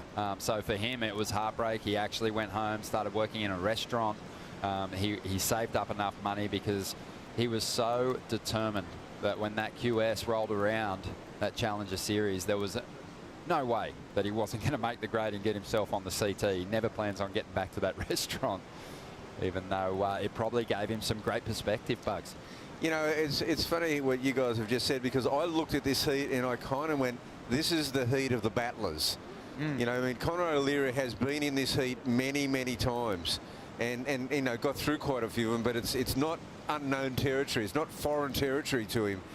Matthews also, and they've just been on the cusp, and Connor's come back into it, and Jake just made it, and classic, you know, they're really well matched. Yeah, and to your point, this is a matchup of surfers with grit. I mean, if I had to say one, you know, one factor that they all share in common is just having that grit. Well, let's see where these surfers are positioned as we check out Bubble Watch.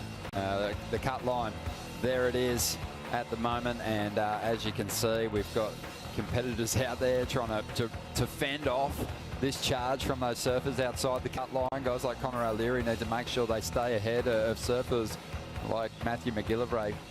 I mean, he's had a pretty good start to the year, Connor O'Leary, as has Jake Marshall. I'm not going to forget that heat that he had with John Florence at Sunset. I mean, the surfing that John had been doing during the winter season in the lead up to the second stop on the tour this year just sort of had me thinking he's going to be near him unbeatable at Sunset. But you know, that's the determination and the steely determination of these young rookies. That's what you want to see out of a rookie that doesn't back down to a superstar in surfing when given the opportunity. And that's exactly what Jake Marshall did at Sunset against John Florence. Yeah, it was a result or a heat win that has really validated to him that he deserves to be there, that he's capable of beating these top guys. And yeah, he was so thankful to have Marcio Suvi, who's always believed in his talent from Sharp Eye Surfboards, there on the beach cheering him on and celebrating that result, and of course his family as well. But he's repping hard for his hometown, Encinitas, that San Diego region. Haven't had a surfer on tour since Taylor Knox. And Rob Machado. Taylor Knox surfed in this event 19 times. So Jake could have a big future ahead of him here. I think he does. But this is going to be really fun to hear from three-time world champ Mick Fanning, who's reclaimed a bit of the form that we expect to see from him down here at the Rip Curl Pro. Mick Fanning, it's great to see you unleashed on a few waves. How did it feel to find some rhythm out there? Yeah, it was good. Yesterday was pretty embarrassing on my behalf. So, yeah, it was good. I just wanted to go out and catch some waves. You know, coming up against Morgan and Seth, like, two kids I absolutely love and cheer for on tour. And so yeah, I was sort of bummed to bring them both, but I just wanted us all just to catch waves and just have fun surfing. Unfortunately for Seth, he sort of didn't really find any rhythm, but yeah, I'm stoked to click into a little bit of gear, so hopefully I'll get a little bit better. Awesome, and talk to me about surfing out at Winky once again in the jersey. Yeah, Winky's good. It's different to Bells. It's you know, a little bit faster paced, and yeah, just sort of a few little different spots you can sort of line up with and play a few more games. But yeah, I really enjoy it. It's a really fun wave.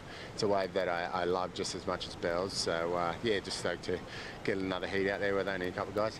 Anything you change up going to the next round?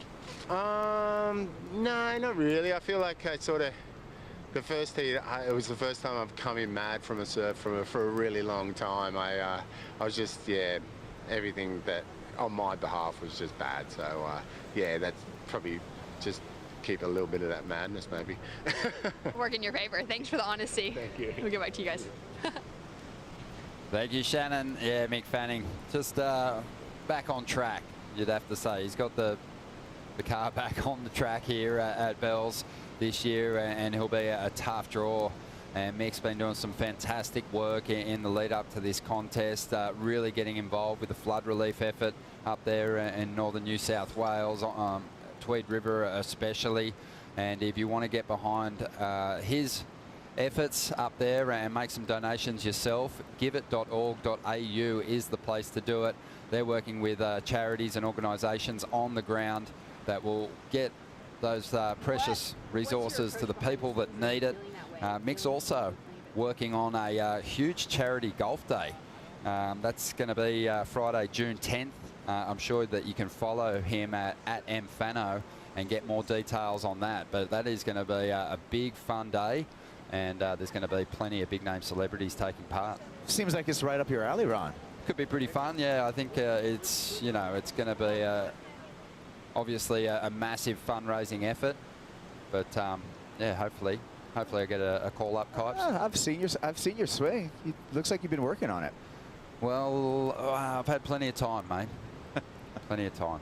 Just under 26 minutes remaining here, and no waves just yet for these three competitors who are holding strong out in this lineup, all very aware of their situation. Bugs called it the battle of the battlers.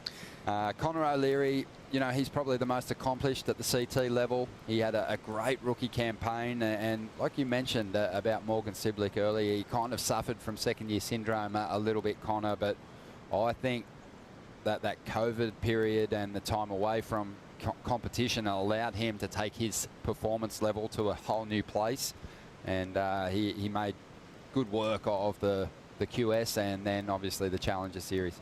Yeah, I totally agree with that. I mean, Connor's really taken his surfing to the next step, to the next level. That's an absolute certainty. And really, I mean, Jake Marshall, he's a rookie, so he's not a battler in that respect. But as Kaipo said before, you know, the battle to get into the CT is well and truly there. And as it is for most of the young guys coming through, it's not easy. It's like threading the eye of the needle. And, you know, sometimes you need results to go your way when it's out of your control. 24.5 minutes to go, and in these 35-minute heats, it's not until the 20-minute mark that the head judge might call a restart if there hasn't been any opportunity for the competitors. But while we wait for those first set waves to roll through, let's hear from the winner of the last heat, Nat Young with Shannon Hughes. Nat, it seemed like about halfway through that heat, as you got that 717, the momentum shifted in your favor. Talk to me about what was going on around that. I was definitely nervous, I'm not going to lie. Last couple of days, I don't know why, I've just been a little anxious, a little shaky. So in the start of that heat, I was for sure nervous, but kind of knew what I was looking for, and I got a couple waves that were smooth and slower for me to surf on my backhand, and kind of felt like I got into a rhythm and kind of felt like home, so yeah, it was fun. What's your approach behind the scenes then, feeling that way, feeling shaky, feeling a bit nervous behind the scenes? What are you doing to take care of that? I haven't changed anything. I mean, I'm pretty, like, my preparation is it's always the same. So normally I don't get super nervous, but I don't know why I've been nervous. Maybe I've had some results here in the past, and I feel like it's a place I would like to do good in. But it feels good to get through that one right there. That round's scary, so it's nice to get through that. Yeah, definitely. And speaking of your previous results here, some real good ones behind you. How special is it to be back at Bells? It's awesome. I'm so happy to be back. It's been, I don't know how many years it's been since I've been here, but I've obviously had a lot of good memories and you know, some awesome events here. So I'm thankful to be here, and I'm excited to surf. Hopefully the waves continue to improve, and yeah. Well, stoked to you out there. Keep ripping. Thank you, guys. Thank you, Shannon. Yeah, Nat is he's in his happy place. Right-hand point break, cold water. He should be just fine as he powers through to the round of 32. Still no waves for our competitors out there in this last elimination heat. 22.5 minutes to go. Yeah, well, we had a really serious paddle before. Matt McGillivray paddled for a wave before and missed it. It wasn't really I would say a set wave, but it would have you know, annulled any heat start. Yeah, that's going to be interesting, right, Bugs? Yeah. If they're going to get the fresh heat given that effort, and that's going to be up to the judges' tower. But we might not keep. They're taking a look up at the judges' tower as well. Yeah, well, it wasn't like they let go, you know, bombing sets or anything like that. It wasn't like they were being so ridiculously selective. You know, this was I thought an opportunistic wave that he might have gone, well, if I can get a wave here, then we've got a 20-minute heat. I think sometimes in these situations, if there's a veteran in the water, they kind of call a meeting in the lineup at the takeoff zone, and they, you know, an intimidating veteran can kind of say, hey, that's it. We're going for the restart. But I don't know if these battlers will be in that situation, Bugs. No, I don't think so. But and that's why I thought that maybe, you know, they might be more in the opposite situation, sneak one in, and then they've got a 20-minute heat, and I've got a wave under my belt. Exactly. Kipes, the fight then for the inside when priority is neutral in this situation, it kind of can intensify a little bit. Jake Marshall's the guy sitting on the inside at the moment. And it looks like both O'Leary and McGillivray are happy to let Jake have that inside, which is interesting. There's no paddling, there's no motion in the ocean, but that also tells me that they're not seeing a lot on the horizon either, Ron. Yeah, that's true. These are three of the bigger, lankier guys on the tour. Met Jake Marshall just the face-to-face in the car park just yesterday, and he always sort of appeared pretty lanky and quite thin. Before I saw him, he's really put some muscle on. I think in the last couple of years, his surfing looked big at sunset. I think he's really improved. Connor O'Leary's always been a big guy. He's 6'1", 187 pounds. And then Matt McGillivray, 5'11", 160 pounds. Matt has plenty of power. We've got some waves approaching. Just 20 seconds to go, and I think we're going to get this heat underway. There won't be a restart. Matthew McGillivray loads up. This guy has big rail turns, also has some big airs. He's going to start with a nice tail above the lip snap. And this one now starting to line up again for him. He gets that board up there one more time. Hey, Bug said it. And that, from Matty, that was a pretty brilliant move, because now exactly the scenario, Rabbit, that you painted for us happened. McGillivray is going to have a score, and now it's a 20-minute heat. Exactly. It's a 20-minute heat for the other guys. What he wants now is another 15-minute lull. Because he's going to get a reasonable score. First turn was pretty solid, Bugs. Got the finish. Got the finish, and you know, he'll be looking. He'll actually be hoping for a wide wave paddling out, and like we saw before, you know, guys getting two quick waves back to back, and that really could put a 4.5. It's a half decent score. Yeah, we got the replay here, but you know, it was the paddle into this wave where Matthew was actually kind of camouflaging himself from the other competitors. They were looking towards the horizon. He took the inside. Here we go. Look at these guys are just like, we're totally out. Seize the opportunity, Bugs. Yeah, this is exactly what he was thinking. That's why I mentioned before when he paddled for that early wave, he was thinking this. And we're looking right now, this is a 4.5 on the replays for the start for Matthew McGillivray. Did really well to just combo up those first two turns. He was chasing that wave down. and still managed to collect some points on his run down the line. The server from Jeffreys Bay. Ooh. No surprise to see him find that point break flow. I've got to say, he looked more out of sorts in the opening round than I think I've ever seen him with a CT jersey on. So Matt, like Mick Fanning in the previous heat, is looking to really turn his fortunes around here at the Rip Curl Pro as Jake Marshall gets things underway here. And he loads up, finds a steep section here. There's a nice weightless snap on the end section. Connor O'Leary now looking to answer. Can't this guy put together some combos on the backhand when he gets swinging? And here he goes. Nice couple of turns there. Steep section to finish. And he clouts it. So solid start, a great exchange. Everyone's going to have a reasonable opening score on the board. This is going to tighten up this heat. Matthew McGilvray, wave number 2 for the 25-year-old. There's a nice fins free hit. End section looming. Smokes that and comes through to the inside. Doesn't get the finish down the line, but a couple of big turns on the outside.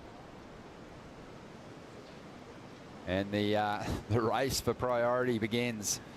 Jake Marshall's going to get that first priority. Connor O'Leary, you'd think with that wingspan, he should be able to outrace Matty McGilvray. Yeah, well, it just appears to me that Connor O'Leary got the best of all those exchanges. Yeah, I concur. Just great timing on the back end. And now he's going to win this little... It's not even a power battle anymore. He just accelerated out to see Connor O'Leary.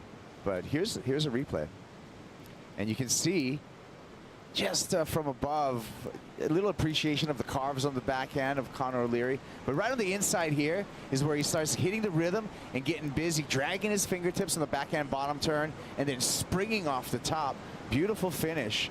And here's a replay, Jake Marshall, Bugs. Yeah, Jake, he starts well and he ends well on this one. And the middle work is pretty decent. But he really just looking for that big finishing turn. So not a lot of quantity in there, but some nice quality. And now Matt McGilvray on his second wave. Again, a short, sharp ride, but pretty decent. Now, if he pulled through there straight away, he might have got a break on the priority paddle, but he wanted to get that last section in. Sure did. Matty McGilvray, he'll be inspired from what he saw of Morgan Siblick. Those guys hanging pretty thick together, and yeah, Morgan really turned it around after a pretty disappointing opening round performance, and Matty's about to put a pretty reasonable second score on the board, 5.2. So with those 2 rides, he's out in front, but Connor O'Leary with the best wave of this heat so far, 6.5. Jake Marshall a 5.5. Jake is travelling with Imai Kalani, who progressed through that last heat, and that's going to be fire for him. You know, these guys have these little packs that they travel in, and they spur each other on to big results, Bugs. Yeah, they sure did. We saw that last year with Morgan was travelling with Matt McGilvray, and then Liam O'Brien joined their little group with Bottle, and it was a pretty successful little stint. It sure was. And, you know, like, this might only be a 20-minute heat, but they did not waste any space on there, Kaipo. Look at that. Connor O'Leary got that 6.5, as we call it, the better wave of the best of this exchange, and is solid backhand surfing. Yeah, just look at the flow and just watch the bottom turn, dragging his fingertips, setting up for a top turn there. And right on the inside here, where the wave steepens up again, same motion, dragging that lead arm and then extending out of the lip, and one more time. I like that one. Just really, really coming in, you know, the tempo that he's able to portray on this wave towards the end part of it, just bang, bang, bang, seamless, no twitches in between. Great surfing.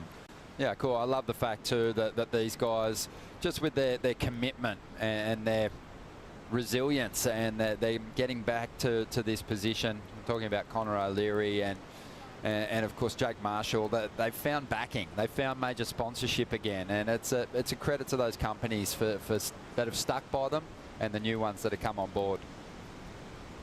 Just under 14 minutes to go, and just lapping up all the action all day, every day. Laura Enevar down there on the steps. Laura, great place to just feel the energy from the competitors, the stress levels rising, and also the celebration when someone does something great.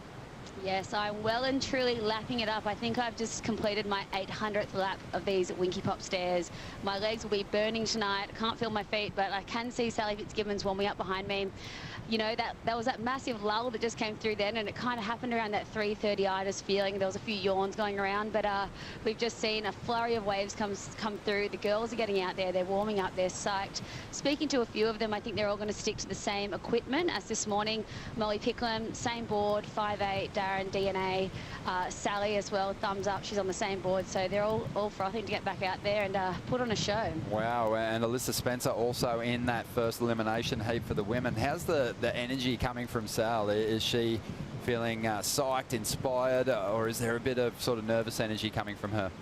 Yeah, I saw a few yawns from Pickles, and now she looks like she's back on, but Sally's been doing her warm-up routine, which we know she's got such a thorough warm-up routine. She's got the bands, she's got all sorts of balls to throw around, and yeah, she's in the zone. You know, she needs a result heading out now, and I really think that she can make anything possible.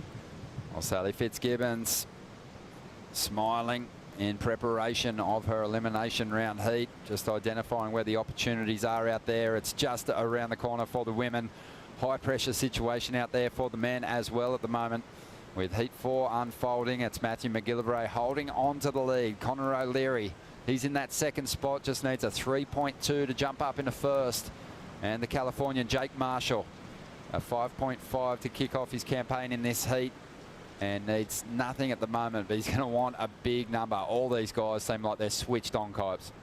Yeah, I'm just this is one that's going to come down to the wire, you know, and it's a lot of action, kind of packed into a compact time zone with that delayed, or not delayed start, but with that lull at the beginning of the heat. Yeah, I think we're going to have a flurry towards the end here. 11.5 minutes remaining. More action coming from the Rip Curl Pro Bells Beach right after this.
Jarak Wadarangja, Yaniki Bigba, Warangawuk, Wedi Wadarang, Jarupa Jaraja, Wadarang Kinkim Bilbik, Wedi Gajaru, Tajara Gutmabul, Mulupak.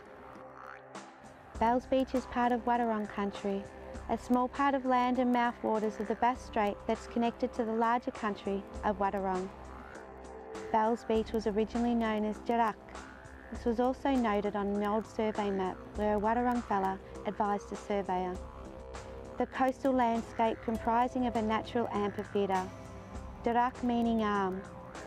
The shoreline cliffs take the form of a bent arm. Wadarang have always had a cultural and spiritual connection to Jarak, our saltwater country known as Wari, a meeting place, a gathering place, abundant of resources, abalone and other shellfish types. They were collected at low tide, many food and medicine resources, and we look above and we see our ironbark and grass tree country. May all that come to gather here at Jarak for the Rip Curl Pro, may you all take care on Wadarang country.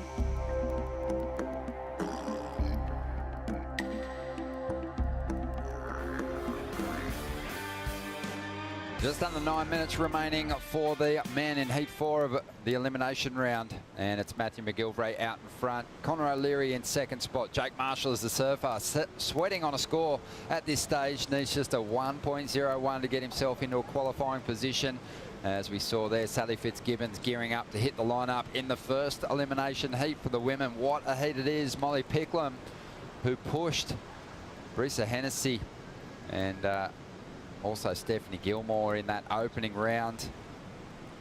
And also Alyssa Spencer, who won the trials, the young Californian, doing very well to get into that position. But Molly making her way across the rock shelf here. It's always a bit of an awkward shuffle, Bugs. Yeah, it is. The tide's coming in now too, so there's a little bit more walking in ankle deep water, and you can't quite see the bottom. There's a couple of little crevices there, a couple of little caves, a couple of little urchins. You got to watch them, most definitely. Just under 8 minutes to go. This wave was ridden during the break. Connor O'Leary. Let's see what he got done on this one, Bugs. Yeah, well, I mean, Connor, he's already got the highest score of the heat so far, the single score, and he's going to town on his backhand. And Kaipo, you were calling it before, that backhand is just dynamite today. Yeah, it's just the way he's able to get into rhythm with the wave.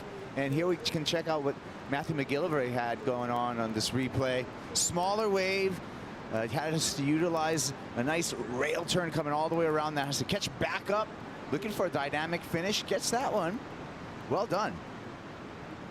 Jake Marshall also got himself into the mix. Yeah, there's a pretty clean looking wave. It had a nice little double up in it. He's on the open face now. And again, 3 really quick fire, scintillating moves. So a great exchange there between 3 combatants. Jake Marshall coming in with a 5.67. Connor O'Leary, an 8.33, guys. Wow. Yeah, you can't argue with that power. That's just that way he's able to flow from that one backhand jam straight into the next and keep giving you power is pretty impressive.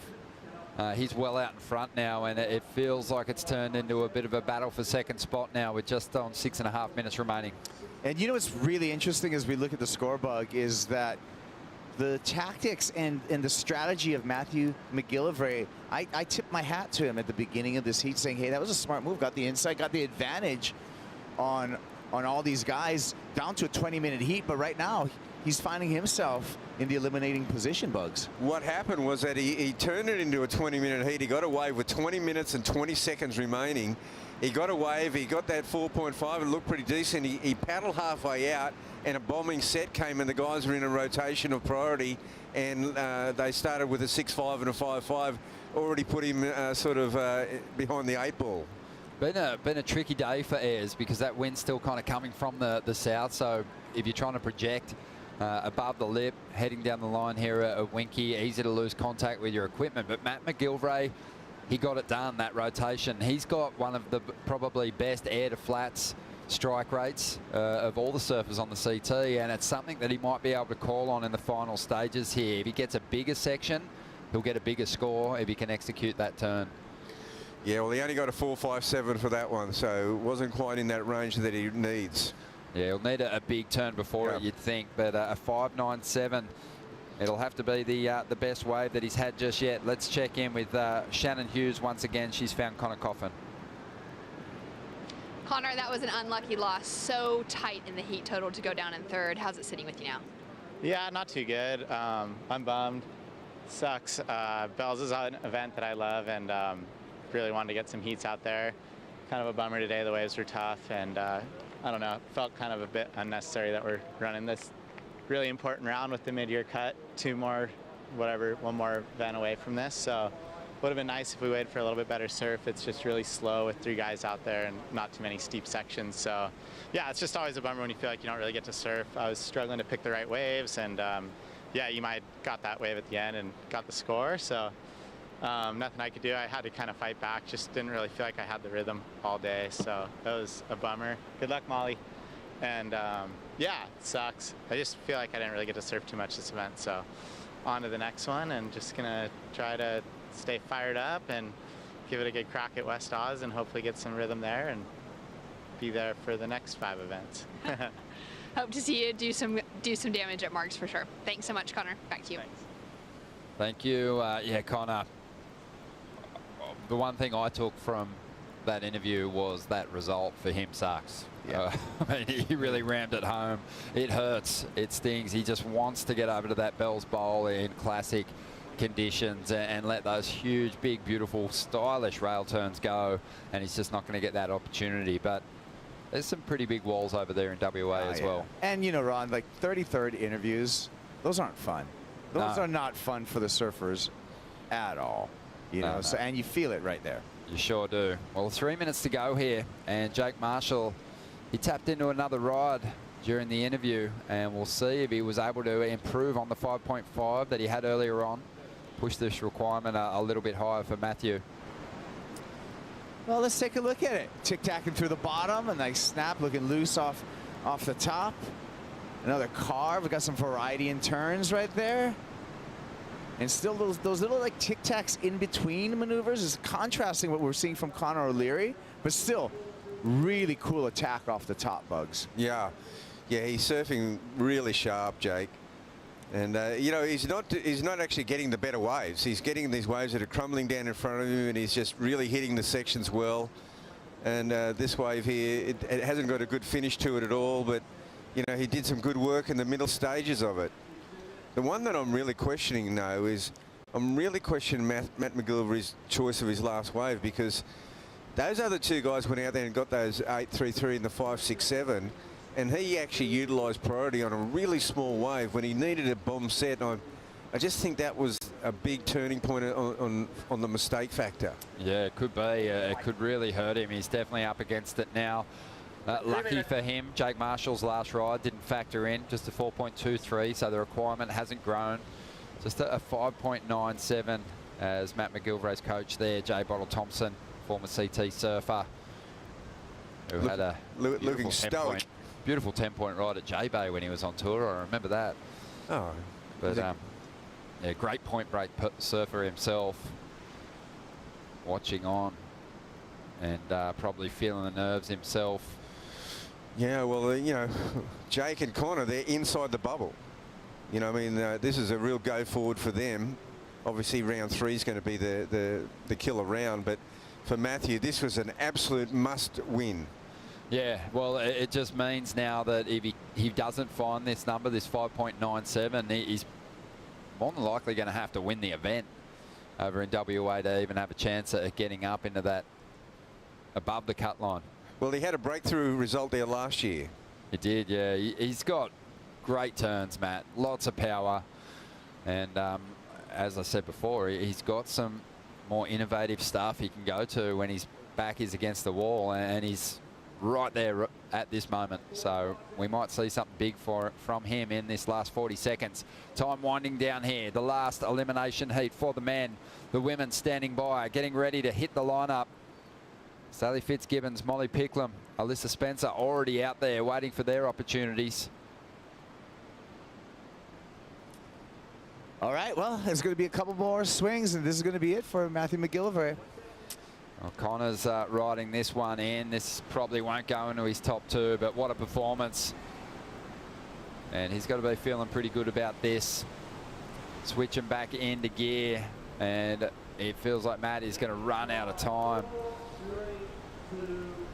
Yeah, devastating result for him, and he'll have a mountain to climb over there at the Margaret River event. We're going to take a quick break. We've got the women's elimination round just around the corner, and we'll bring in Joseph Pearl and Richie Lovett for the call.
love about the Surf Coast is it's just got amazing waves, little secluded beaches, and there's good food and the environment, the community and culture. All that is just waiting for you.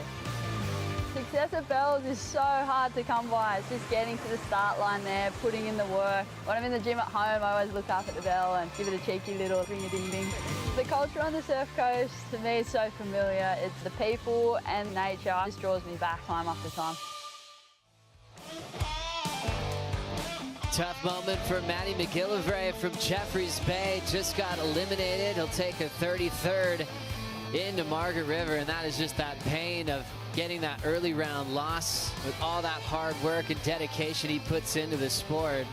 He's gonna have to shake that one off and look for a huge performance at Margaret River. Good thing for Matty, he's solid on a big wall of main break. He was impressive there last year, but also great performance on the other side of that for Connor O'Leary. Backhand was sharp, 14.83 total. That's something to brag about these days. Tough to get those kind of numbers from the panel. Jake Marshall, after the shoulder injury, and Paniche looking solid to move on to the round of 32. Now it's time for the elimination round for the women. Joe Turpel with Richie Lovett, former champ at venues like Lower Trestles. She'll be hosting the Rip Curl WSL Finals again. Also winning events at Haleiwa on the North Shore of Oahu. Richie, this is a huge heat. Sally Fitzgibbons, under pressure, has already put up a solid number. Well, this is just what Sally Fitzgibbons needs. And have a look at that first turn. A beautiful wrap. Almost lost it in the final stages of the cutty, and then follows it up with a second all the way through to the inside. Finds a little bonus section. Have a go at the speed here. Sal just looks like she's narrowed the stance just a little bit over the last couple of months. This is live action. Getting involved here, just trying to find some open space. Molly Picklum just all set up. Works out flat that open face is. She wants a solid wall, a good lip to hit. Finding it after a long run way down the beach. She'll get credit for a finishing move. Was it worth taking it way down the line? We'll find out in a moment. A big score for Sal, 7-3-3 on her opener. Obviously knows the pressure that's on her to stay on tour. A two-time Bells champ dealing with a couple of young guns. Molly Picklum, a rookie this season. And then also joined by Alyssa Spencer from Carlsbad, who won the trials. Back to the start of Molly's wave. Critical takeoff to start things off. Belts it off the roof. Chunky section, lots of wobble, and she's able to negotiate through it. And then, well, she went chasing, didn't she, Joe? All the way down the line as this wave flattened out. She could see it. She knew it was going to stand up for it one more time, and bang, gets the finish. Another great move there. First turn was good. Last turn was good. A little bit of downtime in the middle. I don't think it'll go as high as Sally's first wave, but she's on the board. Molly's already made a pretty massive statement this season when she eliminated a 5-time world champ Carissa Moore at Sunset Beach. That was huge for her. Obviously had a lot less time at Sunset than Carissa, taking down one of the all-time greats. That was a huge momentum booster for her, and really taking advantage of this moment of her career. She actually lost in a tie break to qualify after Haleiwa was complete. Katie Simmers made the decision to delay her debut to the top 17 and opened up the spot for Molly to be a full-time rookie this season. Yeah, it was almost poetic justice in a way, really, to be to lose your position on a countback was, you know, it's hard to take. So luckily enough, as fate would have it, she gets the position back through a withdrawal, and she's making good use of it. She's really starting to learn the ropes here. And critical heat. No one likes to find themselves in the elimination round, and certainly an important heat for Sally Fitzgibbons, but you know, equally as important for Molly and Alyssa Spencer as well. Alyssa Spencer was right there in the hunt through the Challenger Series. Last year's a very condensed version of it. This year you'll see the entire series play out with 8 events. So it was down to 4, but it was really cool to watch. It was just so much action coming at us from the U.S. Open in Southern California. 2 events in Europe back-to-back, Portugal, France, and then finishing up in Haleiwa. And Alyssa was right in the mix as a contender heading into the final stop on the North Shore. Yeah, and well, she's got a spot in the event via the wild card by the trials, so it's great experience for her. And tough heat though, coming up to ruthless competitors, amazing surfers. And well, tide's feeling in, Joe, and that's why we're starting to see these lulls really start to space out. But when they come, still highly contestable. Big scores in the last heat. Connor O'Leary dropping that big 8. So we know they're out there.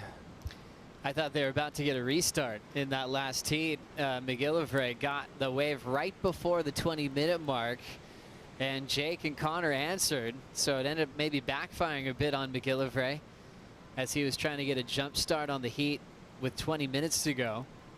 Those eliminations are tough. That's what we're doing in this round. If you're in 3rd, you're getting knocked out of the event. We lost McGillivray, who's going to be in a tough position heading into Margaret's. We lost Connor Koff, and that was a big one there because he was in that tie-break situation just above the cut. So that's going to put him under a lot of pressure at stop 5. Lost Seth Moniz, so he'll probably lose his spot in that final 5 conversation heading into the West. And also Tully Wiley knocked out of the first heat of the elimination round. Sally Fitzgibbons happy to maybe feel a little less pressure after this wave. A 7.33 start. Yeah, and again, just slightly narrower stance to what Sally normally has here. And that was a radical turn, just carving back into the pocket. And the second one. Surfing with so much energy. And lots of speed as she comes through to this inside section. I love how she just held on onto the inside rail there, extending the turn, leans right into it. The back arm goes right up. And what that does, Joe, is sort of brings in that pirouette effect where she's just turning around that back arm. And now driving down the line, up over the whitewash. Really expressive surfing here from Sally Fitzgibbons. And looking solid on her feet as she comes through to the inside. Jams that last turn. She wanted to get to the finish there. She knew at that point she was looking at a very good score if she could just finish off. Well-timed maneuvers for Sal, looking to back up the 7.33. She's been trying a lot of fin throws, a lot of air reverses. Sticking to the wave face this time, just throwing a little power hack there. One of the hardest working surfers in the game, 3-time runner-up in the world in her career. Alyssa Spencer getting started. Backhand snap super clean. The wall's growing. She's got a section to work with there. Hits it well. Off the bottom, nice vertical for Alyssa, representing San Diego, California. Been some representation from that region on the women's tour in the past. Remember, Julia Christian was a standout on the top 17. Sally's picking up another wave on her way back out. A lot of speed to burn. She just frames it up. She's landing everything so far in the matchup.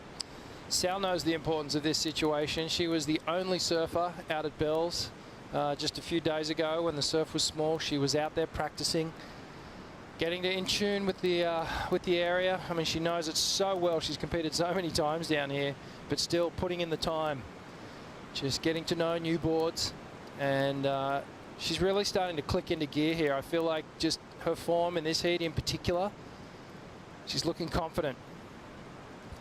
Molly Picklum 4.9, but she's chasing Sally, the veteran in the matchup, as we check out her deep stats powered by Hydro Flask. 12 career CT wins for Sally in an incredible career. First win of her life here at Bells. She had the bet going with her dad, Martin. As soon as she won her first event, he'd shave his mustache. She didn't know her dad without one. He always had it. He ended up thanking her for it. He's never grown it back since. And that was a really cool incentive. He's often right next to her through all those early years. Gosh, you could say pressing on a decade. Martin was always standing by with photos, advice, giving her all the support she needed to be in so many world title showdowns in her career. Yeah, and she really has carved out an amazing career in the sporting arena. Surfing was the lucky sport that she chose. You know, such a good athlete. She loves to run, and you know, she had her sights set on the Olympics. She didn't know how she was going to get there. She was going to get there in some way, shape, or form, in some sort of sport. And well, she's just, you know, she's ticked a lot of goals in surfing, but that world title has just been a little bit elusive for her, and she's always had the potential. And so many people, especially the Australians, want to see her get up there and achieve that goal. We've even seen her in yellow, world #1, heading into Honolulu Bay, which used to be the final stop in the past. So she's come incredibly close to being a world champ. Back to Alyssa's wave. Composure is the word that comes to mind, Joe, when I look at this wave. Great first committed turn off the top, sending a huge fan of spray. Alyssa just biding her time on the bottom turn, just waiting patiently for the lip to hit. And then this third one again, waiting, and then she picks a moment. Nice and vertical, comes down with the lip. 3 strong turns. Really composed with that approach. 6.83, 7.33 for Sal. Those are the 2 biggest numbers. Picklum, 4.9 on her start. We have very similar stories in the elimination round heats. There's 2 on the women's side.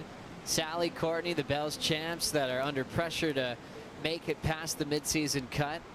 And then a lot of first-time surfers here at Bells competitively in the main event, from Luana Silva, Betty Lou, Sakura Johnson. They grew up together. They're both a part of the rookie class competing here for the first time. And also Molly Picklum, the trials winner. So it's the tale of the veterans trying to survive the cut. But when you look at all of them, even the rookies, everyone involved in the elimination round needs a result to get ahead of the top 10. They all are behind that cut at the moment, so pressure's felt from every surfer in the elimination round. Yeah, it's horrible in this round. There's no other way to put it.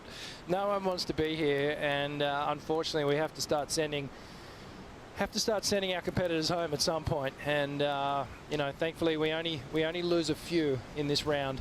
But sometimes that makes it sting a little bit more if you're one of those few. So true. Fitzgibbon's second scoring ride, a 4.67, puts herself in a great position.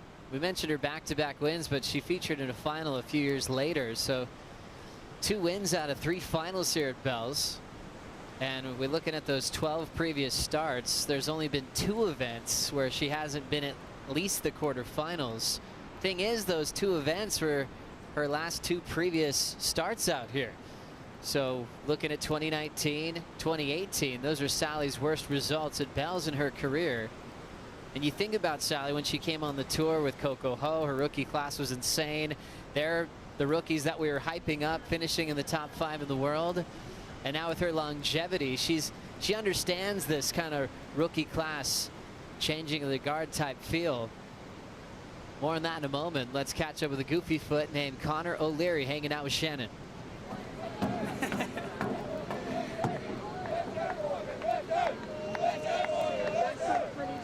Connor O'Leary, what a way. Win the heat, come up the stairs, you got the whole Swellian crew here to back you.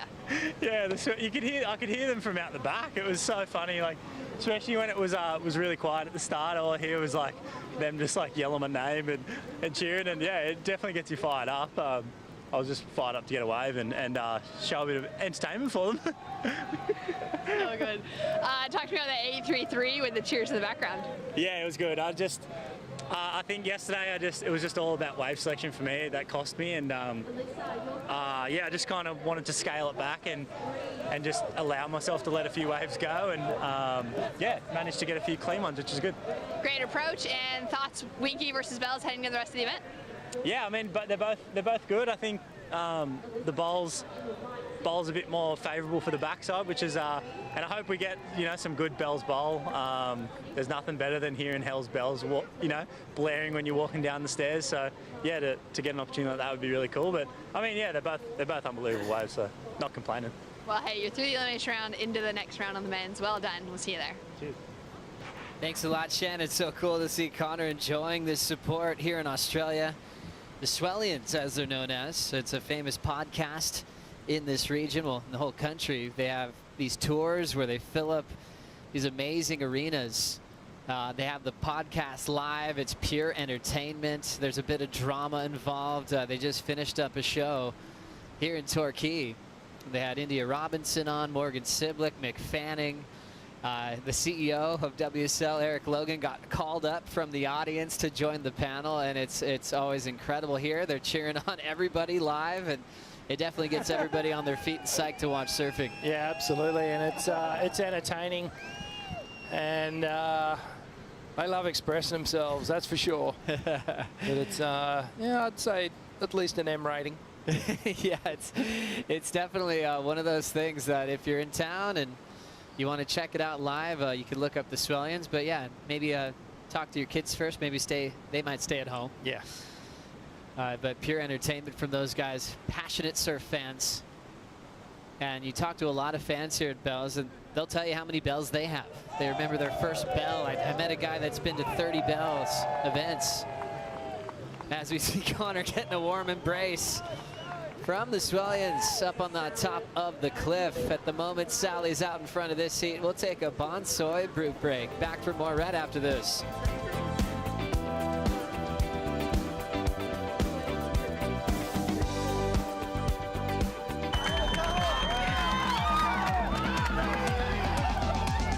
Going for a team shred on all of our fun boards. All my boards are intact.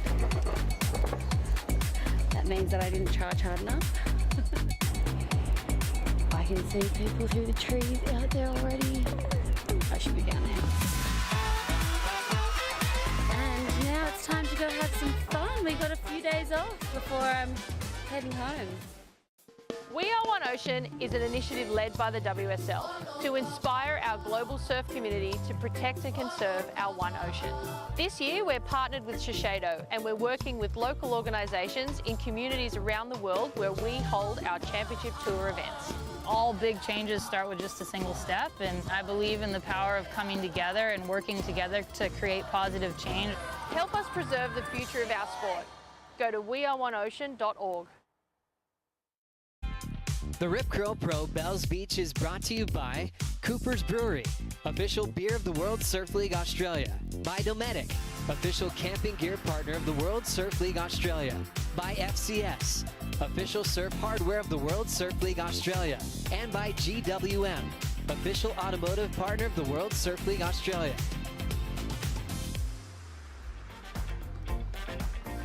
.15:40 on the clock here at Winky Pop. Sally Fitzgibbons out front. Alyssa Spencer in second. Molly Picklum holds priority, only chasing a 1.94. The longest running surfing event in history. Led with the most bells by Gail Cooper, who was a retired school teacher from down at Lorne. I ran into Gail yesterday. She comes to the events all the time, and she's just such a lovely human being. Enjoys her surfing. 10 bells, and she was able to dominate the early era of competition way back in the day. And I love that she always drives from Lorne. It's about 45 minutes up the Great Ocean Road, which is a gorgeous drive. You always see legends like Steph Gilmore having a chat with her about the early days and talking about equipment changes. One thing that stays the same is the wave itself. Absolutely. It must be a bit of a trip for her to come down here and just see what the women are doing in 2022 versus when she was on the tour, well, when she was sort of entering the event and winning in such a dominant way. You know, obviously the equipment was vastly different, but you know, like you said, that one thing that remains the same is the wave, and I wonder if they even had leashes back then. Yeah, when she first started, they didn't, and she was able to just continue with her connection at Bells and was searching for competition for many of those years. Setting up a frontside whip, it's Molly Picklum. Hard off the bottom. Connects right before the whitewater. Didn't need much to go into the top two. With landing that turn, she'll definitely be moving into a better position, and she'll fade out. Molly working with Glenn Micro Hall. They've got a great relationship. He was over there in Hawaii in the last qualification run, and he was right there by her side when they realized that She lost out at a count back, and she was so positive in her energy. And maybe that positivity turned her fate. She got her spot on tour. Frontside wrap for Sal. Digs in on the open face again. Fitzgibbons tail drift puts that one together quite well to improve on a 4.67.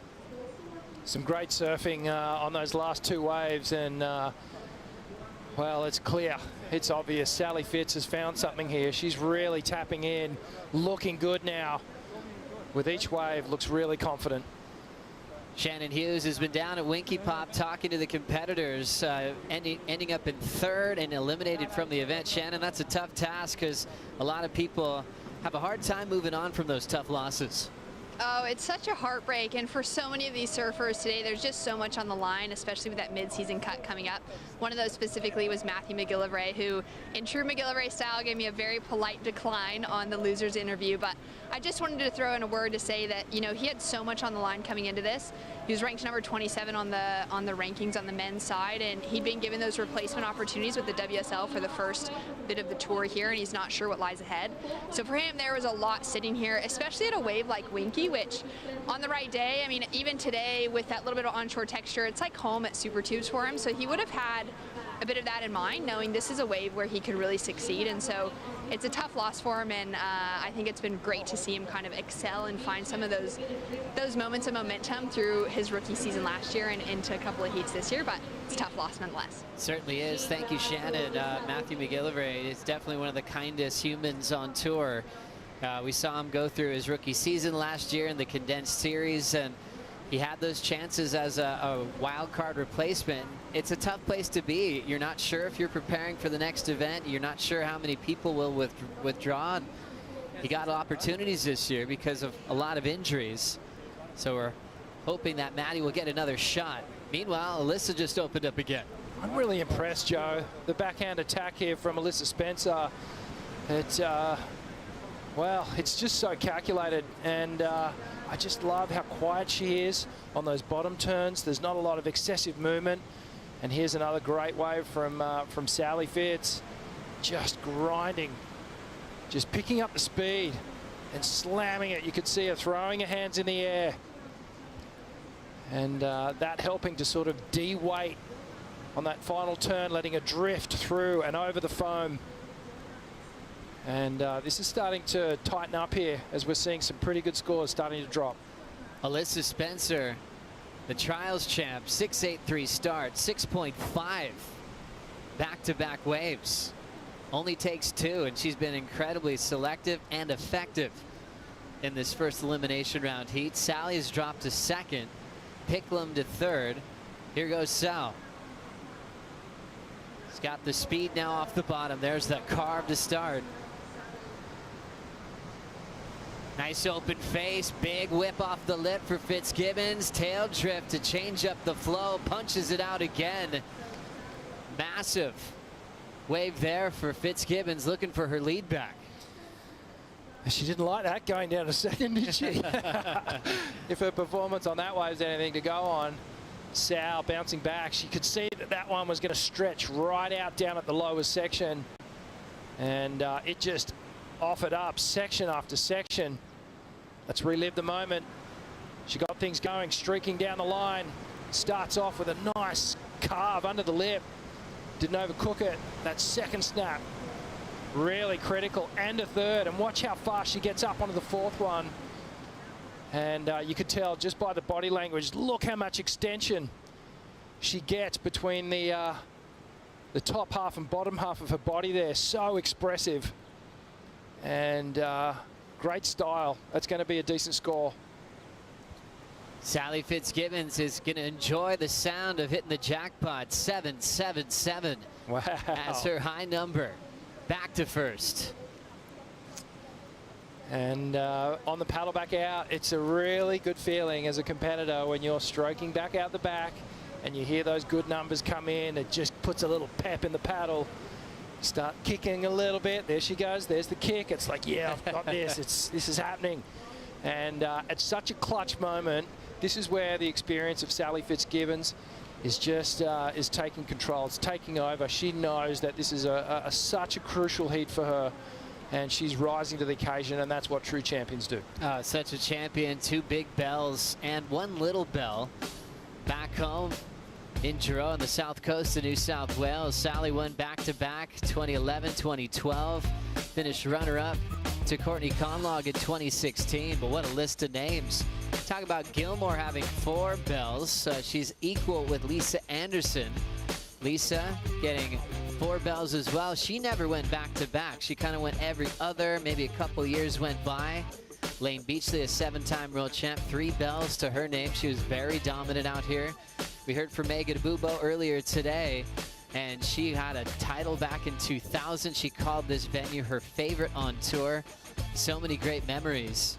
Sofia Milanovic had a role here as well of consecutive finals. Sofia got going in 05, won the big bell, then was runner-up 2 years after that, 07, 08 to Stephanie Gilmore. So many great memories at Bells Beach. It's really cool to have an event on tour where all of your heroes have showed up at some point of their career to compete. It's really cool to be able to look at the entire look at competitive surfing history, and it's all happened here. Oh, absolutely, and we keep talking about all the names that are on the trophy sitting right next to us here, and you know, a lot of those names are world champions, and it seems to be a theme that happens with this event. You get your name on that trophy, more often than not, you're going to go on to win a world title at some point in your career. So I think that's why it's so coveted, and I think it's why it means so much. And just the nature of this event and having to figure out the different moods of the wave and whether it's at Bells or down here at Winky Pop, it's just forever changing. You've always got to be thinking, anticipating what's it going to be like in my heat. You've got to be looking at the tides. You've got to be looking at the swell. And again, that's why so many of our surfers actually call on the local knowledge of some of the experts around town. Things are getting interesting in the water. Molly Picklum with priority. Looks like she is looking at the horizon, needing an 8.43, and she'll just hold her position. Remember, to get your fantasy teams all set up and ready to go, you can check out worldsurfleague.com or fix your team on the WSL app. There's different tiers to work through. You can change your team up until the round of 16 starts, up until the round of 32 starts for the men. A power surfer is a surfer that will get double points. You can only pick 1 on your squad. It doesn't have to be in Tier A. Richie Lovett, who is your power surfer on the women's side here at Bells Beach? I had Carissa. Smart. Yeah. Smart. Reliable, effective, multiple-time Bells champ, and someone who's looking for a win this year. Yeah, absolutely. And I've also got Sally and Isabella Nichols in my team, just to give you a couple of little insights there. Wow, I'm changing my team right now. Let me just, I think I'm allowed to get on my phone during a heat. Well, the good thing is that you still do have time, yeah, to change your team around. Right. Before the next round starts? Yeah, before the next round starts. You've got some time. I'm actually going to open my app. Have a look. I have Stephanie Gilmore as my power surfer, okay, which is great. What about the men's side? Because I'm taking notes. Okay, well, just give me a sec. I know I had John, had Philippe in there. Smart. You're kind of Captain Obvious. Yeah, I'm Captain Obvious. That's fair. It's safe. You know who else? Who's that?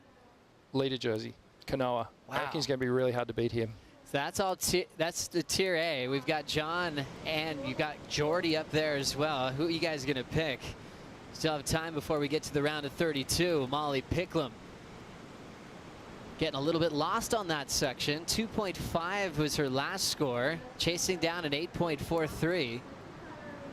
Very talented athlete, famous for a good high performance act, loves charging bigger conditions as well. Really impressed to see what she's done in a short period of time, but she's got to make sense of this lineup in 4:10 on the clock. Yeah, time starting to run out for her. Needing a big score, an 8.43, which would be one of the highest scores of the entire day. And she is down there in 3rd priority, so not looking good, but you know, it's all heat experience, and she's a great surfer. Quite raw in her approach. She sort of reminds me of a bit of a hybrid between like Lakey Peterson and Shane Beshen in the way she surfs and her style. And well, She's only a very young woman at the start of her career, and if she does dip out here, she doesn't have too long to wait before we head over to Margaret River. A lot of learning moments for Molly in a short period of time. We mentioned that big heat win she had at Sunset. She got past Carissa Moore. Those are highlight moments for a young rookie on tour. When you get to compare your surfing to one of the all-time greats and the defending 5-time world champ, Molly again with some speed on this wall. Frontside punch, she'll land it. Nice soft landing to use that as a transition move and belts the inside. Nice combination from an air to a snap with 2:55 to go. Starting to show what's in the bag of tricks. And look at just how hard she's paddling out. Live action. Now setting this one up, the Californian Alyssa will just step off. First score that will be incomplete. And will be interesting to see where the judges go with that frontside punt. They said they were going to reward combinations. Molly using that aerial ability to her advantage in this heat. That might inspire Sally as well, who oftentimes goes for more air rotations, kicking that tail towards the beach in reverse. Nice clean frontside air, no rotation for Molly. 2:15 to go. It's crunch time, and it's all going to come down to the wire here. Depends on how whether they like it or not. It was a cute little frontside air. Sort of lost connection with the front foot. Got a little bit of air between the board and the wave. She definitely got some air time there. Great composure, landed right center on a board. She was able to go down the line and get another little hit in.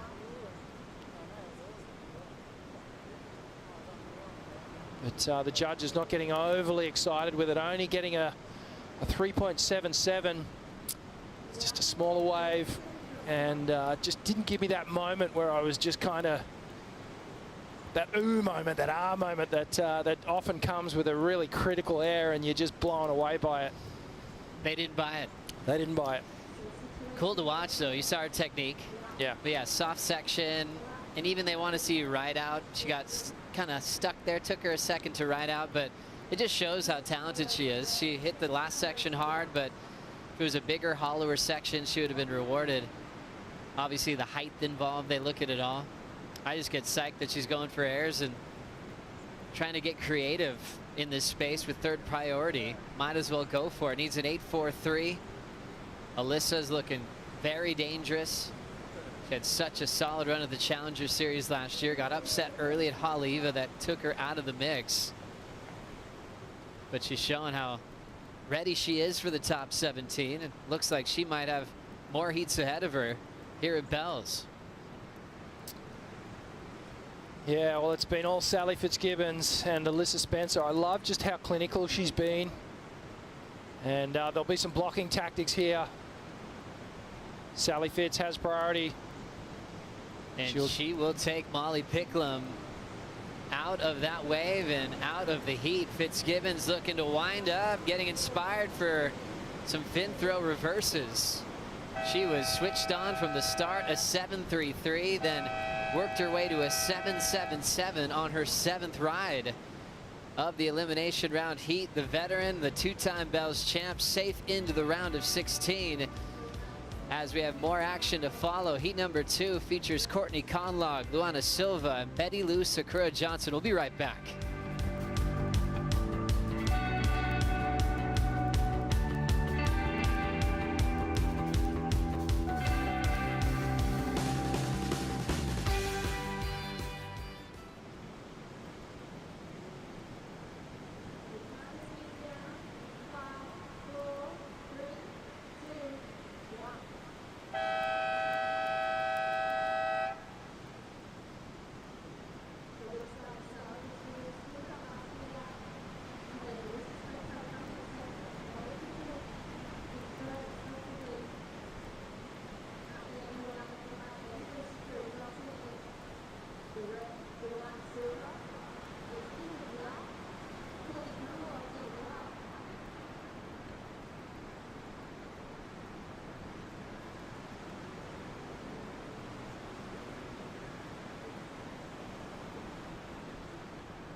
Always a great place to be when you're in the water at the Rip Curl Pro Bells Beach. Molly Picklum talking things over with Sally Fitzgibbons. We lost Picklum, the rookie, on tour in that last heat, and Sally got a very crucial win as she has set her sights on surfing the back end of the season, trying to get closer to the top 10 picture before Margaret River is complete.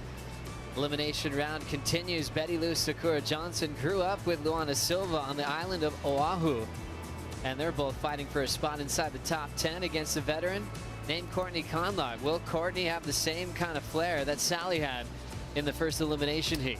I think she'll be inspired by what Sal did out there. She was totally unfazed by the youngsters, and you can see here a little bit of jockeying happening. We know Betty Lou Sakura, she's had a quick ride, but it'll be Luana Silva. Lulu setting up her first turn, just feeling her way off the top. Now we're looking to dig in.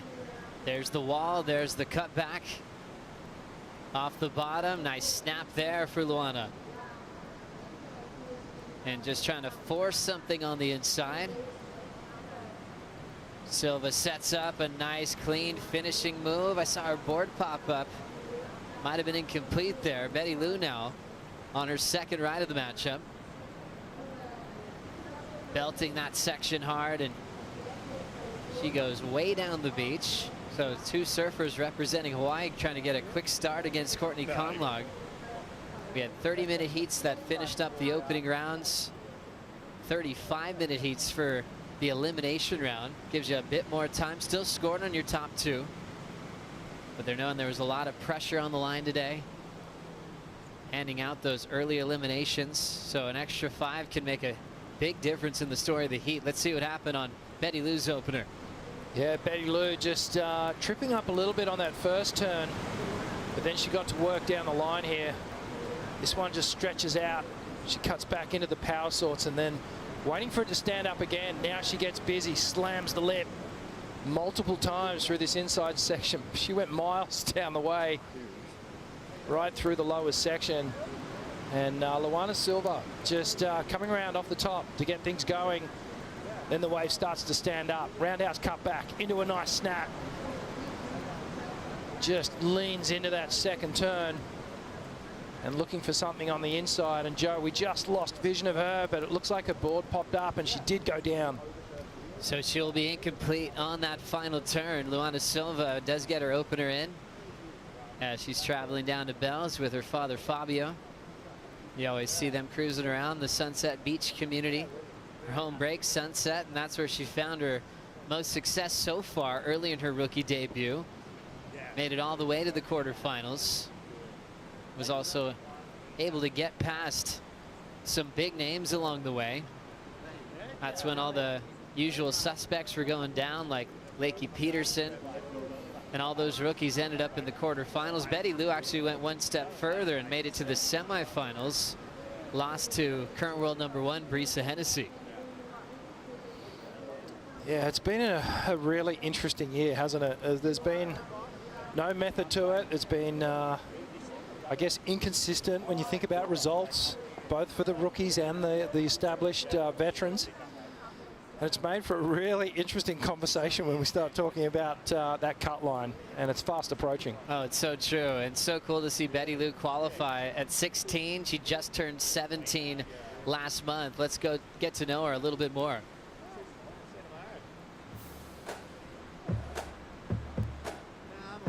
My name is Betty Lou Sakura Johnson. I'm 16 years old, and I'm from Haleiwa, Hawaii.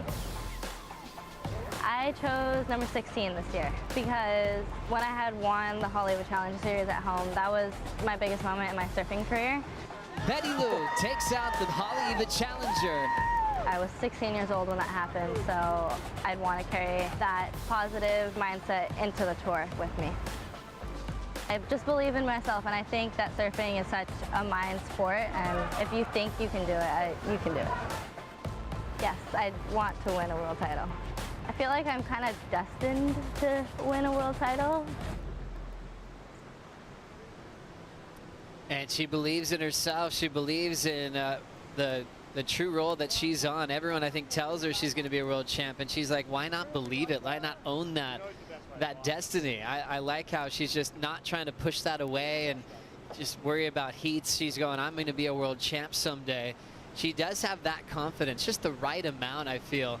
To come on the world tour at 16, that could be daunting. You've got all these veterans you're dealing with, all these stories, trying to figure out waves. That confident headspace will do wonders for Betty Lou.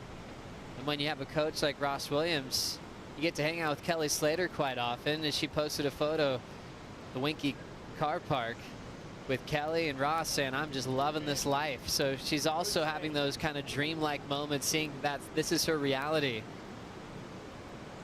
Ross looks pretty serious right there, but he's having a good time for sure. Absolutely, yeah. Caught up really quickly with old tour buddy Ross Williams. We had a number of heats together over the years.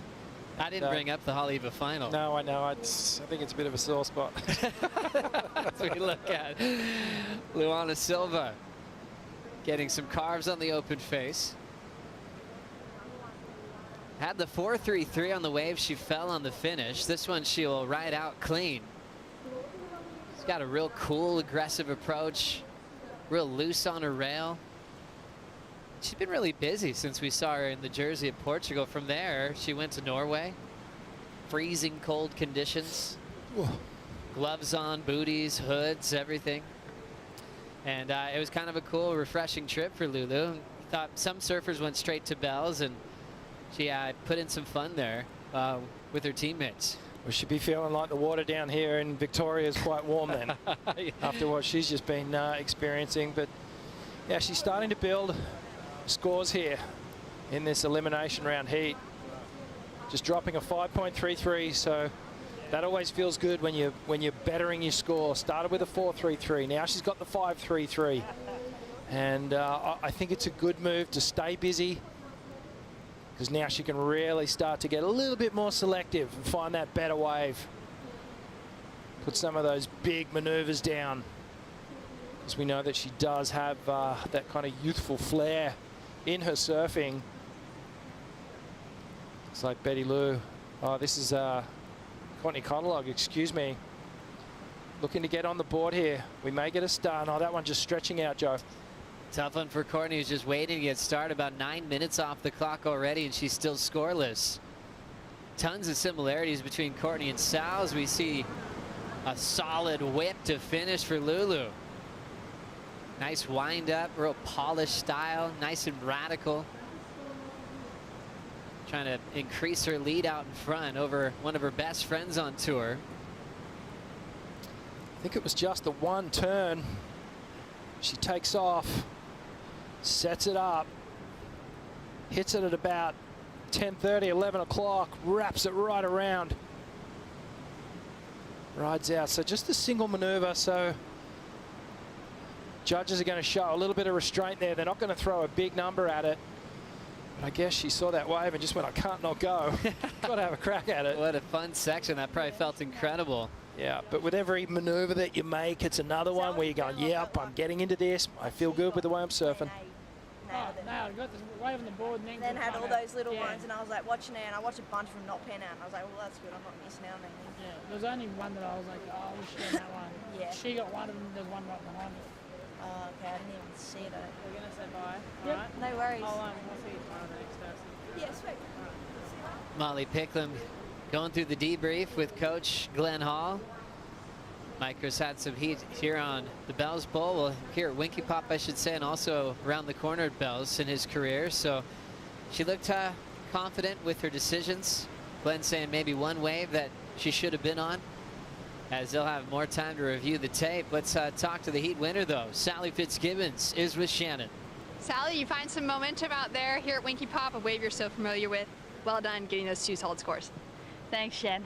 I think Beth Hamilton said it best on the ad. She said, don't need easy, just need possible. So I had another chance and paddled back out, tried for the fresh start, and just enjoyed my experience no matter what. Yeah, talk to me about that mentality heading into it, preheat strategy, all the pressure sitting on you at the moment as well. I think, yeah, it's more so that you put your heart and soul into your surfing. It has that expression element. Sometimes when you don't have those scores come your way or the results don't flow, it can sometimes try and break your spirit a little bit, and you think you may be a little off track, but I think that's when you dig deep and you trust. You trust in that the work that I've put in here. I came straight from Europe and spent a couple of weeks, and then coming back down, I just feel so comfortable here. I love the wave, and I feel like I'm surfing really well, so I just have to trust that and go into every heat that way. Well, you certainly are. Talk to me about that little air you threw out of the finish. Yeah, that was super cool. Obviously, like with this wind that's kind of crossing, I guess that's a little southwest maybe, and that makes it a little tricky for the board to stick to your feet. So I knew I had to get through the first part, and then yeah, we'll just work on the height for the next one and hopefully put it in the right spot. And it's a good tool to use. Can't wait to see more of it. Molly actually popped one just behind you, which was pretty fun to see. So well done out there. Looking forward to it. Bells or Winky, next call. What do you think? No matter what, I think if the Swelly and Army are around, I don't care where I surf, because just hearing their war cries from the top of the cliff just echoes across every lineup. I can't wait to get back out there and put jersey 89 on. All the best. Fitzgibbons, what a legend, what a warrior. Such a storied career, enjoying her time at Winky Pop as she turned in a 15.10 combined total. One of the best totals of the day. Hi, Mom. Hey, guys. Such a class act, and she's like that in interviews. When you talk to her about the cut, you can bring things up like that with Sally, because you know that she's comfortable in her own skin. She can look at things in the situation and find glory in a challenge, no matter what it is. And she mentioned, she's like, hey, if I'm competing and it's snapper, that's where my head's going to be. If it's G-Land, that's another. There's nothing about, oh, I'm not sure what I'll be doing at this stage of my career. She's still so committed, enjoying her time in the game. Back to Lulu, putting up some clean maneuvers, Rich. Yeah, that was another good wave, and just showing that bit of flair that I really like on the turn, you know, just getting expressive. It's a replay of Betty Lou just stabbing that first turn. Lots of power in the second snap. Third one, more projecting down the line here. This is a better wave for Betty Lou. And finishes nice and strongly. So the youngsters, they keep getting waves under Courtney Conlong's priority here. So we're down to the 20-minute mark. It's not panic stations yet.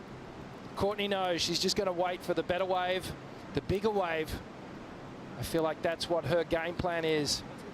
She doesn't want to mix it up with the youngsters on the little insiders. She wants to wait and put this thing to bed, because her approach is big, solid turns, big power, aggressive snaps.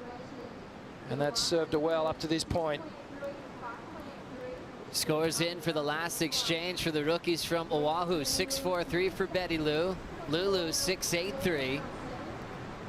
Luana Silva steps off. She's still the heat leader. Her good friend Betty is in second, needing a 5.74. Well, that's a little concerning. And surely Courtney Conlong must be hearing those scores and going, okay, I actually am going to have to get on the board here. Looks like she's going to pull the trigger. No, not quite. Didn't have what she was looking for. It's a fine balance, isn't it, Rich? Dropping anchor, waiting for sets, but she's been waiting for 15 minutes, no scores. And it's not like the rookies have 4s and 5s. They're pushing the numbers closer to that 7 range. For Conlong, she can't get into advancing position with one wave. She already needs 2. She's got to start moving now. Yeah, she's got to get going. And I'm just thinking, you know, thinking back to the waves that Betty Lou and Luana have been riding. Could Courtney have gotten similar, better scores on those rides? Yes, she could have. Of course she could have. She's that capable. So should she have gotten involved earlier? We'll have to wait and see. But it looks like she's going to make a motion to catch this one. We'll see if it was worth the wait for Courtney Conlong. First turn through the whitewater. She's got to make this count. Snap to slide. She'll control that one. Deep off the bottom. Throws it vertically.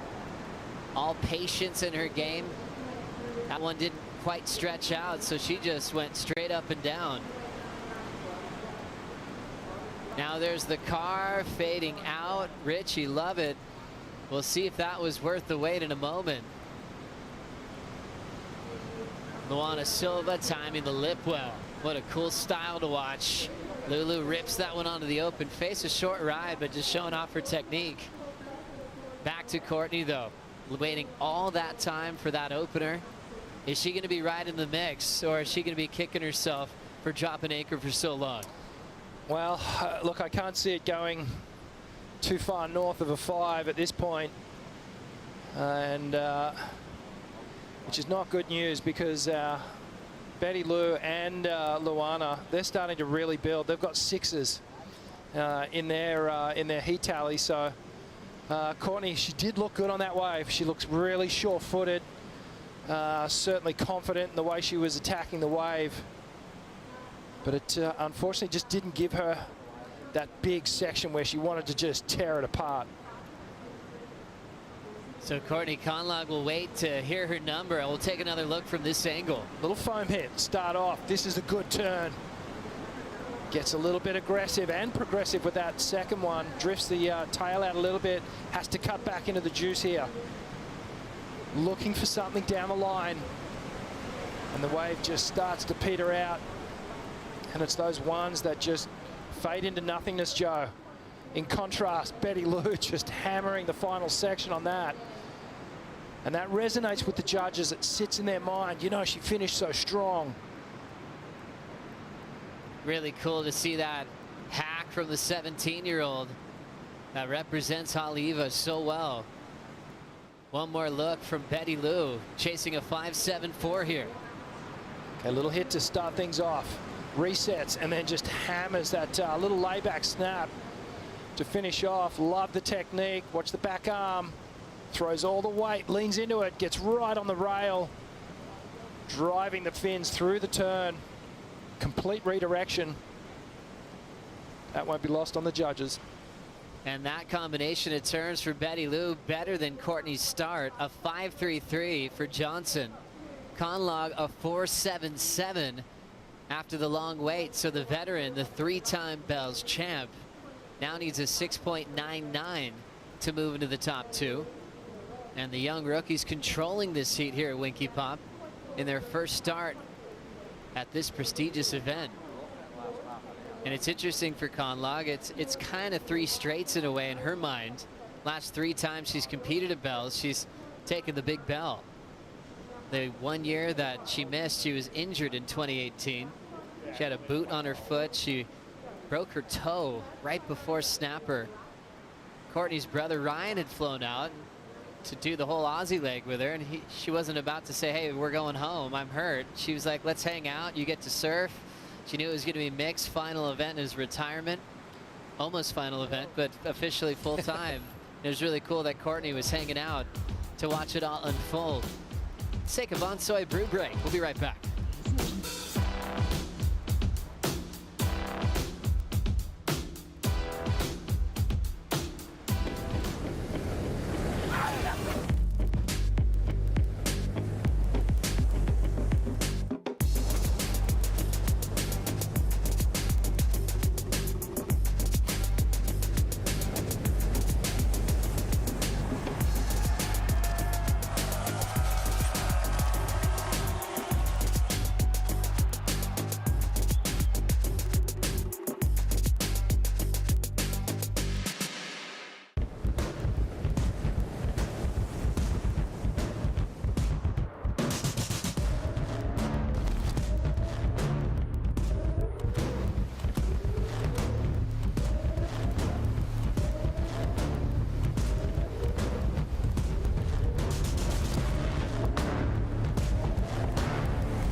You're watching the Rip Curl Pro Bells Beach as we continue with action at Winky Pop. Courtney Conlog under pressure to get herself on the better side of the midseason cut. Coming down with a solid finishing move to try to fight back against the Hawaiian rookies on tour. 4.77 was Courtney's start. Let's have a look here, Rich. Projects over the foam, drives hard off the bottom, comes around. Good-looking section. Courtney up into the lip. And, of course, rides out of it, no problem at all. Just so dominant when it comes to these final sections. She's able to just match the power, whether it's the Bells Bowl at 8 to 10 feet or down here at Winky Pop. Very rarely do you see that woman fall. It's so fun to just think back at her incredible career and knowing what she has in store in front of her. Some people go up to her and say, hey, would you want to tackle some big waves and kind of commit yourself to that? And she said, just not yet. I'm still focusing on my goal of becoming a world champion. But she knows she will be involved in that at some point of her career, to go full bore into hunting down big waves around the world. She loves pushing herself with her training. Such a standout, multiple-time world title threat for Courtney Conlogue. Still in third at the moment as the rookies are controlling this heat. Luana Silva had her big victory in Portugal in the Challenger Series last year. It was a sweep for Hawaii. Zeke Lau won the men's side, and Lulu beat Gabriella Bryan in that final. It was on the buzzer as well to set up a pretty incredible rookie class. We did lose one rookie in that last heat. Molly Picklum is with Shannon. Molly, that was an unlucky heat, just didn't go in your favor. How are you feeling coming out of the water?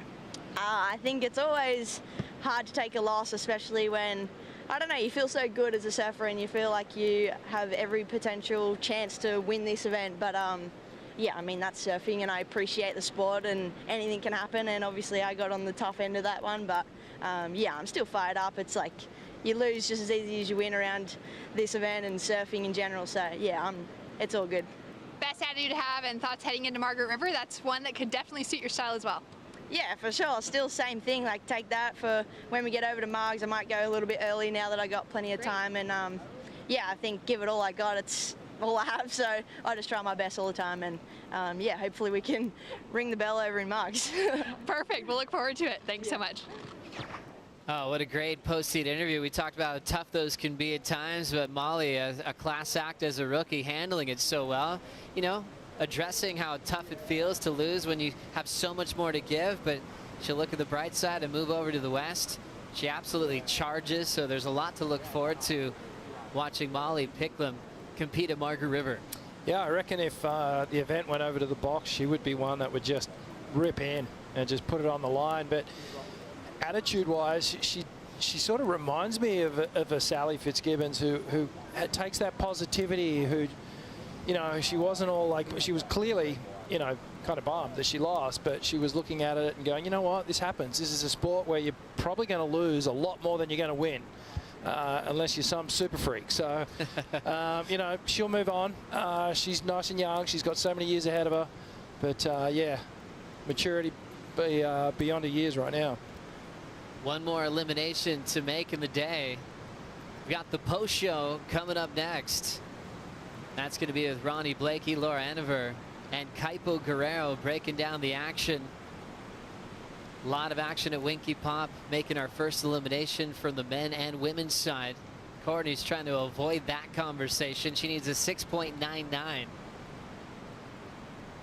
What a great career coming from Santa Ana, California. Courtney Conlogue, a three-time Bells champ. She's won 3 Bells in 8 previous events, 62% heat winning percentage. The only one event where she didn't make the quarters, and I believe that was due to the injury she had, where she had to walk away. But what a stranglehold she's had on the Bells Bowl in the last 3 events she's appeared in. And beaten some of the biggest names in the business. That last Bell, she won over Malia Manuel in the final in pumping surf. Whenever you think of big surf, you think of Courtney on tour, how she will excel in big conditions. So putting herself in this position where she needs big results, Bells and Margaret River, that's not a scary sign for Conlogue. She's won both of those events. Yeah, she'd be, I mean, in terms of feeling comfortable and confident and feeling like you know the wave, that's, I mean, she's got more knowledge than just about anyone out here in the field. So it's interesting. She's moved up deep in the point, Joe, and it looks like she's going to be able to steal one off the rookies here. So with third priority, this is a veteran move to create a moment for herself. Speed turn through the whitewater. Nice solid front side hack. Drills it again. Great flow on this wave. And throws some water to the sky. How's the rhythm for Conlog? Little inside, half a foot section left as she will throw down a final turn and stays on her feet, just creating a moment for herself with 8 minutes to go. Well, that's experience for you right there. She just identified that Betty Lou and Luana were maybe just sitting a little bit wide, tide coming in. The waves are going to hold up a little bit more along that connection between uppers and lowers. And she goes, you know what? I'm going to go and steal one. And that's exactly what she did. Watch the replay here. Just thunders over that first section. Driving fast through that snap. Just so much control and aggression. Just hitting the lip time and time again. Risk, but in perfect control. Every single maneuver comes right through to the inside track. And then that trademark layback hack that we've seen on 8-foot waves. She's transitioned it into a nice little 1-foot finisher. And great aerial view here. And you can see just multiple hits as she just hammers it down the line. Great comeback wave here for Courtney Conlong. She's right back in this now. Now the judges making the decision on this wave. Is it the best wave of the heat? If it is, she'll have a quick switch into the top two. For me, it's the best wave of the heat. It's the, in terms of control, commitment, you know, the variety of maneuvers, length of ride, kind of had it all. So, you know, it's not going to go up into the excellent range just because it was a slightly smaller ride, but there wasn't too much more she left in the tank on that thing. And to get this wave with third priority, that veteran moment, sitting deeper, understanding this lineup, with all those amazing trips to bells, she understands it so well. From the bowl to Winky Pop, judges still yet to make their decision. Sometimes they'll look at a comparison. They'll bring up Lulu's 683 and then make it official. Solid finish as well, Rich. Really good finish. And I just noticed, I think she's riding Mick Fanning fins as well. And it doesn't surprise me just how powerful she is. You know, when she throws all that power, that lower part of her body just drives through those turns, and that's exactly what that fin is designed for, to actually hold that speed. Is that the most popular fin on tour, would you say? Yeah. Or is there, it seems like I see that black and white MF fin all the time. Yeah, our Performer fin, which is just our you know, regular kind of white bread fin. That's the best selling fin we have, but Mick Fanning's is the highest selling athlete fin that we have in the world. As we wait for those numbers to lock in, Courtney needs a 6.99, no, basically a 7. She's got 2 of those right now. 3 judges still waiting to make their decision on this heat. 2 saying it was, in fact, the best wave ridden in the matchup. Betty Lou and Luana are just going to be going, what just happened? How did this just happen? I mean, she's just jumped in a second, so scores in a 7.07. Great score. She's right back in this now. And the thing for Courtney is now she's got the lowest throwaway out of the 3 women. So if she can get on another ride here and open up like she did on that one, she's actually going to jump straight back into the lead. Very interesting turn in this matchup. Conlog, so impressive. After dropping anchor for 15 minutes, threw down a 4.77. Another 4 came her way, and she created a moment for herself with third priority. Put herself into advancing position. Betty Lou now in trouble. The rookie has priority, needs a 5.42. As it's a stressful moment for the Betty Lou camp. Taking a deep breath, still with 4 minutes on the clock. She surfs with a lot of confidence, but she's been sitting for a little bit. She had a 6.43, 5.33 when her and her best friend were just going wave for wave. The momentum has completely shifted now. Yeah, it seemed like they were just going to keep trading off insiders. Betty Lou chooses this wave with priority, needs a 5.42. First snap solid, goes for a reverse, ends up pulling it back forward. Didn't have much on the section. She's going to need another wave. Yeah, unfortunately, that was a waste of priority there. And obviously, you know, taking off, she must have thought that that wave was going to run off down the line and hold up for her. But unfortunately, just closing out. So she's going to make things very difficult for herself here, because she's going to go down into third priority on the order. Let's see what happened here. So Betty Lou sets herself up, cuts that first snap just a little short, and then you can see she's just trying to force the issue on that second turn. It's kind of caught between a little forehand cheese whiz. Tough one for Betty Lou. Reynos Hayes doing the signaling for Luana Silva in this heat.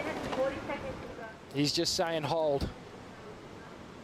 Hold priority. Don't take off on anything silly. Don't let Betty Lou back into this heat. Start thinking a little bit defensively here. Last score for Betty Lou, 3.9. Didn't factor in. Remember, she used her priority on that wave.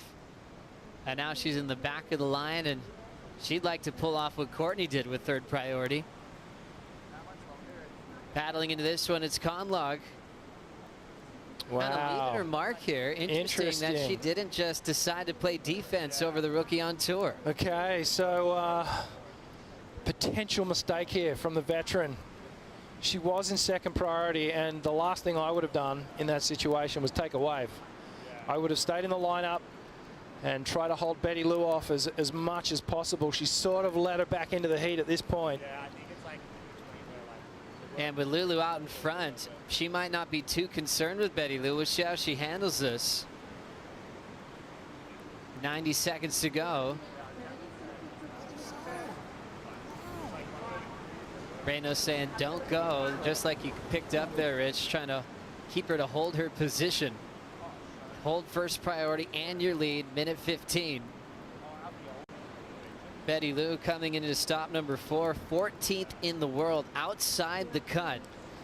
A third here will put a ton of pressure on the rookie coming into Margaret River. Yeah, sorry, Joe. I was just saying Courtney's just going to be praying that a two-wave set doesn't come through here, because it's highly possible that given the way Betty Lou's been surfing, if a wave comes, she is going to throw everything at it. She only needs a 5.42. Stressful times. Ross Williams there. The coach, Reynos Hayes. For Luana Silva. Is there going to be a bump? 30 seconds on the clock. All coming down to this. Courtney taking that wave gave Betty Lou a shot. If she didn't take that wave, she could have just played defense to shut this one down, but Betty's not looking too interested in too much here. She might have got away with it, Joe. And we will be closing out this heat. We lost a rookie in elimination round heat number 1 named Molly Picklum. And now Betty Lou Sakura Johnson has just run out of time here at Winky Pump, as she will have the pressure amount at Margaret River to stay on tour for the back end of the season. Courtney Conlog survives a very crazy battle. It all came down to her expertise with third priority to line up a wave that turned into a 7.07. Luana Silva takes the big win, and the rookie will move on into the round of 16. Coming up next, it's the post show with Ronnie Blakey, Kaipo Guerrero, and Laura Eniver. Stay tuned for all the highlights of a massive day at Bells Beach.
competition. I gotta do what I gotta do. That's for my face, back in my face. I gotta do what I gotta do. I pray to God, he never came. I'ma do me, I'ma do me.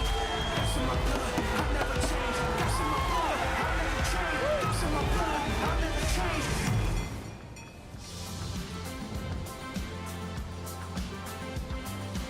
Fantastic to have your company once again for another big WSL post show here at the Rip Curl Pro Bells Beach. A very, very difficult day for some competitors, a great day for others. The hunt for a finish at the top end of the ratings to avoid the mid-year cut, it's looming, and it is getting a little desperate for some surfers, but it was fantastic to see the conditions clean up at different stages throughout the day. What a performance from this youngster, Luana Silva, flaring up to get herself an important heat win there in that second elimination round heat, and she is obviously buzzing at the moment. Ronnie Blakey with Laura Ankaipo. And Kipes, this is a big one for Luana. Of course, well positioned at the moment, has had some great moments this year, but everyone's kind of stressing out in that elimination round. You know, she had to go to the elimination round, and then when she rose to the occasion, and that's what we're expecting from Luana Silva. I know she's got incredible surfing that she displayed right there, and I'm just so happy for the young surfer from Hawaii that she was able to put it all together and really show the world what she's capable of. Yeah, we saw Betty Lou put up some decent scores early in the heat, but you've got to give credit to Courtney Conlog in the dying stages of that one, Laura. Really clutch performance, under priority, getting the number she needed to climb into second place. Yeah, that was wild. That was all the Betty and Luana show from the start. They were just taking it to Courtney, and, you know, she didn't catch a wave for about 16 or 17 minutes in the heat, and looked a bit frazzled, and then at the end got some space between her, and, yeah, to come home with that 7-point ride and get up there, that I think will be, you know, she was so upset this morning after not getting through a round one heat, and look there, elation for Courtney Conlog, relief.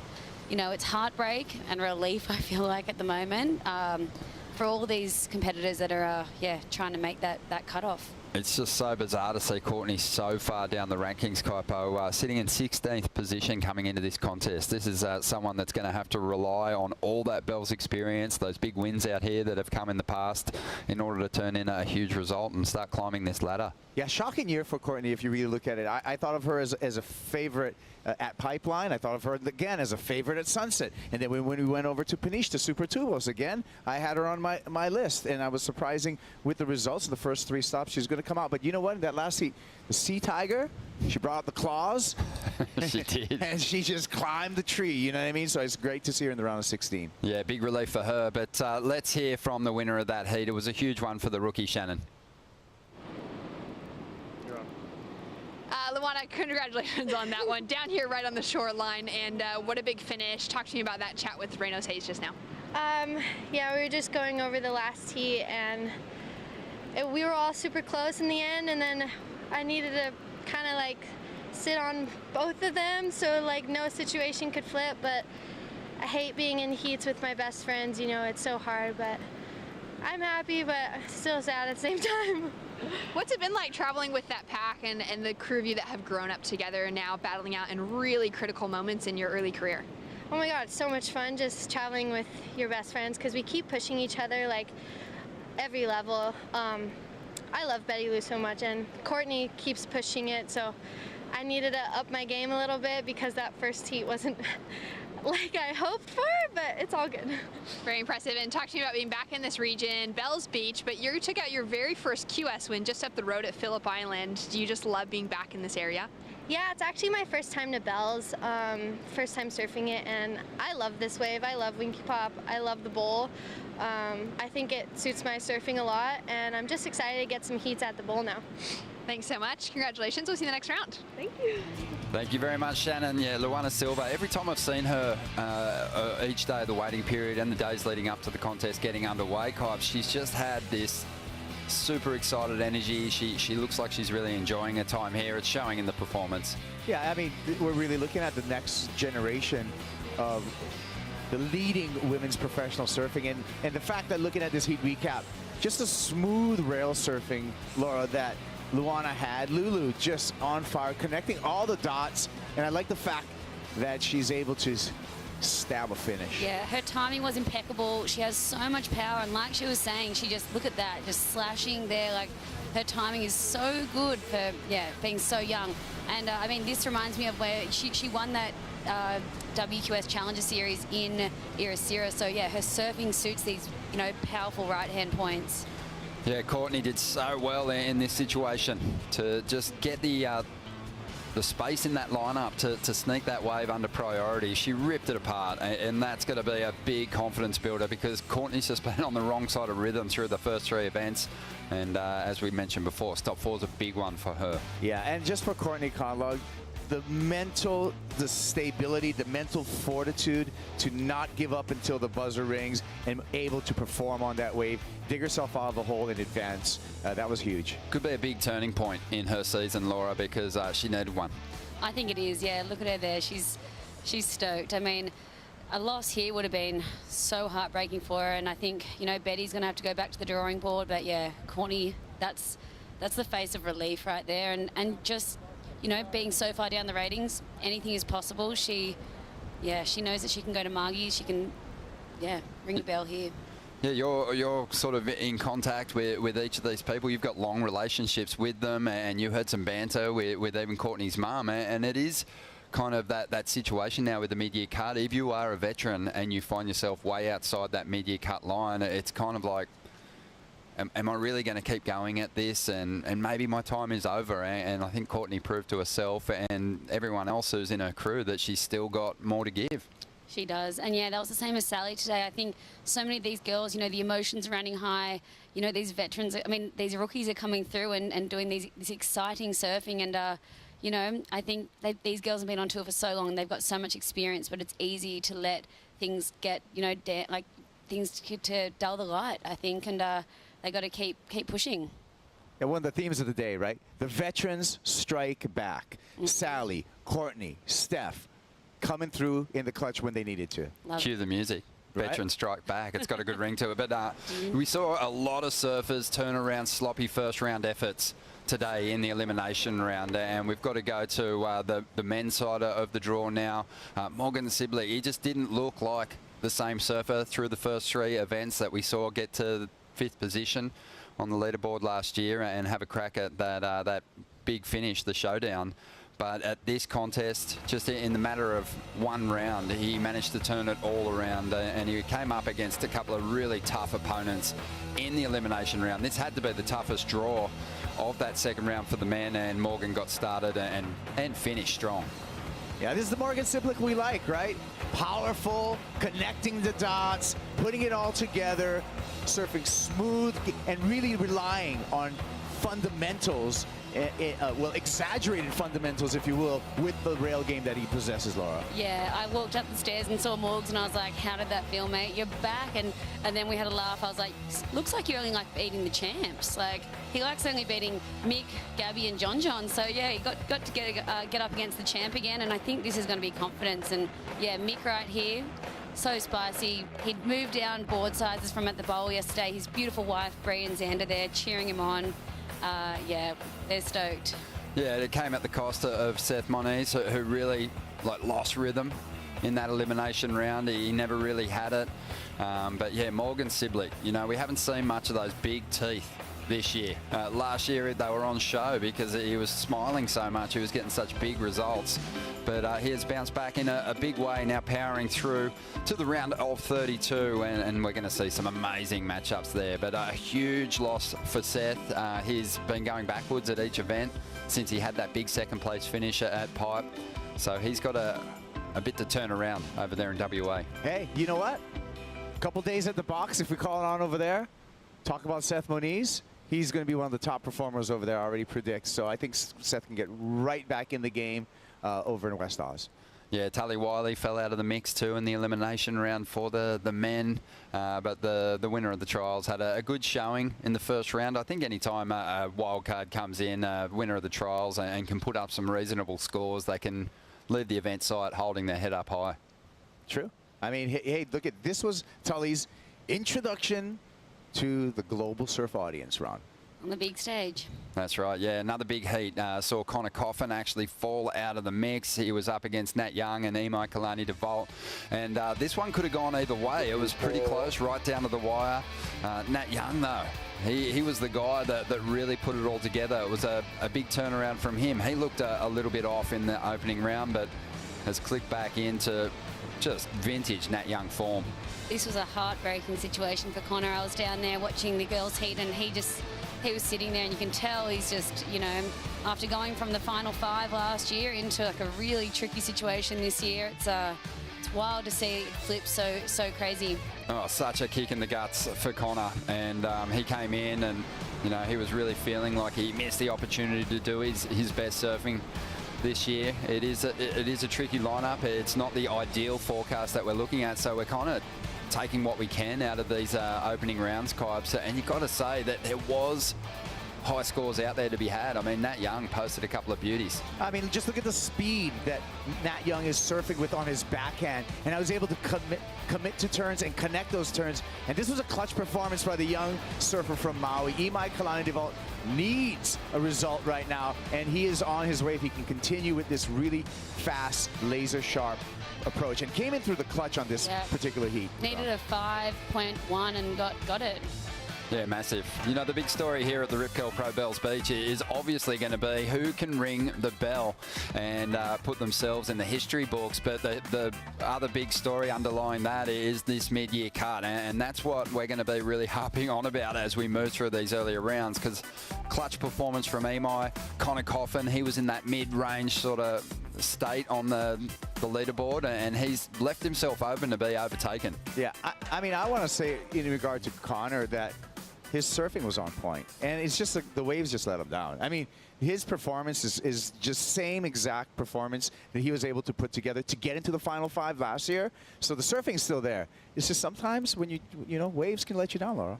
They can. On the women's side, great performances all round, but Joanne Defay, she was the strongest in that opening round, and she also owns the Boost Mobile wave of the day. Let's take a look at it. So much power from Joanne, and yeah, she's just always a threat anytime she pulls that jersey on. Oh, she is. She's just such a dominant contest surfer. She's so reliable, and look at her go. That was a huge turn, so powerful. Her timing and everything about her technique is just keeps getting better and better. I'm blown away with Joanne surfing. It's amazing. Lay back there, oh, that would have been incredible. That would have been probably up in the 9s if she made that. But biggest heat total of the event so far. She just seems to be putting more and more dynamite into that back foot every season that she turns up. 8.5, best ride of the day. It was an easy pick for the Boost Mobile wave of the day. We've still got the top 5 coming your way here at the post show, so stay with us.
to have this event that's at an elite level, that actually brings the best First Nation surfers from all over Australia to one of the most iconic, amazing places to surf here on Wadawurrung country is absolutely amazing. It strengthens all the participants' spirit and connection, and to just be part of one mob. Getting to watch Callie get painted up in 2006 for the first time was a pretty empowering moment to see my culture on a world stage. For those Indigenous people to see a company like Rip Curl taking those steps forward to encourage and support First Nations people is just amazing. For us as Wadawurrung, cultural education happens out on country, so it's about taking all of the Rip Curl staff out on country, getting them to deep listen, to connect, to look and to hear and to feel the stories and understand what country means to us.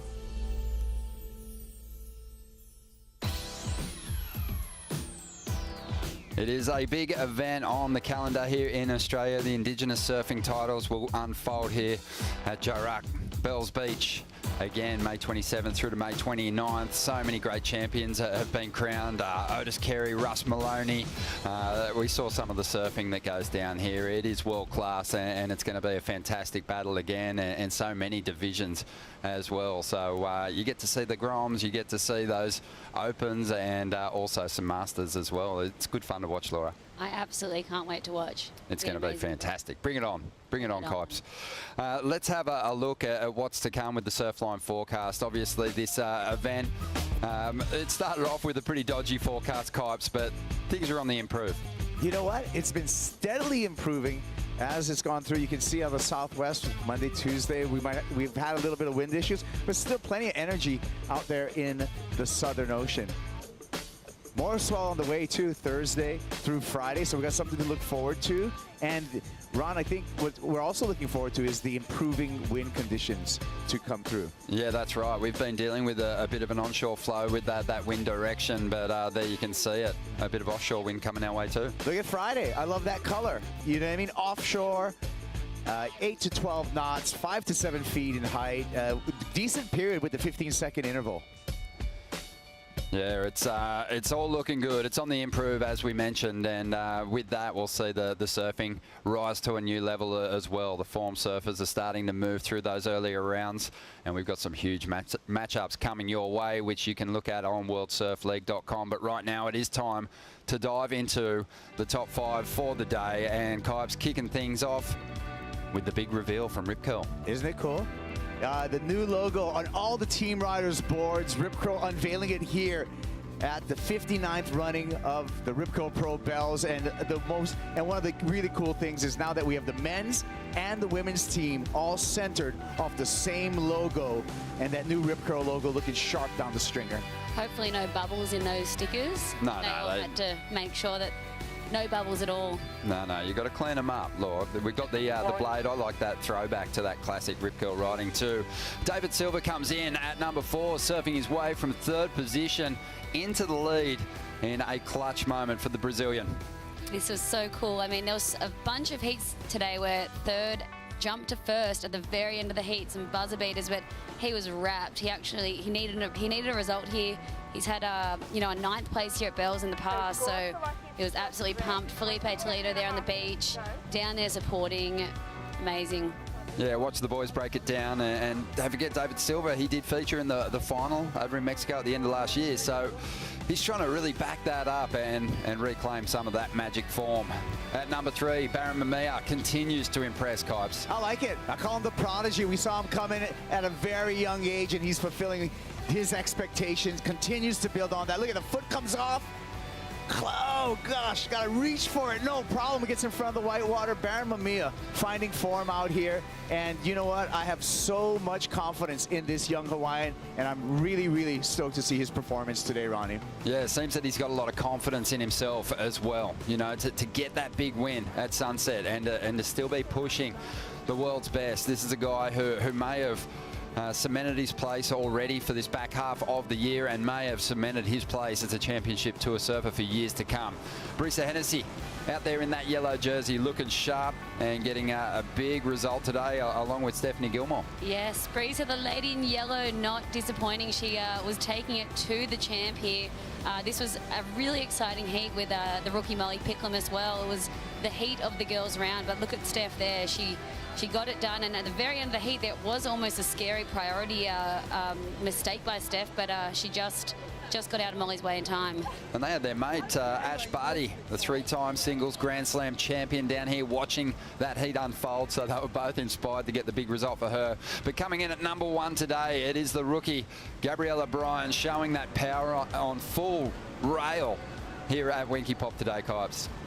Gabby Bryan just celebrated her 20th birthday. She's coming into form. We're going to see her in a long, long time still in pro surfing. And you know what? Tatiana Weston-Webb, she did a great job out there as well, utilizing that backhand. That's always a highlight of her surfing. Tati, Gabby, on through.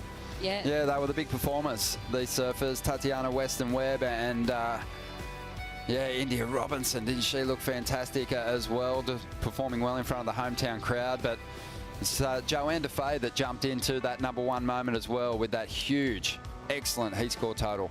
So yeah, 3 8.17s today. So that's why it makes it that lucky number. Joanne, Tati, and Gabby all getting those 8.17s. So the girls going big. I love it. Yeah, it was fantastic. I mentioned it before, Kipes, and you can all go check it out on worldsurfleague.com. Go to that round of 32 for the men. Have a look at some of the matchups. I can let you know Mick Fanning's going to be surfing against Kanoa Igarashi.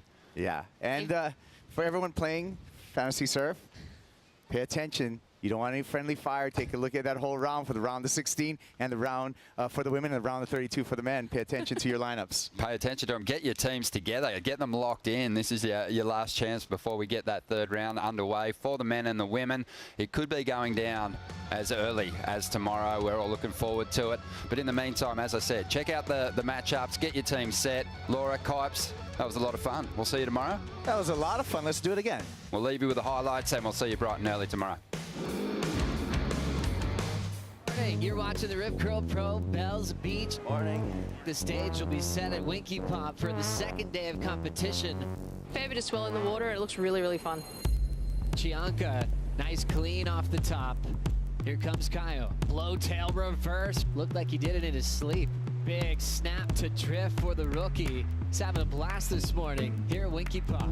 And Tino frames up the first snap. Deep bottom turn, layback hammer. I want to go surf. Thanks, Kolohe. Jadson Andre off the bottom. Big, powerful vert to finish.